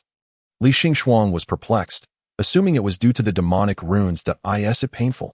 Please sit down, take out the Lioli tears, and I shall help you regulate your emotions. Ling Han shook his head. Leaning forward to rest his forehead against Li Xingxuang's right shoulder, his voice trembling slightly. Did you not say that I am your most important disciple? Chapter 64. This is too much. Why ask such a question? Li Xingxuang felt a bit bewildered. Ling Han raised his head, looking at Li Xingxuang, his eyes slightly red. You would not deceive me, would you? Of course not. Although to Li Xingxuang, both Ning Moru and Ling Han were merely tools to fulfill a task. Seeing how much Ling Han valued his words, he decided to indulge him with a few comforting phrases. Perhaps he was worried about having too many disciples in the future, and that he might not have time to teach Ling Han. Only then did Ling Han slowly relax his tightly furrowed brow. Are you not feeling unwell? Li Xingxuang inquired. Please bring out the lamp. Ling Han grasped Li Xingxuang's sleeve. It's only that a little uncomfortable. Master, would you play the zither for me? If it's all right, he asked cautiously. Li Xingxuang nodded. That is fine. The Lioli tears were highly effective in assisting with the cultivation of mental techniques. However, for calming the turmoil caused by demonic blood, it might not be very helpful. Just like Luo Xing, who had her heart meridians invaded by demonic energy. In such cases, the Lioli tears would be ineffective. Li Xingxuang felt a sense of distress, wondering if he would have to play the zither himself from now on. Noticing Li Xingxuang's apparent concern, Ling Han quickly reassured him. Master, if you do not wish to play, it is perfectly fine that I have no objections. Li Xingxuang sat down. Go ahead. Jinchi zither, expressing the world's greed, anger, ignorance, hatred, love, and grievances.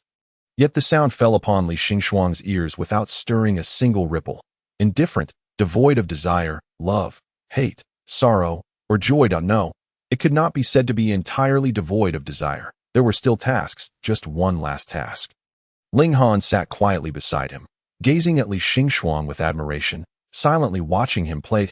Li Xingxuang lowered his gaze, concealing all emotions, appearing to focus intently on his performance, though in reality, his thoughts had drifted far away. When the piece concluded, Li Xingxuang did not continue playing, nor did he speak. Ling Han cautiously called out, "Master." Li Xingxuang had been in a daze, not even realizing the song was over. "Are you feeling better?" Ling Han longed for his master to play another piece, but he deemed it too greedy. Fearing it would upset Li Xingxuang, that he lowered his head, obediently replying, "Much better, thank you, master." Li Xingxuang regarded him, suddenly recalling something. Ling Han, I have another question for you." Ling Han promptly responded, "What does master wish to inquire about? Have you encountered any bottlenecks in your cultivation recently?" Li Xingxuang had long wished to inquire about Ling Han's recent lack of progress in cultivation, which seemed exceedingly unusual. He hesitated to directly question Ling Han about whether he had been slacking off, as Ling Han did not strike him as someone inclined to prolonged idleness. And no, Ling Han expressed some confusion regarding Li Xingxuang's concern, but soon realized, master is concerned about my recent lack of improvement in cultivation? Li Xingxuang nodded. "This is a secret method I obtained in the secret realm, which allows me to conceal my true cultivation level." Upon hearing this, Li Xingxuang noticed a surge in Ling Han's aura, which had evidently reached the mid-stage of the Qi balance realm. He nearly clapped his hands in astonishment. "The child of destiny. Truly remarkable." Ling Han, feeling somewhat embarrassed, replied, "I simply wish to avoid unnecessary trouble. However, if master thinks that hiding my abilities might bring disgrace upon you, I shall refrain from doing so in the future. It is better to remain low-key." Before Ling Han became sufficiently strong, Li Xingxuang preferred that he did not attract too much attention. If someone were to investigate, Ling Han's half-demon identity could easily be exposed. Hearing this, Ling Han concealed his cultivation once more and quietly stated, "I did not intend to hide anything. I merely thought it unnecessary to burden you with such trivial matters. You are my disciple. Your affairs are of utmost importance." Li Xingxuang did not wish for his tool to lose control due to his own ignorance. Ling Han felt deeply moved. "Yes, now that you have no pressing matters, focus on your cultivation, that I have other matters to attend to," Li Xingxuang said as he stood up. Ling Han promptly followed suit. "Master." Li Xingxuang looked at him in confusion. "Could you possibly?" He lowered his head. Feeling flustered, his face flushed as if he found it difficult to articulate his thoughts. Li Xingxuang encouraged, "Speak freely." After much hesitation, Ling Han stammered, "Is it that I have not been performing adequately?" Li Xingxuang, puzzled, inquired, "What brings this to mind? If that is the case, it is well that I simply have nothing to say." This was rather bewildering. As Ling Han watched Li Xingxuang leave, he unconsciously touched his own hair. He recalled how Li Xingxuang had only ever patted Ning Moru's head once, and jealousy surged within him uncontrollably. Had he not performed well enough? Yet Ning Moru had done nothing to earn such affection. It was clear that master had declared him to be the most important. Even if it were a deception, master must care for him to some degree, right? Ling Han's thoughts became a tangled mess. Meanwhile, Li Xingxuang finally found himself free from the burdens of sect affairs, his figure restored to normalcy, allowing him to oversee matters within Guyun Peak.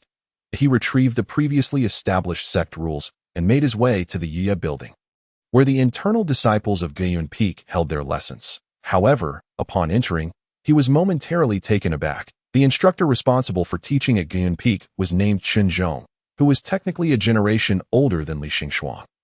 However, he was not a direct disciple of the ancestral master, but merely an inner disciple. Thus, he did not quite qualify as a true Shirshu. Chen Zhong possessed mediocre talent for cultivation and, at over 600 years of age, remained at the initial stage of the soul entering realm, which, to put it bluntly, meant he had not many years left to live.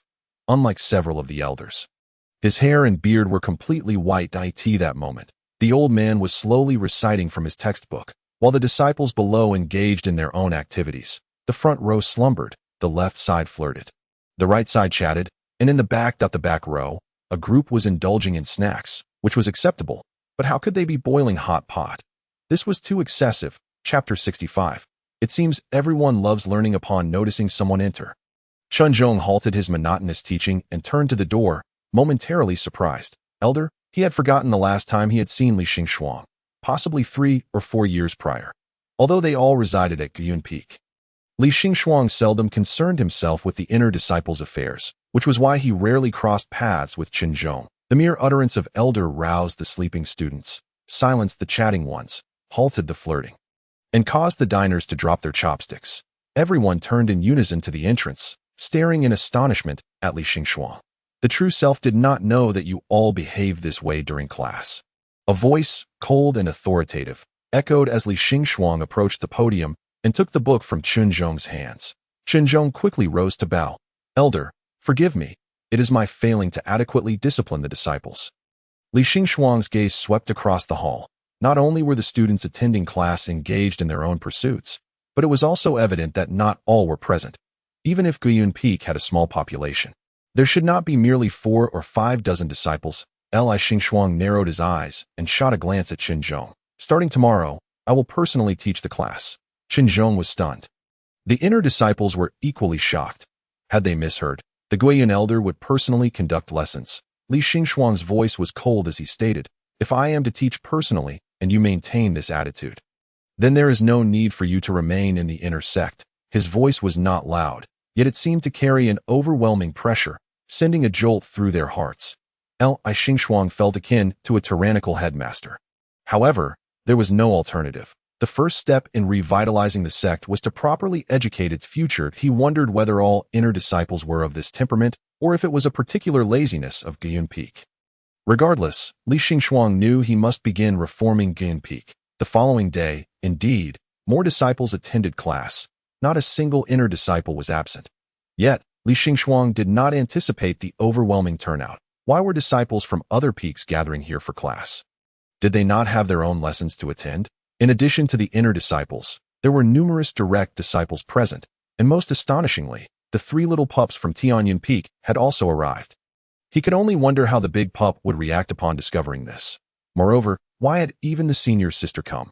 Renan has sat in the back row, wearing a look of pride as if her child had grown up.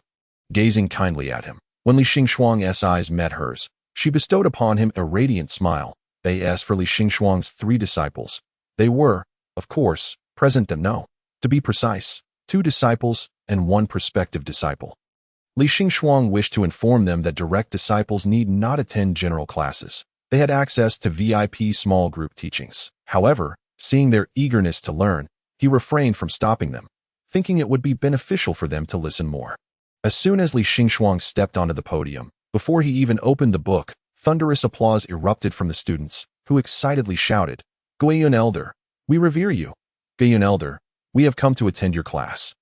Guiyun Elder is indeed unparalleled in beauty. Had something peculiar infiltrated their ranks? No matter, a willingness to learn is a positive sign, irrespective of the motivation behind it. Li Xingxuang opened the book. I have consulted with Mr. Chun and understand that you reached the 7th section previously. However, considering your previous inefficiency in learning, I will start from the first section. That Li Xingxuang felt that his deterrent had proven effective. No one seemed distracted during this lesson. All were focused intently on his teachings. He was quite satisfied with this educational outcome. Halfway through the lesson, Li Xingxuang noticed a purple figure standing outside the window. It was Lu Lijing that moment. Lu Lijing stood quietly by the window, a faint smile adorning his face as he watched Li Xingxuang teach with keen interest. When he noticed Li Xingxuang's gaze upon him, he smiled and raised a hand in greeting. Li Xingxuang mused that Lu Lijing was the true headmaster, a shadowy figure. The disciples nearest the window began to break into a cold sweat. Fortunately, Lu Lijing did not linger long. After listening for a while, he departed, and the disciples released a sigh of relief. Was Lu Lijing truly that terrifying? Setting aside his inner qualities, he appeared rather gentle, akin to a languid old turtle. After Li Xingxuang concluded the class and set down the book, a throng of disciples encircled him. Guiyun Elder, I seek your guidance on. Elder, I have a slight question regarding this matter. Elder, when Li Xingxuang had entered the room the previous day, he had assumed that educating these children would be exceedingly challenging, contemplating whether he might need to make an example of someone. Yet upon seeing their eagerness to learn, he realized that Chunzhong had been overly lenient, failing to instill sufficient pressure before Li Xingxuang could begin to address their inquiries. Ling Han stepped forward. It seemed that the brothers and sisters had not been entirely focused during the lesson, resulting in numerous questions. If there were any uncertainties, they could inquire with him as well. Li Xingxuang felt even more pleased. Truly, he was an exceptional disciple. Well done, excellent student, class representative. He nodded slightly at Ling Han in approval and then exited the Yuya building. Unexpectedly, the purple figure reappeared, Xianyan Elder.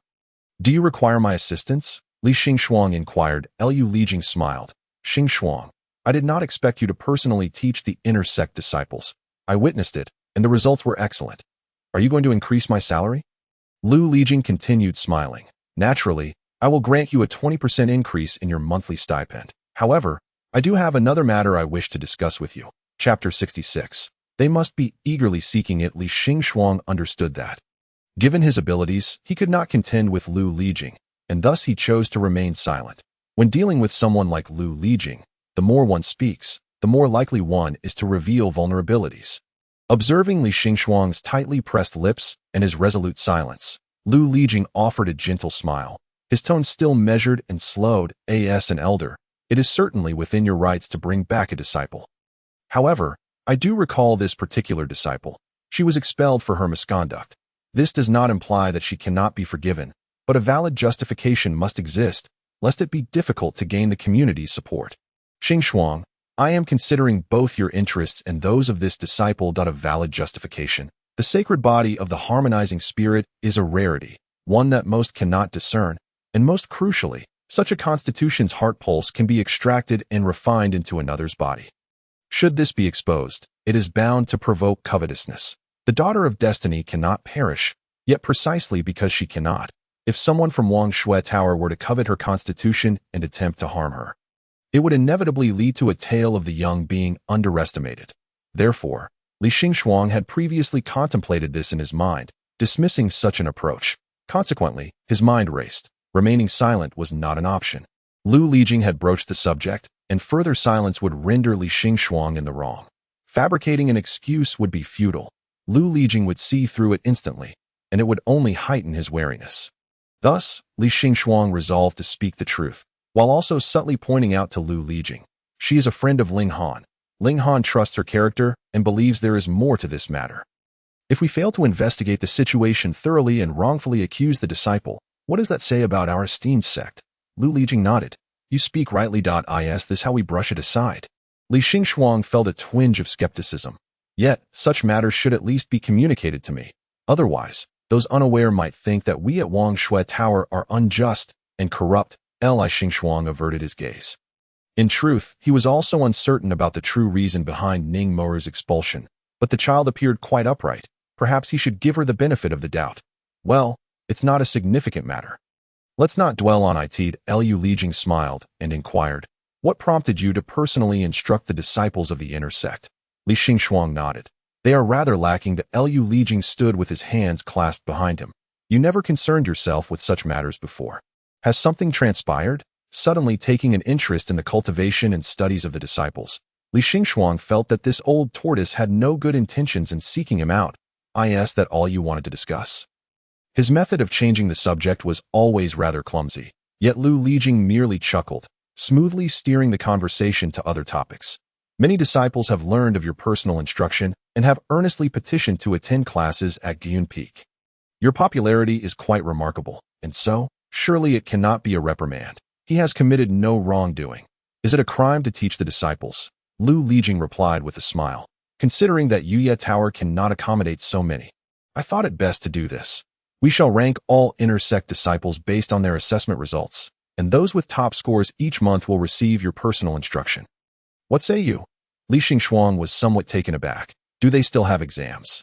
Indeed, they do, but you were previously indifferent to them, hence your ignorance. Yet they still exhibit such attitudes in class. Lu Lijing chuckled. There is no reasonable reward and punishment mechanism in place. In the past, those who excelled in exams could earn contribution points for the sect, yet many inner sect disciples lack ambition, with only a handful achieving excellent results. Why do these disciples sound so lackluster? How did Wang Shui Tower achieve such a notorious reputation while only ranking over 100? It is hard to fathom what bizarre entities lie further down the line.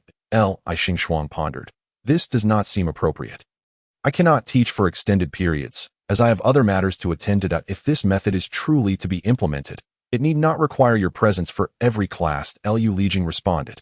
You can teach once every 3 to 5 days. Your personal instruction aims to motivate them, and their desire to attend your classes will inherently drive them to strive harder. Li Xingxuang remarked. Your idea is commendable, But how can you be certain they all wish to attend my classes? Lu Lijing smiled without a word. Li Xingxuang found his smile perplexing. However, Lu Lijing soon took 2 steps forward and gently patted Li Xingxuang's shoulder. They will undoubtedly flock to you. With that, he teleported away. Li Xingxuang remained momentarily bewildered, but there were many things he did not understand, and he was too lazy to delve into them further. If Lu Lijing said it was so, then so be it. Just as Li Xingxuang was about to return to the main courtyard to rest, he heard hurried footsteps approaching from behind. Turning around, he saw Ling Han rushing toward him. "Master, were you looking for me?" Li Xingxuang inquired. Ling Han halted, a bit bashful, and nodded. "Master, will you still be teaching in the afternoon?" Li Xingxuang was uncertain why he asked this.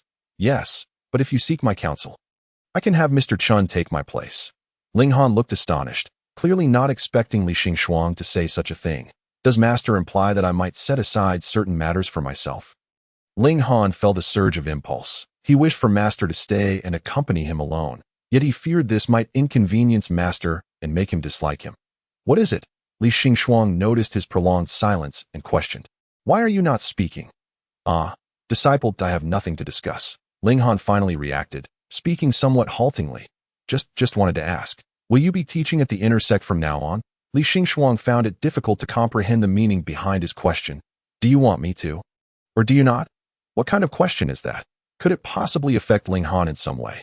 "Disciple, I merely wish to inquire." Ling Han's voice grew softer. He certainly did not want that. He had endured Yu Chubai and Ning Moru. He had begrudgingly tolerated those. Now, all inner sect disciples could be personally taught by Master. Ling Han dared not admit his jealousy, yet he could not suppress the feeling within. He always had the sense that Master was being divided among others. He did not like this feeling. 2 months ago, he had been Master's only disciple. Chapter 67. Your matters are not small matters. If Master were to discover that he harbored jealousy over such trivial matters, would he come to despise him? Ling Han also found himself somewhat loathing his own feelings, that he detested his jealousy, his greed. Li Xingxuang's voice interrupted Ling Han's thoughts. "I am heading back to my room. Will you take a moment to rest?" Ling Han eagerly nodded, falling in step behind Li Xingxuang. He watched Li Xingxuang's retreating figure. Ling Han momentarily felt as though he had returned to his childhood. His mother, unable to perform heavy labor due to her frail health, could only do some handicrafts to supplement the family income. In the leaky, drafty thatched cottage, she wove coarse cloth and wove baskets. Her hands marked with blood blisters and thick calluses. After 3 or 4 days, she would take her goods to the market, with Ling Han trailing behind her to help carry the bundles. When they returned home in the evening, if business had been good, his mother would buy him a piece of candy. As the daylight waned, he gazed at his mother's silhouette, though they had not yet arrived home. His heart had already found its place. Wherever there is family, there is home. Master, a member of his family, would Master deceive him, like his mother, and come to resent him? Ling Han, Li Xingxuang suddenly spoke, pulling Ling Han back from his reverie. "What command does Master have?" Ling Han quickly responded. Li Xingxuang remarked mildly, "You seem troubled." This was not a question, but rather a statement. Ling Han lowered his head. "Disciple, if you truly do not wish to speak, I will not force you, but I hope you can trust me more." Li Xingxuang harbored some suspicion, wondering if Ling Han had gotten himself into some significant trouble, which was why he hesitated to speak. If he had indeed caused some mischief, it would be better to reveal it sooner for potential remedy. Disciple does not distrust Master. Ling Han hastily waved his hands, claiming it was merely a trivial matter, not worth Master's concern. Ling Han, Li Xingxuang halted, turning to face Ling Han, his expression earnest. "Your matters are not trivial. That infuriating riddle, must you be so cryptic?" Ling Han's heart skipped a beat, then began to race. He could no longer contain himself and grasped Li Xingxuang's hand. Before Li Xingxuang could inquire further, Ling Han carefully bent down, placing Li Xingxuang's hand upon his own head. "Master, disciple has always feared doing poorly. Could you perhaps offer me some encouragement?" This unexpected gesture took Li Xingxuang by surprise. Is this truly just a small matter? Seeing Ling Han gaze at him with such a pleading expression, Li Xingxuang, though somewhat bewildered, gently ruffled his hair. There, you are the smartest and most capable." Li Xingxuang mimicked the words of senior sister Renana, praising Ling Han while stroking his head, despite Li Xingxuang's tone being remarkably calm and his demeanor serious. Ling Han's face flushed crimson to the neck. Li Xingxuang was puzzled. Had Ling Han not requested this? Why was he blushing now? After some contemplation, Li Xingxuang withdrew his hand. Do you not like me calling you that? My apologies. Before he could finish, Ling Han spoke excitedly. No, no, no. I do not dislike it. Thank you. Master Da, thank you for indulging my unreasonable request. Not unreasonable at all. It was indeed my oversight that I shall praise you more in the future. Ling Han was taken aback. Thank you, Master. Li Xingxuang observed that Ling Han's face was still vividly flushed. He placed his palm against Ling Han's cheek, prompting Ling Han to almost leap in surprise at the heat radiating from it. So warm, he remarked, retracting his hand. Why do you always blush? Ling Han instinctively touched his own face. Is it not really that red? I'm just a bit nervous. Is it true that nervousness can also cause one to blush? Li Xingxuang mused. Having believed that anxiety only resulted in a pallid complexion, that it was not entirely Li Xingxuang's fault. He himself did not fully comprehend these emotions and was not particularly adept at perceiving the feelings of others. Ling Han was perpetually blushing and crying, which left Li Xingxuang feeling somewhat distressed. Are you nervous because you fear me? He inquired. Ling Han hastily shook his head. Li Xingxuang nodded. In that case, you should directly inform me of any matters that concern you in the future. There is no need to fear saying the wrong thing. I am not a harsh person and will not hold it against you. After all, it would suffice for him to simply touch Ling Han's head without all this hesitance. Li Xingxuang had begun to suspect that Ling Han was secretly practicing dark arts and was too afraid to admit it. Disciple knows that Master is an exceedingly benevolent person. Ling Han lowered his head. I am merely worried about disturbing you, Master. Not at all. Nothing is more important than your matters. Ling Han's nose tinged with emotion. Master. Elder Gun. Li Xingxuang turned towards the source of the voice, where Ning Moryu, donned in the garb of an outer sect disciple, was approaching him with a beaming smile, her garments flowing elegantly, akin to a fluttering butterfly. Li Xingxuang asked, Are you looking for me? Not at all. I intended to return to the main courtyard and happened to encounter you and seen your brother Ling Han. Ning Moryu replied with a smile. Li Xingxuang nodded. Perfect timing. Let us return together. He did not notice that Ling Han's expression had slightly darkened. Li Xingxuang returned to the main courtyard with his two most essential companions, each retreating to their respective chambers for rest. However, to be precise, Li Xingxuang was not resting. He retrieved the jade talisman he had previously acquired. The talisman continued to exude a sinister aura, with dense demonic energy and a deathly chill swirling about it. After leaving it alone for 2 days, it seemed to have finally calmed down. No longer struggling, Li Xingxuang began to channel energy into the jade talisman. This time, he felt as if he could fully command it. Just as he had anticipated, the talisman's principle was to draw in demonic energy and siphon life. Previously, it had acted in reverse, causing Li Xingxuang to become smaller rather than older. Thus, he attempted to manipulate it in the opposite direction. Fortunately, he succeeded on his first attempt. However, several questions lingered. First, currently, he could only experiment with the demonic energy emanating from the talisman. He was uncertain whether he could manipulate other sources of demonic energy. Second, given that his constitution was different, he wondered how it would affect an ordinary person. Nevertheless, he held a glimmer of hope that a talisman capable of controlling the flow of demonic energy might assist Luo Xing. Chapter 68. A worthless vase. Lu Lijing displayed remarkable efficiency in his work, establishing the teaching regulations. By the afternoon, students who excelled in their examinations would receive personal instruction from Li Xingxuang every 3 to 5 days. The first examination was scheduled for early next month. That essay result. All inner sect disciples were spurred into diligent study, eager to catch a glimpse of their elder Guiyun. Before the examination, Li Xingxuang was not required to attend classes.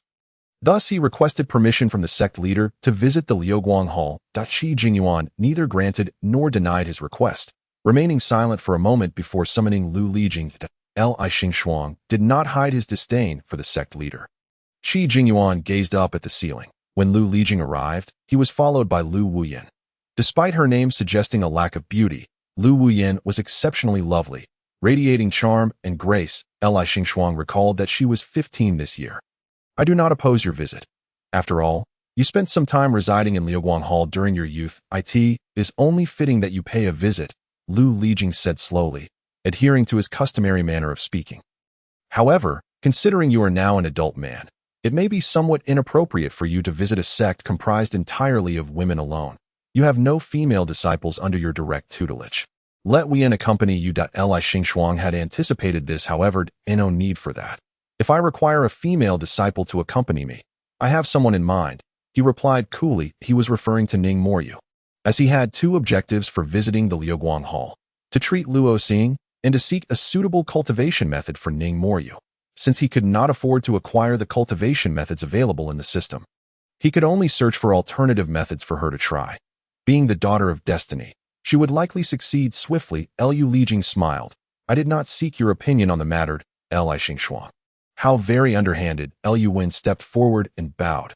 Uncle Master, I will obediently accompany you and will not disturb you. Li Xingxuang suspected that Lu Lijing had placed a spy beside him. No, there was no need to speculate. It was indeed the case. But why would he do such a thing? Li Xingxuang was not afraid of being betrayed by Lu Lijing. He simply did not understand why he could not just ask directly if he wanted to know something. Why arrange for someone to monitor him? Never mind. Humans cannot fathom the thoughts of turtles. Very well. But I must also bring my disciple along, Li Xingxuang stated. Lu Lijing remained silent for a moment before pulling at the corners of his mouth. Of course. When would you like to depart? I will return to summon my disciple, and we shall set off, Li Xingxuang replied. Eager to avoid further delays, Lu Lijing cast a glance at Lu Wuyan, seemingly exchanging a look, after which Lu Wuyan hurriedly bowed to him and followed Li Xingxuang. Upon returning to the main courtyard, Li Xingxuang happened upon Ning Moryu and Ling Han practicing swordplay in the yard. How harmonious! Li Xingxuang felt a sense of satisfaction that as soon as they spotted Li Xingxuang, the two quickly sheathed their swords and bowed. Master, we greet Elder Gin. Li Xingxuang nodded and then turned to Ning Moryu.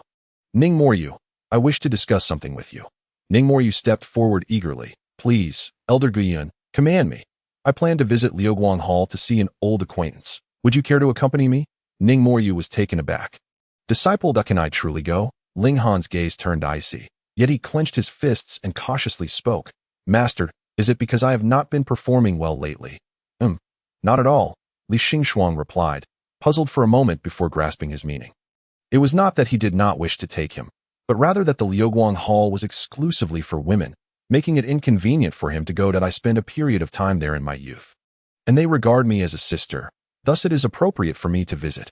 Indeed, not a brother, but a sister. After all, Luo Huaishi had mentioned that Luo Xing was averse to men approaching her, but welcomed him. Did that not imply that she did not perceive him as a man? Ling Han's expression softened slightly as he glanced at Lu Wuyan, who was following Li Xingxuang. He recognized Lu Wuyan as Lu Lijing's only female disciple, 2 years his junior, yet due to her earlier entry into the sect, he had to address her as senior sister. Noticing Ling Han's despondence, likely stemming from the thought that once Ning Moryu accompanied Li Xingxuang, no one would be left to play with him in the sect, Li Xingxuang pondered for a moment before saying, we will return shortly. You should focus on your cultivation in the meantime. Ling Han obediently nodded. Yes, disciple understands. Traveling to a cultivation sect was not akin to venturing into the mundane world. There was no need for transportation, as they could fly directly there. However, considering Ning Moryu's low cultivation level, and the fact that she had never ridden a sword before, Li Xingxuang decided to take the sect leader's cloud boat instead. After all, the old man rarely ventured out, so it was merely a matter of making full use of idle resources. This cloud boat was designed for individual travel and was not large, accommodating about 5 or 6 people. That Qi Jingyuan had even given it a name. Little Li Xingxuang found the sect leader's naming logic perplexing, as the boat was blue. Nonetheless, this did not hinder him from using spiritual energy to propel Little Red, navigating through the clouds en route to Liuguang Hall. Ning Moryu curiously parted the curtain to gaze outside, watching the clouds flow through her fingers, the wind tousling her hair, yet failing to diminish her exuberance. Lu Wen scrutinized Ning Moryu with a discerning eye, utterly bewildered as to why her uncle master would bring along such a worthless vase. With cultivation nearly non-existent, abysmal talent, and lacking worldly experience, she appeared to be without merit aside from her pretty face. Surely it could not be solely because of her appearance. Her uncle master was not such a shallow person. Moreover, who could possibly be more attractive than her uncle master himself? Li Xingxuang sensed that the atmosphere was growing increasingly peculiar. It should not be the case. These two young ladies were of similar ages. Did they not share any common topics of conversation? Were they both socially anxious? Oh right, Li Xingxuang suddenly remembered that he had yet to introduce them. They might feel awkward speaking to one another. You two are unfamiliar with one another, are you not? This is Lu Wuyan, the direct disciple of Elder Xianyun, and this is Li Xingxuang paused, unsure how to introduce Ning Moryu. She was not his direct disciple. And until recently, she had been expelled from Wangxue Tower. Ning Moryu felt increasingly embarrassed. Her head bowed as she nervously clutched her clothing. This is a disciple whom I hold in high regard. Named Ning Moryu, Li Xingxuang said vaguely. Though her cultivation is still low, she is upright and kind-hearted, a good girl. Ning Moryu's cheeks flushed slightly. Lu Wuyan politely responded, "Greetings, junior sister Ning." Although Lu Wuyan quietly scrutinized Ning Moryu, there was no animosity towards her. She simply could not comprehend why Li Xingxuang had brought her along. However, since Li Xingxuang had spoken so, perhaps this junior sister indeed possessed some unique qualities. Ning Moryu promptly responded, "Hello, senior sister Lu." After the two young women exchanged greetings, an awkward silence ensued. Li Xingxuang was not particularly adept at conversation, especially when it came to understanding what young girls typically discussed. The air remained still for a moment until Lu Wuyan broke the silence. "Master Uncle, I have heard that the Liuguang Hall only accepts female disciples and is not particularly welcoming to male visitors." "Yes, that is indeed a common belief, though I have no strong feelings about it," Li Xingxuang considered before adding. "It might also be because I was still quite young at the time. I do not know if they would welcome me as an adult." Lu Wuyan was somewhat curious. Since there are no men, does that mean they remain unmarried for life? Li Xingxuang shook her head. "Not necessarily. Some do marry, but their residences are typically outside the sect. As for their children, female infants may stay in Liuguang Hall, while male infants are taken to their paternal homes. If a divorce occurs, the paternal family does not accept them, and they are raised within Liuguang Hall until they are old enough to be sent to another sect." This was the first time Lu Wuyan had heard of such a system, leaving her momentarily stunned. What if they cannot bear to part with their children? They may choose to leave the sect. Though such situations are rare, Li Xingxuang's understanding stemmed from the fact that the former hall master had a husband who passed away before Luo Xing was born. The reasons for his death were unknown to Li Xingxuang, as the former hall master had never mentioned it, nor had she remarried. Seeing Li Xingxuang's patient responses, Ning Moryu grew bolder and asked, "During your time at Liuguang Hall, were there any boys around you?" "None. I did not see a single boy at Liuguang Hall until the day I left. Not just people, but even the cats and dogs they raised were all female. Furthermore, there were very few marriages within Liuguang Hall. And even if they did marry, they might not have children. If they did have sons, those boys would generally be sent to their fathers. Thus, it was exceedingly rare for males to remain at Liuguang Hall for long." Li Xingxuang's case was exceptional. The former hall master had taken him in out of pity when she found him abandoned on the streets. He had never offended any of the women in the sect, and they held no grievances against him. One disciple once remarked that Xingxuang was like a block of wood, as the girls would hug and kiss him without him harboring any inappropriate thoughts. She was not mistaken. Li Xingxuang had been like that in his youth and remained unchanged as he grew. Surrounded by girls, he had been kissed and embraced, his face smeared with makeup, yet he had never reacted. He felt neither shyness nor anger. Instead, he maintained a calm and indifferent demeanor, allowing them to treat him like a doll. Yes, they particularly loved to dress him up in makeup and girls' clothing. When Luo Xing discovered this, she believed they were bullying him and became quite angry. However, Li Xingxuang felt indifferent that time. Luo Xing had wiped the colorful powders from his face while softly telling him, "If anyone bullies you in the future, just tell your sister." Li Xingxuang did not feel bullied. He simply thought they were applying makeup and changing his clothes. It was neither painful nor damaging, so he calmly stated, "They did not hit me. I did not hurt. Therefore it is not bullying." Luo Xing's expression softened further. Xingxuang being bullied is not solely about being hit. Li Xingxuang remained unconvinced. "You all feed me and provide me with a place to stay. I do not mind being bullied. It is better if they do not bully me, but if they do, it does not matter. I have grown accustomed to it." What else did Luo Xing say? Li Xingxuang could not recall, only remembering that she had held him while crying. Afterward, those disciples ceased to torment him, treating him with courtesy. though he was unsure if Luo Xing had intervened. Reflecting on it, Luo Xing seemed to have always been prone to tears. However, Li Xingxuang felt that her weeping was different from Ling Han's. Though he could not quite articulate how it simply felt different, Lu Wuyan's voice pulled Li Xingxuang from his reverie. Master Uncle, did you have a good time at Liuguang Hall? Yes, quite good. Li Xingxuang nodded to At that time. I did not need to cultivate much. I simply followed the other disciples in studying and practicing writing. The cultivation methods of Liuguang Hall were unsuitable for males. Thus, Li Xingxuang had only learned the basics of qi entry. Due to his low cultivation level, he could only be regarded as an outer disciple upon entering Wangzhou. But his cultivation soon progressed rapidly, catching the attention of Elder Guiyun, who took him under his wing. Of course, that old man did not teach him well. The only benefit Li Xingxuang gained from him was a slightly elevated status. Had he not taken that old man as his master, he would likely have been a generation or two behind the sect master. Speaking of studying and practicing writing, it was the eldest senior brother who taught the disciples. Lu Wuyan smiled. Our master is very busy. Usually, it is the senior brothers who instruct us. Sometimes, I feel like my senior brothers are my true masters. Upon saying this, Lu Wuyan realized she had misspoken and quickly covered her mouth. Elder, I did not mean that. I did not intend to imply that Li Xingxuang was puzzled as to why her words made her so anxious. There is no need to be nervous. I am not criticizing him. So what if you are? He is not here. Tio put it another way. Even if he were here, he Ruofeng still calls him an old turtle to his face. The disciple should not speak ill of their elders. Lu Wuyan felt a bit awkward as she lowered her hands, clutching her skirt tightly. Elder Guiyun, it was my slip of the tongue. Noticing her tense demeanor, Li Xingxuang asked, Are you afraid of your master? Upon hearing this, Lu Wuyan shook her head vigorously. No, no. My master is particularly kind and gentle. Li Xingxuang nodded. Indeed. Ning Moru interjected. Is he also a ghost? Just looking at him is enough to scare one to death.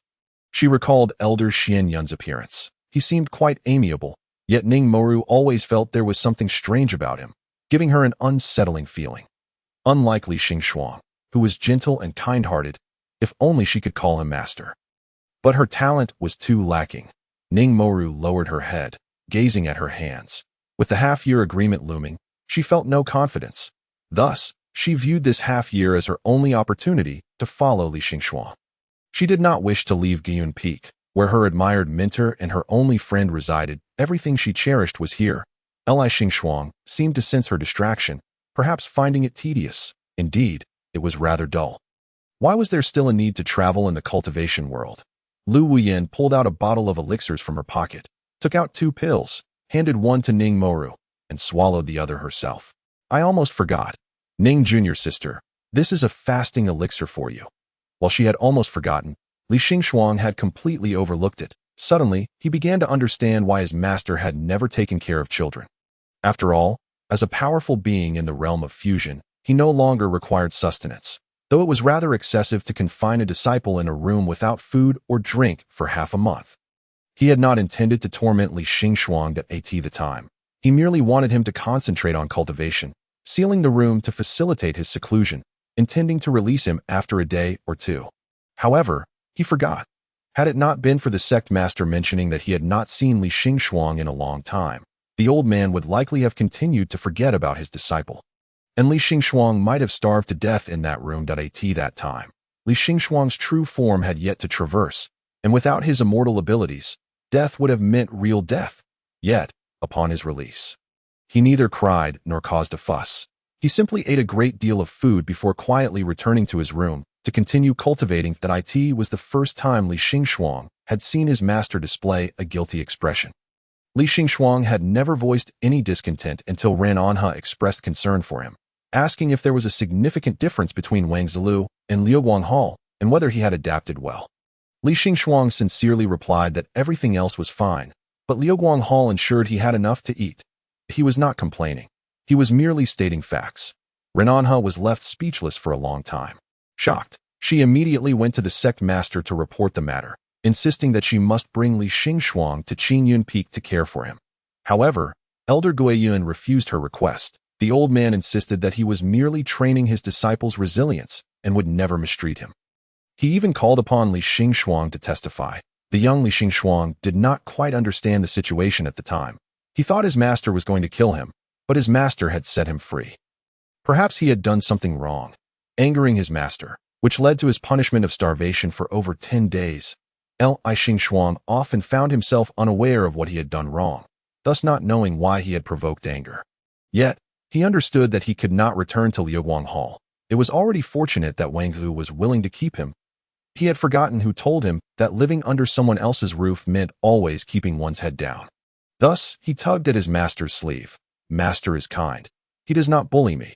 That was the second time Li Xingxuang witnessed the old man exhibit a guilty expression that in the following days. Li Xingxuang clearly felt that his life improved significantly. While his master still did not take care of children, he would occasionally provide him with some money, allowing him to buy whatever he desired. However, Li Xingxuang rarely spent money.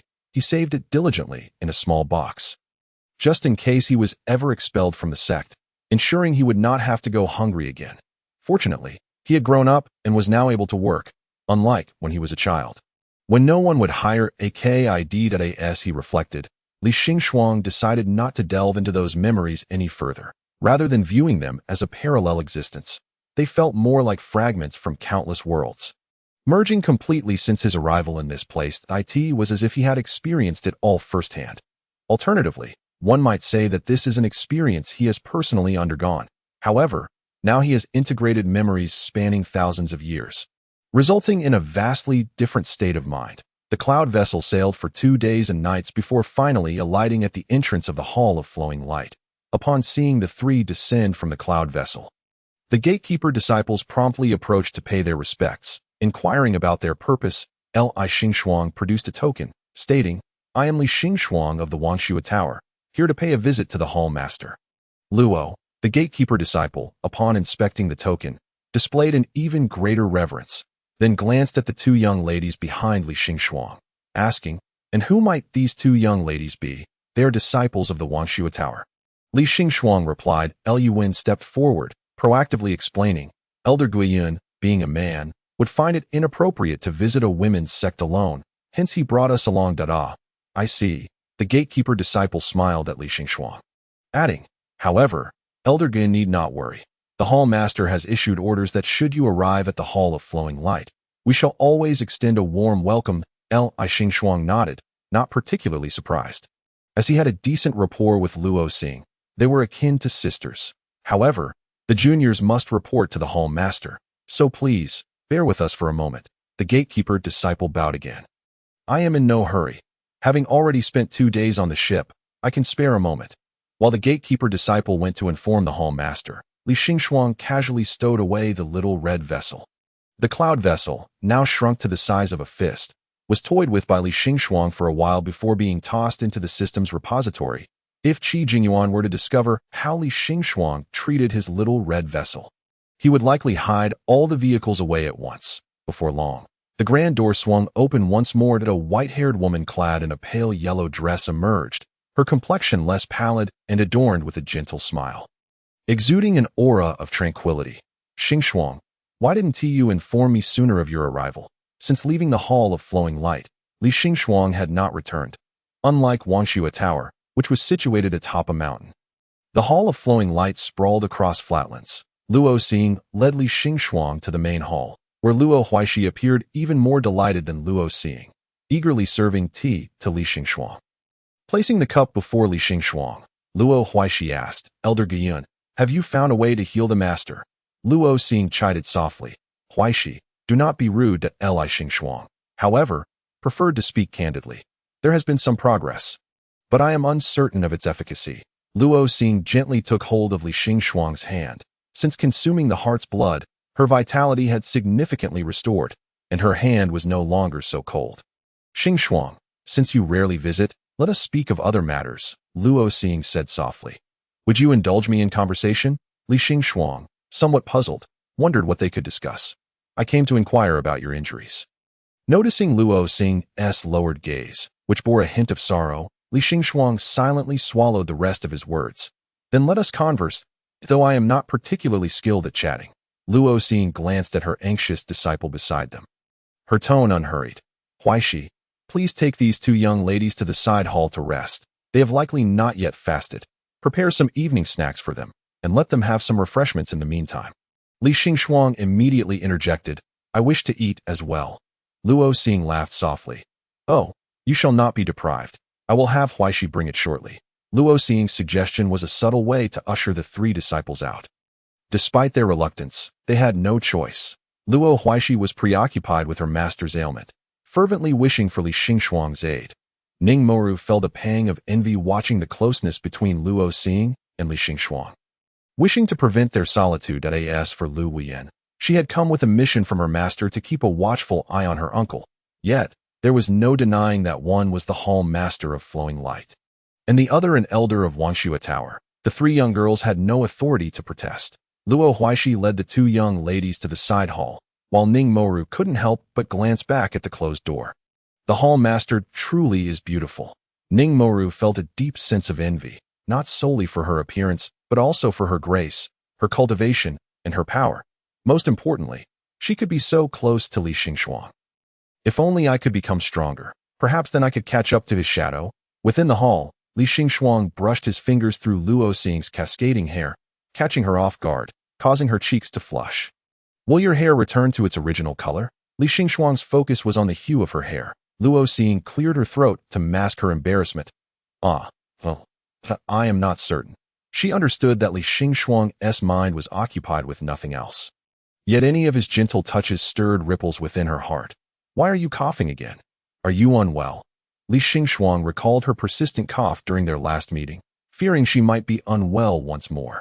Luo Xing quickly shook her head. No. Li Xingxuang lifted the tea cup, offering it to her. Drink more hot water. Luo Xing shyly accepted the cup from his hands and took a sip.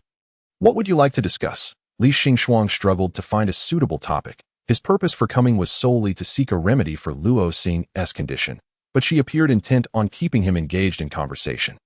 Well, tell me how you have been lately. Are you faring well? I have been at the Hall of Flowing Light for an extended period. Now that I have become the Hall Master, I find it even more difficult to leave. I fear there will be fewer opportunities for us to meet. I wish to converse with you more. Li Xingxuang pondered for a moment. You could send a voice transmission or write letters. Luo Xing pursed her lips. But I wish to see you. Her words were bold. Under normal circumstances, she would never express such an improper sentiment that as soon as the words left her lips, she realized their inappropriateness. Her ears turning crimsoned, Li Xingxuang considered briefly. That can be arranged. He began rummaging through his pockets, which were essentially the system's repository. Luo Xing watched him intently as he extracted 2 rings.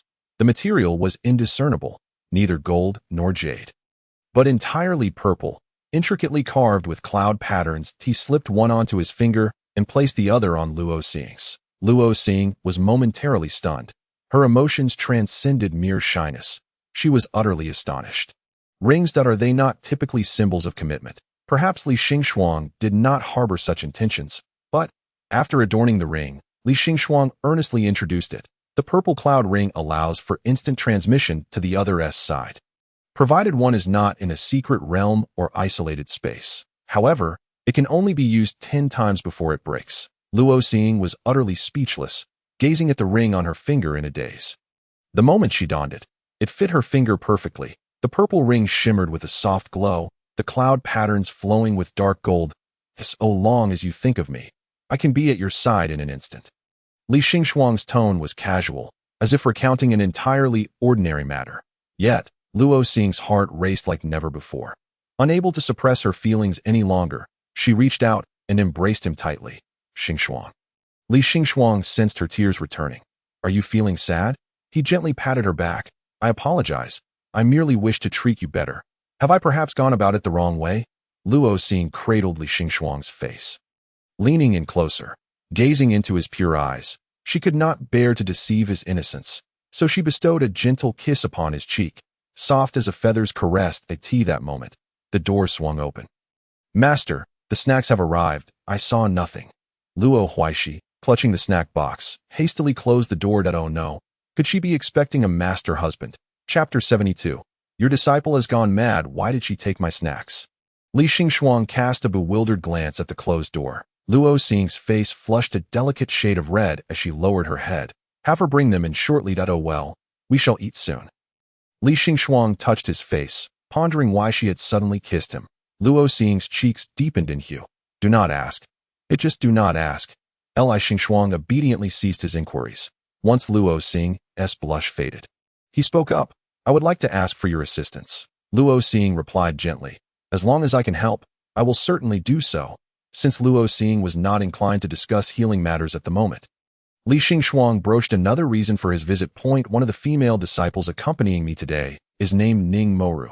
She is a friend of my disciple. It seems the Wangshua Tower's cultivation methods do not suit her, resulting in painfully slow progress. I would like her to try the techniques of the Hall of Flowing Light. Li Xingxuang was unsure if Luo Xing would agree, although she professed her willingness to assist.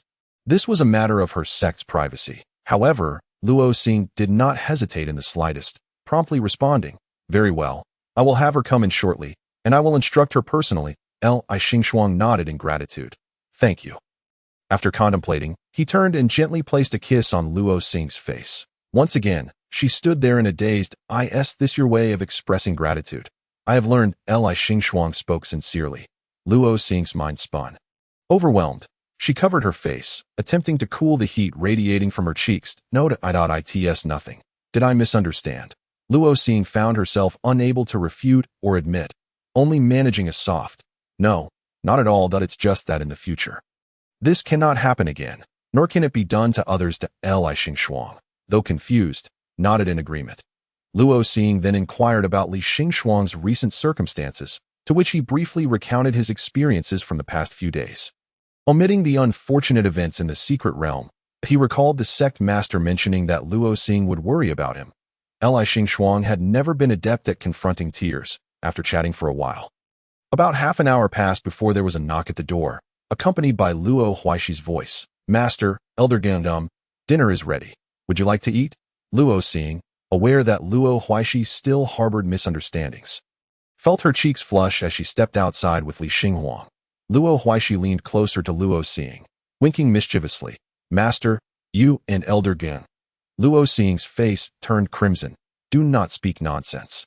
Star Huang and I are merely close friends. Nothing more though. Luo Huaishi elongated her tone, disbelief evident on her face. She had just witnessed the two of them sharing a kiss. Luo Xing, embarrassed, gently pinched her cheek. You little rascal. You mustn't spread rumors. She cast a furtive glance at Li Xinghuang, anxious that Luo Huaishi's misunderstandings might cause her friend discomfort. However, Li Xinghuang remained unfazed, calmly continuing on her path. Luo Xing exhaled in relief. Yet her heart felt hollow. She knew Li Xinghuang had always been this way. Still, even the slightest reaction would have been appreciated. Luo Huaishi guided them to the banquet hall, Ningxiang Pavilion, where two disciples from Wangshua Tower awaited their arrival. Immediately rising to greet them, Liu Wuyan was the first to bow. Master Uncle, Palace Master Luo. Ning Moru quickly followed suit, bowing as well. Li Xinghuang nodded and took a seat at the main guest position. As invited by Luo Xing. They settled. Dishes began to be served one after another. The evening banquet prepared by Liuguang Hall was exceedingly lavish. Liu Wuyan, accustomed to accompanying her master to various feasts, noted that it was Ning Moru's first encounter with such grandeur. The opulence of Ningxiang Pavilion dazzled, with exquisite delicacies presented at each place setting, gourmet food, fine wine, and an abundance of beautiful women. The disciples of Liuguang Hall each possessed their own allure, leaving Ning Moru, as a woman, awestruck. Yet, when she glanced at Li Xinghuang, she found him engrossed in savoring a pig trotter, truly single-minded, with unyielding focus, a serving disciple. Observing the ravenous Li Xinghuang and the seemingly Navi Ning Moru, felt a twinge of pity. She turned to her companion and remarked, Junior Sister Xiaodao, does Wangshua Tower have no food? If Qi Jingyuan were to learn of such opinions about Wangshua Tower, he would likely be furious. Another disciple pondered and speculated. That seems unlikely. Wangshua Tower is a prestigious sect. It cannot possibly lack food. Perhaps it just isn't very good. Indeed, that is possible, especially since we have Junior Sister Jiu cooking.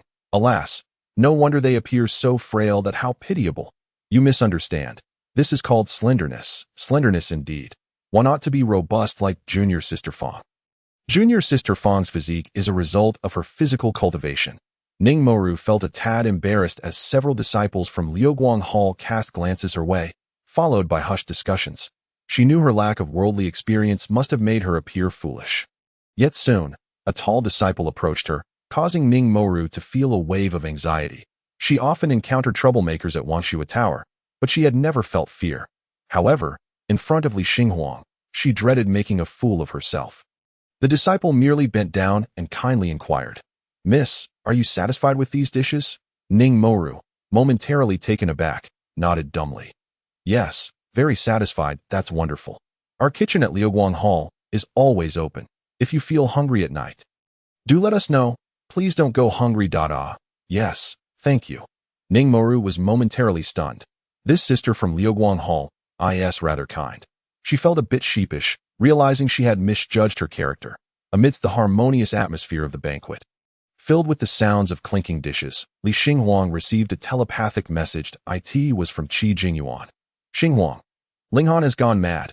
I've locked him up. You must not return." Chapter 73. The madman Li Xinghuang set down his cup and stood abruptly. "Palace Master Luo, I have urgent business to attend to at the sect.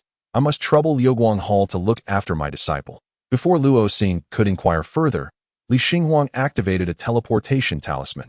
Ning Moru furrowed her brows in concern.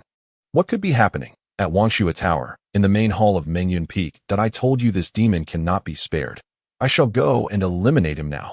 "Calm down, Ruofeng. If you kill him, Xinghuang will be angry." "Who cares about that scoundrel?" In the next moment, the formation shimmered, and Li Xinghuang materialized in the hall. 3 elders and the sect leader were present, and he Ruofeng had one hand grasping Qi Jingyuan's collar while wielding a sword in the other. The scene did not seem to suggest an intention to slay Linghan, but rather to confront the sect leader. Upon seeing Li Xinghuang, he Ruofeng, who had just been cursing him, was rendered speechless. Seizing the opportunity as he Ruofeng loosened his grip, Qi Jingyuan hastily broke free and rushed to Li Xinghuang's side. "Xinghuang, did I not tell you not to return? Had you not mentioned it, I would have stayed away." Truth be told, had Qi Jingyuan not informed him of Linghan's madness, he had no intention of coming back. Liu Lijing furrowed his brows at Qi Jingyuan, who silently sidestepped. Li Xinghuang surveyed the 4 individuals. "So, where have you confined Linghan?" Ren Anha stepped forward, grasping Li Xinghuang's arm. "Xinghuang, you must not seek him out. He is quite mad at present." He Ruofeng tightened his grip on his sword.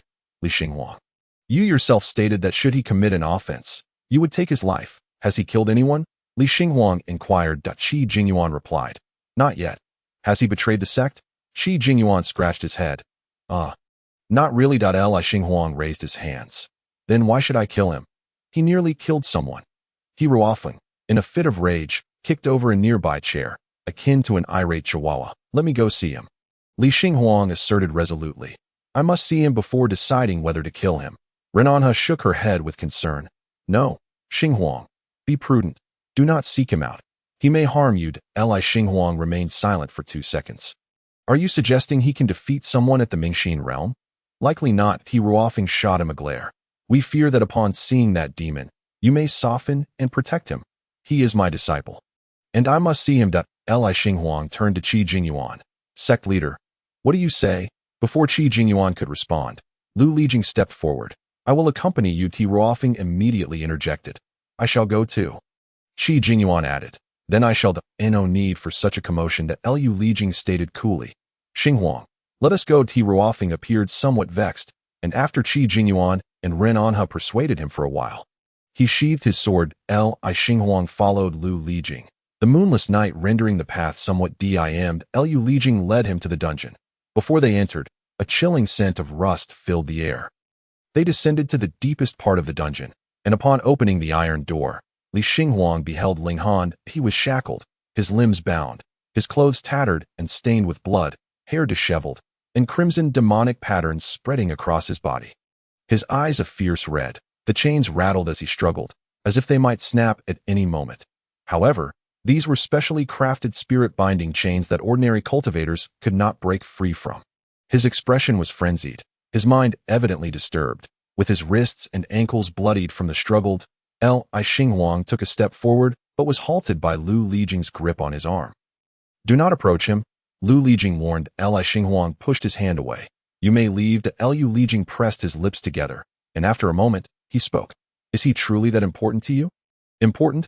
No, not really. If it were truly possible to kill Ling Han, Li Xinghuang would do so without hesitation. Yet, he understood that Ling Han could not be killed and would return for revenge.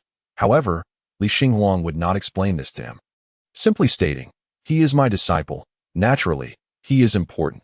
That seemingly light statement caused the frenzied Ling Han to pause for a moment. Liu Lijing fell silent, gazing deeply at Li Xinghuang. "That I shall wait for you outside." The heavy iron door closed, and Li Xinghuang turned his attention back to Ling Han. Ling Han collided with the wall, and soon, a crimson mark appeared on his forehead. He lunged again, but this time, he collided with something soft. Li Xinghuang shielded his forehead with his hand, halting his movement. Blood and grime stained Li Xinghuang's hand and clothes, yet he paid it no mind. Ling Han lifted his head, and upon meeting Li Xinghuang's gaze, his scarlet eyes became dazed. His vision oscillated between red and black, seemingly causing him immense pain. That he clutched his head, letting out a beast-like roar. Li Xinghuang extended his hand, placing it on Lingan's back. Channeling spiritual energy to assess his condition, the demonic energy had infiltrated every fiber of Lingan's being. Ordinarily, demonic beings do not lose their sanity, but Ling Han was no ordinary demon. From Li Xinghuang's prior readings, he understood that the demonic bloodline was exceedingly potent.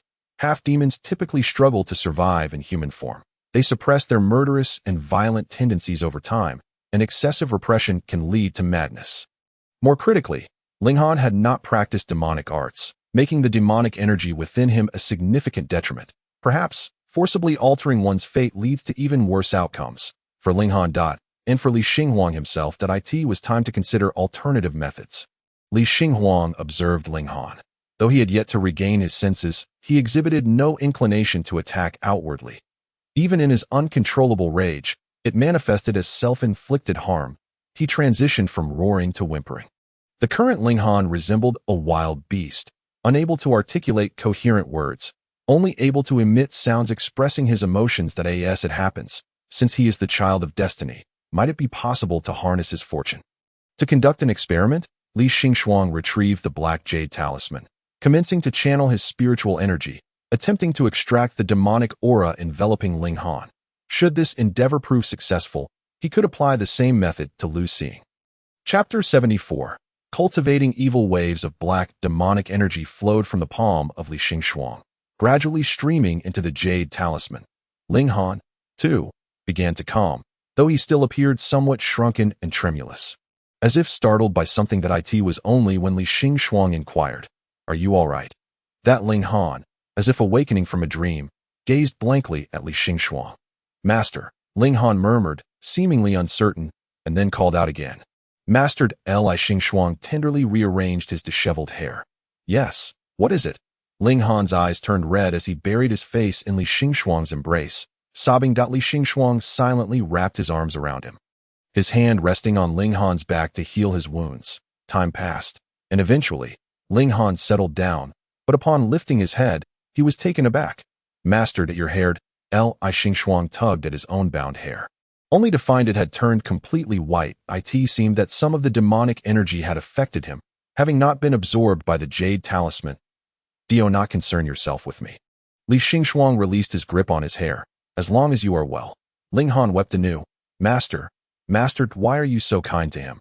Li Xinghuang wiped away his tears. "Do you still feel unwell?" Ling Han shook his head. What exactly transpired? Ling Han pressed his hand against the fading demonic patterns on his chest, his voice trembling. "In recent days I do not know why, but I find it difficult to control myself." "Master, am I truly, as Elder Tianyan said, a natural-born demon seed? I am so frightened of becoming truly wicked." Li Xinghuang gently caressed his head. "You are not wicked. You are merely battling against your own bloodline. This is no easy feat, yet you have shown remarkable strength." Unable to contain himself, Ling Han buried his face in his hands and wept. "I will assist you." Li Xinghuang spoke softly. "But if your suffering becomes too great, and you feel stifled among the human race, I can also grant you your freedom. This is not banishment. It is liberation." Li Xinghuang relinquished his desire to keep him close, hoping fervently that Ling Han would not return seeking vengeance. Ling Han shook his head vigorously, grasping Li Xinghuang's hand. "Master, I will strive to control myself. Please, do not abandon me." Li Xingxuang furrowed his brow slightly, appearing contemplative. Ling Han's heart sank, suddenly reminded of his mother, who had pushed him away. Ultimately, no one could accept him. Dirty, ugly, grotesque, the demon seed, he bore no ill will toward his mother, nor toward his master. This was simply his fate. That it was his own immaturity, his weakness. His inability to sever this loathsome bloodline from himself. It was all his fault. Ling, Han, Li Xingxuang rose, bending down to extend his hand toward the slumped Ling Han. Shall we return? Together we shall devise a plan. Do not cry. Ling Han stared vacantly at the figure before him. Let us go. Seeing him in a daze, Li Xingxuang repeated himself. Only then did Ling Han sluggishly take hold of that hand, which felt cold, yet his heart instantly calmed. Li Xingxuang opened the prison door, and Lu Lijing's eyes widened in surprise. Ignoring Ling Han beside him, he stepped forward, grasping Li Xingxuang's shoulders. Xingxuang, you're haired. Li Xingxuang dismissed his concern. It is nothing. It should return to normal in due time. Are you certain? Lu Lijing's brow furrowed, his serious demeanor a rare sight. It is neither painful nor problematic. Li Xingxuang waved his hand. I am taking my disciple home. Wait. Lu Lijing cast a scrutinizing glance at Ling Han. Are you sure you wish to take him back now? Li Xingxuang nodded. Absolutely. Should anything occur, I will bear the responsibility alone. He said no more. Taking Ling Han's hand to lead him out of the dungeon, Lu Lijing did not follow, silently watching their departing figures. Li Xingxuang escorted Ling Han back to Gun Peak, where Ling Han's room lay in utter disarray, resembling a scene after a husky's rampage. Clearly, this had been the result of Ling Han's earlier outburst. Such a commotion. Did you Chubai not hear it? Li Xingxuang inquired. Ling Han lowered his head, speaking softly. He heard. It was he who informed the sect leader and the elders that so. It follows that Yu Chubai is now aware of Ling Han's affiliation with the demon clan. It is my fault. Li Xingxuang shook his head. It is my failure for not managing you properly. That is not true. Now is not the time to dwell on whose fault it is. The priority lies in resolving the issue. Indeed, Ling Han was uncertain how to solve the problem. Perhaps the best course of action would be to confront his own inner turmoil. Li Xingxuang, too, felt a sense of isolation. Perhaps the path most suited for Ling Han was that of cultivating evil. Yet Wang Xuelo, as a prestigious righteous sect, Ling Han, Li Xingxuang's expression turned serious. I have conceived a method to help you control your powers, allowing you to remain within Wang Xuelo. However, you must promise me one thing. Ling Han nodded vigorously, agreed. Li Xingxuang paused. I have yet to specify what that is. Ling Han gazed at him earnestly. Whatever the master requests, I will comply, as long as you are willing to keep me. He is rather obedient, thought Li Xingxuang. He placed his right hand on Ling Han's shoulder. Ling Han, I will procure a tome of demonic arts for you to study, guiding the demonic energy within you. But heed this. Not a soul must learn of this undertaking. As the saying goes, what remains unspoken is as though it has never occurred. As for the origin of this adage, well, it was just a fabrication of Li Xingxuang's. Ling Han's eyes widened in astonishment. Is it truly feasible? As long as you ensure the demonic energy does not leak during battle, no one will discover anything. Of course, this is no easy task, but I will teach you. Li Xingxuang produced an ancient tome. Your inability to control the demonic patterns stems largely from your lack of practice in demonic arts. As the saying goes, it is better to open the floodgates than to suppress them. Relentless repression will inevitably lead to a backlash. Ling Han nodded, somewhat comprehending. Yet, he had one lingering question. Master, how is it that you possess the demonic clan's techniques? Chapter 75. Then do not ask, Master, how is it that you possess the demonic clan's techniques? Unlike Hiruofeng, who took it upon himself to eradicate all demons, Li Xingxuang had previously encountered few from the demon clan. Having led a reclusive life, I obtained them while in the secret realm. Ling Han suddenly recalled that during their time in the hidden chamber, Li Xingxuang had been stuffing items into his storage space. Li Xingxuang spoke with utmost seriousness. That cultivator, like you, possessed a half-demon physique. Thus, I thought these might be of use to you. In truth, this was not entirely accurate. Li Xingxuang had not thought that far ahead. Simply taking whatever he could, regardless of its utility. If it could be utilized, he would employ it. If not, he would sell it. And if it could neither be used nor sold, he would discard it. Having come this far, he could not leave empty-handed. However, upon hearing this, Ling Han felt deeply moved, realizing that his master had consistently kept him in mind. Though Li Xingxuang appeared cold and taciturn, the care he expressed was but a fraction of the affection he held within. Li Xingxuang, unaware of Ling Han's tumultuous thoughts, waved his hand, using a spell to clear a space in the room for Ling Han to sit beside him. Though we measure the demon clan by human cultivation standards, they possess their own system of cultivation. First, you must understand their realms of cultivation. Ling Han nodded attentively, fully focused on the lesson. The realms of the demon clan, from lowest to highest, are blood guiding, emotion severing, thought extinction, soul binding, shadowless, soul forging, culminating in true demonhood, also known as demon sovereign. Ling Han hesitated. Master, does emotion severing and thought extinction truly mean severing emotions? Will I become a heartless monster? Not at all. To the contrary, demons often experience emotions more intensely, sometimes to an extreme. Humans, in their pursuit of tranquility, often seek to suppress their desires. Demons, however, prioritize their own satisfaction, indifferent to others. Yet, Li Xingxuang recalled something, stroking his chin. Ling Han grew anxious. Master, what troubles you? Speaking of which, is there anything you greatly desire? Anything you particularly fancy? The demon clan is often stereotyped as possessing an overwhelming sense of possessiveness. They are greedy, violent, and will stop at nothing to achieve their goals. Li Xingxuang was uncertain how much of this applied to half-demon Ling Han. In his recollections, Ling Han had always been well-behaved, understanding, and seldom asked for anything.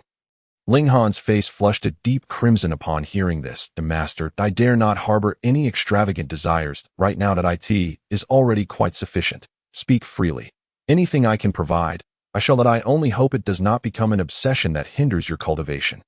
Ling Han extended his hand, glancing at Li Xingxuang with trepidation. Li Xingxuang, puzzled, took hold of his hand. What is it? Ling Han shifted from a seated position to kneeling, leaning forward, yet careful not to overstep. Gently resting his forehead against Li Xingxuang's shoulder, disciple hopes. Master can spend more time with me. That all? Li Xingxuang ruffled Ling Han's hair. Very well. Perhaps Li Xingxuang's affirmative response was too prompt. For Ling Han, emboldened, added, I also hope to be Master's most favored, most important disciple. Very well. Although Li Xingxuang was uncertain what constituted as favored or important, it did not deter him from responding affirmatively. Spending more time teaching him and providing him with more resources for cultivation should suffice. At long last, a final request. Ling Han lifted his gaze, locking eyes with Li Xingxuang. Master, might you consider not accepting any other disciples? Li Xingxuang pondered briefly before responding. That can be arranged. Ling Han's brow relaxed somewhat. Then, after you take in your junior sister Ning, no other disciple shall be accepted. Why? Why must you take her as a disciple? Ling Han's eyes fell, concealing his discontent. You seem rather unhappy. Li Xingxuang remarked. No, not at all. Ling Han replied, releasing his grip and returning to his previous position. Head bowed in a docile manner, Li Xingxuang, perplexed by Ling Han's demeanor, could only surmise. Is it because I took her out for leisure without you, that you feel displeased? That's not it. Ling Han hastily shook his head. I understand, Master, that you wish to take her to the Liuguang Hall. It is better to bring a female disciple along. I am not unhappy. Li Xingxuang extended his hand, and Ling Han instinctively leaned in, inviting the touch. Yes, I have said. If you are feeling sad or angry, you may speak directly to me. Li Xingxuang gently ruffled Ling Han's hair, adding, I am not adept at reading others' emotions. I fear my cold demeanor may have caused you distress. Ling Han's eyes glistened with unshed tears. Master has already treated me exceedingly well. To ask for more would be to show my ingratitude. Indeed, he was far too ungrateful, perhaps due to the vile blood coursing through his veins. Li Xingxuang withdrew his hand from Ling Han's head, musing that he felt as if he were raising a small dog. A morsel of food, a gentle pat on the head, and the creature would follow closely behind. Wait, this was essentially pet keeping, wasn't it? Li Xingxuang suddenly opened his hands. Ling Han, let us shake hands. Ling Han, puzzled but compliant, extended his hand into Li Xingxuang's palm. Your hand seems perpetually cool. All right, Ling Han, the other hand now. Ling Han, bewildered, switched hands. Good, obedient. It was confirmed. He truly was like a dog. Ling Han inquired, Master, what is the purpose of this? Li Xingxuang replied earnestly, holding his hand. We are about to commence our cultivation, and in teaching you, I need to sense your demonic and spiritual energies. While this statement held truth, one could place their hand anywhere. Typically, it would rest on the other's back. Yet, Li Xingxuang could not confide in Ling Han that he merely wished to see if he resembled a little dog. Ling Han felt profoundly touched. I see. Thank you for your concern, Master. Cultivation is wonderful. It allows me to be so close to you. Li Xingxuang's hand, though cool, was quite soft, much like Li Xingxuang himself, who appeared aloof yet was, in truth, very gentle. Ling Han's thoughts drifted afar until Li Xingxuang's voice brought him back. Though the two realms diverge, they are united by the essence of the cosmos. Demonic cultivation draws from blood, while celestial cultivation understands the primordial spirit that we cultivate the righteous path, where drawing energy into the body is crucial, whereas demonic cultivation begins with the manipulation of one's bloodline. Ling Han curiously asked, Master, how do you know this? Best not to inquire. Chapter 76. You bear a resemblance to the demon clan. The fated child truly lived up to his title within the span of a single incense stick. He adeptly controlled his bloodline, achieving the first stage of blood manipulation. Li Xingxuang praised. Excellent. You have indeed not disappointed me. Ling Han's eyes sparkled with excitement. If he had a tail, it would surely be spinning like a propeller. Are you certain you can separate the demonic energy from the spiritual energy? Li Xingxuang queried. Ling Han nodded. The demonic and spiritual energies reside in two distinct seas of energy. Now that I have cultivated the demonic clan's techniques, I can contain the previously chaotic demonic energy within the SEA. As long as no unforeseen circumstances arise, it should remain under control. Li Xingxuang felt a flicker of unease, for once uttered. The phrase "as long as nothing unexpected occurs" inevitably invited unforeseen events. How are you feeling now? Ling Han hesitated. Much better. I have troubled Master. You are no trouble, Li Xingxuang replied earnestly. You are my hope.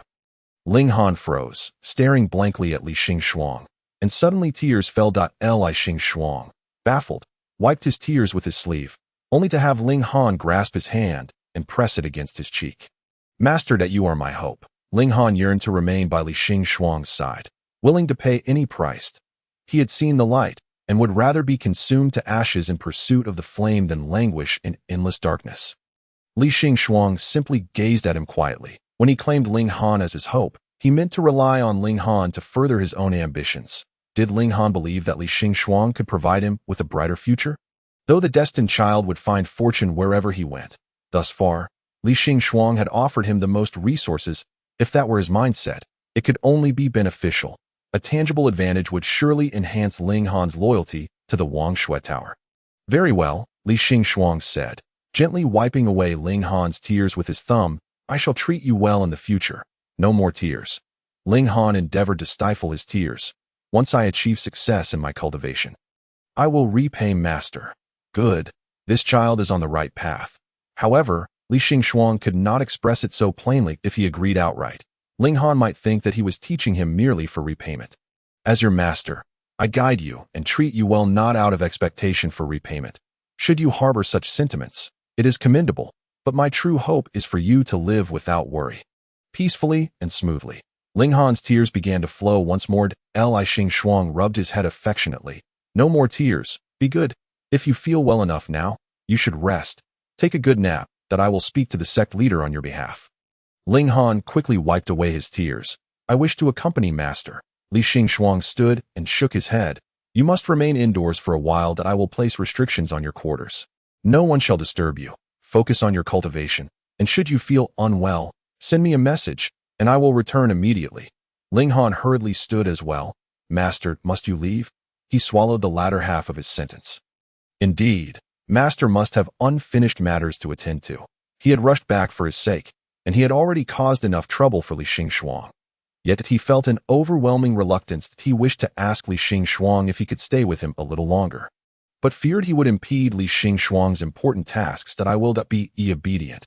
Ling Han finally murmured, lowering his head. Li Xingxuang was pleased. Wait for me to return.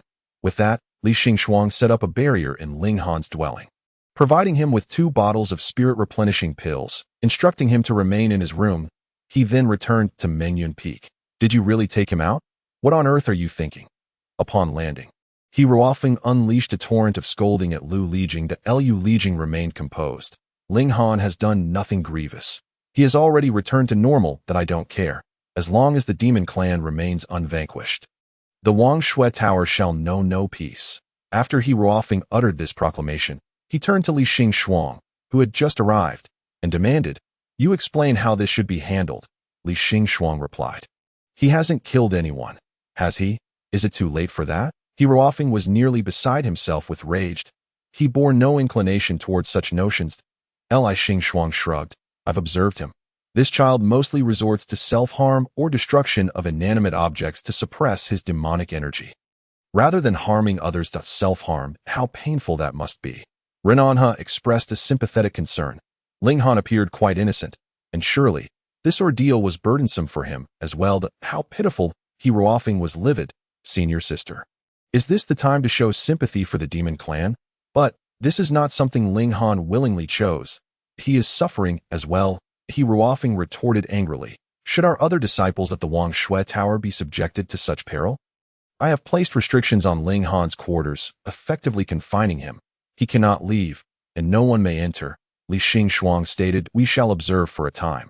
If he remains uncontrollable, we can address the matter then." Renanha concurred with this approach, while He Ruofeng still appeared unsatisfied. Momentarily at a loss for a counterargument, Lu Lijing interjected, "Ling Han has not committed a transgression this time. Let us proceed as Xingxuang suggests." "Xingxuang, has Ling Han ever shown signs of succumbing to demonic influence in the past?" "Not at all," Li Xingxuang replied. Fabricating a lie with determination, Lu Lijing scrutinized him, evidently unconvinced. However, he chose not to expose him.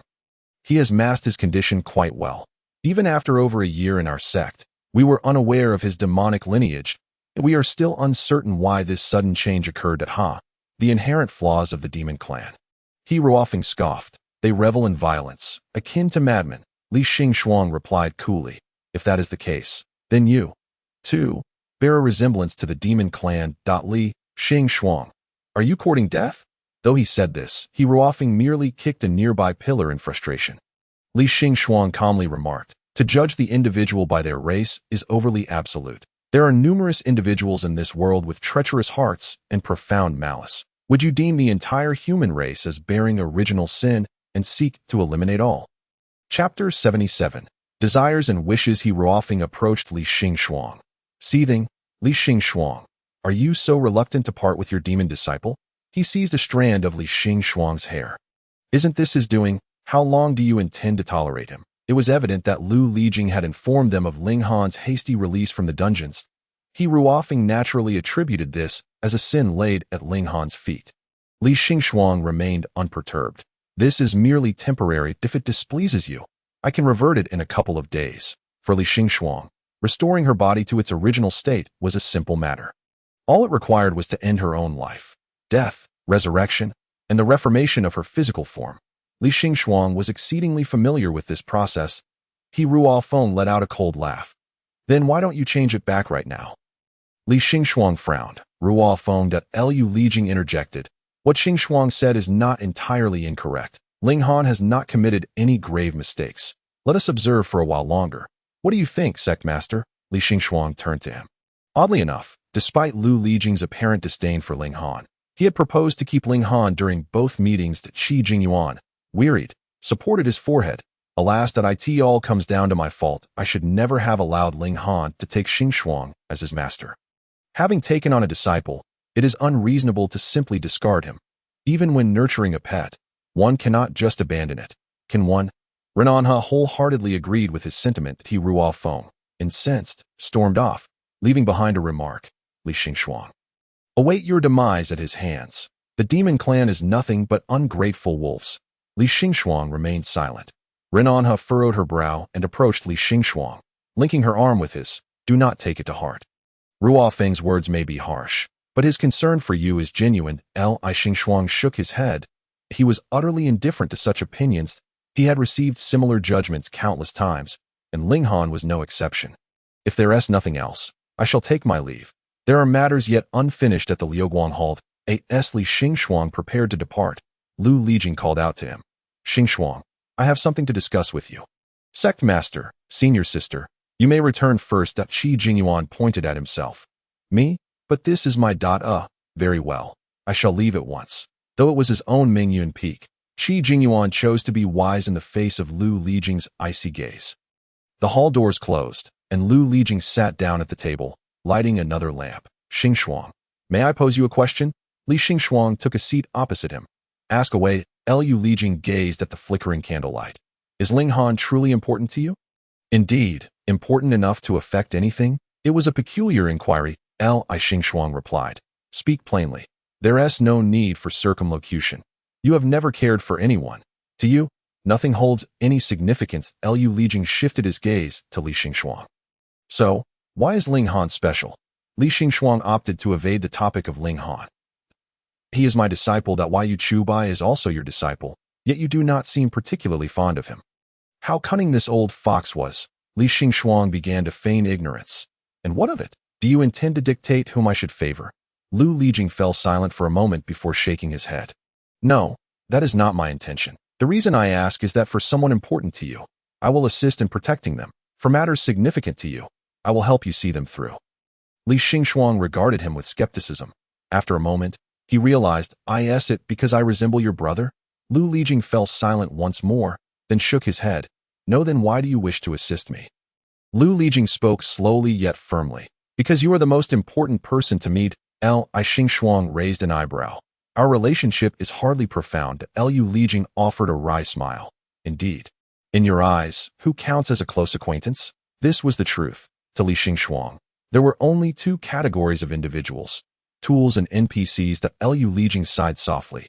Xingxuang, you have always been indifferent to the affairs of the world. It is only through the occasional preference, a fleeting obsession, that you appear to be a truly human being.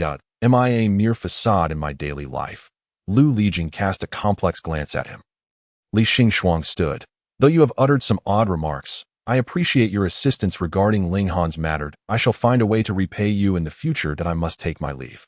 Xingxuang, promise me one thing. Will you? Lu Lijing looked at Li Xingxuang. His expression almost sorrowful. Li Xingxuang could easily promise Ling Han, knowing he would not make an unreasonable request. Yet he hesitated to agree to Lu Lijing, feeling that this old fox was up to something. What is it you wish to say? Lu Lijing gazed deeply into Li Xingxuang's eyes. I hope that whenever you require assistance, you can confide in me. I may not always be able to help, but I will certainly do my utmost regardless of what your goals may be. Li Xingxuang did not respond immediately, scrutinizing Lu Lijing, unable to fathom what trap this old fox had laid. What do you truly desire? Li Xingxuang opted for a direct inquiry into his intentions. Lu Lijing's smile grew more bitter. What I desire is simply for you to be happy. There is but one thing that can bring me joy. Lu Lijing spoke softly. I can help you achieve that. At any cost. Li Xingxuang suddenly laughed. Lu Lijing looked momentarily taken aback. Gazing at him in confusion, Li Xingxuang tilted his head. What if what I seek does not align with your wishes? Lu Lijing stated emphatically. What you seek is precisely what I wish for. Li Xingxuang shrugged. I hope you can still say that when the time comes. Lu Lijing lowered his gaze. Xingxuang, you have forgotten too much. Extra. The ever-changing Xingxuang no. End. This extra is merely a supplementary explanation to the main text. I hurried to the Sheng Wang mansion upon receiving the news. The mansion remained as desolate as ever, or perhaps it resembled a realm of deathly silence. It was hard to fathom that within a royal residence, there were hardly any servants. The physician at the entrance set down his medicine box and bowed deeply. Your Highness, the Yuan Wang, we have done all we can. Please see the Sheng Wang. He has been thinking of you. I had initially intended to arrive sooner, but upon reaching the entrance, I hesitated to lift the curtain. It felt as though if I did not open that door, he might not leave me. Self-deception, a futile attempt to silence the truth. Ultimately, I pushed aside the curtain, and the bitter scent of medicine overwhelmed me to the point of dizziness. I saw him lying on the bed, his figure as frail as paper. I dared not approach, nor did I wish to touch him. Fearing he might shatter before my eyes, I gazed at him in a daze. And he reached out his hand towards me. Thus, I sat at the edge of the bed, cautiously taking his hand, which felt cold and delicate. Brother, he moved his lips. Speaking seemed arduous, and I understood it was due to his suffering. I am here. I held his hand in my palm, attempting to convey warmth to him. Brother is right here, that if Yinqing is in pain, do not speak any further. He looked at me, his eyes still pure. Just as in our childhood, yet his words sent a tremor through my heart. I am about to leave. That cannot be. No, it cannot. I felt a surge of panic. It seemed that if I released his hand, he would vanish. You will be all right. I have sent for the finest doctors in the land. Yuda will recover.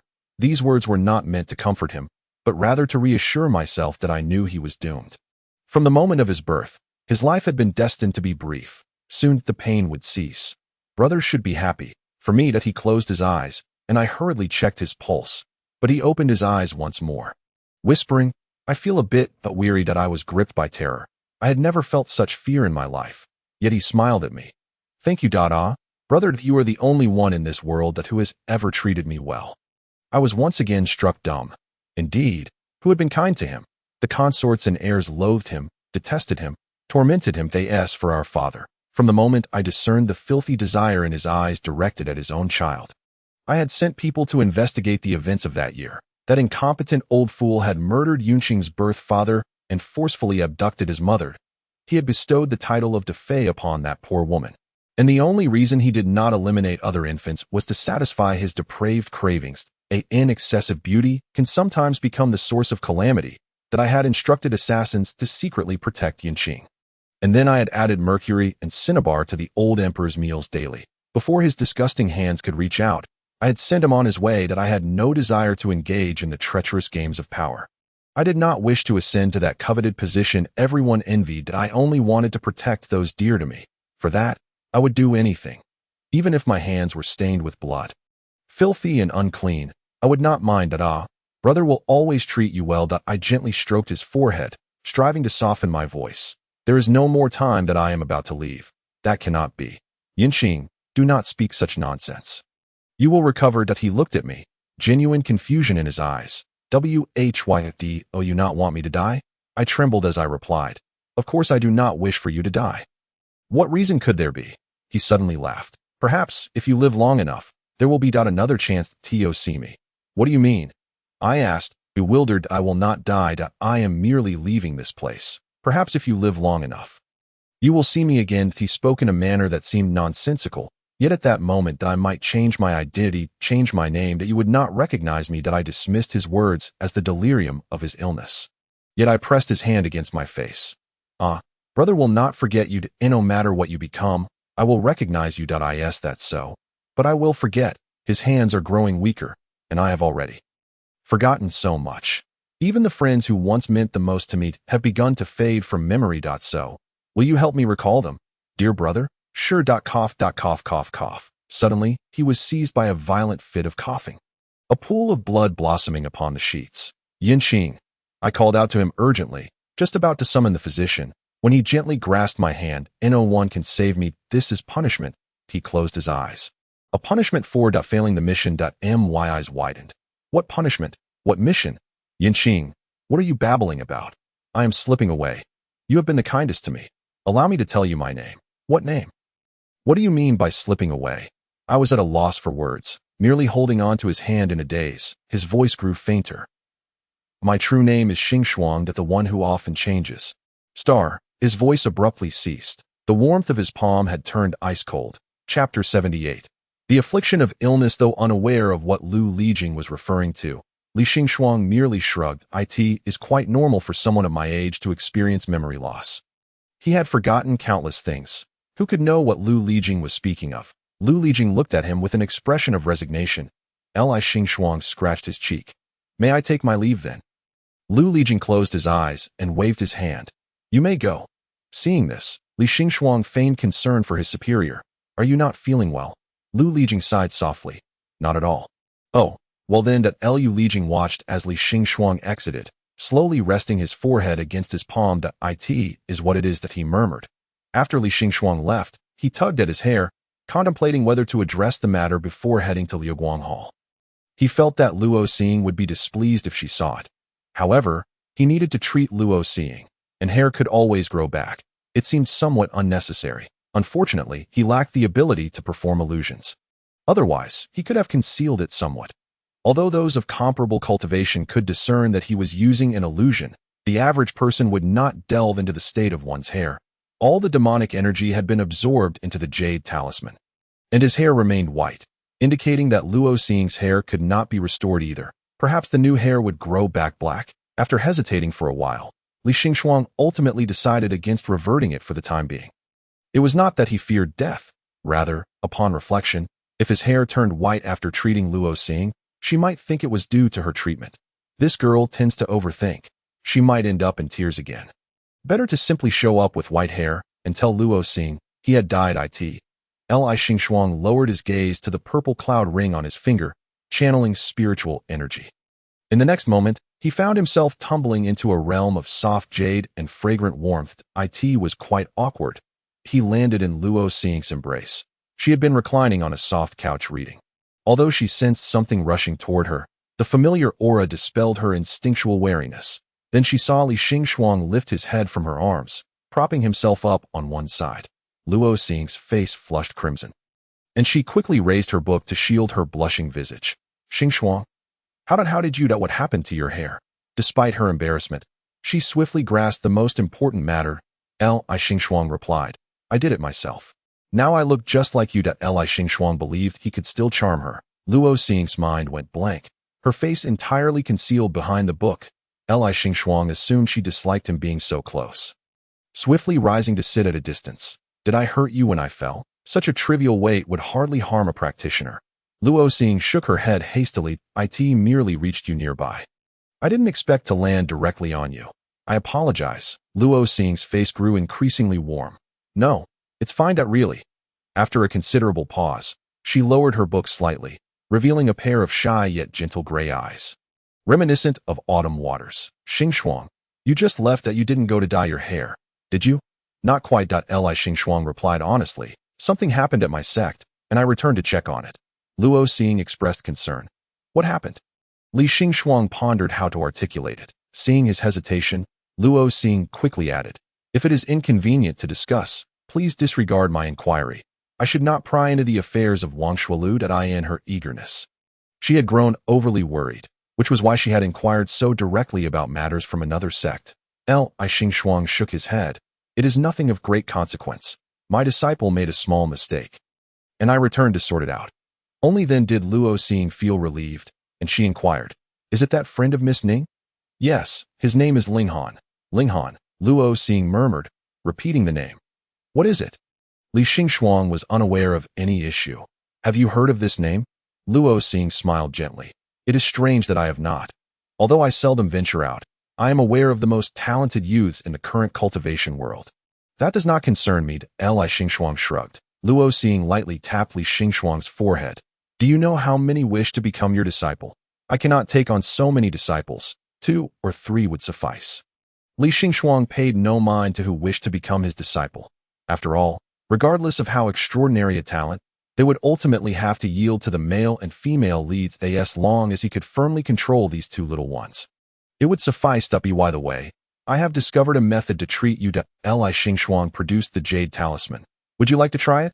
Luo Xing appeared somewhat astonished. Previously, when Li Xingxuang mentioned he would help her seek a solution, she had not held much hope.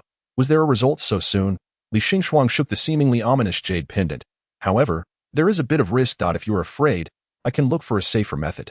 Though it seemed applicable to Linghan. Linghan was half demon, and the demonic energy was inherently a part of him. In contrast, the demonic energy invading Luo Xing's bloodline bore a fierce aggressiveness, genuinely threatening her life. Luo Xing gently grasped Li Xingxuang's hand. I trust you.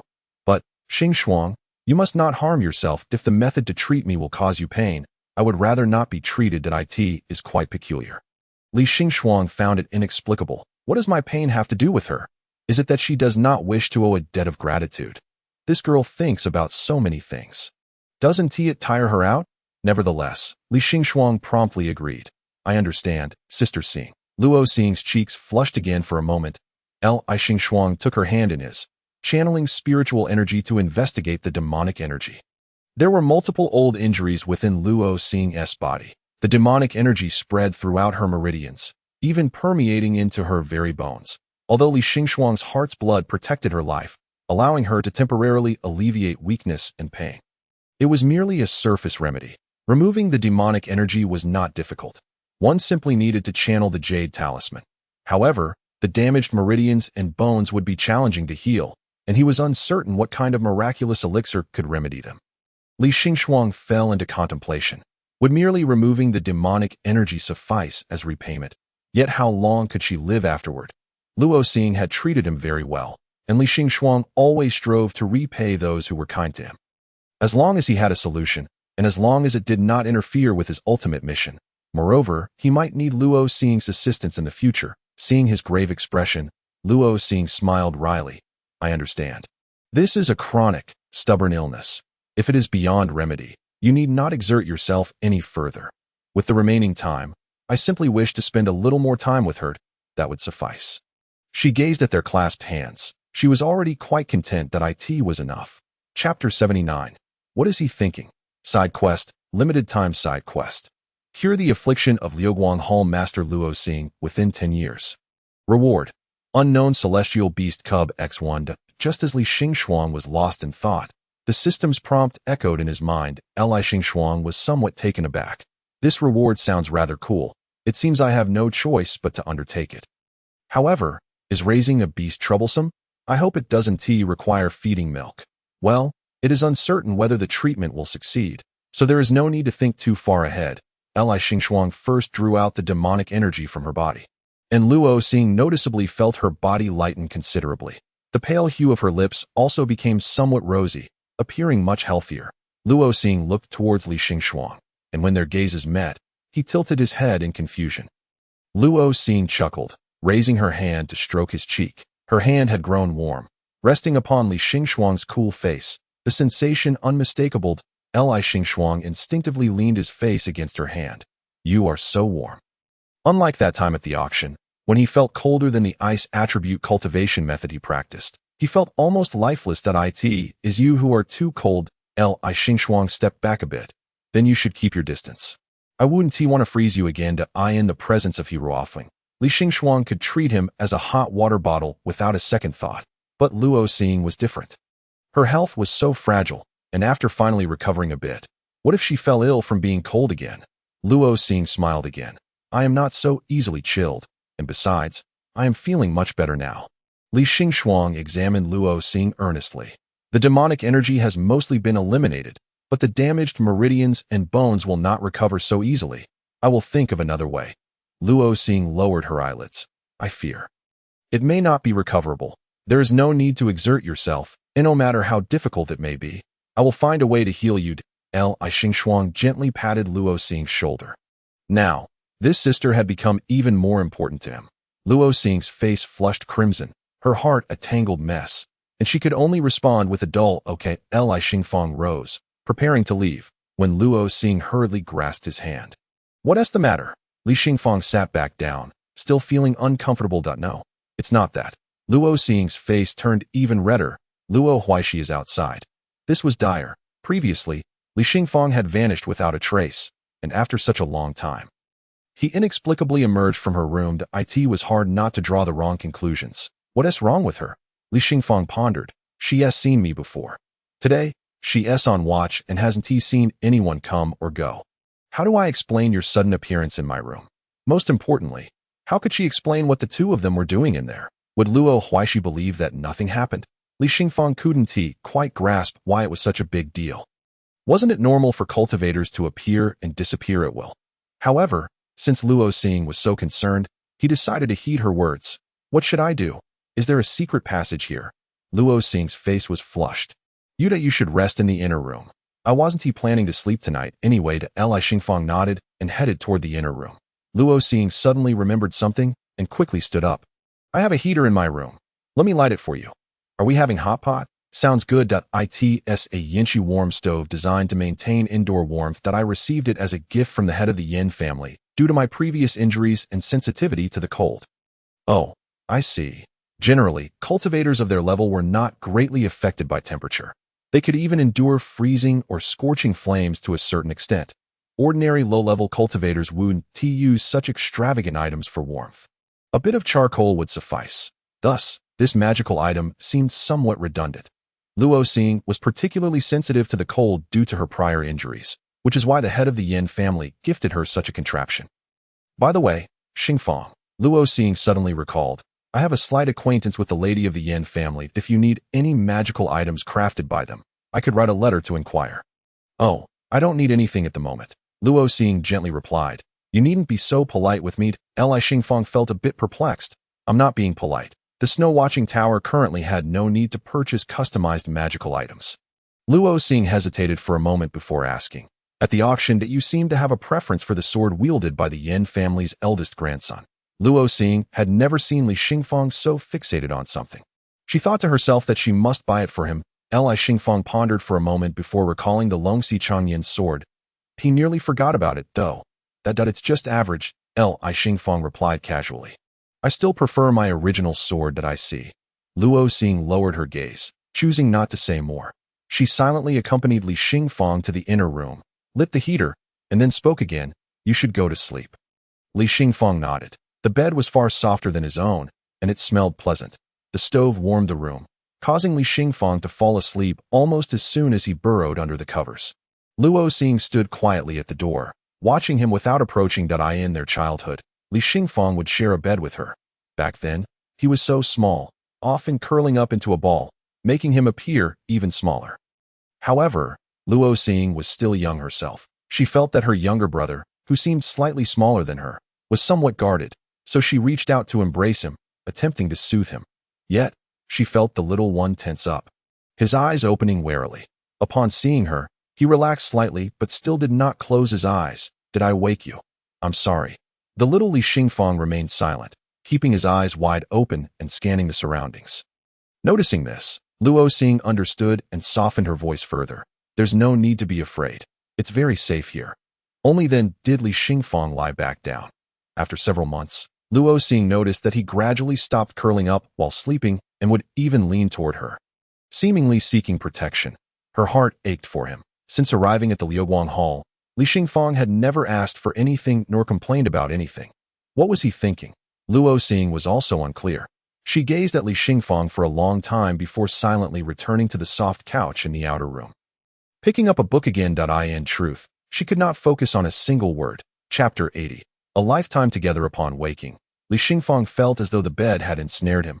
It was so soft that he could hardly rise. This wouldn't he do. He couldn't afford to be so lethargic. He had work to do here. He was on the verge of drifting off again.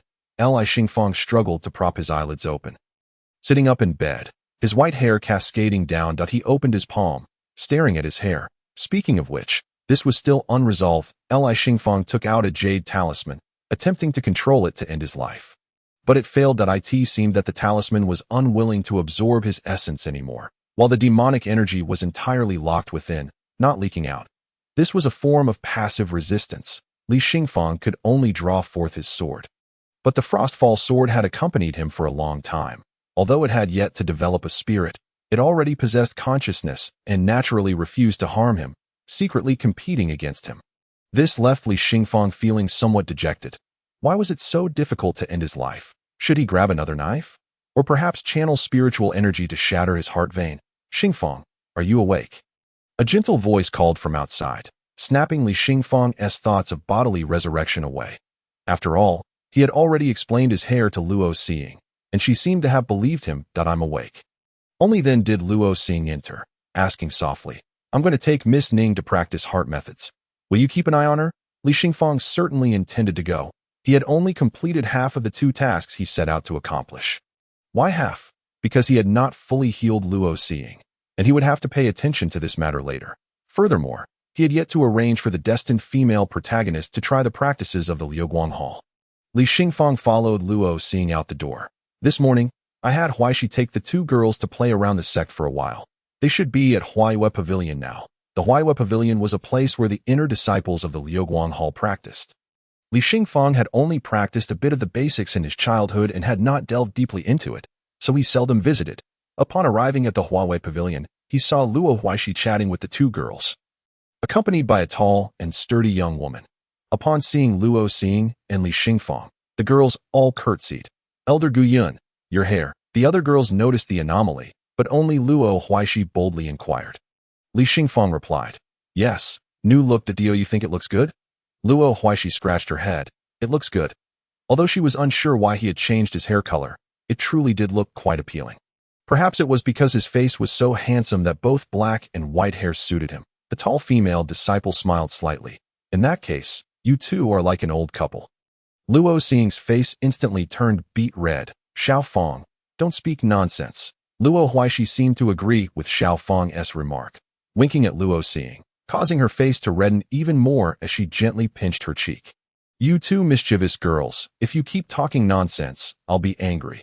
Although her tone was one of complaint, it was soft and devoid of any threat. Clearly, Luo Xing felt pleased within. Ning Moru felt a pang of bitterness in her heart. However, with the hall master standing alongside Elder Gu Yun, it felt as though they were a perfect pair, and how could she possibly compare to such an outstanding woman as Luo Xing? No, they shouldn't even be mentioned in the same breath. Over the past 2 days at the Liuguang Hall, Ning Moru had seen many beauties, and besides admiration and envy, she felt increasingly inferior. She had never considered herself lacking before. She might envy the strong, but she would only devote herself to hard training, striving to improve. She had never cared much about her appearance. After all, beauty had only brought her trouble over the years. Yet now, no matter what she did, she felt that the bright moon in her heart was unattainable, fearing that one day she wouldn't even be able to see his back. Miss Ning. A gentle voice pulled Ning Moru from her reverie. She quickly responded, I'm here. Luo Xing smiled faintly at her. I have something to discuss with Xingfang. Please come with us. Ning Moru was somewhat puzzled. What merit did she have to warrant a private conversation with a sect leader and an elder? Had they somehow discovered her feelings? Speaking of which, she had previously asked senior brother Lu to send a sachet to Elder Gu Yun. And now that she thought about it, it was indeed inappropriate. However, Elder Gu Yun had never mentioned it. Did she deliberately avoid the topic, or did she simply not care? Ning Moru's heart was a jumble of emotions. But she did not show it on her face as she followed the two into a small courtyard. Ning Moru to Li Xingfang began, and she straightened up, looking quite tense. There's no need to be so nervous. Li Xingfang reassured her. Your cultivation was stagnant at the snow-watching tower, so I thought perhaps the methods didn't suit you. Today, I've invited the hall master to guide you. You must learn well. Ning Moru was taken aback. I thank Elder Gu Yun and hall master for their kindness.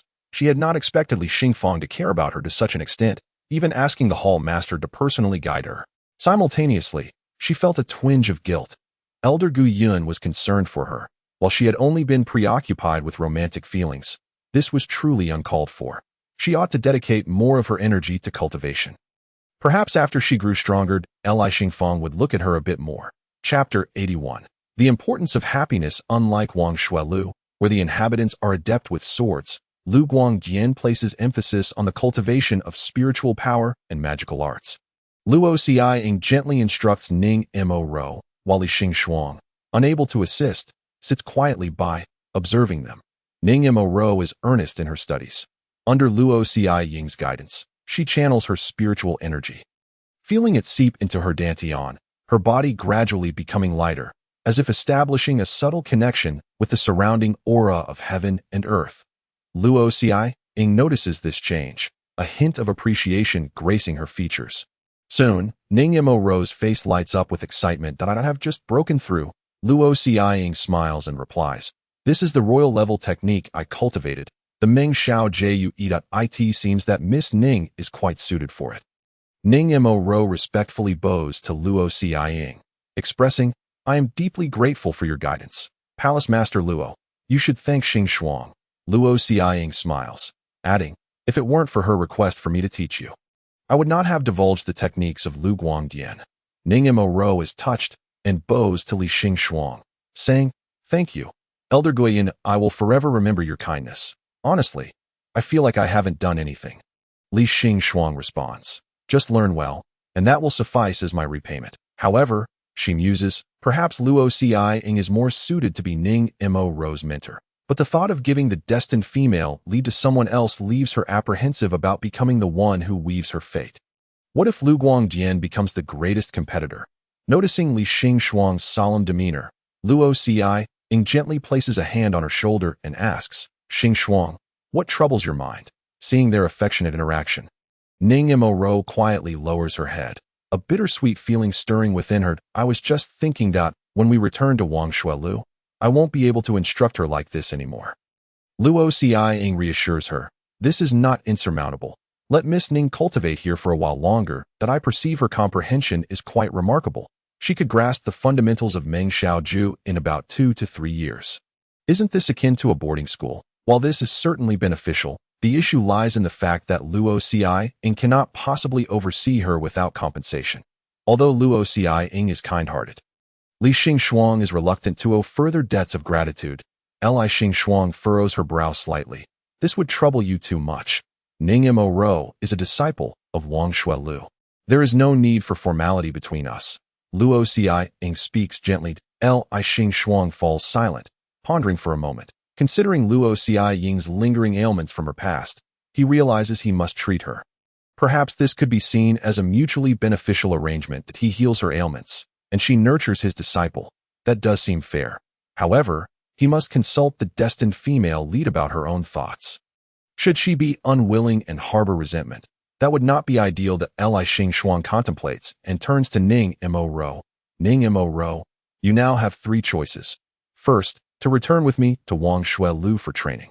Second, to remain in Lu Guangdian, where I will implore Palace Master Luo to accept you as a disciple. Or third, to cultivate here for a few years, and upon achieving success, return to Wang Shuelu. Ning Mo Ro did not expect Li Xingxuang to seek her opinion. Naturally, she desires to return to Wang Shuelu, not out of nostalgia for the cold treatment she received there, but because she wishes to see Li Xingxuang more often. Yet, it is evident that remaining in Lu Guangdian would afford her more suitable instruction. She bows deeply, stating, I wish to remain in Lu Guangdian for cultivation. But I humbly request Palace Master Luo to impart the Meng Xiaoju to me within 6 months. Luo Xiaoying's expression falters. Miss Ning, haste makes waste. Ning Mo Ro is well aware. Yet she clings to the 6-month promise made with Li Xingxuang. She is uncertain if her relentless cultivation will allow her to meet this deadline. Yet, she understands this is her one and only opportunity to study under Li Xingxuang in this lifetime. I understand, but compared to my fellow disciples who entered the sect with me, I have fallen behind too much and must catch up swiftly, she asserts. Luo Xiaoying smiles softly. You are still young. There is no need to rush. Disciples to earnestly beseech you, Palace Master Luo. Very well. Luo Xiaoying deliberates for a moment. Since Miss Ning is so eager to learn, I shall do my utmost to teach her. Thank you, Palace Master Luo. Li Xingxuang also looks toward Luo Xiaoying, saying, Sister Xiaoying, thank you. Luo Xiaoying's cheeks flush slightly. There is no need for such politeness between you and me. Hearing their exchange, Ning Mo Ro feels an even deeper pang of bitterness. However, such a beautiful, outstanding, and powerful woman as Palace Master Luo truly deserves to stand beside Elder Ge. I am far too weak. When will I ever catch up? After spending 2 days in Lu Guangdian, Li Xingxuang returns with Lu Wu Yan. Lu Wu Yan has enjoyed herself immensely these past few days. And Li Xingxuang notices her smile has become more frequent. Initially, she appeared as a serious little adult, but now she resembles an ordinary little girl. She holds a small box in her hands. And upon boarding the cloud boat, Li Xingxuang inquires about its contents. She shyly opens it. This is jewelry and rouge gifted to me by the sisters of Lu Guangdian, but my master does not permit me to adorn myself excessively. So I can only keep them. Li Xingxuang finds the old tortoise meddlesome. Why does he not allow you to dress up? Not that he forbids it, it's just that my master believes it would interfere with my cultivation. And he doesn't want me to spend too much time on such matters. Lu Wu Yin lowers her gaze. When I was young, my master told me that he named me Wu Yin because he hoped I would not be confined to this superficial appearance. For those who cultivate, only strength is genuine. Beauty and ugliness are merely judgments of others. He wishes for me to remain unaffected by such things. Li Xingxuang reflects. Indeed, appearance is not paramount. Yet, if dressing up brings you joy, then it holds value. After all, in this life, happiness is what matters most. Happiness is most important. Lu Wu Yin stares blankly at the box of jewelry in her hands. Since childhood, her master has taught her not to indulge in pleasures, to cast away worldly distractions, and to devote herself to cultivation. It is the first time someone has told her that happiness is the utmost priority. Chapter 82. Do not worry upon returning to Wang Shuelu. Li Xingxuang heads straight to Guiyun Peak. As soon as she steps into the main courtyard, a figure rushes forward. Master, Master, you have finally returned. Yu Chubai glances over her shoulder, a look of delight crossing her face.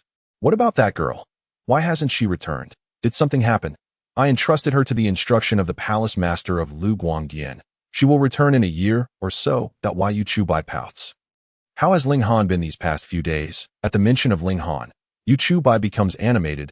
Master, you have no idea how terrifying Ling Han was that day. He was absolutely deranged. He destroyed the entire room. Leaving such a violent man in Guiyun Peak is perilous. What if he turns against you one day? Li Xingxuang remains unfazed, replying blandly, you should address him as senior brother. Yu Chubai feels a bit displeased, but still acknowledges, I understand. Have you mentioned his situation to anyone other than the sect leader and the elders? Yu Chubai quickly shakes his head. Although he despises Ling Han, he knows that speaking of it could affect not only Ling Han, but also Li Xingxuang. He certainly does not wish to add to his master's troubles. Li Xingxuang nods. I shall go check on him. Ling Han has been confined for 3 days, and Li Xingxuang wonders if he has improved. She enters Ling Han's room. Yu Chubai attempts to peek in, but is stopped by a barrier, leaving him to pace restlessly outside. The room has been tidied, and Ling Han sits quietly in meditation. Upon sensing someone enter, he immediately opens his eyes. Master. Ling Han's face lights up with joy as he rises. You have returned, Li Xingxuang inquires. How have you fared these past few days? Ling Han places a hand over his chest. After the demonic energy was guided, it is no longer out of control. However, since cultivating the demonic arts, I often find myself plagued by some unsettling thoughts. Li Xingxuang motions for him to sit down. What sort of thoughts? Speak freely. I shall help you find a solution. Ling Han clutches his robe tightly. I constantly feel an urge to kill. There is another matter he does not voice, his exponentially increasing greed and jealousy.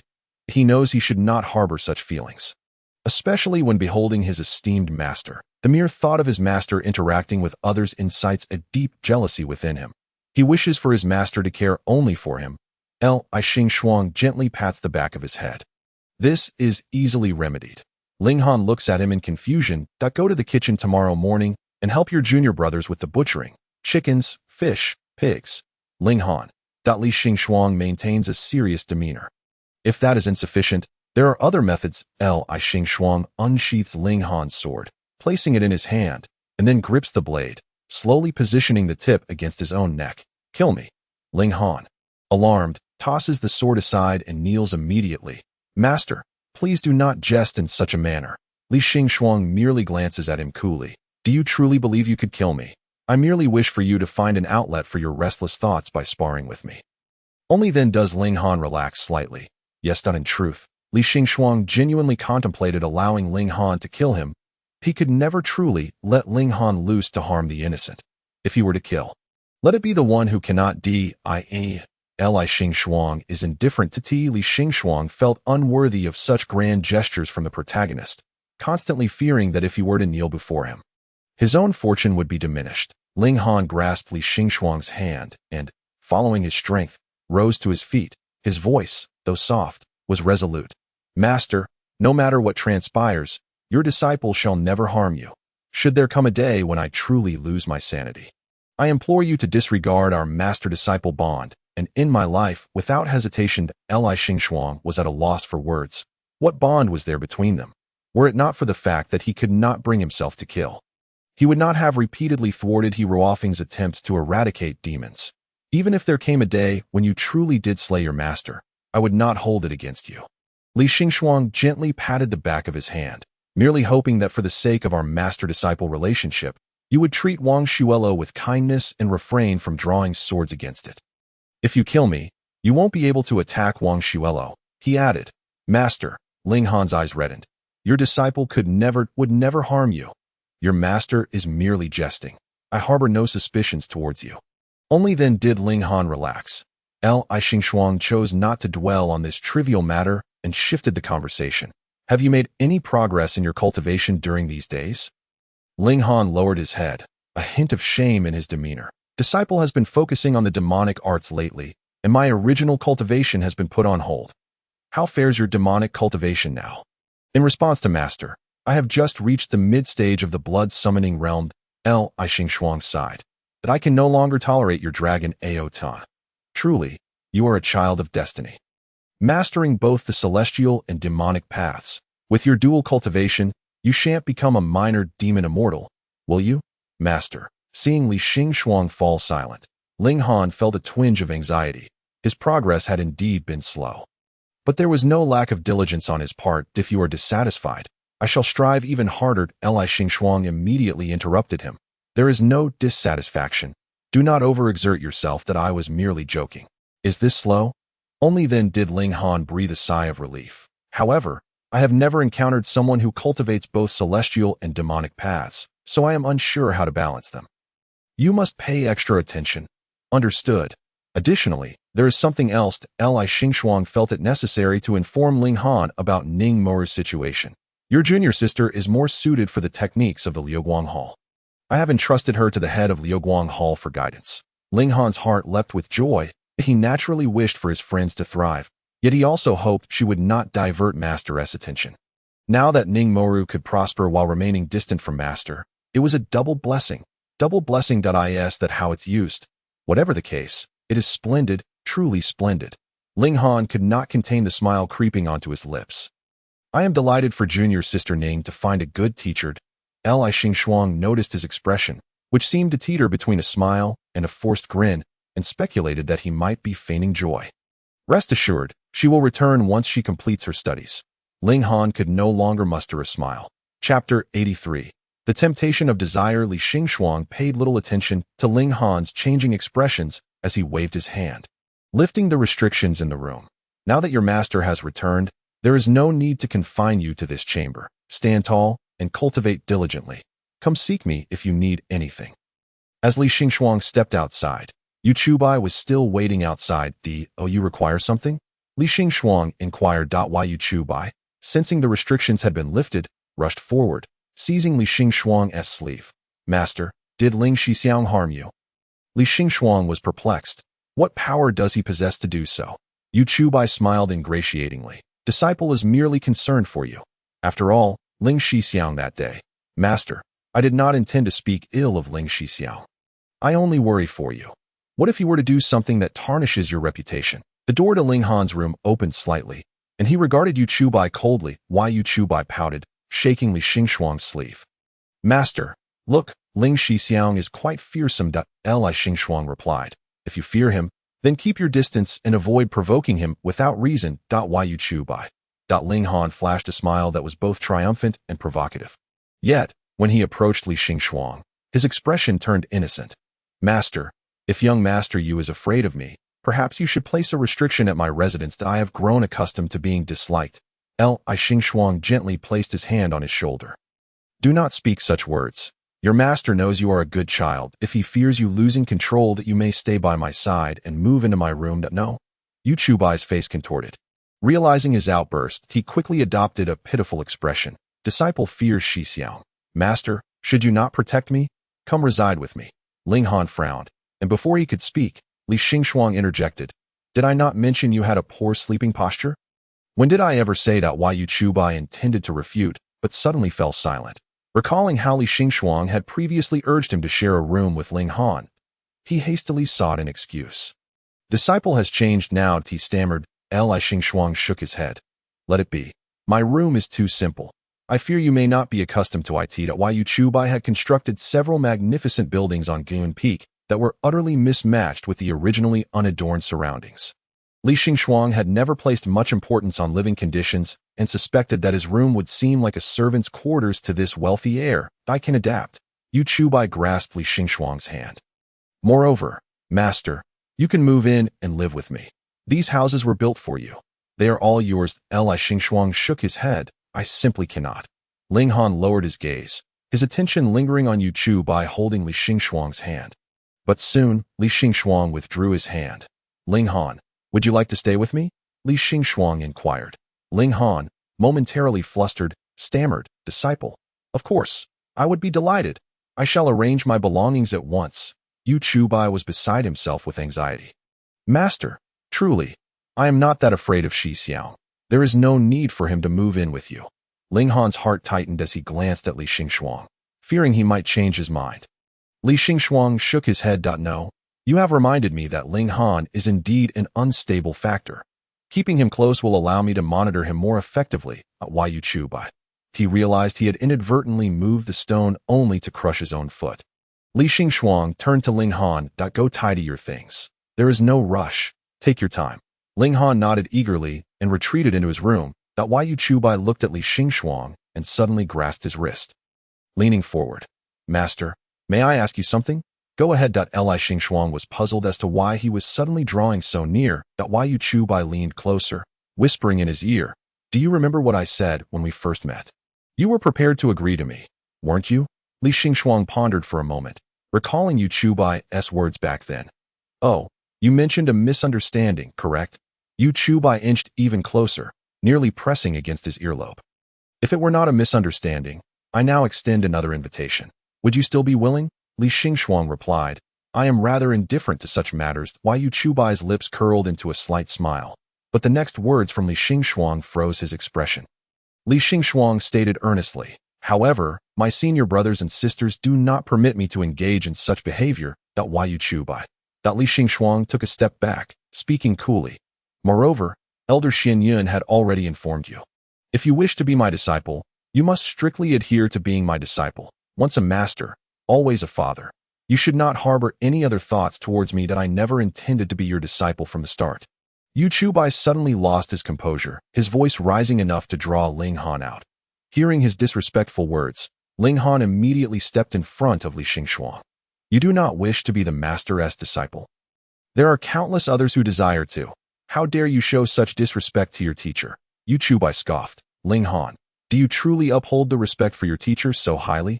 Ling Han frowned. Nonsense. My master is the person I respect most. Do you dare to claim you harbor no improper thoughts? Ling Han's heart tightened. What are you implying? He felt admiration, respect, and affection for his master. What improper thoughts? Li Xingxuang, witnessing their tension, gently placed his hand on Ling Han's back. Enough, it is not a grave matter. If you do not wish to be my disciple, simply inform the sect leader, and you may return to Zhaojua's sect now. Yu Chubai's eyes turned red. Xingxuang Xianjun, do you truly not understand my reasons for staying here? Li Xingxuang gently patted Ling Han's back. Ling Han, please return to your room. Ling Han remained still, glaring at Yu Chubai. Be obedient, Li Xingxuang coaxed. I will speak with him for a moment. You are the most understanding, my dear. Ling Han finally softened his expression. He cast a worried glance at Li Xingxuang, then shot a glare at Yu Chubai before retreating to his room. Li Xingxuang signaled Yu Chubai to follow him. Why Yu Chubai rubbed his reddened eyes, hastily catching up. Li Xingxuang led him into his room. Do you harbor feelings for me? Li Xingxuang inquired directly. Why Yu Chubai's face flushed instantly. But he nodded. Yes. Is it because I saved you? Yu Chubai hesitated for a moment. Yes, but then you do not love me. You love the one who saved you, Li Xingxuang stated coolly. That is not true. Yu Chubai shook his head. No, if the one who saves me is not you, I wouldn't feel this way. It was love at first sight. Then you must be driven by mere desire. Yu Chubai. Chapter 84. Otherwise, you'll become a puppy. Yu Chubai retorted urgently. I am not. It doesn't matter whether I am or not. Li Xingxuang gestured for silence. I could never harbor feelings for you. If you are here for that reason, you may leave. The items sent by Zhao Ju's sect remain untouched. Take them with you. Yu Chubai's eyes reddened. Master, please don't send me away. I won't say anything from now on. I don't want anything. I won't cause you any trouble. Just don't drive me away. If you devote yourself to cultivation, I will teach you diligently. However, if your motives are personal, I do not wish for you to waste time here. It's not a waste of time. Yu Chubai wept. As long as I can see you. I am content. I will not ask for too much. Li Xingxuang fell silent. When I first encountered you, I was still young. Merely in awe of you. Later, I constantly kept track of your news. You are powerful and radiant. I admire you. As time passed, it grew deeper. Li Xingxuang shook her head. However, during this time, we have not met. The person you admire is merely a figment of your imagination. No, think carefully. Li Xingxuang drew two swords. Take this back. I will come back after I think it through. Li Xingxuang placed the Longxi and Changyan swords into Yu Chubai's embrace. If you are certain about wanting to be my disciple, I will accept these swords. Yu Chubai sniffled. clutching the swords tightly as he walked towards the door. Also, Li Xingxuang called out before he exited. You need not pretend to be someone you are not, at least not in front of me. Why Yu Chubai could no longer contain his tears, hastily exiting the door. Ling Han, who had tidied up, peeked out to assess the situation, but Yu Chubai completely ignored him, running back to his room in tears. Ling Han was oblivious to what had transpired, but sensed that Yu Chubai had suffered a great blow. That was splendid. Li Xingxuang stood at the doorway, waving to Ling Han, who hurried over. Master. Although he felt a sense of schadenfreude, Ling Han remained humble, gazing at Li Xingxuang without asking anything further. Li Xingxuang sighed. You must behave, Ling Han. Ling Han nodded vigorously. Yes, you must not fall into the trap of infatuation. Master, what does infatuation mean? Li Xingxuang's expression turned serious. It is something that hinders cultivation. Once afflicted, the consequences range from losing all your progress to losing your sanity. Ling Han was taken aback. It was the first time he had heard of such a thing, and he was shocked by its severity. Is it akin to a heart demon? Li Xingxuang pondered. More or less, it should be classified as a type of heart demon. Ling Han quickly replied, I vow to stay true to my heart and never fall into infatuation. Good child, I believe in you. Li Xingxuang ruffled Ling Han's hair. Come inside. I will accompany you in your cultivation. Ling Han nodded obediently. Li Xingxuang sat at the desk, reviewing the records of Wangshu Tower from recent years, while Ling Han quietly practiced beside him. As night deepened, Li Xingxuang glanced at him. Aren't you tired? Ling Han was indeed tired. He had not yet reached the stage of forsaking sleep for cultivation. However, he felt restrained, since his master had not suggested resting. He dared not move. Master, won't you rest? Li Xingxuang shook his head. I do not need rest. You go sleep in the inner chamber. Although Li Xingxuang preferred to lounge lazily, he abandoned sleep since Ling Han was in his room. Furthermore, he could not afford to be idle. The most pressing matter was how to rectify the atmosphere within the sect. The sect's records detailed incidents of disciples being punished, rewarded, promoted, or expelled, with bullying incidents being alarmingly common, reoccurring even after attempts at reform. What a peculiar sect. Is this truly a righteous one? Noticing Ling Han still sitting idly, Li Xingxuang curiously asked, Why aren't you going to sleep? Ling Han whispered, Master has not rested yet. So I dare not slack off. I am not like you. I do not require sleep. You should cultivate tomorrow. Neglecting rest will affect your efficiency. Ling Han nodded obediently, just as he was about to rise. Li Xingxuang suddenly asked, Is anyone still bullying you? Ling Han paused slightly, then shook his head. No, ever since I became your disciple. Most people dare not bully me openly anymore. Oh, there is still subtle bullying. Ling Han lowered his head. There are always a few whispered remarks, but it hardly counts as bullying. I am not concerned about those. Li Xingxuang frowned. Why didn't you tell me? Ling Han's voice grew softer. It's really not a big deal that I told you. Nothing concerning you is trivial. Li Xingxuang pressed his forehead, suppressing a sigh. I worry about you. Do you know that? But I cannot take on too much. If you do not tell me, I will have no idea what you are facing. Ling Han, seeing the unwavering expression on Li Xingxuang's face, felt both moved and anxious, fearing that he might truly be angry. Master, I assure you I am fine. If I ever encounter something I cannot resolve, I will inform you. Li Xingxuang extended a pinky. Ling Han was puzzled. Let us make a pact. Li Xingxuang hooked his pinky. A promise made cannot be broken, or else you will turn into a puppy. Ling Han couldn't help but laughed. Li Xingxuang pinched his cheek. You still laugh? Do you have any idea how much effort I have invested in you? If anything were to happen to you. Ling Han smiled but remained silent. Suddenly, Li Xingxuang realized and quickly released his hand, fearing that if he pinched again, Ling Han would hold a grudge. Yet, Ling Han seized his hand and rested his chin on his palm. Master, such a pact is hard to uphold. Turning into a puppy isn't necessarily a bad thing. Li Xingxuang asked. Then what would be a bad thing for you? Ling Han fell silent, merely gazing at Li Xingxuang. You will grow stronger in the future. Once you are strong enough, you will no longer need me.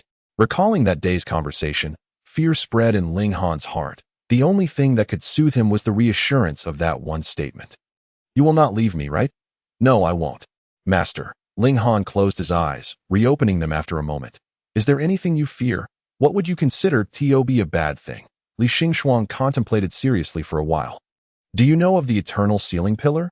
Ling Han had never heard of it. Li Xingxuang explained. I fear that thing. A vow should be made with something terrifying as the wager. Ling Han raised his head. If I were to break the vow, this thing would punish me. Correspondingly, if Master fails to fulfill the promise made to me, Li Xingxuang suddenly trembled all over. Ling Han, realizing he had spoken out of turn, immediately ceased his words and reached out to grasp Li Xingxuang's hand. However, Li Xingxuang recoiled as if pricked by a needle. Master, I didn't mean to. Ling Han stood frozen, at a loss. Chapter 85, Eternal Sealing Pillar. Master, I spoke out of turn. Are you alright? Are you angry?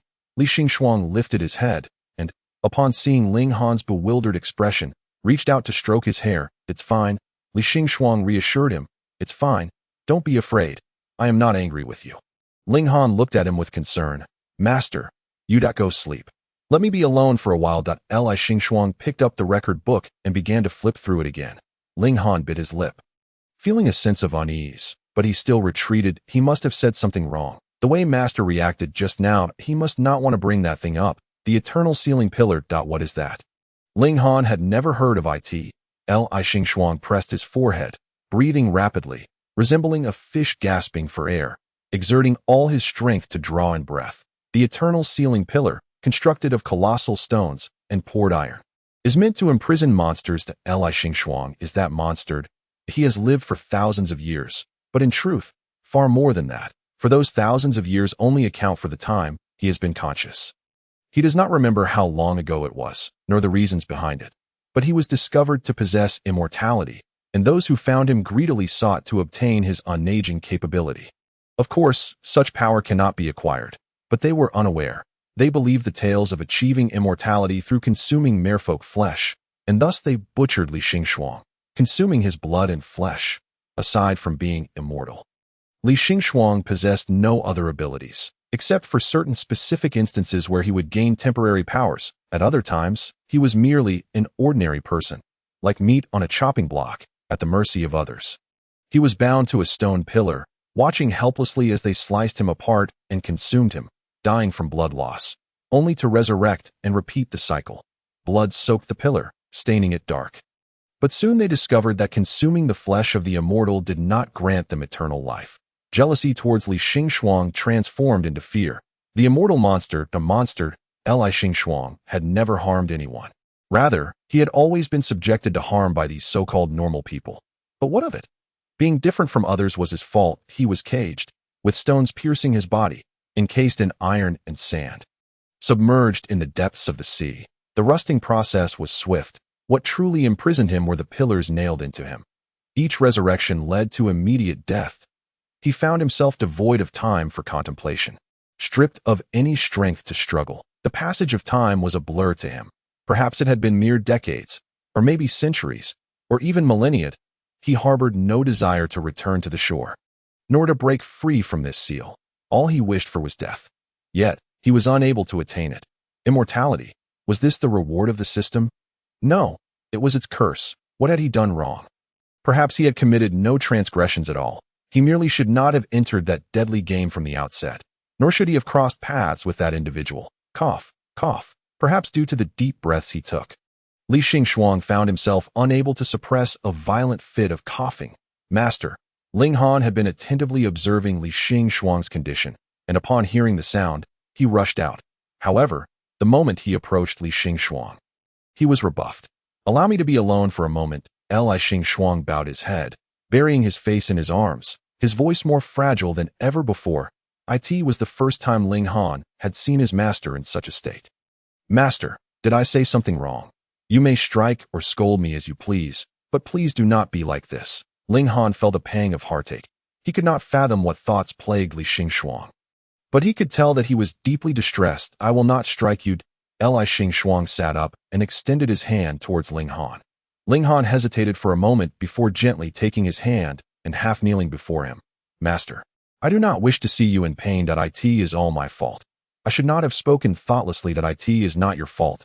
Li Xingxuang spoke softly. I have never blamed you. I once pierced you with my sword. I know it hurts, and I will not harm you again. Ling Han felt a tremor in his heart. Master, I understand. That was not harm. It was to protect him. Ling Han knew that it was not an act of malice. The master's sword had avoided his heart, and with that single strike, he had shielded him before all the disciples of the sect. Pain is pain. Regardless of intention, Li Xing spoke. His fingers trembled slightly. Had Ling Han not been holding his hand firmly, he would have been oblivious to this subtle shiver. Li Xing bit his lip. Continuing, long ago, someone told me that I was the most important person to him, and he indeed never intended to harm me. Yet all my suffering stemmed from him. Ling Han was taken aback. He had no idea that Li Xing harbored such memories. He may be my best friend, but he is also the one I despise the most. Li Xing paused for a moment. I do not wish for you to suffer. If I inadvertently hurt you, please tell me directly that I can make amends. Do not harbor hatred towards me. Li Xing had never let down his guard around Ling Han. He always believed there was a possibility of betrayal. Though Ling Han appeared obedient, based on the frequency of his demonic markings afflictions, his mental state was likely not sound. Even if he did not intend to harm others, it could still lead to undesirable consequences. Thus, Li Xing remained vigilant. He feared that if he let his attention slip, Ling Han would succumb to his destined path and fall into darkness. Ling Han bowed his head, resting it on Li Xing's knee, murmuring, "How could I ever hate you? It is impossible, forever impossible. There is no one in this world better than you." Master Li Xing gently stroked Ling Han's head resting on his knee. "You are so warm. You truly resemble a little puppy." Ling Han, concerned, asked, "Master, are you cold? Would you like me to fetch a charcoal brazier?" Li Xing shook his head. "With my cultivation at the Bright Heart stage, I am no longer affected by the temperature of the outside world." Indeed, he would not be disturbed by external temperatures, but he did not enjoy the cold. All memories associated with coldness caused him discomfort. The deep sea was cold and dark. He had spent countless days submerged in its depths. He vaguely recalled an experience of being cast into the snow to freeze to death, whether it was due to overwhelming pain or the passage of time. Li Xing had forgotten many things he did not wish to remember. Memories, to him, were predominantly burdensome, with few pleasant ones. Ling Han, Li Xing's hand stilled, yet it remained atop Ling Han's head. "Master, do you have any instructions?" Ling Han tilted his head slightly, gazing up at him with eager eyes. Li Xing lowered his gaze, observing Ling Han's puppy-like eyes, filled with warmth and sincerity. Thus, Li Xing spoke, his voice soft, yet leaving Ling Han momentarily stunned. "Hold me. You are so warm." Chapter 86. The impossible. Ling Han found it difficult to articulate his emotions. That he stood in a daze for a moment before gently embracing Li Xing. The master felt icy all over, and carried a faint scent of cold, akin to melting snow. "Master, do not be sad." Ling Han awkwardly tried to comfort Li Xing, cradling his head in his arms. Although Ling Han was the disciple, at that moment, it seemed as though Li Xing resembled a child in need of care and solace. This stirred a protective instinct within Ling Han. Whatever it was that frightened his master, he would ensure that he never encountered it again. Ling Han. After a while, Li Xing lifted his head, breaking free from Ling Han's embrace. "Thank you." Ling Han was momentarily taken aback. "I have done nothing." "Master, there is no need for thanks." Li Xing retrieved a lollipop from his pocket. "Here, a reward for you. A strawberry-flavored one. Do not eat it today. It may cause cavities if consumed before sleep." Ling Han, bewildered, accepted it. Li Xing unwrapped another lollipop, placing it in his mouth. "I am not sleeping. I can eat." Ling Han was momentarily at a loss for words. The topic had shifted so rapidly. The next morning, a knock resounded at Li Xing's door. Upon opening it, Yu Bai knelt before him, performing a deep bow. "Master, I have come to a realization last night. I wish to diligently cultivate under your guidance, and will honor and respect you. Uniting with my fellow disciples, ensuring that I will no longer provoke any disputes." He straightened his back, raising his gaze towards Li Xing. "Previously, it was my immaturity that caused you much trouble. I hope you can forgive me, considering my sincere repentance." After speaking, he bowed once more. "You have not caused me any trouble," Li Xing replied nonchalantly. "I simply wish to clarify a few matters with you." To speak with a clear conscience, though Yu Bai had been somewhat pretentious since arriving, he had not committed any wrongdoing. Not only had he not done anything wrong, but he had also donated a considerable amount of money to the Wang Shuelu. Initially, Li Xing had given it little thought, believing it was merely a gesture of gratitude for saving him, driven by admiration and a desire to learn the sect's techniques. Although Yu Bai had mentioned wanting to become his partner, Li Xing dismissed it, considering it a fleeting whim. Why Yu Chubai lowered his head, gazing at the floor. Yes, I understand. I will never offend you again. Li Xing nodded. You may rise. Yet, Yu Chubai remained kneeling. I have sinned, and I must explain myself to you. Master Li Xing felt an ominous premonition. What is it? I am not unaware of worldly affairs. What I previously said was indeed a great act of defiance against you. Li Xing sighed inwardly. What was this? He had feared that Yu Chubai would reveal Ling Han's lineage to the demon clan, that I do not concern myself with such matters. Yu Chubai bit his lip. Moreover, regarding the matters of Longua, I orchestrated schemes against Elder Xian Yun and the royal family, deliberately inciting internal strife to allow the Zhaoju merchants to reap greater benefits. Li Xing was puzzled as to how this was relevant to him. Pursuing profit is a common human inclination. Why Yu Chubai paused in astonishment, then raised his head, looking directly at Li Xing. Master, you do not think that my true nature is vile and detestable, do you? Li Xing extended his hand. What kind of person you are should not be defined by me. Rise, do not kneel. Furthermore, for a teenager to outmaneuver an elder of over 100 years is quite impressive, even if it might be because Lu Lijing did not regard a young pup as a threat. Yu Chubai's eyes reddened. He cautiously placed his hand on Li Xing. Using his strength to stand, he found himself increasingly fond of the person before him. The feelings grew stronger, yet they would forever remain unattainable. Ling Han emerged from within. Witnessing Li Xing assisting Yu Chubai to his feet, the smile on his face vanishing in an instant, Why Yu Chubai glanced in his direction, but without the usual provocation or triumph. It was merely a calm look, and then he averted his gaze. Li Xing also noticed Ling Han's presence and turned to him. Ling Han, you are awake. Ling Han stepped forward. Yes. Master. Li Xing said. Ling Han, you may cultivate in my room or practice swordplay in the courtyard. With less than a month until the sect competition, you must seize the time to train. Yes, I understand. Ling Han replied. Li Xing then turned to Yu Chubai. Yu Chubai, you have been under my tutelage for some time. It is time I formally instruct you. Why Yu Chubai bowed deeply. Thank you. Master.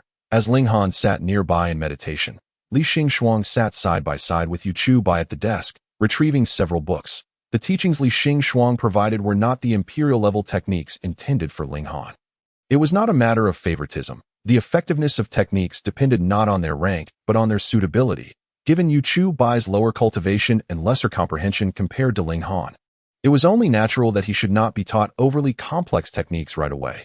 Thus, Li Xing merely selected the Wang Shui sword technique and Tianfeng formula, which were foundational methods practiced by most inner disciples. The Tianfeng formula was primarily focused on harmonizing with nature. Li Xing spoke softly, careful not to disturb Ling Han, who was training not far away. In truth, Ling Han's thoughts had long been captivated by Li Xing's voice. Although Ling Han pinched himself to regain his composure, he found himself unwittingly drawn to the voice of Li Xing. Thus, the connection between cultivators and nature is of paramount importance. Humanity is born from nature and must also conform to it. Even if one reaches the realm of enlightenment or transcends to the realm of merging with the heavens, the ability to remain unaffected by the climate, or even to influence it, still requires adherence to certain rules. Upon reaching this point, Li Xing rose to his feet and, accompanied by Yu Chubai, walked to the doorway. He spread his hands, and as his inner strength coalesced in his palms, the clouds in the sky began to churn. The originally clear sky soon succumbed to rain. While Yu Chubai extended her hand, allowing the raindrops to rest in her palm.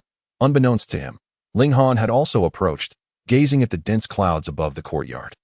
Seeing their astonished expressions, Li Xing felt as though he had blown a grand bubble, surrounded by children who praised it. So, how is it? Fun, Li Xing inquired. Ling Han nodded. I have heard tales of powerful beings whose battles could alter the colors of heaven and earth. But as a humble disciple, I have yet to witness it myself. Weather changes during combat are often a consequence of immense spiritual power, merely an ancillary effect. Deliberate manipulation of the weather using spiritual power is a rare occurrence. As he spoke, Li Xing summoned his energy once more, and the clouds above the courtyard gradually dispersed, returning the sky to its sunny state. However, to alter the weather, resources must be present in a cloudless desert. It is impossible to conjure rain. Even if one were to summon all the moisture, it would be difficult to form clouds, as this is the rule of nature. The two nodded in vague comprehension. Li Xingxuang raised a finger. Therefore, do not attempt the impossible. To contravene the laws of nature is to act against the heavens, and such endeavors never end well. Chapter 87. He is quite bad. Li Xingxuang spoke with utmost sincerity, imparting the lesson that even in cultivation, one must adhere to the principles of science. Yet, to his two disciples, this message resonated differently. Why Yu Chu Bai and Ling Han were preoccupied with their own thoughts, while Li Xingxuang harbored none.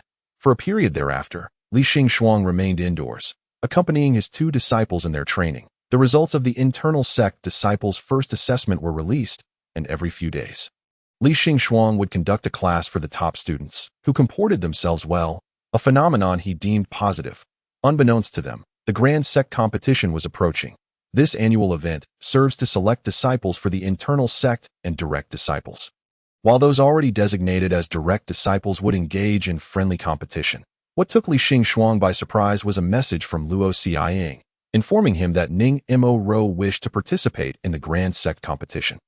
In less than a month, she had remarkably reached the pinnacle of the initial enlightenment realm. While mere cultivation level alone does not suffice, the speed of her progress was indeed astonishing.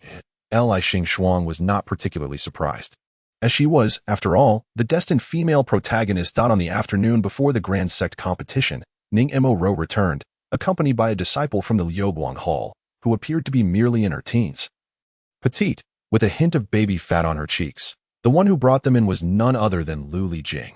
Ling Han and Yu Chu Bai stood behind Li Xingxuang, and upon seeing Ning Mo Ro, they too were taken aback, clearly not expecting her to have improved so significantly. Upon noticing Li Xingxuang, Ning Mo Ro performed a respectful greeting. Elder Gue Yun, I have heard that the grand sect competition is imminent. Although my cultivation is humble, I wish to observe my senior brothers and sisters in battle to learn from them, so I have returned for the time being. The little girl beside her beamed. I am Mu Huan, and my fellow sisters in the sect call me Xiao Jiu. That I have come to escort Miss Ning, and, most importantly, to prepare some delicious food for Elder Gue Yun. Delicious food? Li Xingxuang was somewhat taken aback. That Mu Huan grinned widely. Yes, I heard from my sisters that you enjoy the dishes I prepare, so I made a special request to come and cook for you. You cook that? Oh, so all the food from the Liuguang Hall is prepared by you. I can't make enough for everyone. I only handle the sect's banquets and occasionally whip up something special for my sisters. I see. Thank you. Li Xingxuang nodded, then turned to Lu Lijing. And what brings you here? Lu Lijing smiled at him. Someone must enter the gates of Wang Shuelu. I had to come and take a look. And upon seeing Miss Ning, I escorted her in. Additionally, regarding Miss Ning, I had someone investigate, and it was indeed a misunderstanding. She is not engaged in any misconduct. I have now reinstated her in the disciple roster. And as she has achieved success in her studies, she no longer needs to be a miscellaneous disciple, but can become a formal outer sect disciple. Ning Mo Ro looked at Li Xingxuang, a bit shy. My progress is thanks to Elder Gue Yun's opportunities and Master Luo's careful guidance. Both of you have given me a second chance. Li Xingxuang did not forget Lu Lijing. Then you should also thank Elder Xianyun. It was his belief in you that prompted the reinvestigation. Thank you, Elder Xianyun. Ning Mo Ro gave a respectful nod to Lu Lijing, who smiled back at her. The atmosphere was amicable. However, Yu Chu Bai let out a disdainful snort. Li Xingxuang turned to him. Do you have something to say? Yu Chu Bai cast a glance at Lu Lijing and then shook his head. I have nothing to say. Li Xingxuang felt he had something on his mind, but chose not to press the matter. After seeing off Lu Lijing, Li Xingxuang invited Ning Mo Ro to sit in her own room, sending Ling Han inside as well. Allowing them to catch up, Mu Huan cheerfully dashed into the small kitchen of Gue Yun Peak, claiming she would prepare braised pork hocks for Li Xingxuang. Times had changed. Both of their circumstances had undergone a dramatic transformation. Ling Han and Ning Mo Ro had little to reminisce about, feeling like distant relatives forced together for a family reunion. Ling Han sat in silence for a while before finally speaking. How has junior sister Ning been lately? Quite well. And you, senior brother? Also well. Then they fell into silence once more. Finally, Ling Han found a topic. Junior sister, that your cultivation has progressed rapidly. Speaking of this, Ning Mo Ro finally had something to discuss, smiling. Senior brother is too kind. This is largely thanks to Master Luo's guidance. and it seems that the Liuguang Hall's techniques suit me better. Ling Han inquired, since the techniques of the Liuguang Hall suit you so well, why not simply remain there? Ning Mo Ro's ears turned slightly red. Her reasons for staying were undoubtedly linked to Li Xingxuang, but she felt too shy to admit it. Instead, she could only half-jokingly reply, "What? Does senior brother not wish for me to return?" Ling Han hesitated. Indeed, he did not wish for her to return. Of course. He could never voice such a sentiment, I mean no such thing. Ling Han lowered his gaze. I merely hope that junior sister can walk a path that suits her best. The techniques of the Liuguang Hall have led to your rapid progress. And Master Luo treats you well. Why not stay there? Although Ling Han had selfish motives, he spoke the truth that he still regarded Ning Mo Ro as a friend and wished for her happiness. If she went to the Liuguang Hall, perhaps she would achieve even greater success than if she remained at Wang Shuelu, and he was genuinely glad for her. However, the most crucial factor was, he could see that Li Xingxuang held her in high regard. Every time Ling Han thought of this, he felt a pang of discomfort. This was the primary reason he did not want Ning Mo Ro to stay. Jealousy. Ling Han knew he should not feel this way. It made him feel despicable and vile. Yet he could not control himself. Upon returning to his main hall, Li Xingxuang found Yu Chu by waiting at the desk. Tired? Li Xingxuang asked. Noticing he was not practicing, perhaps you should take a break. However, Yu Chu Bai, with a serious expression, broached another matter. Master, please do not place too much trust in Elder Xianyun. He is not a good person. I would not say he is bad. Li Xingxuang held no strong opinions about Lu Lijing, or rather, he had little opinion about most people, having served as regent for so long. It was impossible for Lu Lijing to lack cunning, yet as long as he did not scheme against Li Xingxuang, the latter remained indifferent. He is indeed quite bad. Yu Chubai frowned. And very hypocritical, extremely hypocritical. Do not believe his words. You will be harmed. On what basis do you say that? Li Xingxuang felt that Lu Lijing bore him no ill will, though sometimes he found him a bit petty and had been wronged by him. Yet, he had never truly harmed him. Those were merely trivial schemes, such as foisting a disciple upon him. The very disciple who now spoke ill of him. Chapter 88.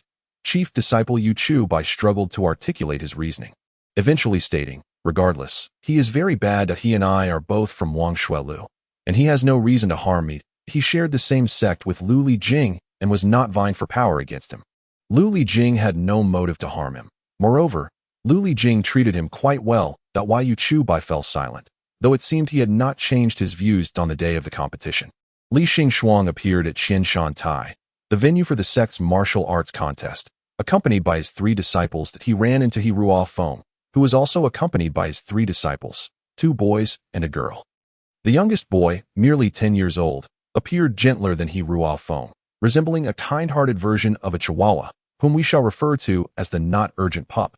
Humph. Upon seeing Ling Han, Ruo Feng scoffed. Li Xingxuang, it seems your disciple has made little progress. Ling Han concealed his cultivation level, leading Ruo Feng to believe he had made no advancement whatsoever. Li Xingxuang chose not to explain, retorting instead, my disciple, regardless of progress, is the same in my eyes. You only regard your disciples with esteem when they achieve success in their cultivation. How utterly utilitarian. Ruo Feng's face contorted in anger. Li Xingxuang thought he was simply too weak. He had not even intended to mock him. Yet Ruo Feng was already on the defensive. Did I speak incorrectly? Li Xingxuang tilted his head. Just you wait and see. Ruo Feng ground his teeth. And when your disciple is defeated by my disciple and left in tatters, let us see if you can still laugh. Li Xingxuang, feeling inexplicably puzzled, replied, I'm not laughing now. Ruo Feng, somehow even more enraged, was about to say something when Lu Lijing stepped forward. That's enough, Ruo Feng. The children are present. As an elder, you shouldn't let them witness such a spectacle. Ruo Feng glared at Li Xingxuang, then at Ling Han, before dramatically turning and leaving. Li Xingxuang glanced at Lu Lijing, who was accompanied only by Lu Wui, and Lu Lijing offered a faint smile to Li Xingxuang, then addressed the 3 individuals behind him. Ling Shizhi and Yu Shizhi have only recently joined the sect. Do your best, but there is no need to compete with your seniors. Miss Ning is still an outer sect disciple, so it would be best for her to return to the outer sect shortly, lest it appear that Xingxuang is showing favoritism. Ning Moru, though somewhat disheartened, understood the wisdom in Lu Lijing's words and responded maturely. Disciple understands. Li Xingxuang thought Lu Lijing was rather hypocritical. He himself was quite biased, bringing only one out of his 5 disciples. However, Lu Lijing was correct that Ning Moru's presence with him was too conspicuous, which wasn't beneficial for her. Li Xingxuang took his seat at the Gun Peak. The sect competition had yet to commence, and the host was circulating among the various peaks, greeting the elders. The host of the sect competition was Bai Yu, the chief disciple of Wangshui Tower, thus the eldest brother of the entire sect. Bai Yu was the grand disciple of the sect leader, older than Li Xingxuang, and even older than Lu Lijing by over a decade. When Li Xingxuang entered the sect, Bai Yu was already the eldest brother. Now that Li Xingxuang had become an elder, Bai Yu remained the eldest brother. When Bai Yu approached Li Xingxuang, his gaze fell with concern upon Li Xingxuang's white hair, yet he refrained from pressing further, merely bowing respectfully. Greetings, Shu. It has been a long time. I trust you have been well? Li Xingxuang nodded, remaining seated, and casually replied, Yes, I'm doing well. Bai Yu had been in seclusion for 5 years and had only recently emerged. It truly had been a long time since they last met. Bai Yu's demeanor was gentle. Indeed, it has been a while that I heard that Shu has taken in 2 disciples. Might these be your 2 disciples? Li Xingxuang nodded, ruffling Ling Han's hair. This is my eldest disciple. Ling Han, this is the chief disciple Bai Yu, whom you should call Dashigo. Ling Han immediately rose, cupping his hands in greeting. Dashi Ji, Yu Chu Bai, seemingly dissatisfied that Li Xingxuang had only introduced Ling Han, gently tugged at Li Xingxuang's sleeve. And this is me, the young master of Zhaoju's sect, Yu Chu Bai, my second disciple. Yu Chu Bai then stood up. Greetings, Dashigo. Bai Yu smiled. Both of you are talented youths. The future of Wangshui Tower will rely on these new forces. Li Xingxuang nodded, but felt something was off. Why did it seem that Bai Yu had said something similar to him before? Upon further reflection, it seemed Bai Yu had once patted his head and said, Little shitty, you are still a child and need the protection of adults to grow well and become a pillar of the sect. Now that little shitty had become little Shu. One wondered if Bai Yu felt awkward that Yu Qi Jingyuan had appeared at some point. Go prepare. The competition is about to begin. Yes, Shuzuan. Bai Yu complied, bowing once more to Li Xingxuang. Shu. I shall take my leave. After Bai Yu left, Qi Jingyuan waved his hand, dismissing Ling Han from the seat beside Li Xingxuang and taking a seat himself. Li Xingxuang turned to Qi Jingyuan. What brings you here? Qi Jingyuan sighed. Xingxuang, I truly envy you. Li Xingxuang. What do you mean? Li Xingxuang shrugged. Then let me be the sect leader. Qi Jingyuan poked Li Xingxuang's forehead with annoyance. You little rascal. Is that what I mean? Li Xingxuang pressed his forehead. Then what do you mean? Qi Jingyuan sighed. A Yu is already half a step into the Mingxin realm. And is quickly catching up to us. That's a good thing. It is indeed a good thing. But if he becomes more powerful than me, wouldn't that be quite embarrassing? Li Xingxuang spoke earnestly. You are so petty. Qi Jingyuan was momentarily at a loss for words. Rubbing his nose. I was just joking. Cough. But don't you think if a disciple surpasses their master, it's quite awkward? Li Xingxuang pondered, glancing at Ling Han. Ling Han, if one day you surpass me in cultivation, would you feel embarrassed for me? Ling Han shook his head vigorously. How could that be? Shuzuan is overthinking. Not to mention that I, as a disciple, have mediocre talent and cannot possibly surpass Shuzuan. Even if by chance I catch up to Shuzuan, I will always regard Shuzuan as the most respected person. Yu Chu Bai, what about you? Li Xingxuang turned to Yu Chu Bai. Yu Chu Bai replied. Disciple shares the same thoughts as Ling Shixiao. Li Xingxuang gestured to Qi Jingyuan. You see. No, Xingxuang, what the disciples think is one thing. What others think is another. So what? I was wondering if it's time to assign a Yu an independent position. But all 5 peaks of Wangshui Tower already have leaders. Li Xingxuang considered for a moment. So you're suggesting I retire and make way for others? Qi Jingyuan. What on earth is this guy thinking? Chapter 89. I have an idea. What nonsense are you spouting? Qi Jingyuan's mouth twitched. I wanted to ask if you have any suggestions for what position to assign him. Li Xingxuang casually replied. Just make him an elder. Qi Jingyuan was speechless, remaining silent for a few seconds. It's not that simple. Wangshui Tower has had 1 sect leader and 4 elders for many years, and adding another without special circumstances is rather inappropriate. Aren't you the sect leader? Can't you make such a decision? This and that. Yu is my disciple. If I propose this, it makes me seem Li Xingxuang interjected, using authority for personal gain, corruption, and abuse of power. Cough, cough, cough. Qi Jingyuan coughed forcefully. Xingxuang, don't speak so harshly. Li Xingxuang pondered briefly. I have an idea. Do you want to hear it? Qi Jingyuan eagerly responded. I would love to hear the details. We have 5 peaks, right? Yes. And 4 elders? Yes. What about the remaining one? Qi Jingyuan was momentarily confused. Mengyun Peak is mine. Li Xingxuang shrugged. Then it's settled. You let Bai Yu be the elder of Mengyun Peak. Qi Jingyuan pointed at himself. What about me? You are the sect leader. I meant my territory. You are the sect leader. The entire sect is your territory. Qi Jingyuan was left dumbfounded. No, wait. Something doesn't seem right. What kind of nonsense is this? Li Xingxuang looked at Ling Han beside him. Ling Han, what do you think? Ling Han. He simply couldn't hold back his laughter. Li Xingxuang couldn't understand why this was funny. He was merely offering a serious solution to the sect leader to know. No, I was almost confused by you. Qi Jingyuan finally calmed down, managing to clear his thoughts. I never said to make you an elder. Then what do you mean? I wanted to give him a position, like a steward or protector. Li Xingxuang tilted his head. Can't you decide that? Is the sect leader so powerless? Cough, cough, cough. Qi Jingyuan coughed even more vigorously. No, well, cough. The affairs of the sect are mainly managed by Li Jing now. Then go find him. I just can't say it conveniently. Qi Jingyuan felt a bit awkward. If I propose that you take on some of the responsibilities, it would seem. Are you worried Elder Xianyan won't be willing to share power? That's not quite it. But it would seem that I don't trust Li Jing. Sigh. How should I put it? You understand, right? Li Xingxuang shook his head. I don't understand. Qi Jingyuan sighed deeply. Forget it. I shouldn't have asked you. Once Qi Jingyuan left, Ling Han returned to sit beside Li Xingxuang. Li Xingxuang looked towards the stage, where Bai Yu was still delivering his speech, which essentially boiled down to promoting sect development. Stating that they had gathered today for friendly exchanges, the platitudes were making people sleepy. Shizuan. Ling Han called softly. Disciple feels a bit nervous. Li Xingxuang reassured him. There's no need to worry. Sect exchanges are merely for show and won't result in any fatalities. Disciple is worried about losing face for you. That's even less likely. You've only been my disciple for a year. So there's no need to compare yourself with other direct disciples. As for what he Ruofeng said, you needn't take it to heart. That's just how he is. Ling Han felt a warm sensation in his heart. Bai Yu finally concluded his lengthy preamble, and the competition officially began, starting with the selection of inner sect disciples. The eligible outer disciples first engage in duels in pairs, eliminating half of them.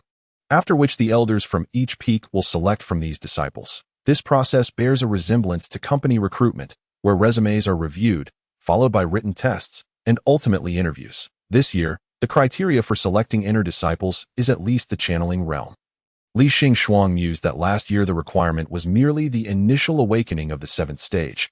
The value of qualifications seems to depreciate quite rapidly. No, it should be termed as numerical inflation. At this moment, Chen Zhong, the steward of Gyun Peak, approached. Ever since Li Xingxuang occasionally taught classes in the inner sect, he had grown somewhat familiar with this elder. Chen Zhong was a rather traditional and conservative old man. Yet he was not stern.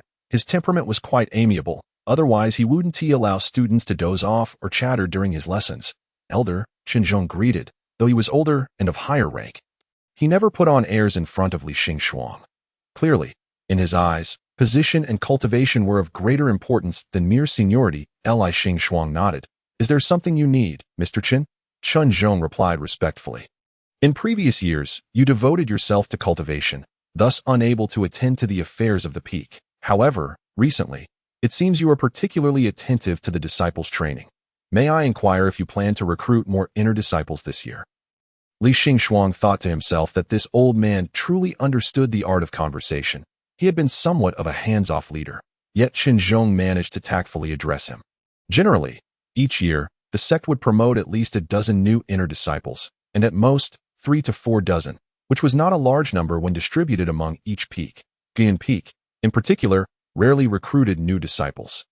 The number of inner disciples had yet to reach 100, and in recent years, it had shown a negative growth, with more dying from age or accidents than were recruited. After some contemplation, Li Xingxuang replied, that could work. Chen Zhong sighed in relief. After so many years, Guyan Peak could finally recruit a few new disciples. During the tenure of the previous Guyan elder, Mo Shixiang, there were not many disciples either. Back then, Mo Shixiang had a notorious reputation and few dared to join.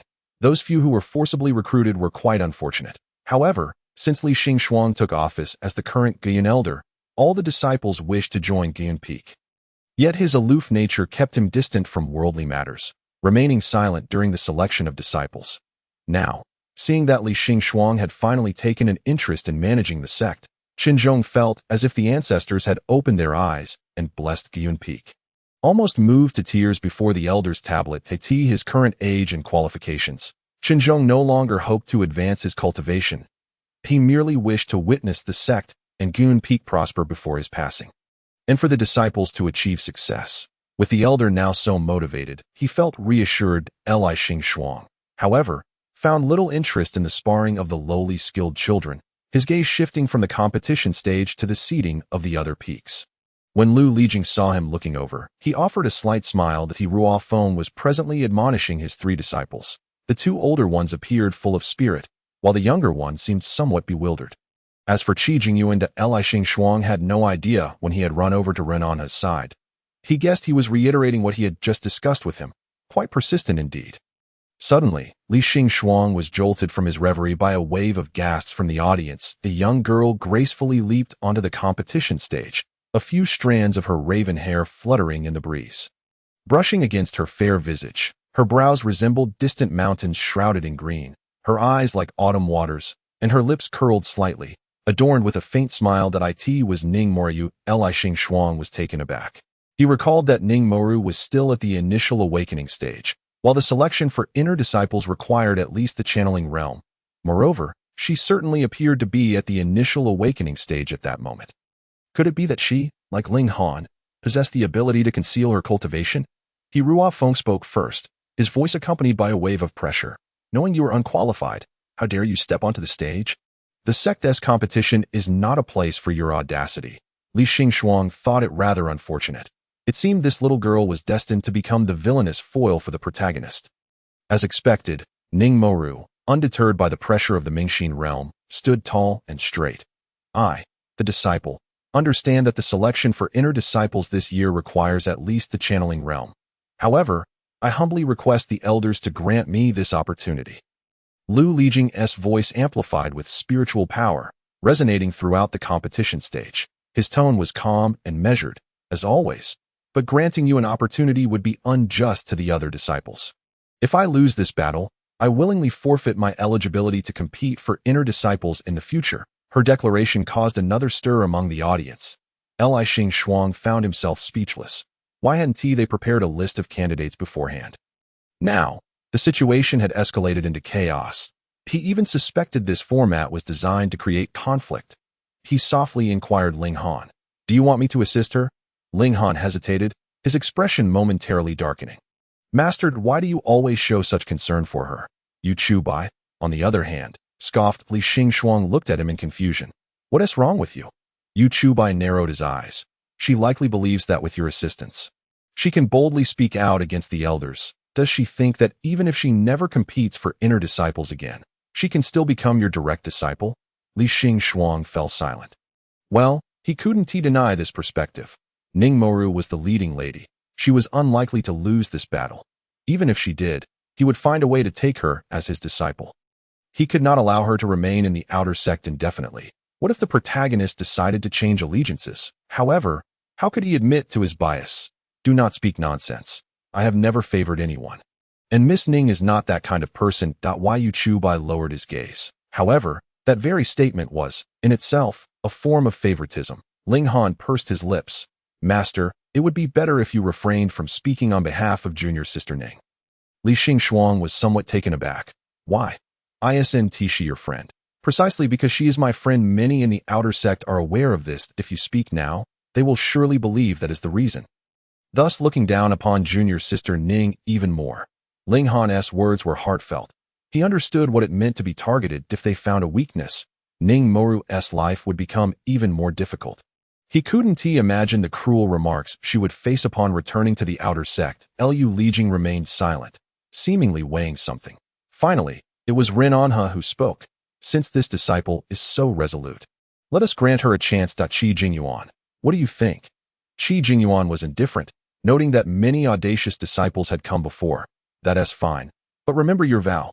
If you cannot defeat your opponent this time, you shall never re-enter the inner sect. Yes. Ning Moru clasped her hands together. Which fellow disciple is willing to fight me? Li Xingxuang initially thought that Ning Moru's confidence would deter other disciples from challenging her, considering whether she had any hidden cards. However, as soon as she finished speaking, someone leaped onto the stage. Li Xingxuang recognized him as the same boy who had bullied Ning Moru the first time they met. Humph, Ning Moru, you're just a waste, and yet you've somehow reached initial awakening 9th stage. You dare to challenge someone above your level? Li Xingxuang felt exasperated at a classic case of a cannon fodder's remarks. Just short of cackling in triumph, Ning Moru glanced at him coolly, drawing her sword. Qian Shixiang, please instruct me. Her sword was merely a basic weapon provided by Wang Xuelo, of ordinary rank. Qian Qin sneered. Drawing his own sword, which was of superior spiritual grade, visibly more advanced than Ning Moru's, Li Xingxuang found this quite unfair. Why weren't the weapons standardized for the competition? It was akin to giving an advantage for having a golden pen in an exam.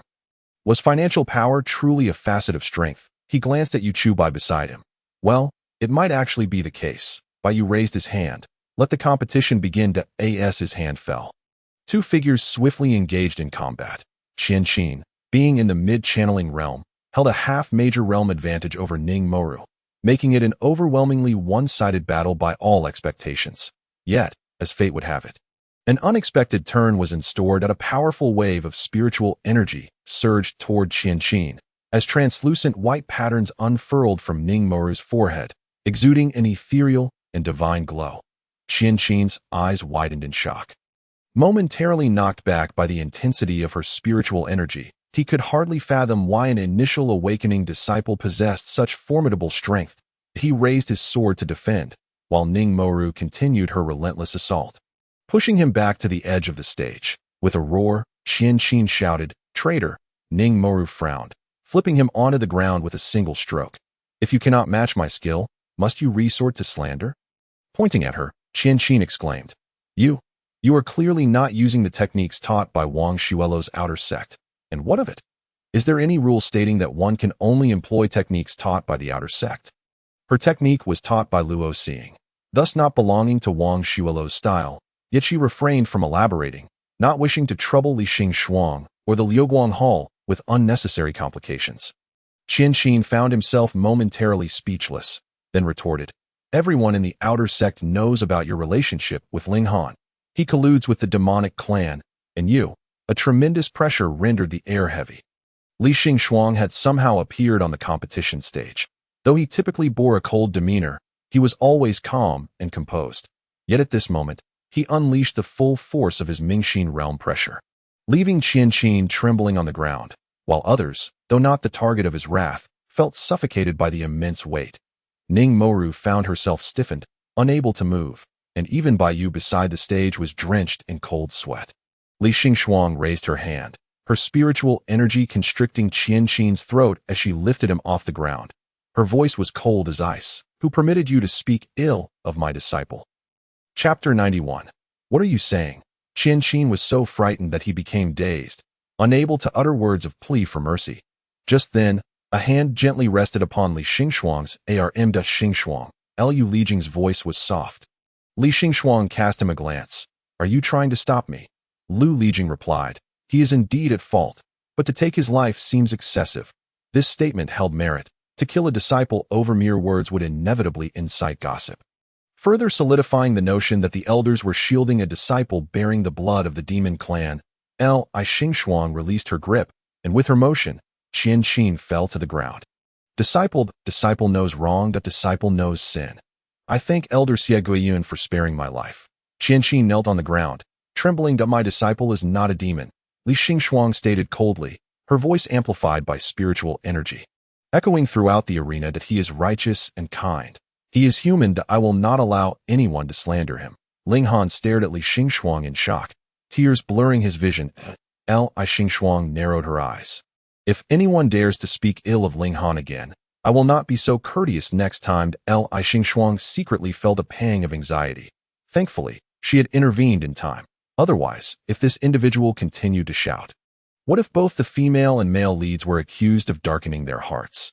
Just as she intended to return to her seat, Lu Lijing spoke again, his tone still slow. Death may be avoided, but living punishment cannot escape. Lu Lijing raised his hand, and Qianqin immediately emitted a piercing scream. Writhing on the ground like a maggot, Li Xingxuang was momentarily taken aback. Lu Lijing looked down at Qianqin. His tone indifferent, slandering a fellow disciple, tarnishing the reputation of an elder's direct disciple, severing spiritual veins, and expelling from the sect No Xian, Elder Xianyun. Qianqin's eyes widened as he attempted to grasp Lu Lijing's shoe. Lu Lijing calmly dodged, casting him a fleeting glance before softly addressing Li Xingxuang. Let us go. Li Xingxuang turned to Ning Moru. You have won. Ning Moru had been momentarily stunned by the unexpected turn of events, only responding when Li Xingxuang spoke to her. Yes. Li Xingxuang nodded. Then you may enter the inner sect. Since you have befriended Ling Han, you shall reside beneath Guiyun Peak from now on. Ning Moru's face lit up with joy. Bowing, disciple thanks, Elder Guiyun. Lu Lijing cast a brief glance at Ning Moru without saying a word. Although it was merely an interlude, the attention of most disciples had shifted. However, with Qianqin's example, no one dared to comment further. Li Xingxuang returned to her position and saw Ling Han with tear-filled eyes. Believing he was upset due to Qianqin's words, Li Xingxuang reached out to ruffle his hair. He has already had his spiritual veins severed and been expelled. You need not concern yourself with his words. Master, the disciple does not care for his words. Ling Han buried his face in Li Xingxuang's shoulder. The disciple is just very happy that you defend me like this. Li Xingxuang allowed Ling Han to lean on her, finding it natural for a child to seek affection. However, the others clearly could not tolerate this scene. Yu Chubai and Ning Moru silently averted their gazes, suppressing their jealousy. Lu Lijing displayed no outward reaction, though his eyes darkened slightly. Renanha appeared worried, seemingly contemplating whether to educate the young disciple further. Qi Jingyuan was so astonished that he was about to angrily rebuke Ling Han for his audacity. Before he could speak, He Ruofeng stood up first. Li Xingxuang.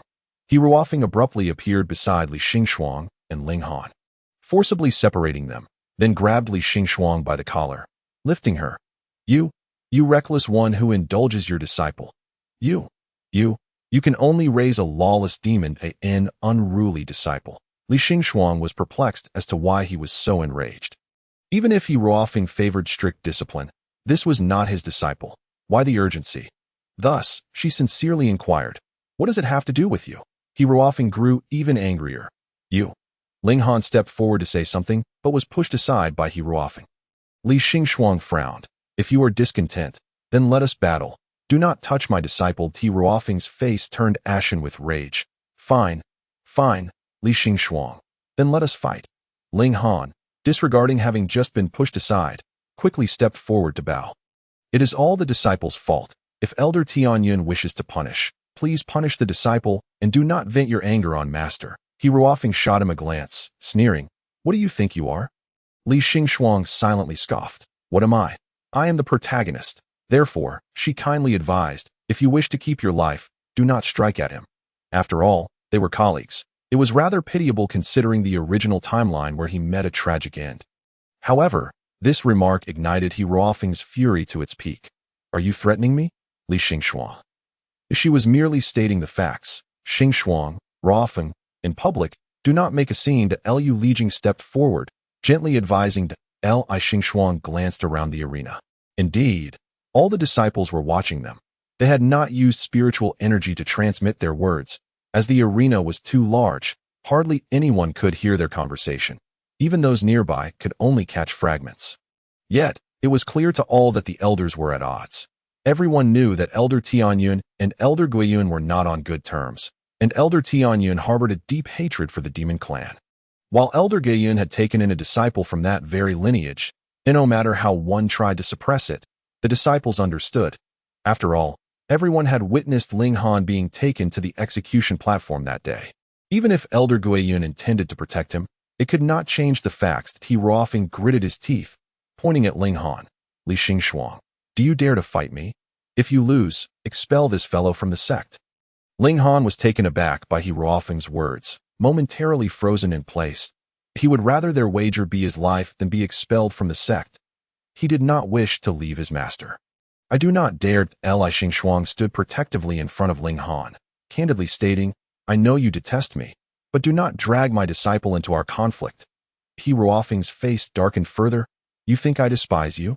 Is there any doubt? He Ruofeng gritted his teeth and retorted, Yes, I do indeed despise you, Li Xingxuang.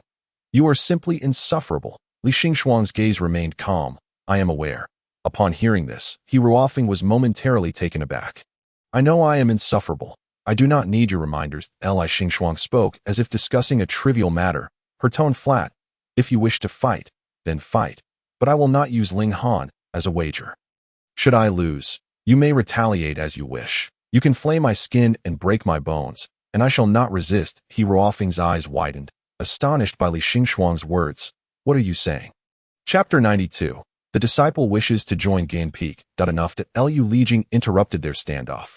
Ruofeng, you should return. If you have any grievances, discuss them after the sect competition concludes. He Ruofeng glanced at Li Xingxuang. Still somewhat dazed by her earlier statement, Lu Lijing softened his tone towards Li Xingxuang. Xingxuang, come with me. Li Xingxuang appeared quite innocent. I did not instigate this matter. I know that Lu Lijing looked somewhat resigned. I need to speak with you. Lu Lijing led her to a secluded hall beneath Qianshan platform. Though he usually exhibited no visible emotions, Li Xingxuang sensed that he seemed agitated. Xingxuang, I still have the same question. Is Ling Han truly important to you? Important enough that it would affect something? Li Xingxuang did not take a seat, but stood facing Lu Lijing. Why do you care about this matter? Lu Lijing remained silent for a moment before finally making up his mind, fixing his gaze on Li Xingxuang's eyes. If you have a goal you must achieve, or a task concerning Ling Han, I will assist you. Li Xingxuang furrowed her brows. Seeing her expression, Lu Lijing lowered his head. I will not harm you. I merely hope you can fulfill your wishes. The punishment for failing the task. Lu Lijing could not forget that crimson hue. He did not want Li Xingxuang to fail again, to leave once more, to suffer, to forget herself. For that, he would do anything. He disliked anyone approaching Li Xingxuang, especially those with ulterior motives. This reminded him of his father, filthy, vile, and nauseating to him. Everyone who approached Li Xingxuang was not to be considered a good person. But what if Li Xingxuang herself was willing? What if that person were the very target of Li Xingxuang's mission? Lu Lijing could endure it, even assist her. He had expelled Ning Moru for harboring intentions towards Li Xingxuang, but had also allowed her to remain due to Li Xingxuang's defense. Ling Han was no different. The more they cherished Li Xingxuang, the more Lu Lijing despised them. Yet, as long as Li Xingxuang wished to keep them, Lu Lijing could repeatedly speak on their behalf, protecting them before the sect leader. To him, everyone else was inconsequential. Li Xingxuang remained silent for a long time, while Lu Lijing grew increasingly uneasy. He had not felt fear for many years, but now he feared that Li Xingxuang would be wary of him, that she would believe he had ulterior motives. Finally, Li Xingxuang spoke. Are you also a player? Lu Lijing was taken aback, for this was yet another phrase he could not comprehend at all. Li Xingxuang found himself somewhat perplexed. It seemed implausible. How could Lu Lijing possibly know about the mission? It was utterly unreasonable. How could he possess any knowledge regarding the tasks at hand? Was it conceivable that he had encountered someone akin to himself in the past? With the death game continuously drawing players, it was indeed possible that Lu Lijing had previously met individuals engaged in missions within this world. I hope you trust me. Although Lu Lijing did not fully comprehend his words, he continued to express his thoughts. Of course, it matters little if you do not trust me. After all, I possess nothing that merits your faith. Li Xingxuang paused for a moment of contemplation before responding. Ling Han is undoubtedly an important individual, and Ning Mo is as well. Thank you for advocating on their behalf earlier. Otherwise, I would have encountered significant difficulties. A sigh of relief escaped Lu Lijing's lips. He was grateful that he had not committed any grave errors. However, recalling his earlier machinations concerning Ning Mo, he felt a pang of trepidation. What if his impulsive actions led to Li Xingxuang's mission failing? Lu Lijing would never forgive himself. In a soft voice, Lu Lijing assured, I will assist you. And please refrain from uttering such words in the future. Ruofeng does not genuinely harbor animosity towards you. He is merely upset. No one bears any ill will towards you. If you have anything on your mind, do not hesitate to share it with us. You need not shoulder it alone. Li Xing understood that He Ruo Feng was displeased due to his defense of the disciple bearing the bloodline of the demonic clan. However, he could discern the gravity of expelling a disciple compared to the potential collapse of Wang Shui Tower. If you genuinely wish to help me, I implore you to persuade Elder Tianyun to refrain from meddling with my disciple. Li Xing felt utterly helpless. Given He Ruo Feng's demeanor, he sensed that it would be challenging to avoid retribution from Ling Han in the future, although Ling Han presently appeared as an innocent and harmless flower. Li Xing was perpetually on edge, fearing that he might suddenly transform into a man-eating plant. Meanwhile, He Ruo Feng seemed to frolic about in Ling Han's danger zone without a care. Li Xing truly yearned for a change in companions. Liu Lijing sighed. I will speak with him. Upon their return to Qinshan platform, He Ruo Feng's countenance remained grim, noticing Li Xing seated back at the Gyun Peak's position. He Ruo Feng hesitated for a moment before approaching. Although Ling Han was unaware of the recent events, he intended to offer some words of comfort to Li Xing. However, before he could speak, Elder Tianyun approached, instinctively placing himself between Li Xing and the elder. He Ruo Feng shot him a glare before turning back to Li Xing, appearing somewhat shy and stammering for a while before finally uttering, Li Xing, are you all right? Li Xing responded with confusion.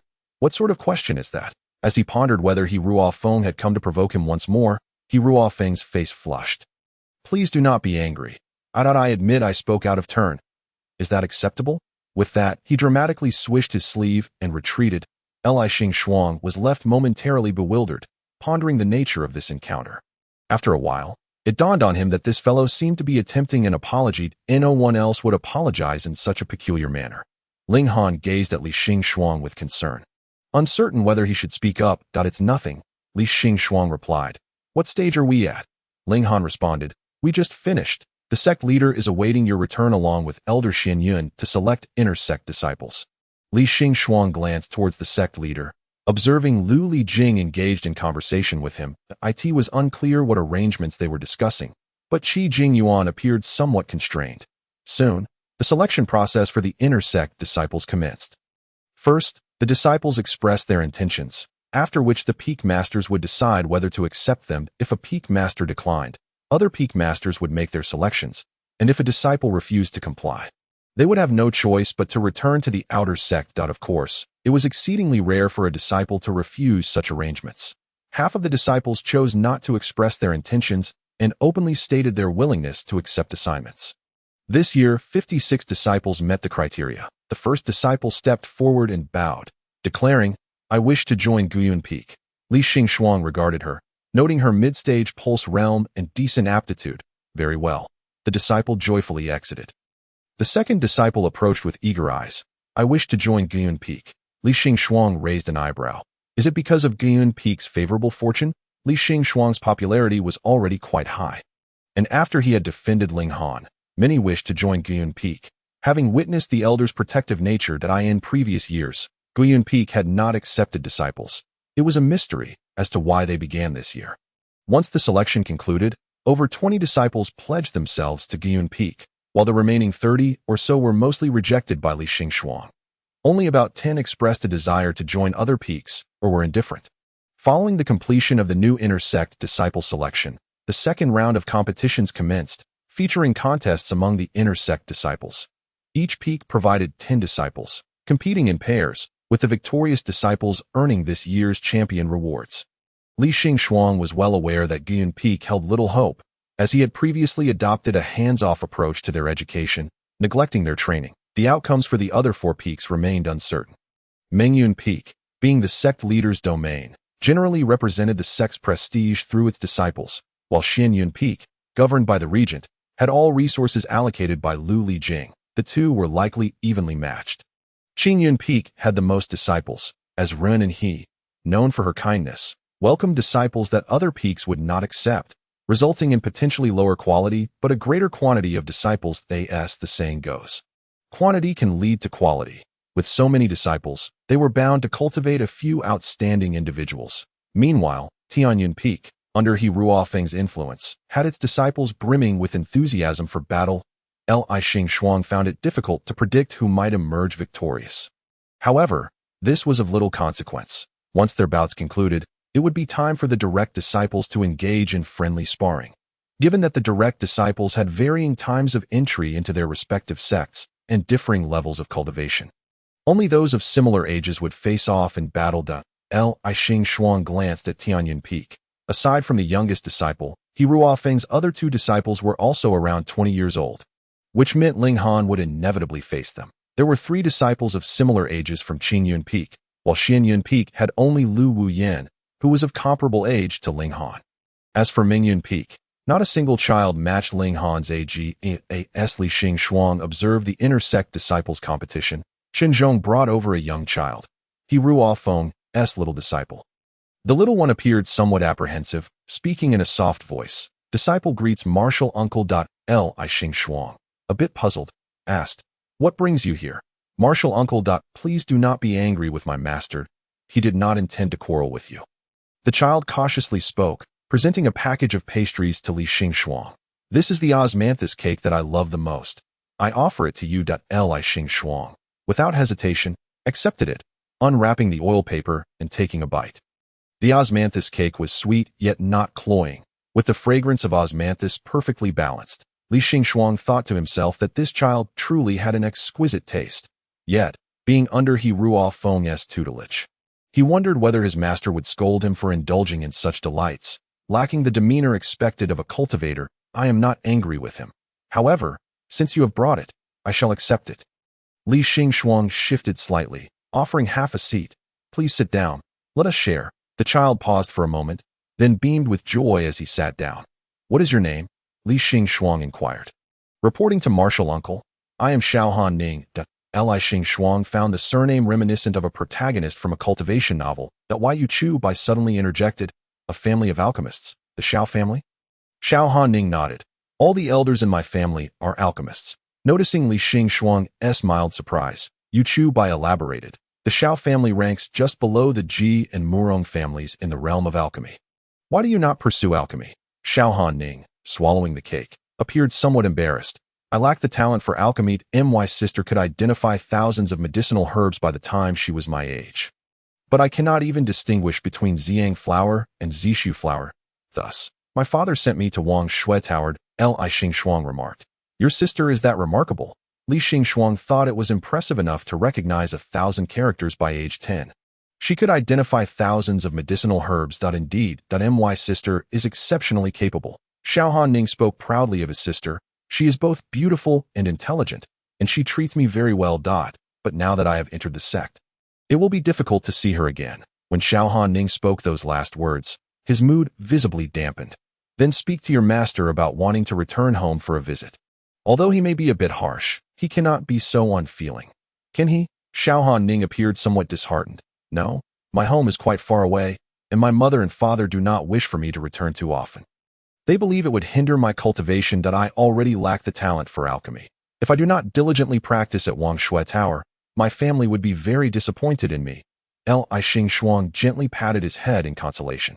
Surprised by the gesture, Xiaohan Ning quickly brightened. My sister often pats my head too. Martial uncle, you are just as wonderful as my sister. Li Xing. Is that meant to be a compliment? Well, I suppose I shall accept it. Li Xing and Xiaohan Ning finished off the package of pastries together. Seeing that Li Xing was genuinely unperturbed, the little one left with a cheerful demeanor. Before departing, he tugged at Li Xing's hand. Martial uncle, you are so kind. May I come to visit you often? Li Xing nodded. Of course. Do you have any other treats? Xiaohan Ning beamed. I have plenty of delicious snacks. I would love someone to share them with, as my senior brothers and sisters are all busy with their cultivation. Thank you, martial uncle. Farewell. Li Xing waved goodbye to him. Thinking how delightful it was that the child had not yet transformed into a feral little creature, Yu Chu Bai cast a glance at the departing figure of Xiao Hanning, and then leaned closer to Li Xing. Does the master enjoy pastries? I can have someone summon a few chefs to prepare them especially for you. That may not be necessary. Li Xing shared a meal with Xiao Hanning, primarily to signify her acceptance of the child's apology. It was evident that Xiao Hanning was not sent by He Ruofeng. On one hand, although He Ruofeng was somewhat reticent, he would certainly convey his thoughts directly to Li Xing. on the other hand. It was unlikely that gifts exchanged among elders would consist of such trivial items. Thus, this little fellow earnestly took it upon himself to apologize on behalf of his master, sincerely offering his most cherished possession in hopes that Li Xingxuang would not harbor any resentment. Despite the fact that Li Xingxuang had not been angry at all, she graciously accepted the gesture. As Li Xingxuang observed Xiao Hanning return to Tianyun Peak, she wondered what he had discussed with He Ruofeng, who glanced back at her. Li Xingxuang waved at him, prompting He Ruofeng to awkwardly touch his nose. He was far too concerned with appearances, despite his desire to sincerely apologize to Li Xingxuang. He found it difficult to lower his pride that he couldn't muster a single polite word, and it was his 10-year-old disciple who had to step forward to make amends on his behalf. Chapter 94. The Power of Direct Disciples. The internal disciples competition concluded, with Tianyun Peak emerging victorious, which was hardly surprising. When it came time for the direct disciples to engage, the first match featured two young ones, Xiao Hanning and a girl from Tianyun Peak named Yuming. They were of similar ages, one being 10 and the other 12. That, however, girls tend to develop earlier, and Yuming was already significantly taller than Xiao Hanning. She clutched Renan's arm, refusing to take the stage. He's still so small. It would seem like I'm bullying him, Master. I don't want to go. Renanha felt somewhat troubled, but he's only 2 years younger than you. Sighing, she added, Oh, no tears, no tears. We want to compete then. No more crying. Embracing Yuming, she cast a helpless glance at the sect leader. Thus, the first match ended without a contest. Xiao Hanning returned to his seat in bewilderment. He was the youngest among all direct disciples, having just joined the sect a few months prior. Yet, despite his lower cultivation level, he shouldn't have been bullied. The next match was between Lu Wuyan and Yu Chubai. With no suspense, Lu Wuyan achieved a decisive victory. Following that, Ling Han faced off against a direct disciple from Tianyun Peak, and while both displayed restraint, Ling Han had a slight edge. Next came the battle between the disciples of Tianyun Peak and Tianyun Peak. In total, there were 8 disciples, narrowing down from 8 to 4, then from 4 to 2, culminating in a final showdown. Ling Han, in the semifinals, faced none other than He Ruofeng's disciple that he recognized her. Her name was He Jinghao, the second disciple under He Ruofeng. When He Ruofeng accepted her as a disciple, she was still young, and he had renamed her, although many expressed that the name was too strong for a girl.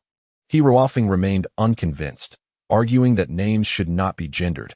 His disciples should embody righteous spirit, befitting a hero. He Jinghao herself had never voiced any discontent regarding her name. Perhaps influenced by the corporate culture He Ruofeng incessantly promoted among his disciples. Senior sister He, Ling Han greeted respectfully. He Jinghao scrutinized Ling Han with an unkind gaze. Humph, let's see how long you can keep up the pretense. Ling Han, puzzled, thought, have I done anything to provoke her? He Jinghao lived up to her name, exuding a sense of righteousness, tall and robust, her skin a healthy light bronze, exuding a touch of androgynous beauty, her eyes narrowed, carrying a hint of intimidation. However, Ling Han was undeterred. Responding calmly, I hope for your guidance, senior sister. By you announced the commencement of the duel. He Jinghao launched the first attack, wielding a sword forged from black iron, its appearance simple and unadorned, yet heavy and full of strength. Ling Han did not rush to confront her, opting instead to evade her strikes. He Jinghao glared at him. Coward. Ling Han remained unfazed, gathering spiritual energy and transforming it into 1,000 blades of energy directed towards He Jinghao. Although she attempted to counter, she sustained injuries, her clothing torn with small rips, blood slowly seeping through .1,000 swords. Myriad transformations. Li Xingxuang was somewhat surprised. He had managed to learn it. This technique was part of the methods she had imparted to him. Although the name suggested it was swordplay, it was, in fact, a spell, despite having only grasped the basics. Akin to unlocking a skill without upgrading, it was already quite formidable for an ordinary person to learn it. It would take at least half a year to form a semblance, while someone like Ling Han, capable of executing it fully, would likely require 1 to 2 years of practice. Ling Han had only been training for 2 to 3 months. Truly, he was worthy of the title Dragon Ao Tan. On the surface, He Jinghao's cultivation appeared somewhat superior, but Ling Han was concealing his true leveled AT this moment. His actual cultivation was likely sufficient to overwhelm He Jinghao. He had even kept his strength hidden throughout the battle. Ling Han initially intended to keep the match light. Yet He Jinghao displayed an unyielding spirit, immediately rising to her feet, even after being knocked down. Refusing to allow Bai Yu to call for a halt, Ling Han found himself at an impasse and had no choice but to throw her off the stage, thus concluding the match. He Jinghao's expression was grim. He Ruofeng's countenance was even darker. Bai Yu intended to assist his junior sister to her feet and arrange for her treatment, but He Jinghao stood up on her own. Gritting her teeth, she declared, "Ling Han, next time we battle, you may not be so fortunate." With that, she bore the pain and returned to the seating of Tianyun Peak, inevitably facing a scolding from He Ruofeng. He Ruofeng, known for his competitiveness, held high expectations for his disciples. He was furious about He Jinghao's defeat, particularly unable to accept that she had lost to Ling Han. He Jinghao lowered her head, enduring his reprimands. After He Ruofeng vented his frustrations, he noticed her lips were pale and her arm was severely swollen, clearly indicating it had been broken. He swallowed the remainder of his reprimand, irritably tossing her a bottle of healing elixir. "You'd better double your training once we return." "Yes, disciple understands." He Ruofeng's eldest disciple faced Lu Wuyin in a fierce match, yet ultimately fell slightly short. Both were severely injured, with Lu Wuyin barely managing to stand, supported by her sword, while He Ruofeng's disciple had already been carried away. Lu Win's junior brother quickly ascended the stage to assist his younger sister. Addressing Bai Yu, "Master said that my junior sister is severely injured and will not compete in the final match." Bai Yu glanced at Qi Jingyuan, who nodded in agreement. "Then take her for treatment right away." As Bai Yu observed Lu Wuyin's condition, he couldn't help but reflect on the overly competitive nature of the youth these days. It was merely a sect competition. Losing was losing. What could it matter? Lu Lijing rose. "In that case, the victors of this round are Ling Xianyun Elder." Ling Han performed a respectful bow. Lu Lijing regarded him. Ling Han stated earnestly, "I do not wish to win without a fight. Should the opportunity arise in the future, I would like to contend with senior sister Lu once more." Lu Lijing paused briefly before nodding. "Very well. We shall wait until Wu Yin recovers, and I will arrange for her to spar with you." "Thank you." Xianyun Elder Ti Jinghao was somewhat taken aback, glancing at Ling Han. She had assumed he would be the type to take advantage of others' misfortunes, yet he had chosen to decline this unearned victory. This lent her a slightly improved opinion of him. Although under her master's teachings over the years, she still harbored biases against the demonic clans. As Ling Han returned to his seat, the final match commenced. Featuring the oldest direct disciples, except for Bai Yu, all remaining disciples participated in the competition. In contrast to the relentless and bloody battles of the younger generation, their exchanges were exceedingly courteous, bordering on perfunctory. Li Xingxuang mused that after decades or even centuries of life experience, these seasoned individuals understood that such events were essentially akin to a corporate gathering, a performance for leaders and colleagues. It was baffling to her why these young ones exerted themselves so fervently. This group of individuals even understood the nuances of human relationships when battling the sect leader and Lu Lijing's disciples. They began to hold back, and after the matches, they poured forth effusive flattery. They praised their senior brothers and sisters for their unparalleled bravery, lauded the sect leader and Xianyun Elder for their exceptional guidance, and concluded by proclaiming that the future of Wang Xuelo was bright, expressing no regrets in joining the sect, willing to face life and death as disciples of Wang Shui.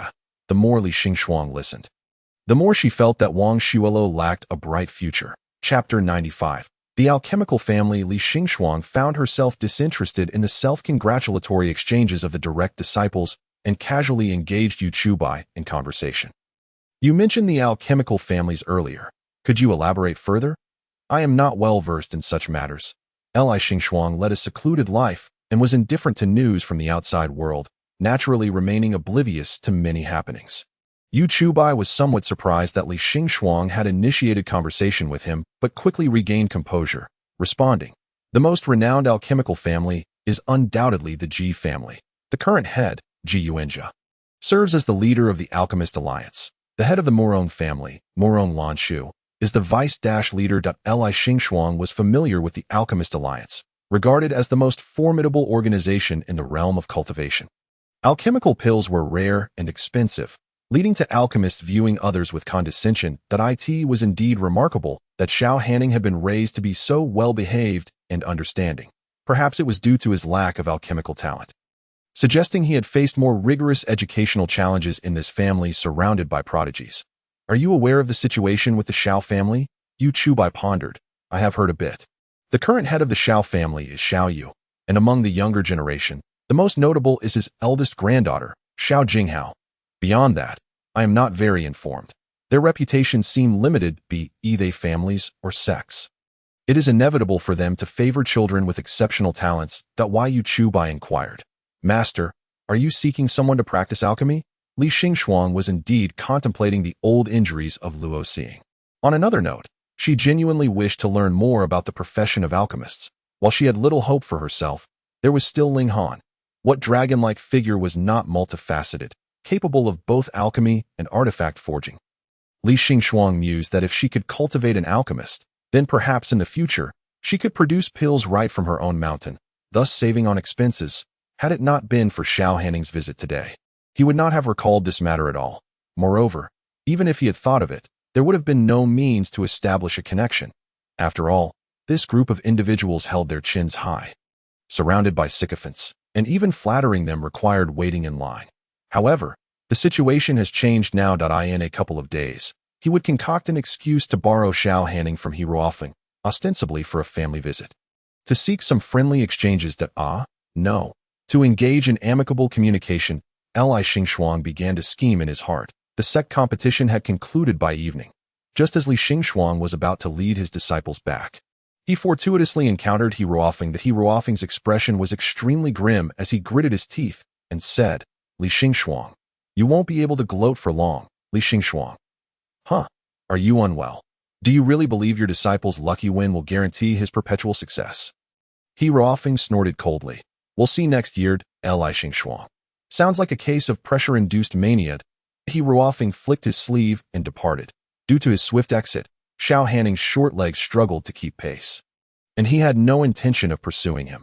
After a moment's hesitation, he turned back. He tugged at Li Xingxuang's sleeve, glanced at the departing He Ruofeng, and whispered, Uncle Master, Master is only upset because senior sister was injured. Please don't hold it against him. Tomorrow, I'll bring you some delicious food. Li Xingxuang ruffled his hair. All right. Xiao Hanning beamed with joy, waved goodbye to Li Xingxuang, and then scampered off to catch up with He Ruofeng. Li Xingxuang felt that it was unwise to let the Chihuahua look after the golden retriever, as it might lead the latter astray. How wonderful it would be if the eldest senior sister were to take care of this disciple. Speaking of which, if she had initially cared for Ling Han, perhaps he would have grown into a sunny and cheerful young man. In fact, aside from himself and He Ruofeng, the remaining three were quite suitable to be mentors.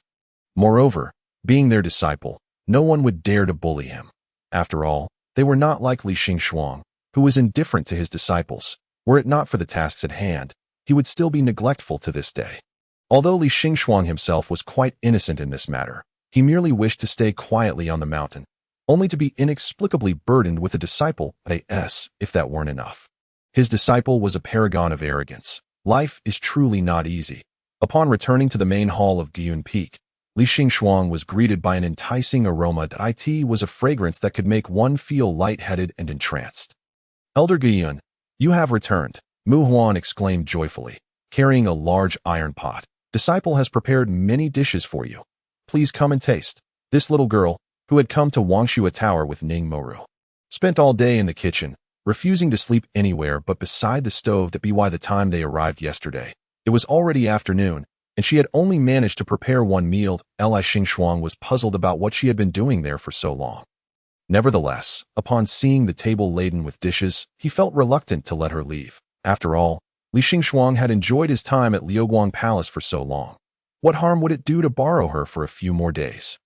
As Mu Huan busily arranged the dishes, she continued, the palace master said she felt you hadn't been eating well at Wangshua Tower, so she instructed me to make more delicious food for you, and suggested I teach the chefs at Wangshua Tower as well. But my cooking skills are not that easy to learn. Since Li Xingxuang began fasting, he seldom consumed food from Wangshua Tower's kitchen. Many assumed he was indifferent to culinary pleasures, but in truth, the food was bland and did not suit his taste. The fare at Wangshua Tower was clearly tailored for cultivators. After just a couple of days, one might feel as though they were about to ascend to immortality. It wasn't that it was inedible, but it certainly did not qualify as delicious. However, Li Xingxuang felt it was not a significant issue and saw no need to issue any orders for improvement. So he remained silent as they gathered around the table. The atmosphere became quite harmonious. Mu Huan refrained from eating herself, fervently serving Li Xingxuang instead, claiming she was already full from her time in the kitchen. Truly, there are no secretive cooks. Li Xingxuang did not refuse the dishes she offered. He wondered if Mu Huan had somehow known his preferences, as every dish on the table was to his liking. Ling Han evidently enjoyed Mu Huan's cooking as well, as he hungrily devoured 5 large bowls of rice, only pausing when he realized he had eaten too much and felt embarrassed. This served as a profound reminder to Li Xingxuang of the adage that a growing boy can impoverish his father. Fortunately, despite Wangshui Tower not being particularly affluent, they could still afford to feed him. Yu Chubai appeared considerably more refined, likely due to his upbringing and privilege, accustomed to fine delicacies. Nevertheless, he still complimented. "Miss Mu, your culinary skills are remarkable." Li Xingxuang then inquired, "Could you prepare some dishes that children enjoy tomorrow?" "A child might be coming." Mu Huan beamed with pride, one hand on her hip and the other thumping her chest. "Leave it to me. Children love sweet and sour flavors, like sweet and sour pork, guabao meat, candied sweet potatoes, and honey-glazed chicken. Ling brother, if you haven't had enough, there's more in the pot. Please don't bite the utensils." Chapter 96. The Master, over 70, still exudes charm the following day. At the hour of the snake, Li Xingxuang observed Ling Han, Yu Chubai, and Ning Moru practicing swordplay in the courtyard. Each of them employed a different sword technique. Ling Han utilized the Wangshui Tower swordplay, complemented by the unique skills Li Xingxuang had imparted. Yu Chubai was somewhat unaccustomed to wielding a sword, as Zhao Ju's sect favored other arts, making his swordplay appear a bit clumsy.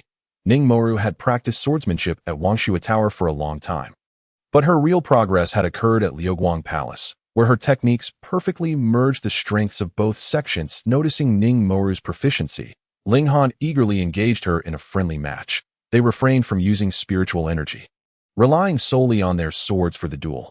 Observing this harmonious scene, Li Xingxuang felt a renewed sense of optimism for Wangshui Tower's future. At that moment, he noticed a small figure peeking from the entrance, prompting him to wave. Xiao Hanning joyfully dashed over, depositing a large assortment of items onto the stone table. "Uncle Master, this is horse hoof cake. Please try it." "All right, I will." "Uncle Master, this is salty plum. Please try it." "All right, I will." "Uncle Master, this is golden silk dates. Please try it." "All right, I will." "Uncle Master, this is my homework." Xiao Hanning sheepishly stuffed the fallen notebook back into his sleeve. Li Xingxuang raised an eyebrow. "You still have homework to do?" "So, one must assign homework to their disciples." "Oh dear, I have never had Ling Han do any." Xiao Hanning obediently nodded. "Master said that one must not neglect their studies and instructed me to practice writing daily." Li Xingxuang extended his hand. "Let me see yours. Perhaps I could borrow some inspiration, and later have Ling Han write some as well." Li Xingxuang recalled that Ling Han was unfamiliar with many characters. Xiao Hanning appeared a bit shy but still presented his notebook to Li Xingxuang. Upon opening it, Li Xingxuang read, "My sect, Wangshui Tower." Very good. My mother and father sent me to Wangshui Tower to cultivate. The scenery here is beautiful, with clear mountains and waters, and everyone in the sect treats me very well." Li Xingxuang was about to offer praise, but became puzzled upon reading the subsequent lines. "Our sect master, as beautiful as a flower, possesses a heart of jade. My master, over 70 yet still exuding charm. My senior sister, strong and robust. My senior aunt, virtuous and talented. My senior uncle, wise and virtuous. My junior uncle, more beautiful than flowers, akin to a heavenly fairy." Li Xingxuang pointed to himself. "This junior uncle refers to me?" Xiao Hanning nodded. "Yes, you are my only junior uncle. Indeed, among this generation, only he was younger than he Ruofing." Li Xingxuang fell silent for a moment, then ruffled Xiao Hanning's hair. "Not bad. At such a young age, you already know so many idioms. You shall surely become a great literary figure." Overall, there was nothing particularly amiss. He Ruofing indeed maintained a youthful appearance, so it was not inaccurate to say he still exuded charm. His senior sister, He Jinghao, was indeed robust and strong. Many disciples greatly admired her. The senior aunt referred to Renanha, and the description of her being virtuous and talented was quite fitting. Who would dare say she lacked character? As for his senior uncle, Lu Lijing, the virtuous and kind, well, managing the sect's affairs could be considered a virtue. Moreover, he had taken in Lu Wuchen and Lu Wuyin, nurturing them from their youth. Was that not a form of kindness? As for himself, let the child say whatever he wishes. The only thing Li Xingxuang found perplexing was how the sect master could be associated with the phrase as beautiful as a flower. And the description of having a heart of jade seemed contradictory to her current timid and submissive demeanor. Well, it was no small feat for a child to conjure so many flattering words. Li Xingxuang decided against discouraging him. Feeling proud of the compliments, Xiao Hanning straightened his back. Mother often says I am suited for studying literature, but if he suddenly looked dejected, father always says I should focus on alchemy. However, I am trying very hard. I cannot recognize those strange herbs, nor can I manipulate the alchemical fire. Sometimes, I even end up blowing up the furnace. Father always says I am too foolish, but my memory shouldn't be that bad. Everyone has their strengths and weaknesses. Li Xingxuang patted his head. My memory is poor. I forget many things as soon as I turn away. Am I not inferior to you in this regard? Xiao Hanning was taken aback, then quickly shook his head. No way. How could I compare to Uncle Master? Everyone says you are a once-in-a-lifetime genius, and you are as beautiful as a flower, pure as ice. Hold on. The latter adjectives are unnecessary. This child, Xiao Hanning added. Uncle Master, you need not be modest. Li Xingxuang shook his head. This is not modesty. The little one remarked, compliments on one's appearance are the most superficial. You see, when you praise Elder Qingyun for his exceptional talents and virtues, and commend Elder Xinyun for her grace and wisdom, does it not imply that I possess beauty devoid of substance?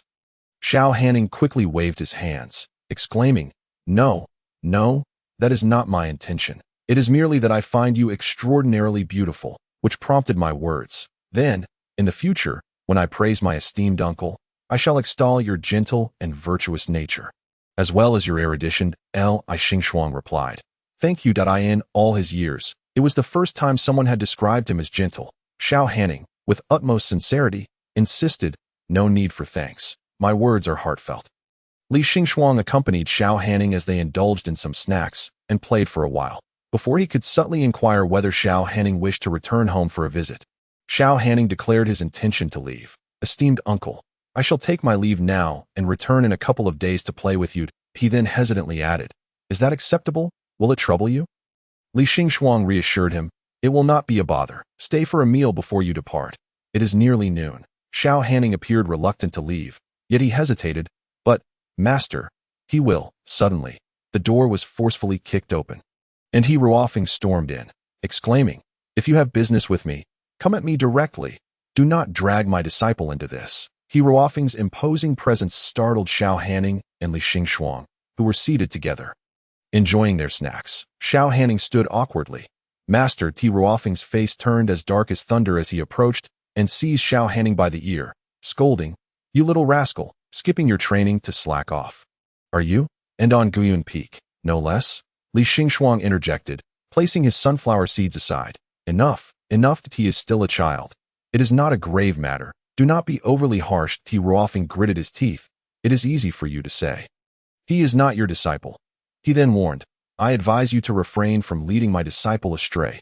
You little rascal. Return. Xiao Hanning muttered softly. Master, I recognize my mistake. I will leave on my OWN. My ear is about to come off. Just then, they encountered Mu Huan, who emerged from the kitchen with a pot in hand. It is midday. Since you are here, let us eat first, he suggested. Chapter 97. What of the bonds promised? Perhaps it was the aroma of the food that had drawn them in. For they truly sat down to share a meal. Setting aside their grievances, Ti Ruofeng had initially intended to chastise them for indulging in pleasure and succumbing to gluttony. Yet before long, he found himself bowing his head to partake in the meal as well. Xiao Hanning and Ling Han seemed to be in a competition, racing to finish their bowls, but ultimately, Ling Han's larger frame allowed him to consume a few more. After a hearty meal, they lounged in the courtyard, basking in the sunlight. It was then that Li Xingxuang remembered the pressing matter at hand. Elder Tianyun Ti Ruofeng, having just finished his meal, surprisingly refrained from exploding in a fit of rage, only grunting. Let us go inside. I wish to discuss something with you. Ti Ruofeng raised an eyebrow. What is there for us to discuss? Then forget it. Ti Ruofeng quickly retorted, I did not say we could not talk. Let us go. Li Xingxuang, bemused by He Ruofeng's ever-changing demeanor, followed him inside. Given that Xiao Hanning is so young and has left home, perhaps we should find a time for him to return for a visit? He Ruofing immediately erupted. No. How much time would that take? How much training and progress would he fall behind? Do not propose such misguided ideas. I understand your urgency, but do not be hasty, T. Ruofing. Fuming, declared, if this is what you wish to discuss, then there is no need for further conversation. I assure you, my disciple must dedicate himself wholeheartedly to his training. Do not waste your compassion on unnecessary matters. This is not mere compassion. Li Xingxuang asserted plainly that I merely wish to learn more about alchemy, yet I do not know any alchemist. He Ruofing frowned. You intend to use him to forge connections with those alchemists. Do you not? I must inform you. That is utterly out of the question. Li Xingxuang. You are despicable. Li Xingxuang did not press the matter further. Very well then, He Ruofing, taken aback by Li Xingxuang's swift concession, felt a pang of guilt. After a moment, he awkwardly apologized. I did not mean it that way. Ahem, who told you to involve my disciple? If you need any pills, I can provide them for you. I acknowledge that my intention to utilize your disciple was indeed misguided, Li Xingxuang admitted. However, I have no intention of forming connections with alchemists. I simply wish to understand more about alchemy. He Ruofing felt increasingly uncomfortable. He realized his words had been uncalled for, especially since Li Xingxuang had never engaged in sycophantic behavior. In a moment of anger, he had unjustly accused him. If you wish to learn, you could also go to the Danming. Li Xingxuang responded, but I do not know anyone there either. T. Ruofing grumbled. Elder Tianyun, you are exhibiting signs of racial prejudice. He Ruofing, utterly baffled, retorted, what nonsense are you spouting? Li Xingxuang, exasperated, asked, what exactly are you trying to say? He Ruofing averted his gaze. Do you not have a disciple from Zhaoju sect? The Zhaoju Chamber of Commerce should have dealings with the Danming. He recalled the unpleasantness between him and Yu Chubai, and the lingering bias made it difficult for him to articulate his thoughts. Yet, considering Li Xingxuang's need for assistance, He Ruofing reluctantly mentioned it. I see, Li Xingxuang replied, realizing that the Danming's pills had indeed been sold at the auction previously. He Ruofing, still concerned, cautioned, I warn you, if you go out with that fellow, be careful. Do not let him take advantage of you. Do you understand? Li Xingxuang, puzzled, asked, what could he possibly take from me? He is far wealthier than I am. He Ruofing was exasperated. I mean, do not allow him to get too close. Do not let him touch you, hug you, or kiss you. Do you understand? Halfway through his admonition, He Ruofing's face turned crimson. A mixture of embarrassment and anger. How could this fool not understand without him stating it so explicitly? Li Xingxuang, although unaware of He Ruofing's agitation, nodded obediently, sensing that any further questions might cause He Ruofing's blood pressure to soar. I shall go fetch that little rascal. You are not to play with him anymore. You cannot neglect your responsibilities. He must focus on his studies, just as He Ruofing was about to leave. Li Xingxuang called out to him. Elder Tianyun. He Ruofing turned back. Are you trying to persuade me? I will tell you. Li Xingxuang interjected. I am not here to persuade you. How you choose to teach your disciple is your business. I will not interfere. Then why did you call me? He Ruofing frowned. Could you perhaps inquire where he bought those pastries? They were quite delectable. He Ruofing nearly exploded with frustration. All you think about is food. How can a cultivator indulge in such gluttony? No more eating. With that, he kicked open the door and dragged Xiao Hanning away from Guan Peak by his ear. Li Xingxuang sighed in relief. Thankfully, He Ruofing was not raising a child of destiny. Otherwise, the narrative would shift to, I have been reborn. In my previous life, my master was a control freak of a madman. Elder Gun. As the door swung open, a young girl rushed to Li Xingxuang's side. It was Mu Huan, a disciple from the Liuguang Hall. What is it? Li Xingxuang inquired. Mu Huan, with a look of regret, replied, there are matters within the sect that require my attention. I must take Miss Ning back early. I had hoped to teach the kitchen's junior disciples to cook, but they learn far too slowly. Here is this recipe book. You may have them try following it. Li Xingxuang accepted the thick tome from Mu Huan's hands, titled Xiao Jiu's Unique Secret Recipes. Upon flipping it open, he found it filled with densely packed handwritten notes, though the handwriting was somewhat crude. It was still legible. Did you write this yourself? Mu Huan nodded, beaming. This is an incredibly precious and unique recipe. You must cherish it. Li Xingxuang asked. But what will you do without it? Mu Huan shrugged dismissively. What chef needs a recipe to cook? I wrote this merely to keep a record. Thank you, Li Xingxuang said earnestly. Carefully stowing the book away, Mu Huan took Ning Moru away, and the main courtyard of Guyan Peak returned to its usual tranquility, leaving only the three of them. Noticing Ling Han gazing longingly in the direction of Ning Moru's departure, Li Xingxuang thought to himself that the bond between the male and female leads was indeed extraordinary. He approached and gently patted Ling Han's shoulder. When your junior sister Ning returns, you will see her again. Ling Han, startled from his reverie by the pat, lowered his head, feeling somewhat shy. No, that is not it. I was merely contemplating whether the kitchen will revert to its previous menu after Miss Mu's departure. That I meant no offense. It was just a passing thought. Li Xingxuang responded. What of the promised bond between the fated male lead and the female lead? Chapter 98. The invitation from the Danmeng. Li Xingxuang recalled He Ruofeng's words. After his evening cultivation session, he sought out Yu Chubai in his room. Why Yu Chubai appeared taken aback by Li Xingxuang's visit, but quickly regained composure. Extending a warm welcome. Master, please take a seat. I will brew some tea for you. Li Xingxuang raised his hand to halt him. No need for tea. I merely wish to inquire if the Zhaoju Chamber of Commerce has any dealings with the Danmeng. Yu Chubai paused for a moment.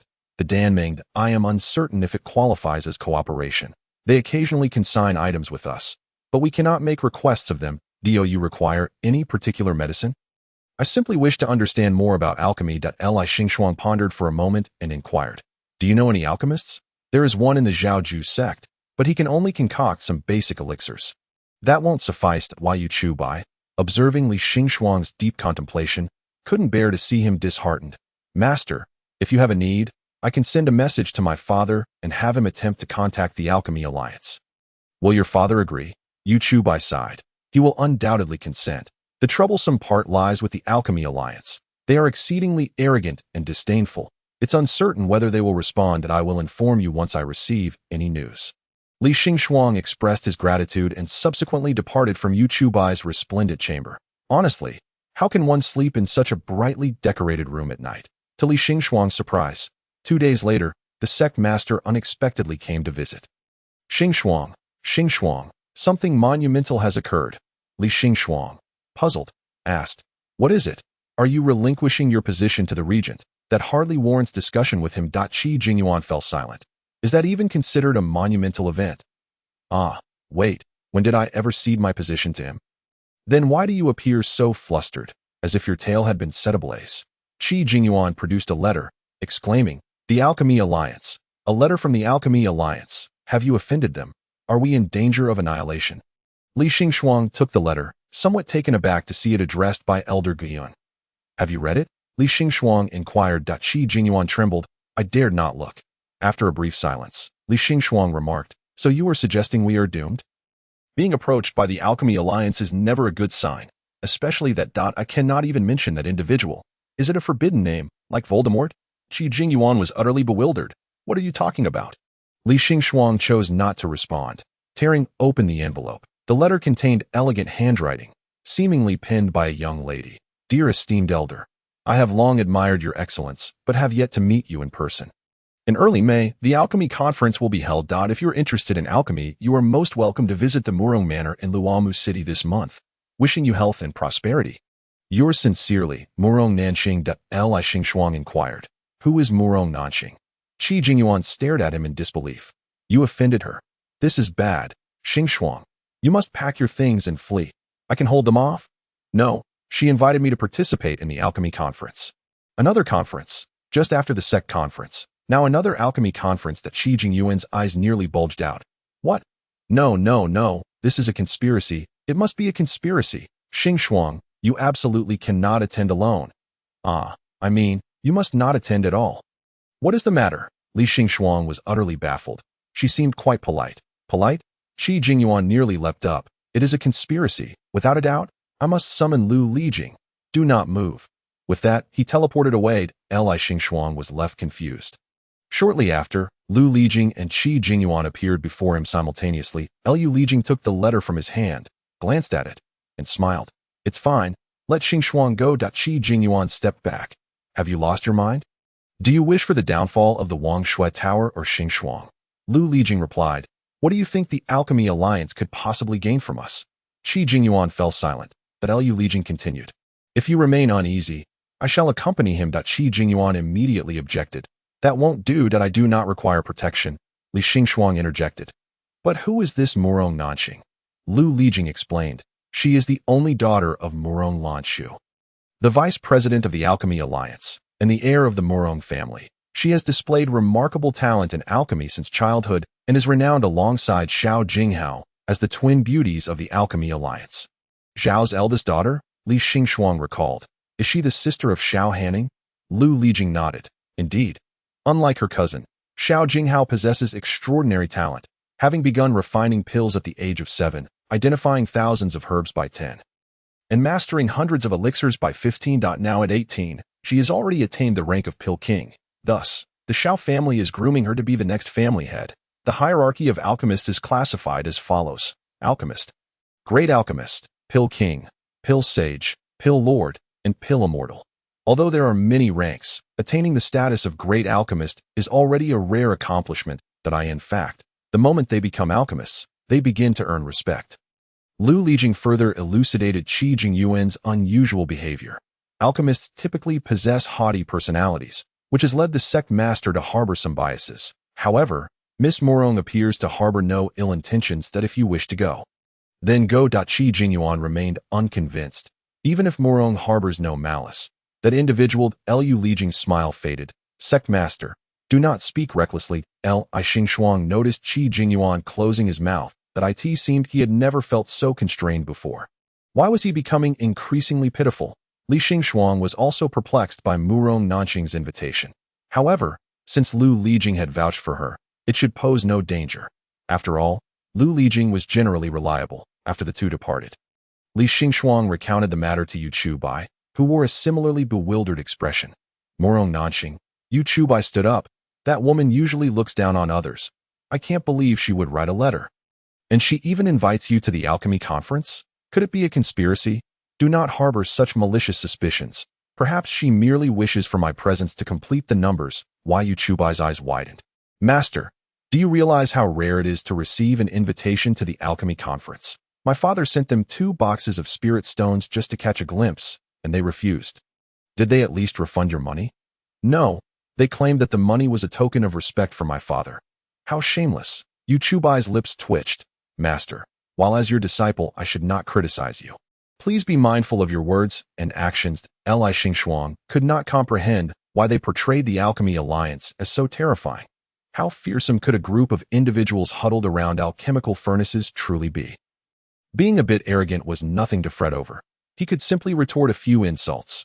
Perhaps he would only discover the truth upon arrival. Chapter 99. Lumu City. Li Xingxuang submitted a request to the sect master for an outing. Intending to bring both disciples along, he certainly had to take Ling Han. As the son of destiny, he might learn the art of alchemy, and even if he didn't, he could encounter fortunate events. As for Yu Chubai, as a young master of the sect, he should be more adept in social dealings than Li Xingxuang. Moreover, there were many matters Li Xingxuang was unaware of, requiring his consultation. Luomu City is located in the Qian Kingdom, a realm of cultivation, accessible via spiritual vessels. Thus, Li Xingxuang casually took the sect master's small red vessel when he departed. Before leaving, Li Xingxuang altered his appearance. As his white hair was rather conspicuous. 3 days later, they landed outside Lumu City. The city had established a flight prohibition barrier, rendering both sword flight and spiritual vessels ineffective. Li Xingxuang presented his token. In the cultivation realm, all were practitioners, while outsiders had to possess a sect token, with solitary cultivators barred from entry unless under special circumstances. The trio then switched to a horse-drawn carriage. The driver inquired, "Where are the 3 young masters headed?" "To the Murong Manor," Li Xingxuang replied. The driver displayed astonishment. "Are you 3 seeking medicine or visiting friends?" Li Xingxuang thought for a moment. He was not particularly acquainted with the Murong family, and he indeed sought elixirs, so he answered, "Seeking medicine." The driver immediately cracked the whip and fled. Li Xingxuang was left speechless. Yu Chubai sighed. "Master, there are too many people seeking medicine. If they are unfamiliar, the Murong family servants will drive them away at the entrance. He feared that taking us there would offend the Murong family." "Why didn't you say so earlier?" Li Xingxuang questioned. Yu Chubai replied, "It is my fault. I assumed you knew." With no other option, Li Xingxuang had to switch to another carriage. This new driver had an even worse temper. You want to go to the Morong Manor? There are too many people wanting to go. If you get beaten to death, who will pay for my fare? Before Li Xingxuang could explain, the driver took off again. They tried 2 more drivers. One was so frightened by the mention of the Morong Manor that he went pale, while the other kindly advised them not to court death. Li Xingxuang grew increasingly perplexed. Just how terrifying was the Morong family? Ultimately, the trio could only inquire along the way, but most were unwilling to divulge the location of the Morong Manor. Occasionally, someone would kindly offer a vague direction, warning them not to let anyone know. Finally, in the southern vicinity of Lamu City, they beheld the fabled Morong Manor that it could not merely be described as resplendent. It was utterly magnificent, akin to a royal palace. However, the entrance was chaotic, with several individuals kneeling on the ground in tears, while a group of servants impatiently drove them away with sticks. Get lost. Who do you think can enter the Morong Manor? We beseech you. We have traveled for over 10 days just to seek this life-saving elixir. Our sect master, I don't care who your sect master is. It won't matter. Get lost. A servant, channeling spiritual energy, forcefully hurled the leading man in black away. Amidst the gasps of the onlookers, he landed right at Li Xingxuang's feet. Li Xingxuang looked down, somewhat surprised, for he recognized him. This was someone he had seen before during a meeting in the Lan Kingdom with He Ruofeng. The man had felt that He Ruofeng was bullying him and had constantly defended him. Li Xingxuang strained to recall. You are that elder from some sect, right? However, he truly could not remember the specifics. The man stared at him in shock, about to speak. But as he opened his mouth, he coughed up blood.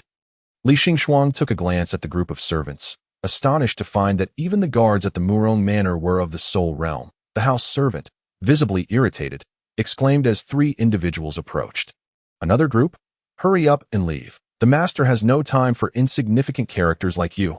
Li Xingxuang, taken aback, inquired me. The man clad in black struggled to rise, yet perhaps due to a fractured bone, he lay incapacitated on the ground. Gazing at Li Xingxuang, he coughed up blood, murmuring, Li Xingxuang sensed he had something significant to convey, but his blood was already mingled with fragments of his own internal organs. The blows dealt were excessively brutal. He bent down, placing a hand on the man's shoulder, attempting to utilize his spiritual energy to heal him. However, before he could channel his power, the house servant unleashed another wave of spiritual energy, prompting Li Xingxuang to frown and defend against it. Do not overstep your bounds. Standing tall, he positioned himself protectively in front of his 2 disciples and the man in black. Overstep? The servant spat disdainfully. If it weren't for this scoundrel's stubbornness in refusing to leave, I wouldn't have bothered to strike him. And who do you think you are? Coming here to beg while putting on airs. Ling Han's expression darkened with anger, his fists clenched, hatred coalescing in his eyes that he could endure insults directed at himself, but he could not tolerate anyone disrespecting his master. Yet, he was still too weak. Utterly powerless, akin to an ant, he couldn't even best a mere doorkeeper. Yu Chubai furrowed her brow slightly, but maintained a calm tone, stating, It was Miss Morong who requested our master's presence. The servant, undeterred, laughed mockingly. Miss, to seek medicine, you would fabricate any lie. When has the young lady ever invited anyone? Li Xingxuang found himself questioning the validity of his own words. Could the letter from Morong Nanqing be forged? After all, he had little interaction with her, making the assertion of her invitation seem implausible. Nevertheless, he chose to take a risk and produced the letter from his possession, stating, This is indeed penned by Miss Morong herself. If you doubt it, present it to her for verification. Another servant hesitated. Brother, this person does not seem to be lying. Perhaps we should inform the young lady. Fool, you must be lacking in discernment. The leading servant glared at him. Recalling how someone once impersonated a friend of the alliance leader only to be a charlatan, you truly wish to disturb the young lady over such trivial matters. Are you seeking your own demise? Li Xingxuang sighed. In this day and age, speaking the truth garners no belief. That can't people be a bit more sincere with one another? Master, Ling Han suddenly called out to Li Xingxuang. Turning around, Li Xingxuang noticed Ling Han cautiously pointing at the unconscious man in black. Is he not dead? Ling Han did not wish to interrupt Li Xingxuang, but since his master appeared to be acquainted with the man, he thought perhaps they were friends. Li Xingxuang hurriedly crouched down to check for signs of breath. Thankfully, there was a faint pulse, prompting him to channel his spiritual energy to heal him and force-feed a healing elixir. He pondered whether the man's stomach had been ruptured. After all, elixirs were meant to be ingested. But what if he couldn't swallow? Never mind. One could not apply conventional reasoning to the realm of cultivation. Having stabilized the man's breathing, Li Xingxuang rose and glanced at the companions of the black-clad man, who appeared on the verge of fainting from grief. Only then did his gaze shift to the group of servants. Do your master and mistress know they are harboring such vile servants? Chapter 100. The reliable and authentic wild history. The servant glared viciously at Li Xingxuang. What did you say? Are you seeking death? Li Xingxuang replied coolly. If you can kill me, then you possess some skill. The atmosphere became tense, akin to a drawn sword poised for battle, when suddenly the door was pushed open. What is all this ruckus? Do you not know the young lady is trying to take her afternoon nap? A maid dressed in red scolded, and upon seeing Li Xingxuang, she froze in astonishment. Oh dear, Peilon, I am at fault. It's these ruffians. The leading servant wore a sycophantic expression, but before he could finish, Peilon kicked him aside. She quickly bowed and addressed, Elder Gyun, this servant is unaware of etiquette and has been remiss. I shall deal with him shortly. Please, come inside. The young lady has been waiting for you. Everyone was taken aback. Li Xingxuang had not anticipated that the Murong residents would genuinely recognize him, nor did he foresee that he possessed the capacity to silence both sides. He pointed at the nearly lifeless man in black. May I bring him inside as well? Peilon promptly responded. As a friend of Elder Guiyun, the Murong residence naturally welcomes him. Please, come in. The man, still unconscious, was quickly lifted by his companions, and a throng of individuals entered the Murong residence. After settling the injured man in a side hall, Peilon brought over an elixir for him to consume, and with the aid of spiritual energy, the man's complexion visibly improved, and he soon opened his eyes. Upon awakening, he found himself surrounded by a group of people, appearing somewhat bewildered. Upon spotting Li Xingxuang, he grasped his hand tightly. Xingxuang Xianjun, are you unharmed? Li Xingxuang felt quite perplexed that it was the man who was close to death. Not himself. I am fine, he replied. If I recall correctly, you are an elder of a certain sect? Yes, I am Gu Zhuahong, the third elder of the Shuta sect. He sat up, asking, where is this place? Seeing they were unfamiliar with each other, Peilon's tone grew a touch curt. You are in the Murong residence. That servant's actions were indeed inappropriate, and I have healed you. However, if you are here to beseech the master for elixirs, you may take your leave now. Gu Zhuahong widened his eyes and hurriedly bowed. The Murong residence. Miss, had I not been left with no other options, I would not have so boldly sought medicine and no other options. Who isn't in such a predicament? Peilon scoffed. Do you think the Murong residence is a charitable clinic? Your desperate situation has no bearing on me. If you have no business here, please leave. With that, she turned to Li Xingxuang, her tone markedly gentler. Elder Guiyun, this man is now out of danger, so you need not worry. Please, follow me to meet our young lady. Li Xingxuang paused for a moment, casting another glance at Gu Zhuahong. The latter clearly recognized that Li Xingxuang's connection to the Murong residence was exceptional. He appeared eager to plead, yet ultimately remained silent. He understood that Li Xingxuang and he were merely acquaintances, and that Li Xingxuang likely did not even know his name. Furthermore, Li Xingxuang had never spoken on behalf of anyone else. May I accompany him to meet Miss Murong? Li Xingxuang inquired. Peilon hesitated. This I must ask the young lady. She stepped out, leaving Gu Zhuahong staring at Li Xingxuang, utterly astonished that he would advocate for him to meet Miss Murong. Li Xingxuang, noticing his gaze, replied, during the previous meeting, you spoke on my behalf. Although he often did not bully me, I know you are a good person. Gu Zhuahong was taken aback for quite a while, surprised that a casual remark made out of righteous indignation had elicited such a generous response from Li Xingxuang. However, I will not advocate for you, Li Xingxuang clarified, if you manage to meet Murong Nanqing. Whatever you wish to say is entirely your own affair. I shall not assist further. Li Xingxuang was not inclined to invite trouble for himself. If he were to advocate for this man and inadvertently anger Murong Nanqing, leading to his own expulsion, his journey would have been in vain. Before long, two maidservants arrived, respectfully inviting Li Xingxuang inside. The young lady has stated that you may bring a friend, but we kindly request that your friend refrain from making any remarks that may cause her discomfort. Li Xingxuang acquiesced, leading Gu Zhuahong and his two disciples along. As they traversed the corridor, Li Xingxuang casually asked Yu Chubai, How does Zhao Ju sect compare to this place in terms of opulence? Yu Chubai was startled. Master, you jest. The Zhao Ju sect is merely a modest establishment. It cannot possibly compare with the grandeur of the Murong residence. I Xing raised an eyebrow. A modest establishment. Is Wang Shui Tower a primordial forest? Li Xing was escorted by the two maidservants to a courtyard. This place, in stark contrast to the ornate and lavish structures outside, exuded an air of elegance and refinement, adorned with numerous flowers and a serene pond. Upon entering the main hall, he beheld a stunning woman clad in a pink robe, adorned with a necklace of pearls. She held a scroll, seated gracefully on a soft couch, her demeanor exuding an icy elegance. Upon noticing Li Xing, she remained indifferent, merely nodding slightly. Elder Guyun, please take a seat. Li Xing casually selected a chair, while the others refrained from sitting. Miss Murong, have we met before? He finally posed the question after settling down. Murong Nanxing shook her head. We have not met, but I have heard of your esteemed reputation. Li Xing was taken aback. What esteemed reputation do I have? Sensing his bewilderment, Murong Nanxing added, the esteemed Mo Xianzuan is an old acquaintance of my father. You are his direct disciple, thus naturally a distinguished guest of the Murong family. So it is because of that old rogue. Li Xing remained somewhat puzzled. No one has ever mentioned this to me before. Mo Xianzuan has always been carefree and unrestrained. He likely never regarded it as significant. Indeed, he was carefree, with only one disciple left alive. Li Xing was uncertain of the old man's acquaintances. He recalled that his master seldom mentioned others in his presence. Oh, wait a minute. Li Xing vividly recalled the day before the old man ascended, when he had solemnly told Li Xing that he had a secret to share. It pertained to Wang Shui Tower.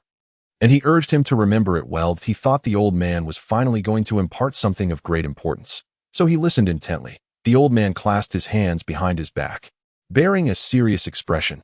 In truth, according to reliable and authentic wild histories, our Wang Shui Tower's first sect leader rose to prominence through selling hooks. Consider this, amidst so many cultivation sects. What set Wang Shui Tower apart, allowing it to thrive? It is evident that all of this is attributable to the remarkable accomplishments of your revered ancestor in the art of selling hooks. He has preserved the history of his humble origins, deliberately obscuring the fact that he once engaged in such trade. Furthermore, he imparted this tradition of hook selling to your uncle, who now presides as our current sect leader. Unbeknownst to you, the sect leader is, in fact, an exceedingly rare complete hermaphrodite, with his womb serving as his concealed weapon. On that day, Li Xing remained silent for an extended period. Chapter 101. Observing Words and Expressions. In summary, Li Xing comprehended the reason behind the courteous demeanor of the Murong family towards him. This old man, prior to his ascension, failed to inform the sect about his connections, opting instead to speak in vague terms. Murong Nanxing laid down the scroll he had been holding. Are these individuals all friends of Elder Gue Yun? Li Xing made the introductions. These two are my disciples, Ling Han and Yu Chubai. This one that I have forgotten which elder he belongs to. Gu Zhuahang interjected. I am the third elder of the Shu-Tu sect, Gu Zhuahang. Is the Yu family affiliated with the Zhao Ju sect? Yu Chubai expressed surprise. Yes, my father is the sect leader of Zhao Jie. It is truly flattering that Miss Murong remembers our relatively obscure sect. The others fell into silence. If Zhao Ju sect is considered obscure, what sect could possibly be renowned? Murong Nanxing replied, my father occasionally consigns elixirs to the Zhao Ju Trading Association for sale. Typically, auctions yield higher prices. I recall consigning a soul-gathering pill a few months ago. Upon hearing this name, Gu Zhuahang's expression visibly shifted to one of excitement, though he hesitated, wary of inciting Murong Nanxing's ire. Yu Chubai nodded. Indeed, the final transaction price was 700,000 high-grade spirit stones. The market price for royal-grade elixirs can often be higher. However, the soul-gathering pill has a rather unique utility and lacks versatility. Thus, there were not as many bidders. While that if it were not for the auction, the price would likely be around 500,000. My father mentioned that the Zhao Ju Trading Association has not yet collected their fee. Yu Chubai smiled. It is an honor for the Zhao Ju Trading Association to collaborate with the head of the Murong family, with such a precious elixir among the goods. It will undoubtedly attract numerous guests. Having already benefited from the Murong family's prestige, how could we justify charging a fee? Murong Nanxing's gaze swept over Yu Chubai. Then she flipped her hand to produce a jade vial. My father had 2 elixirs from that batch. One is for my research, rendering it useless to me now. If young master you requires it, I can sell it to Zhaoju sect for 400,000 high-grade spirit stones. Thank you. Miss Morong, Yu Chubai quickly offered his thanks. I shall send a message back to arrange for the spirit stones to be delivered to Morong Manor in no rush. Morong Nanxing handed the jade vial to Yu Chubai. As there are still several days until the alchemy conference, if Elder Guiyun does not mind, please stay at Morong Manor for a few days. Thank you. Li Xing Shuang remarked. He found this young lady rather agreeable, allowing him to attend the alchemy conference while also providing meals and lodging, exhibiting a commendable sense of reason. Why, then, did her servants appear so peculiar? Morong Nanxing raised her voice slightly. Peilon. Peilon promptly entered the room. Miss, what are your instructions? Please escort Elder Guiyun and his 2 disciples to the guest rooms. Morong Nanxing glanced again at Gu Zhuahang. Elder Gu, if you have no further matters, I kindly ask that you and your disciples take your leave. We are unable to accommodate you further. Gu Zhuahang pursed his lips, ultimately, just bowing. Understood. Once outside the courtyard, Gu Zhuahang eagerly initiated a conversation with Yu Chubai. Young Master Yu Chubai interrupted him. Could Miss Peilon show me the way? I shall escort Elder Gu out of the manor. Perhaps due to Li Xing presence, Peilon was relatively courteous towards Yu Chubai. The disciples of Shu Tu sect are still waiting in the side hall. Elder Gu, please take them along as you exit. I shall guide a few of them. As the group returned to the side hall, Peilon seemed to understand they had matters to discuss and waited outside, once the door was closed.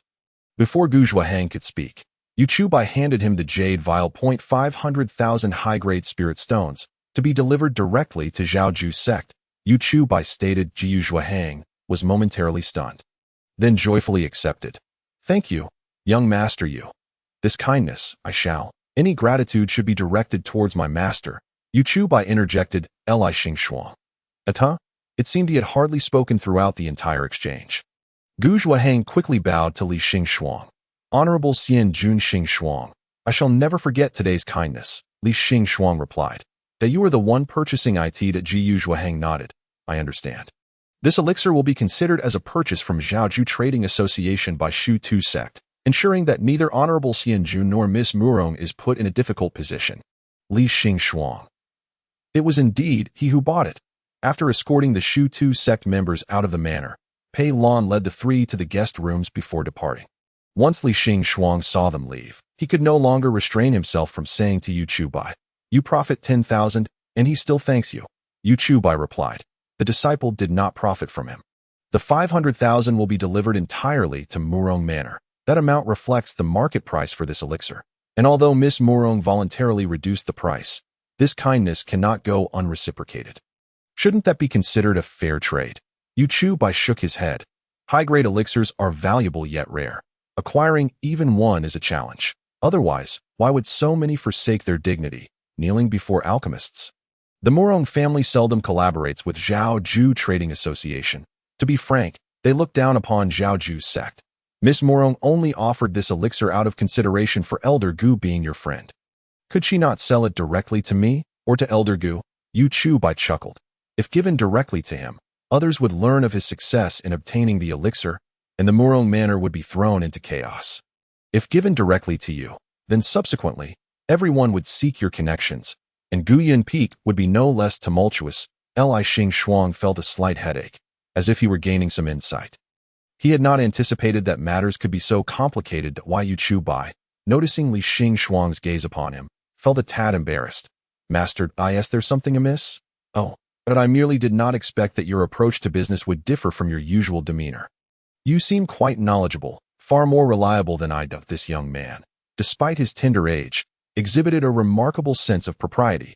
It seemed that he had not erred in bringing him along. Yu Chubai became increasingly bashful, hastily waving his hand. This is nothing, master. You simply devote your time to cultivation and are unfamiliar with such mundane matters. I hail from a merchant family, so I have naturally been exposed to these things from a young age. Master, there is no need for you to concern yourself with such matters. Should you require assistance in the future, simply entrust it to me. Master need not ponder over anything, nor trouble yourself with these affairs. Just maintain your tranquility, untainted by the mundane world. Li Xing mused that perhaps he indeed lacked an understanding of social intricacies. However, how could one who knew nothing of human sentiment possibly be adept in such matters? He recognized the concept of reciprocal benefit, understanding that if others treated him well, he ought to reciprocate. Yet, that was the extent of his comprehension. The more intricate aspects posed significant challenges for him. If he possessed social skills akin to Yu Chu Bai's, perhaps he would not be so widely disliked. He might even grasp why Luo Sai-ing always wept, why he Ruo Feng was perpetually angry, why Ling Han blushed so often, and why the sect leader appeared so timid. Chapter 102. They are quite familiar. The following morning, Murong Nanxing presented Li Xing with a token from Murong Manor, which would grant him free passage within its grounds. With 5 days remaining until the alchemy conference, and feeling somewhat idle, Li Xing contemplated taking his disciples outside for a casual stroll. Uncertain if it was due to being away from home, Ling Han had been particularly silent, trailing behind Li Xing without uttering a word. In contrast, Yu Chubai was in high spirits, eagerly explaining, "Master, Lumu City was merely a small town a century ago. Its current prosperity is largely due to the influence of the Alchemist Alliance. Here, everyone grows a few herbs at home, and most items and foods sold are related to medicine. Indeed, would this young friend care to examine these treasures I possess? They are all crafted from medicinal ingredients and cannot be found elsewhere." Li Xing happened to pass by a stall where the vendor, an elderly man with a white beard, upon hearing Yu Chu Bai's introduction, exclaimed cheerfully, "To be frank, Li Xing had never before encountered someone who so resembled a swindler. He embodied the essence of a charlatan." Li Xing was in no hurry to leave, casually picking up a beaded bracelet, which caused the old man to spring to his feet in excitement. "Young friend, what discerning taste you have. This bracelet is made from Chongming seeds, and wearing it wards off harm and dispels evil, nourishing the spiritual veins that I can see you are fated to have it. Its original price was 20,000 low-grade spirit stones, but now it is only 8,888 low-grade spirit stones. Indeed, I am not mistaken. It is low-grade spirit stones." Li Xing. "Did I possess a face that readily invites deception? This is not Chongming seed, but rather a Nanyang fruit, a hard fruit produced by the Nanyang tree, which is found everywhere." A young girl's voice chimed in. Although she bore a similar appearance, the value was worlds apart. "Young master, do not be deceived." The girl was graceful and ethereal, clad in green garments, her tone soft and melodious. Upon seeing her, the old man looked as though he had seen a ghost, hastily packing up his wares and fleeing, leaving even the bracelet in Li Xing hand. The girl smiled gently at Li Xing. "You three are not from here, I presume. Lumu City is a place of mixed fortunes. Please exercise caution." Although Li Xing had not been deceived at all, he nodded in gratitude. "Thank you. Why Yu Chu Bai?" intrigued, inquired. "Miss, you seem well versed in medicinal herbs. Are you perhaps an alchemist?" The girl shook her head. "I am merely a servant." Even children in Lumu City have a basic understanding of herbs, so it is nothing remarkable. His intuition told him that this girl was no ordinary person. Her demeanor, attire, and the old man's attitude towards her could not possibly indicate that she was an ordinary servant. However, Li Xing was not particularly concerned at the moment. She needed to gather herbs for her master and would not disturb the young gentleman any further. Li Xing nodded her farewell to her. Ling Han, on the other hand, gazed at the young girl, lost in thought. Li Xing found it somewhat surprising. Ling Han rarely looked at a girl so intently. The last time he had stared so was at Mu Huan, the braised pork in his hand. Indeed, a protagonist destined for greatness is often surrounded by numerous beauties. This girl appeared both mysterious and exceptional, and according to typical narratives, she should be a young lady from a renowned alchemical family. Well, it was a good thing for the child to grow up, but what about the female lead? Ling Han couldn't possibly neglect her, could he? With fortune favoring the male lead, it would only be fair for the female lead to have a male companion as well. Would they still be able to be together? Li Xing was not necessarily keen on matchmaking them. She primarily felt that if the two were to marry in Wang Shuelu, their sense of belonging would strengthen, and they might even produce an ultimate protagonist. However, the idea of establishing a harem was also appealing. Generally speaking, a character like Long Ao Tan and Feng Ridi would always have devoted admirers, be they young masters or mistresses from noble families, emperors or empresses, cultivation prodigies, or supreme beings from demon clans. Though Let us not consider the last one if these individuals were to join Ling Han and Ning Mo Ro in their sect. Then wouldn't Wang Shuelu soon become the foremost righteous sect? The future appeared promising to Li Xing Shuang mused silently, while Yu Chu Bai voiced his thoughts directly. Senior Ling, your gaze upon the young lady seems rather frivolous and disrespectful. Li Xing Shuang. He recalled that someone had once told him something similarly absurd upon their first meeting. Oh no. To be precise, it was during their second encounter. Ling Han's face turned awkward.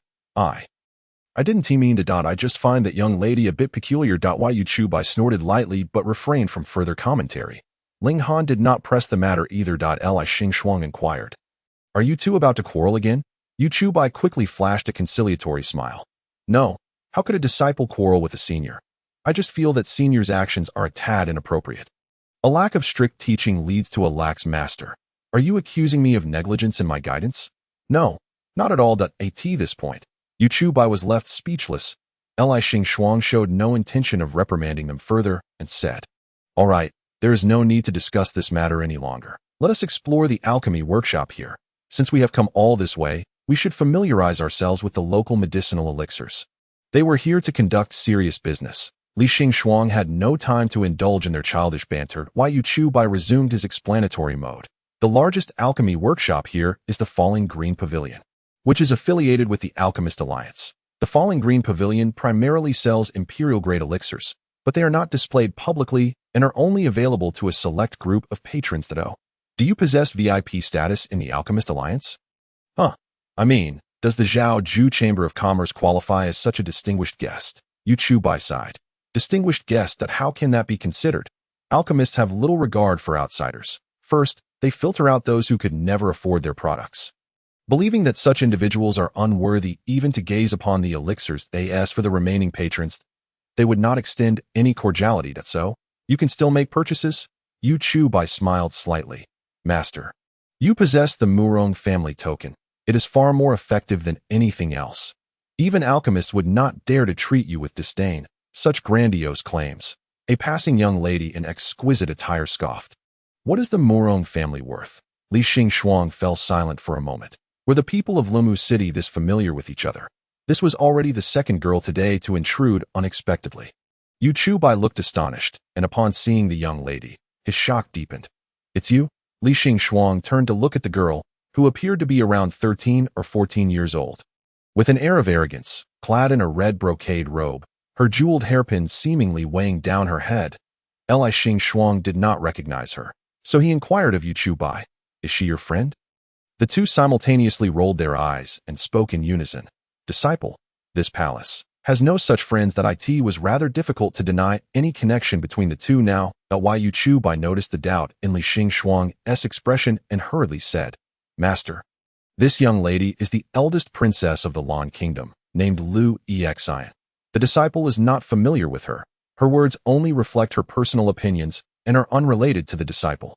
Eldest princess? Aside from recalling the woman who had sought help from Wang Shuelu after her collaboration with Yu Chu Bai failed, Li Xing Shuang also envisioned a figure sitting in a carriage, dominating the streets. This image seemed to merge with that of the haughty young lady before him. Chapter 103. Miss Du Roi. Li Xing Shuang suddenly realized, You are the youngest princess who fled on the day your brother ascended to the throne. Aren't you? It was unclear which remark had provoked Lu Exian, but she shot Li Xing Shuang a fierce glare. Even if this palace is not in the Lan Kingdom, I am not on the same level as you commoners. Yu Chu Bai laughed in disbelief. Are you out of your mind? You're not even a cultivator. Perhaps think before you speak. This is an elder of Wang Shuelu. Lu Exian rolled her eyes. What of cultivators? I am about to marry the leader of the G Alliance, and at that time, no matter the elder or sect leader, they will all have to bow to me. Yu Chu Bai was rendered speechless by shock. Li Xing Shuang was also taken aback. He expected that this G Alliance leader was not only an alchemist, but also a skilled smith. This eldest princess appeared to be only 13 or 14 years old, didn't she? Yu Chu Bai grasped Li Xing Shuang's sleeve tightly. Master, we've encountered a madwoman. We should leave quickly. Lu Exian, infuriated, exclaimed, What do you mean by that? How dare you slander this palace? Do you think the Murong family is such a formidable backing? Let me tell you, the Murong family is not even worthy of carrying the G family's shoes. Yu Chubai's grip on Li Xingxuang tightened, clearly eager to escape. Li Xingxuang was utterly bewildered. He could not fathom why Lu Exine had suddenly come to provoke them. Merely to demonstrate her adeptness at rolling her eyes? After walking a considerable distance, Yu Chubai finally said, "Master, please do not associate with that woman. She may have gone mad after being expelled from the Lan Kingdom."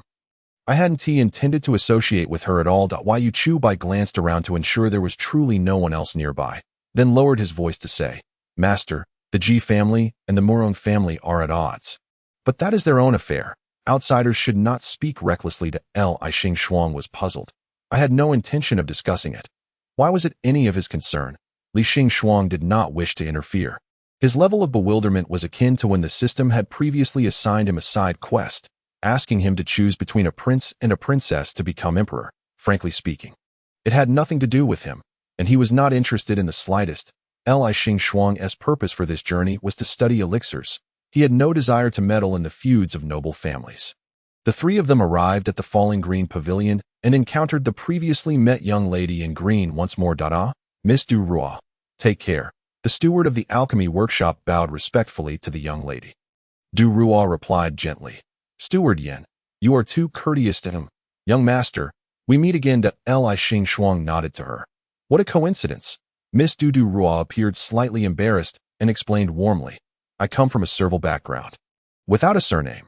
Du Rua is my given name. My apologies."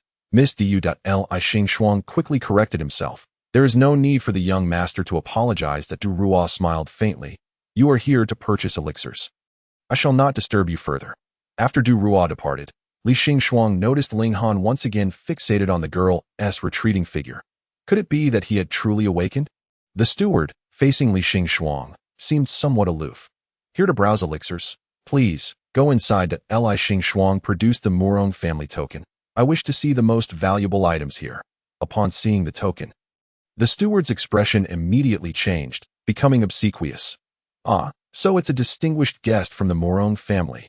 Please, come in quickly. I did not recognize your esteemed presence, and have truly been remiss." Li Xingxuang felt somewhat uncomfortable with his enthusiasm. He preferred the earlier, more defiant demeanor. The ground floor of the Falling Green Pavilion was bustling with people.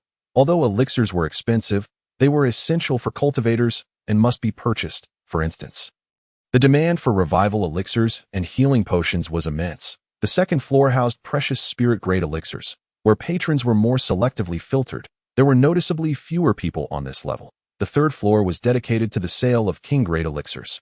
When Li Xingxuang arrived, there were no other customers, only a single alchemist sitting there. The alchemist seemed to have nearly spun a web from idleness, and upon finally seeing someone, he smiled. "Distinguished guest. What would you like to see?" Li Xingxuang approached the counter, where jade bottles were protected by barriers, allowing only viewing, not touching. Lingwei Dan, a king-grade elixir, could assist in breaking through major bottlenecks in cultivation. Suitable for those at the soul entry stage and below. Price, 600,000 superior spirit stones. Qingming Dan, a king-grade elixir, could enhance comprehension, suitable for those at the bright heart stage and below. Price, 550,000 superior spirit stones. Muxiang Dan, king-grade elixir. Li Xingxuang asked Yu Chubai, "Didn't you say the highest here is imperial-grade elixirs?" Before Yu Chubai could respond, the steward interjected, "Imperial-grade elixirs are exceedingly difficult to produce. They are often available at a price, but rarely found. They might occasionally be consigned to the pavilion. I see. Li Xingxuang noted, then pointed to a jade bottle labeled Yuning Dan. "I'll take this one." Previously, the Zhaoju Chamber of Commerce had sent over 2 large crates of exceptional spirit stones, which Li Xingxuang had yet to use, converting it to superior spirit stones. It amounted to around 2 million. Li Xingxuang had once considered this a fortune, but in this place, it would only purchase 3 or 4 elixirs. Today, there were no imperial-grade elixirs available. Perhaps there were, but Li Xingxuang could not afford them. The prices of spiritual artifacts and elixirs increase exponentially with their grade. The Wang-level elixirs range from 5 to 600,000, while the Emperor-level elixirs may cost several million.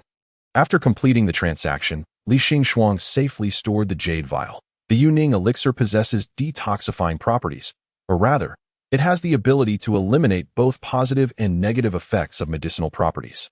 Of course, it does not affect permanent potions, such as breakthroughs in cultivation or the cleansing of tendons and marrow, as it will not negate their effects. However, temporary enhancements gained from consuming medicines, such as boosts in cultivation or attack power, as well as conditions like poisoning, can be alleviated. Li Xing felt that this item would prove useful someday, as he often encountered poisoning plots in the novels and dramas he read.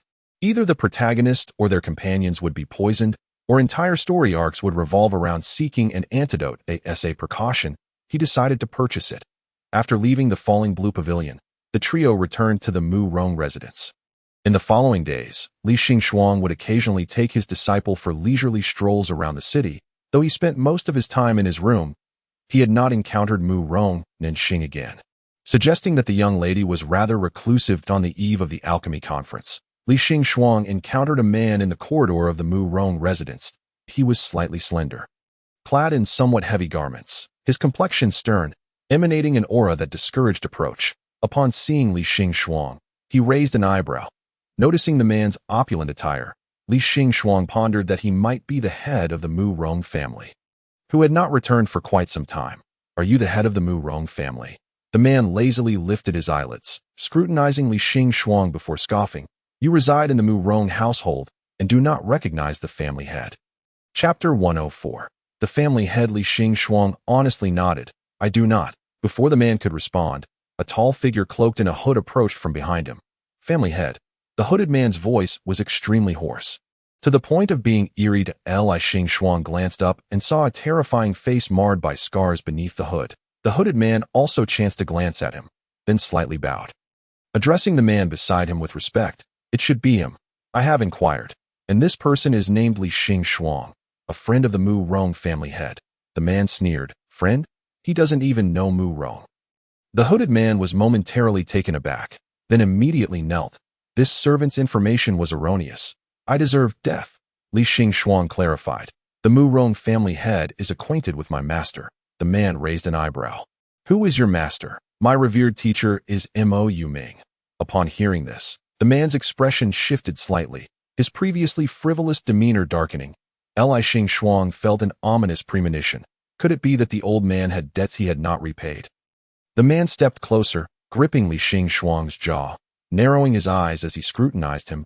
Li Xing was slightly taller, yet the man's imposing aura radiated cold aggression. Oh no, is there a vendetta?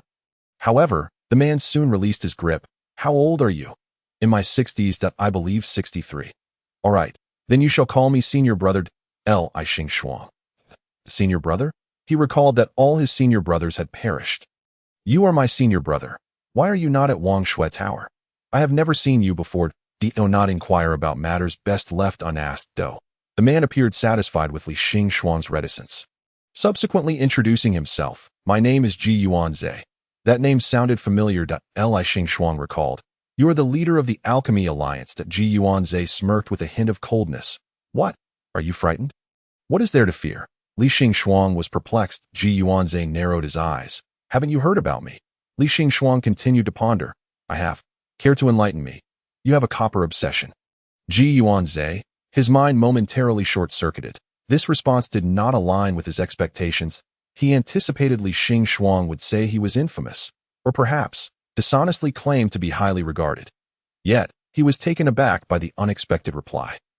Li Xing continued. Though it's somewhat unethical, she seems quite willing, and in this era, it is not illegal. As long as you are happy, that suffices. Ji Yuanze raised a hand to halt him. What are you rambling about? Li Xing explained. I recently encountered the eldest princess of Langua. She mentioned you were to marry her. She appears to be only 13 or 14 years old. Although personal preferences are free, I believe that is a tad early. Ji Yuanze scoffed disdainfully. Madwoman. Li Xing inquired. So you do know her? Just a medicinal person. Ji Yuanze expressed with indifference. If she is of better quality, I wouldn't mind providing her with food and drink. Medicinal person? This term was new to Li Xing. Ji Yuanze shot him a glance. Aren't you an alchemist? No. Ji Yuanze then proceeded to explain. Daily consumption of medicinal materials, followed by infusing the properties into one's blood using inner fire at the appropriate time. Blood can be drawn for alchemy. Such beings are referred to as medicinal persons. Oh, and since they require a significant amount of arterial blood, Medicinal persons are considered single-use. Li Xingxuang realized his previous ignorance. It turned out Ji Yuanzhe was not merely obsessed with copper, but rather a despicable individual. Nevertheless, Li Xingxuang was not particularly concerned with others' moral dilemmas. He was more intrigued by another matter. What is the purpose of using blood in medicine? Ji Yuanzhe smirked. There are numerous uses. What? Do you wish to become my medicinal person? Li Xingxuang contemplated. If it proves useful, I might consider it. Ji Yuanzhe fell silent for a moment, then scrutinized Li Xingxuang as if he were a ghost. What do you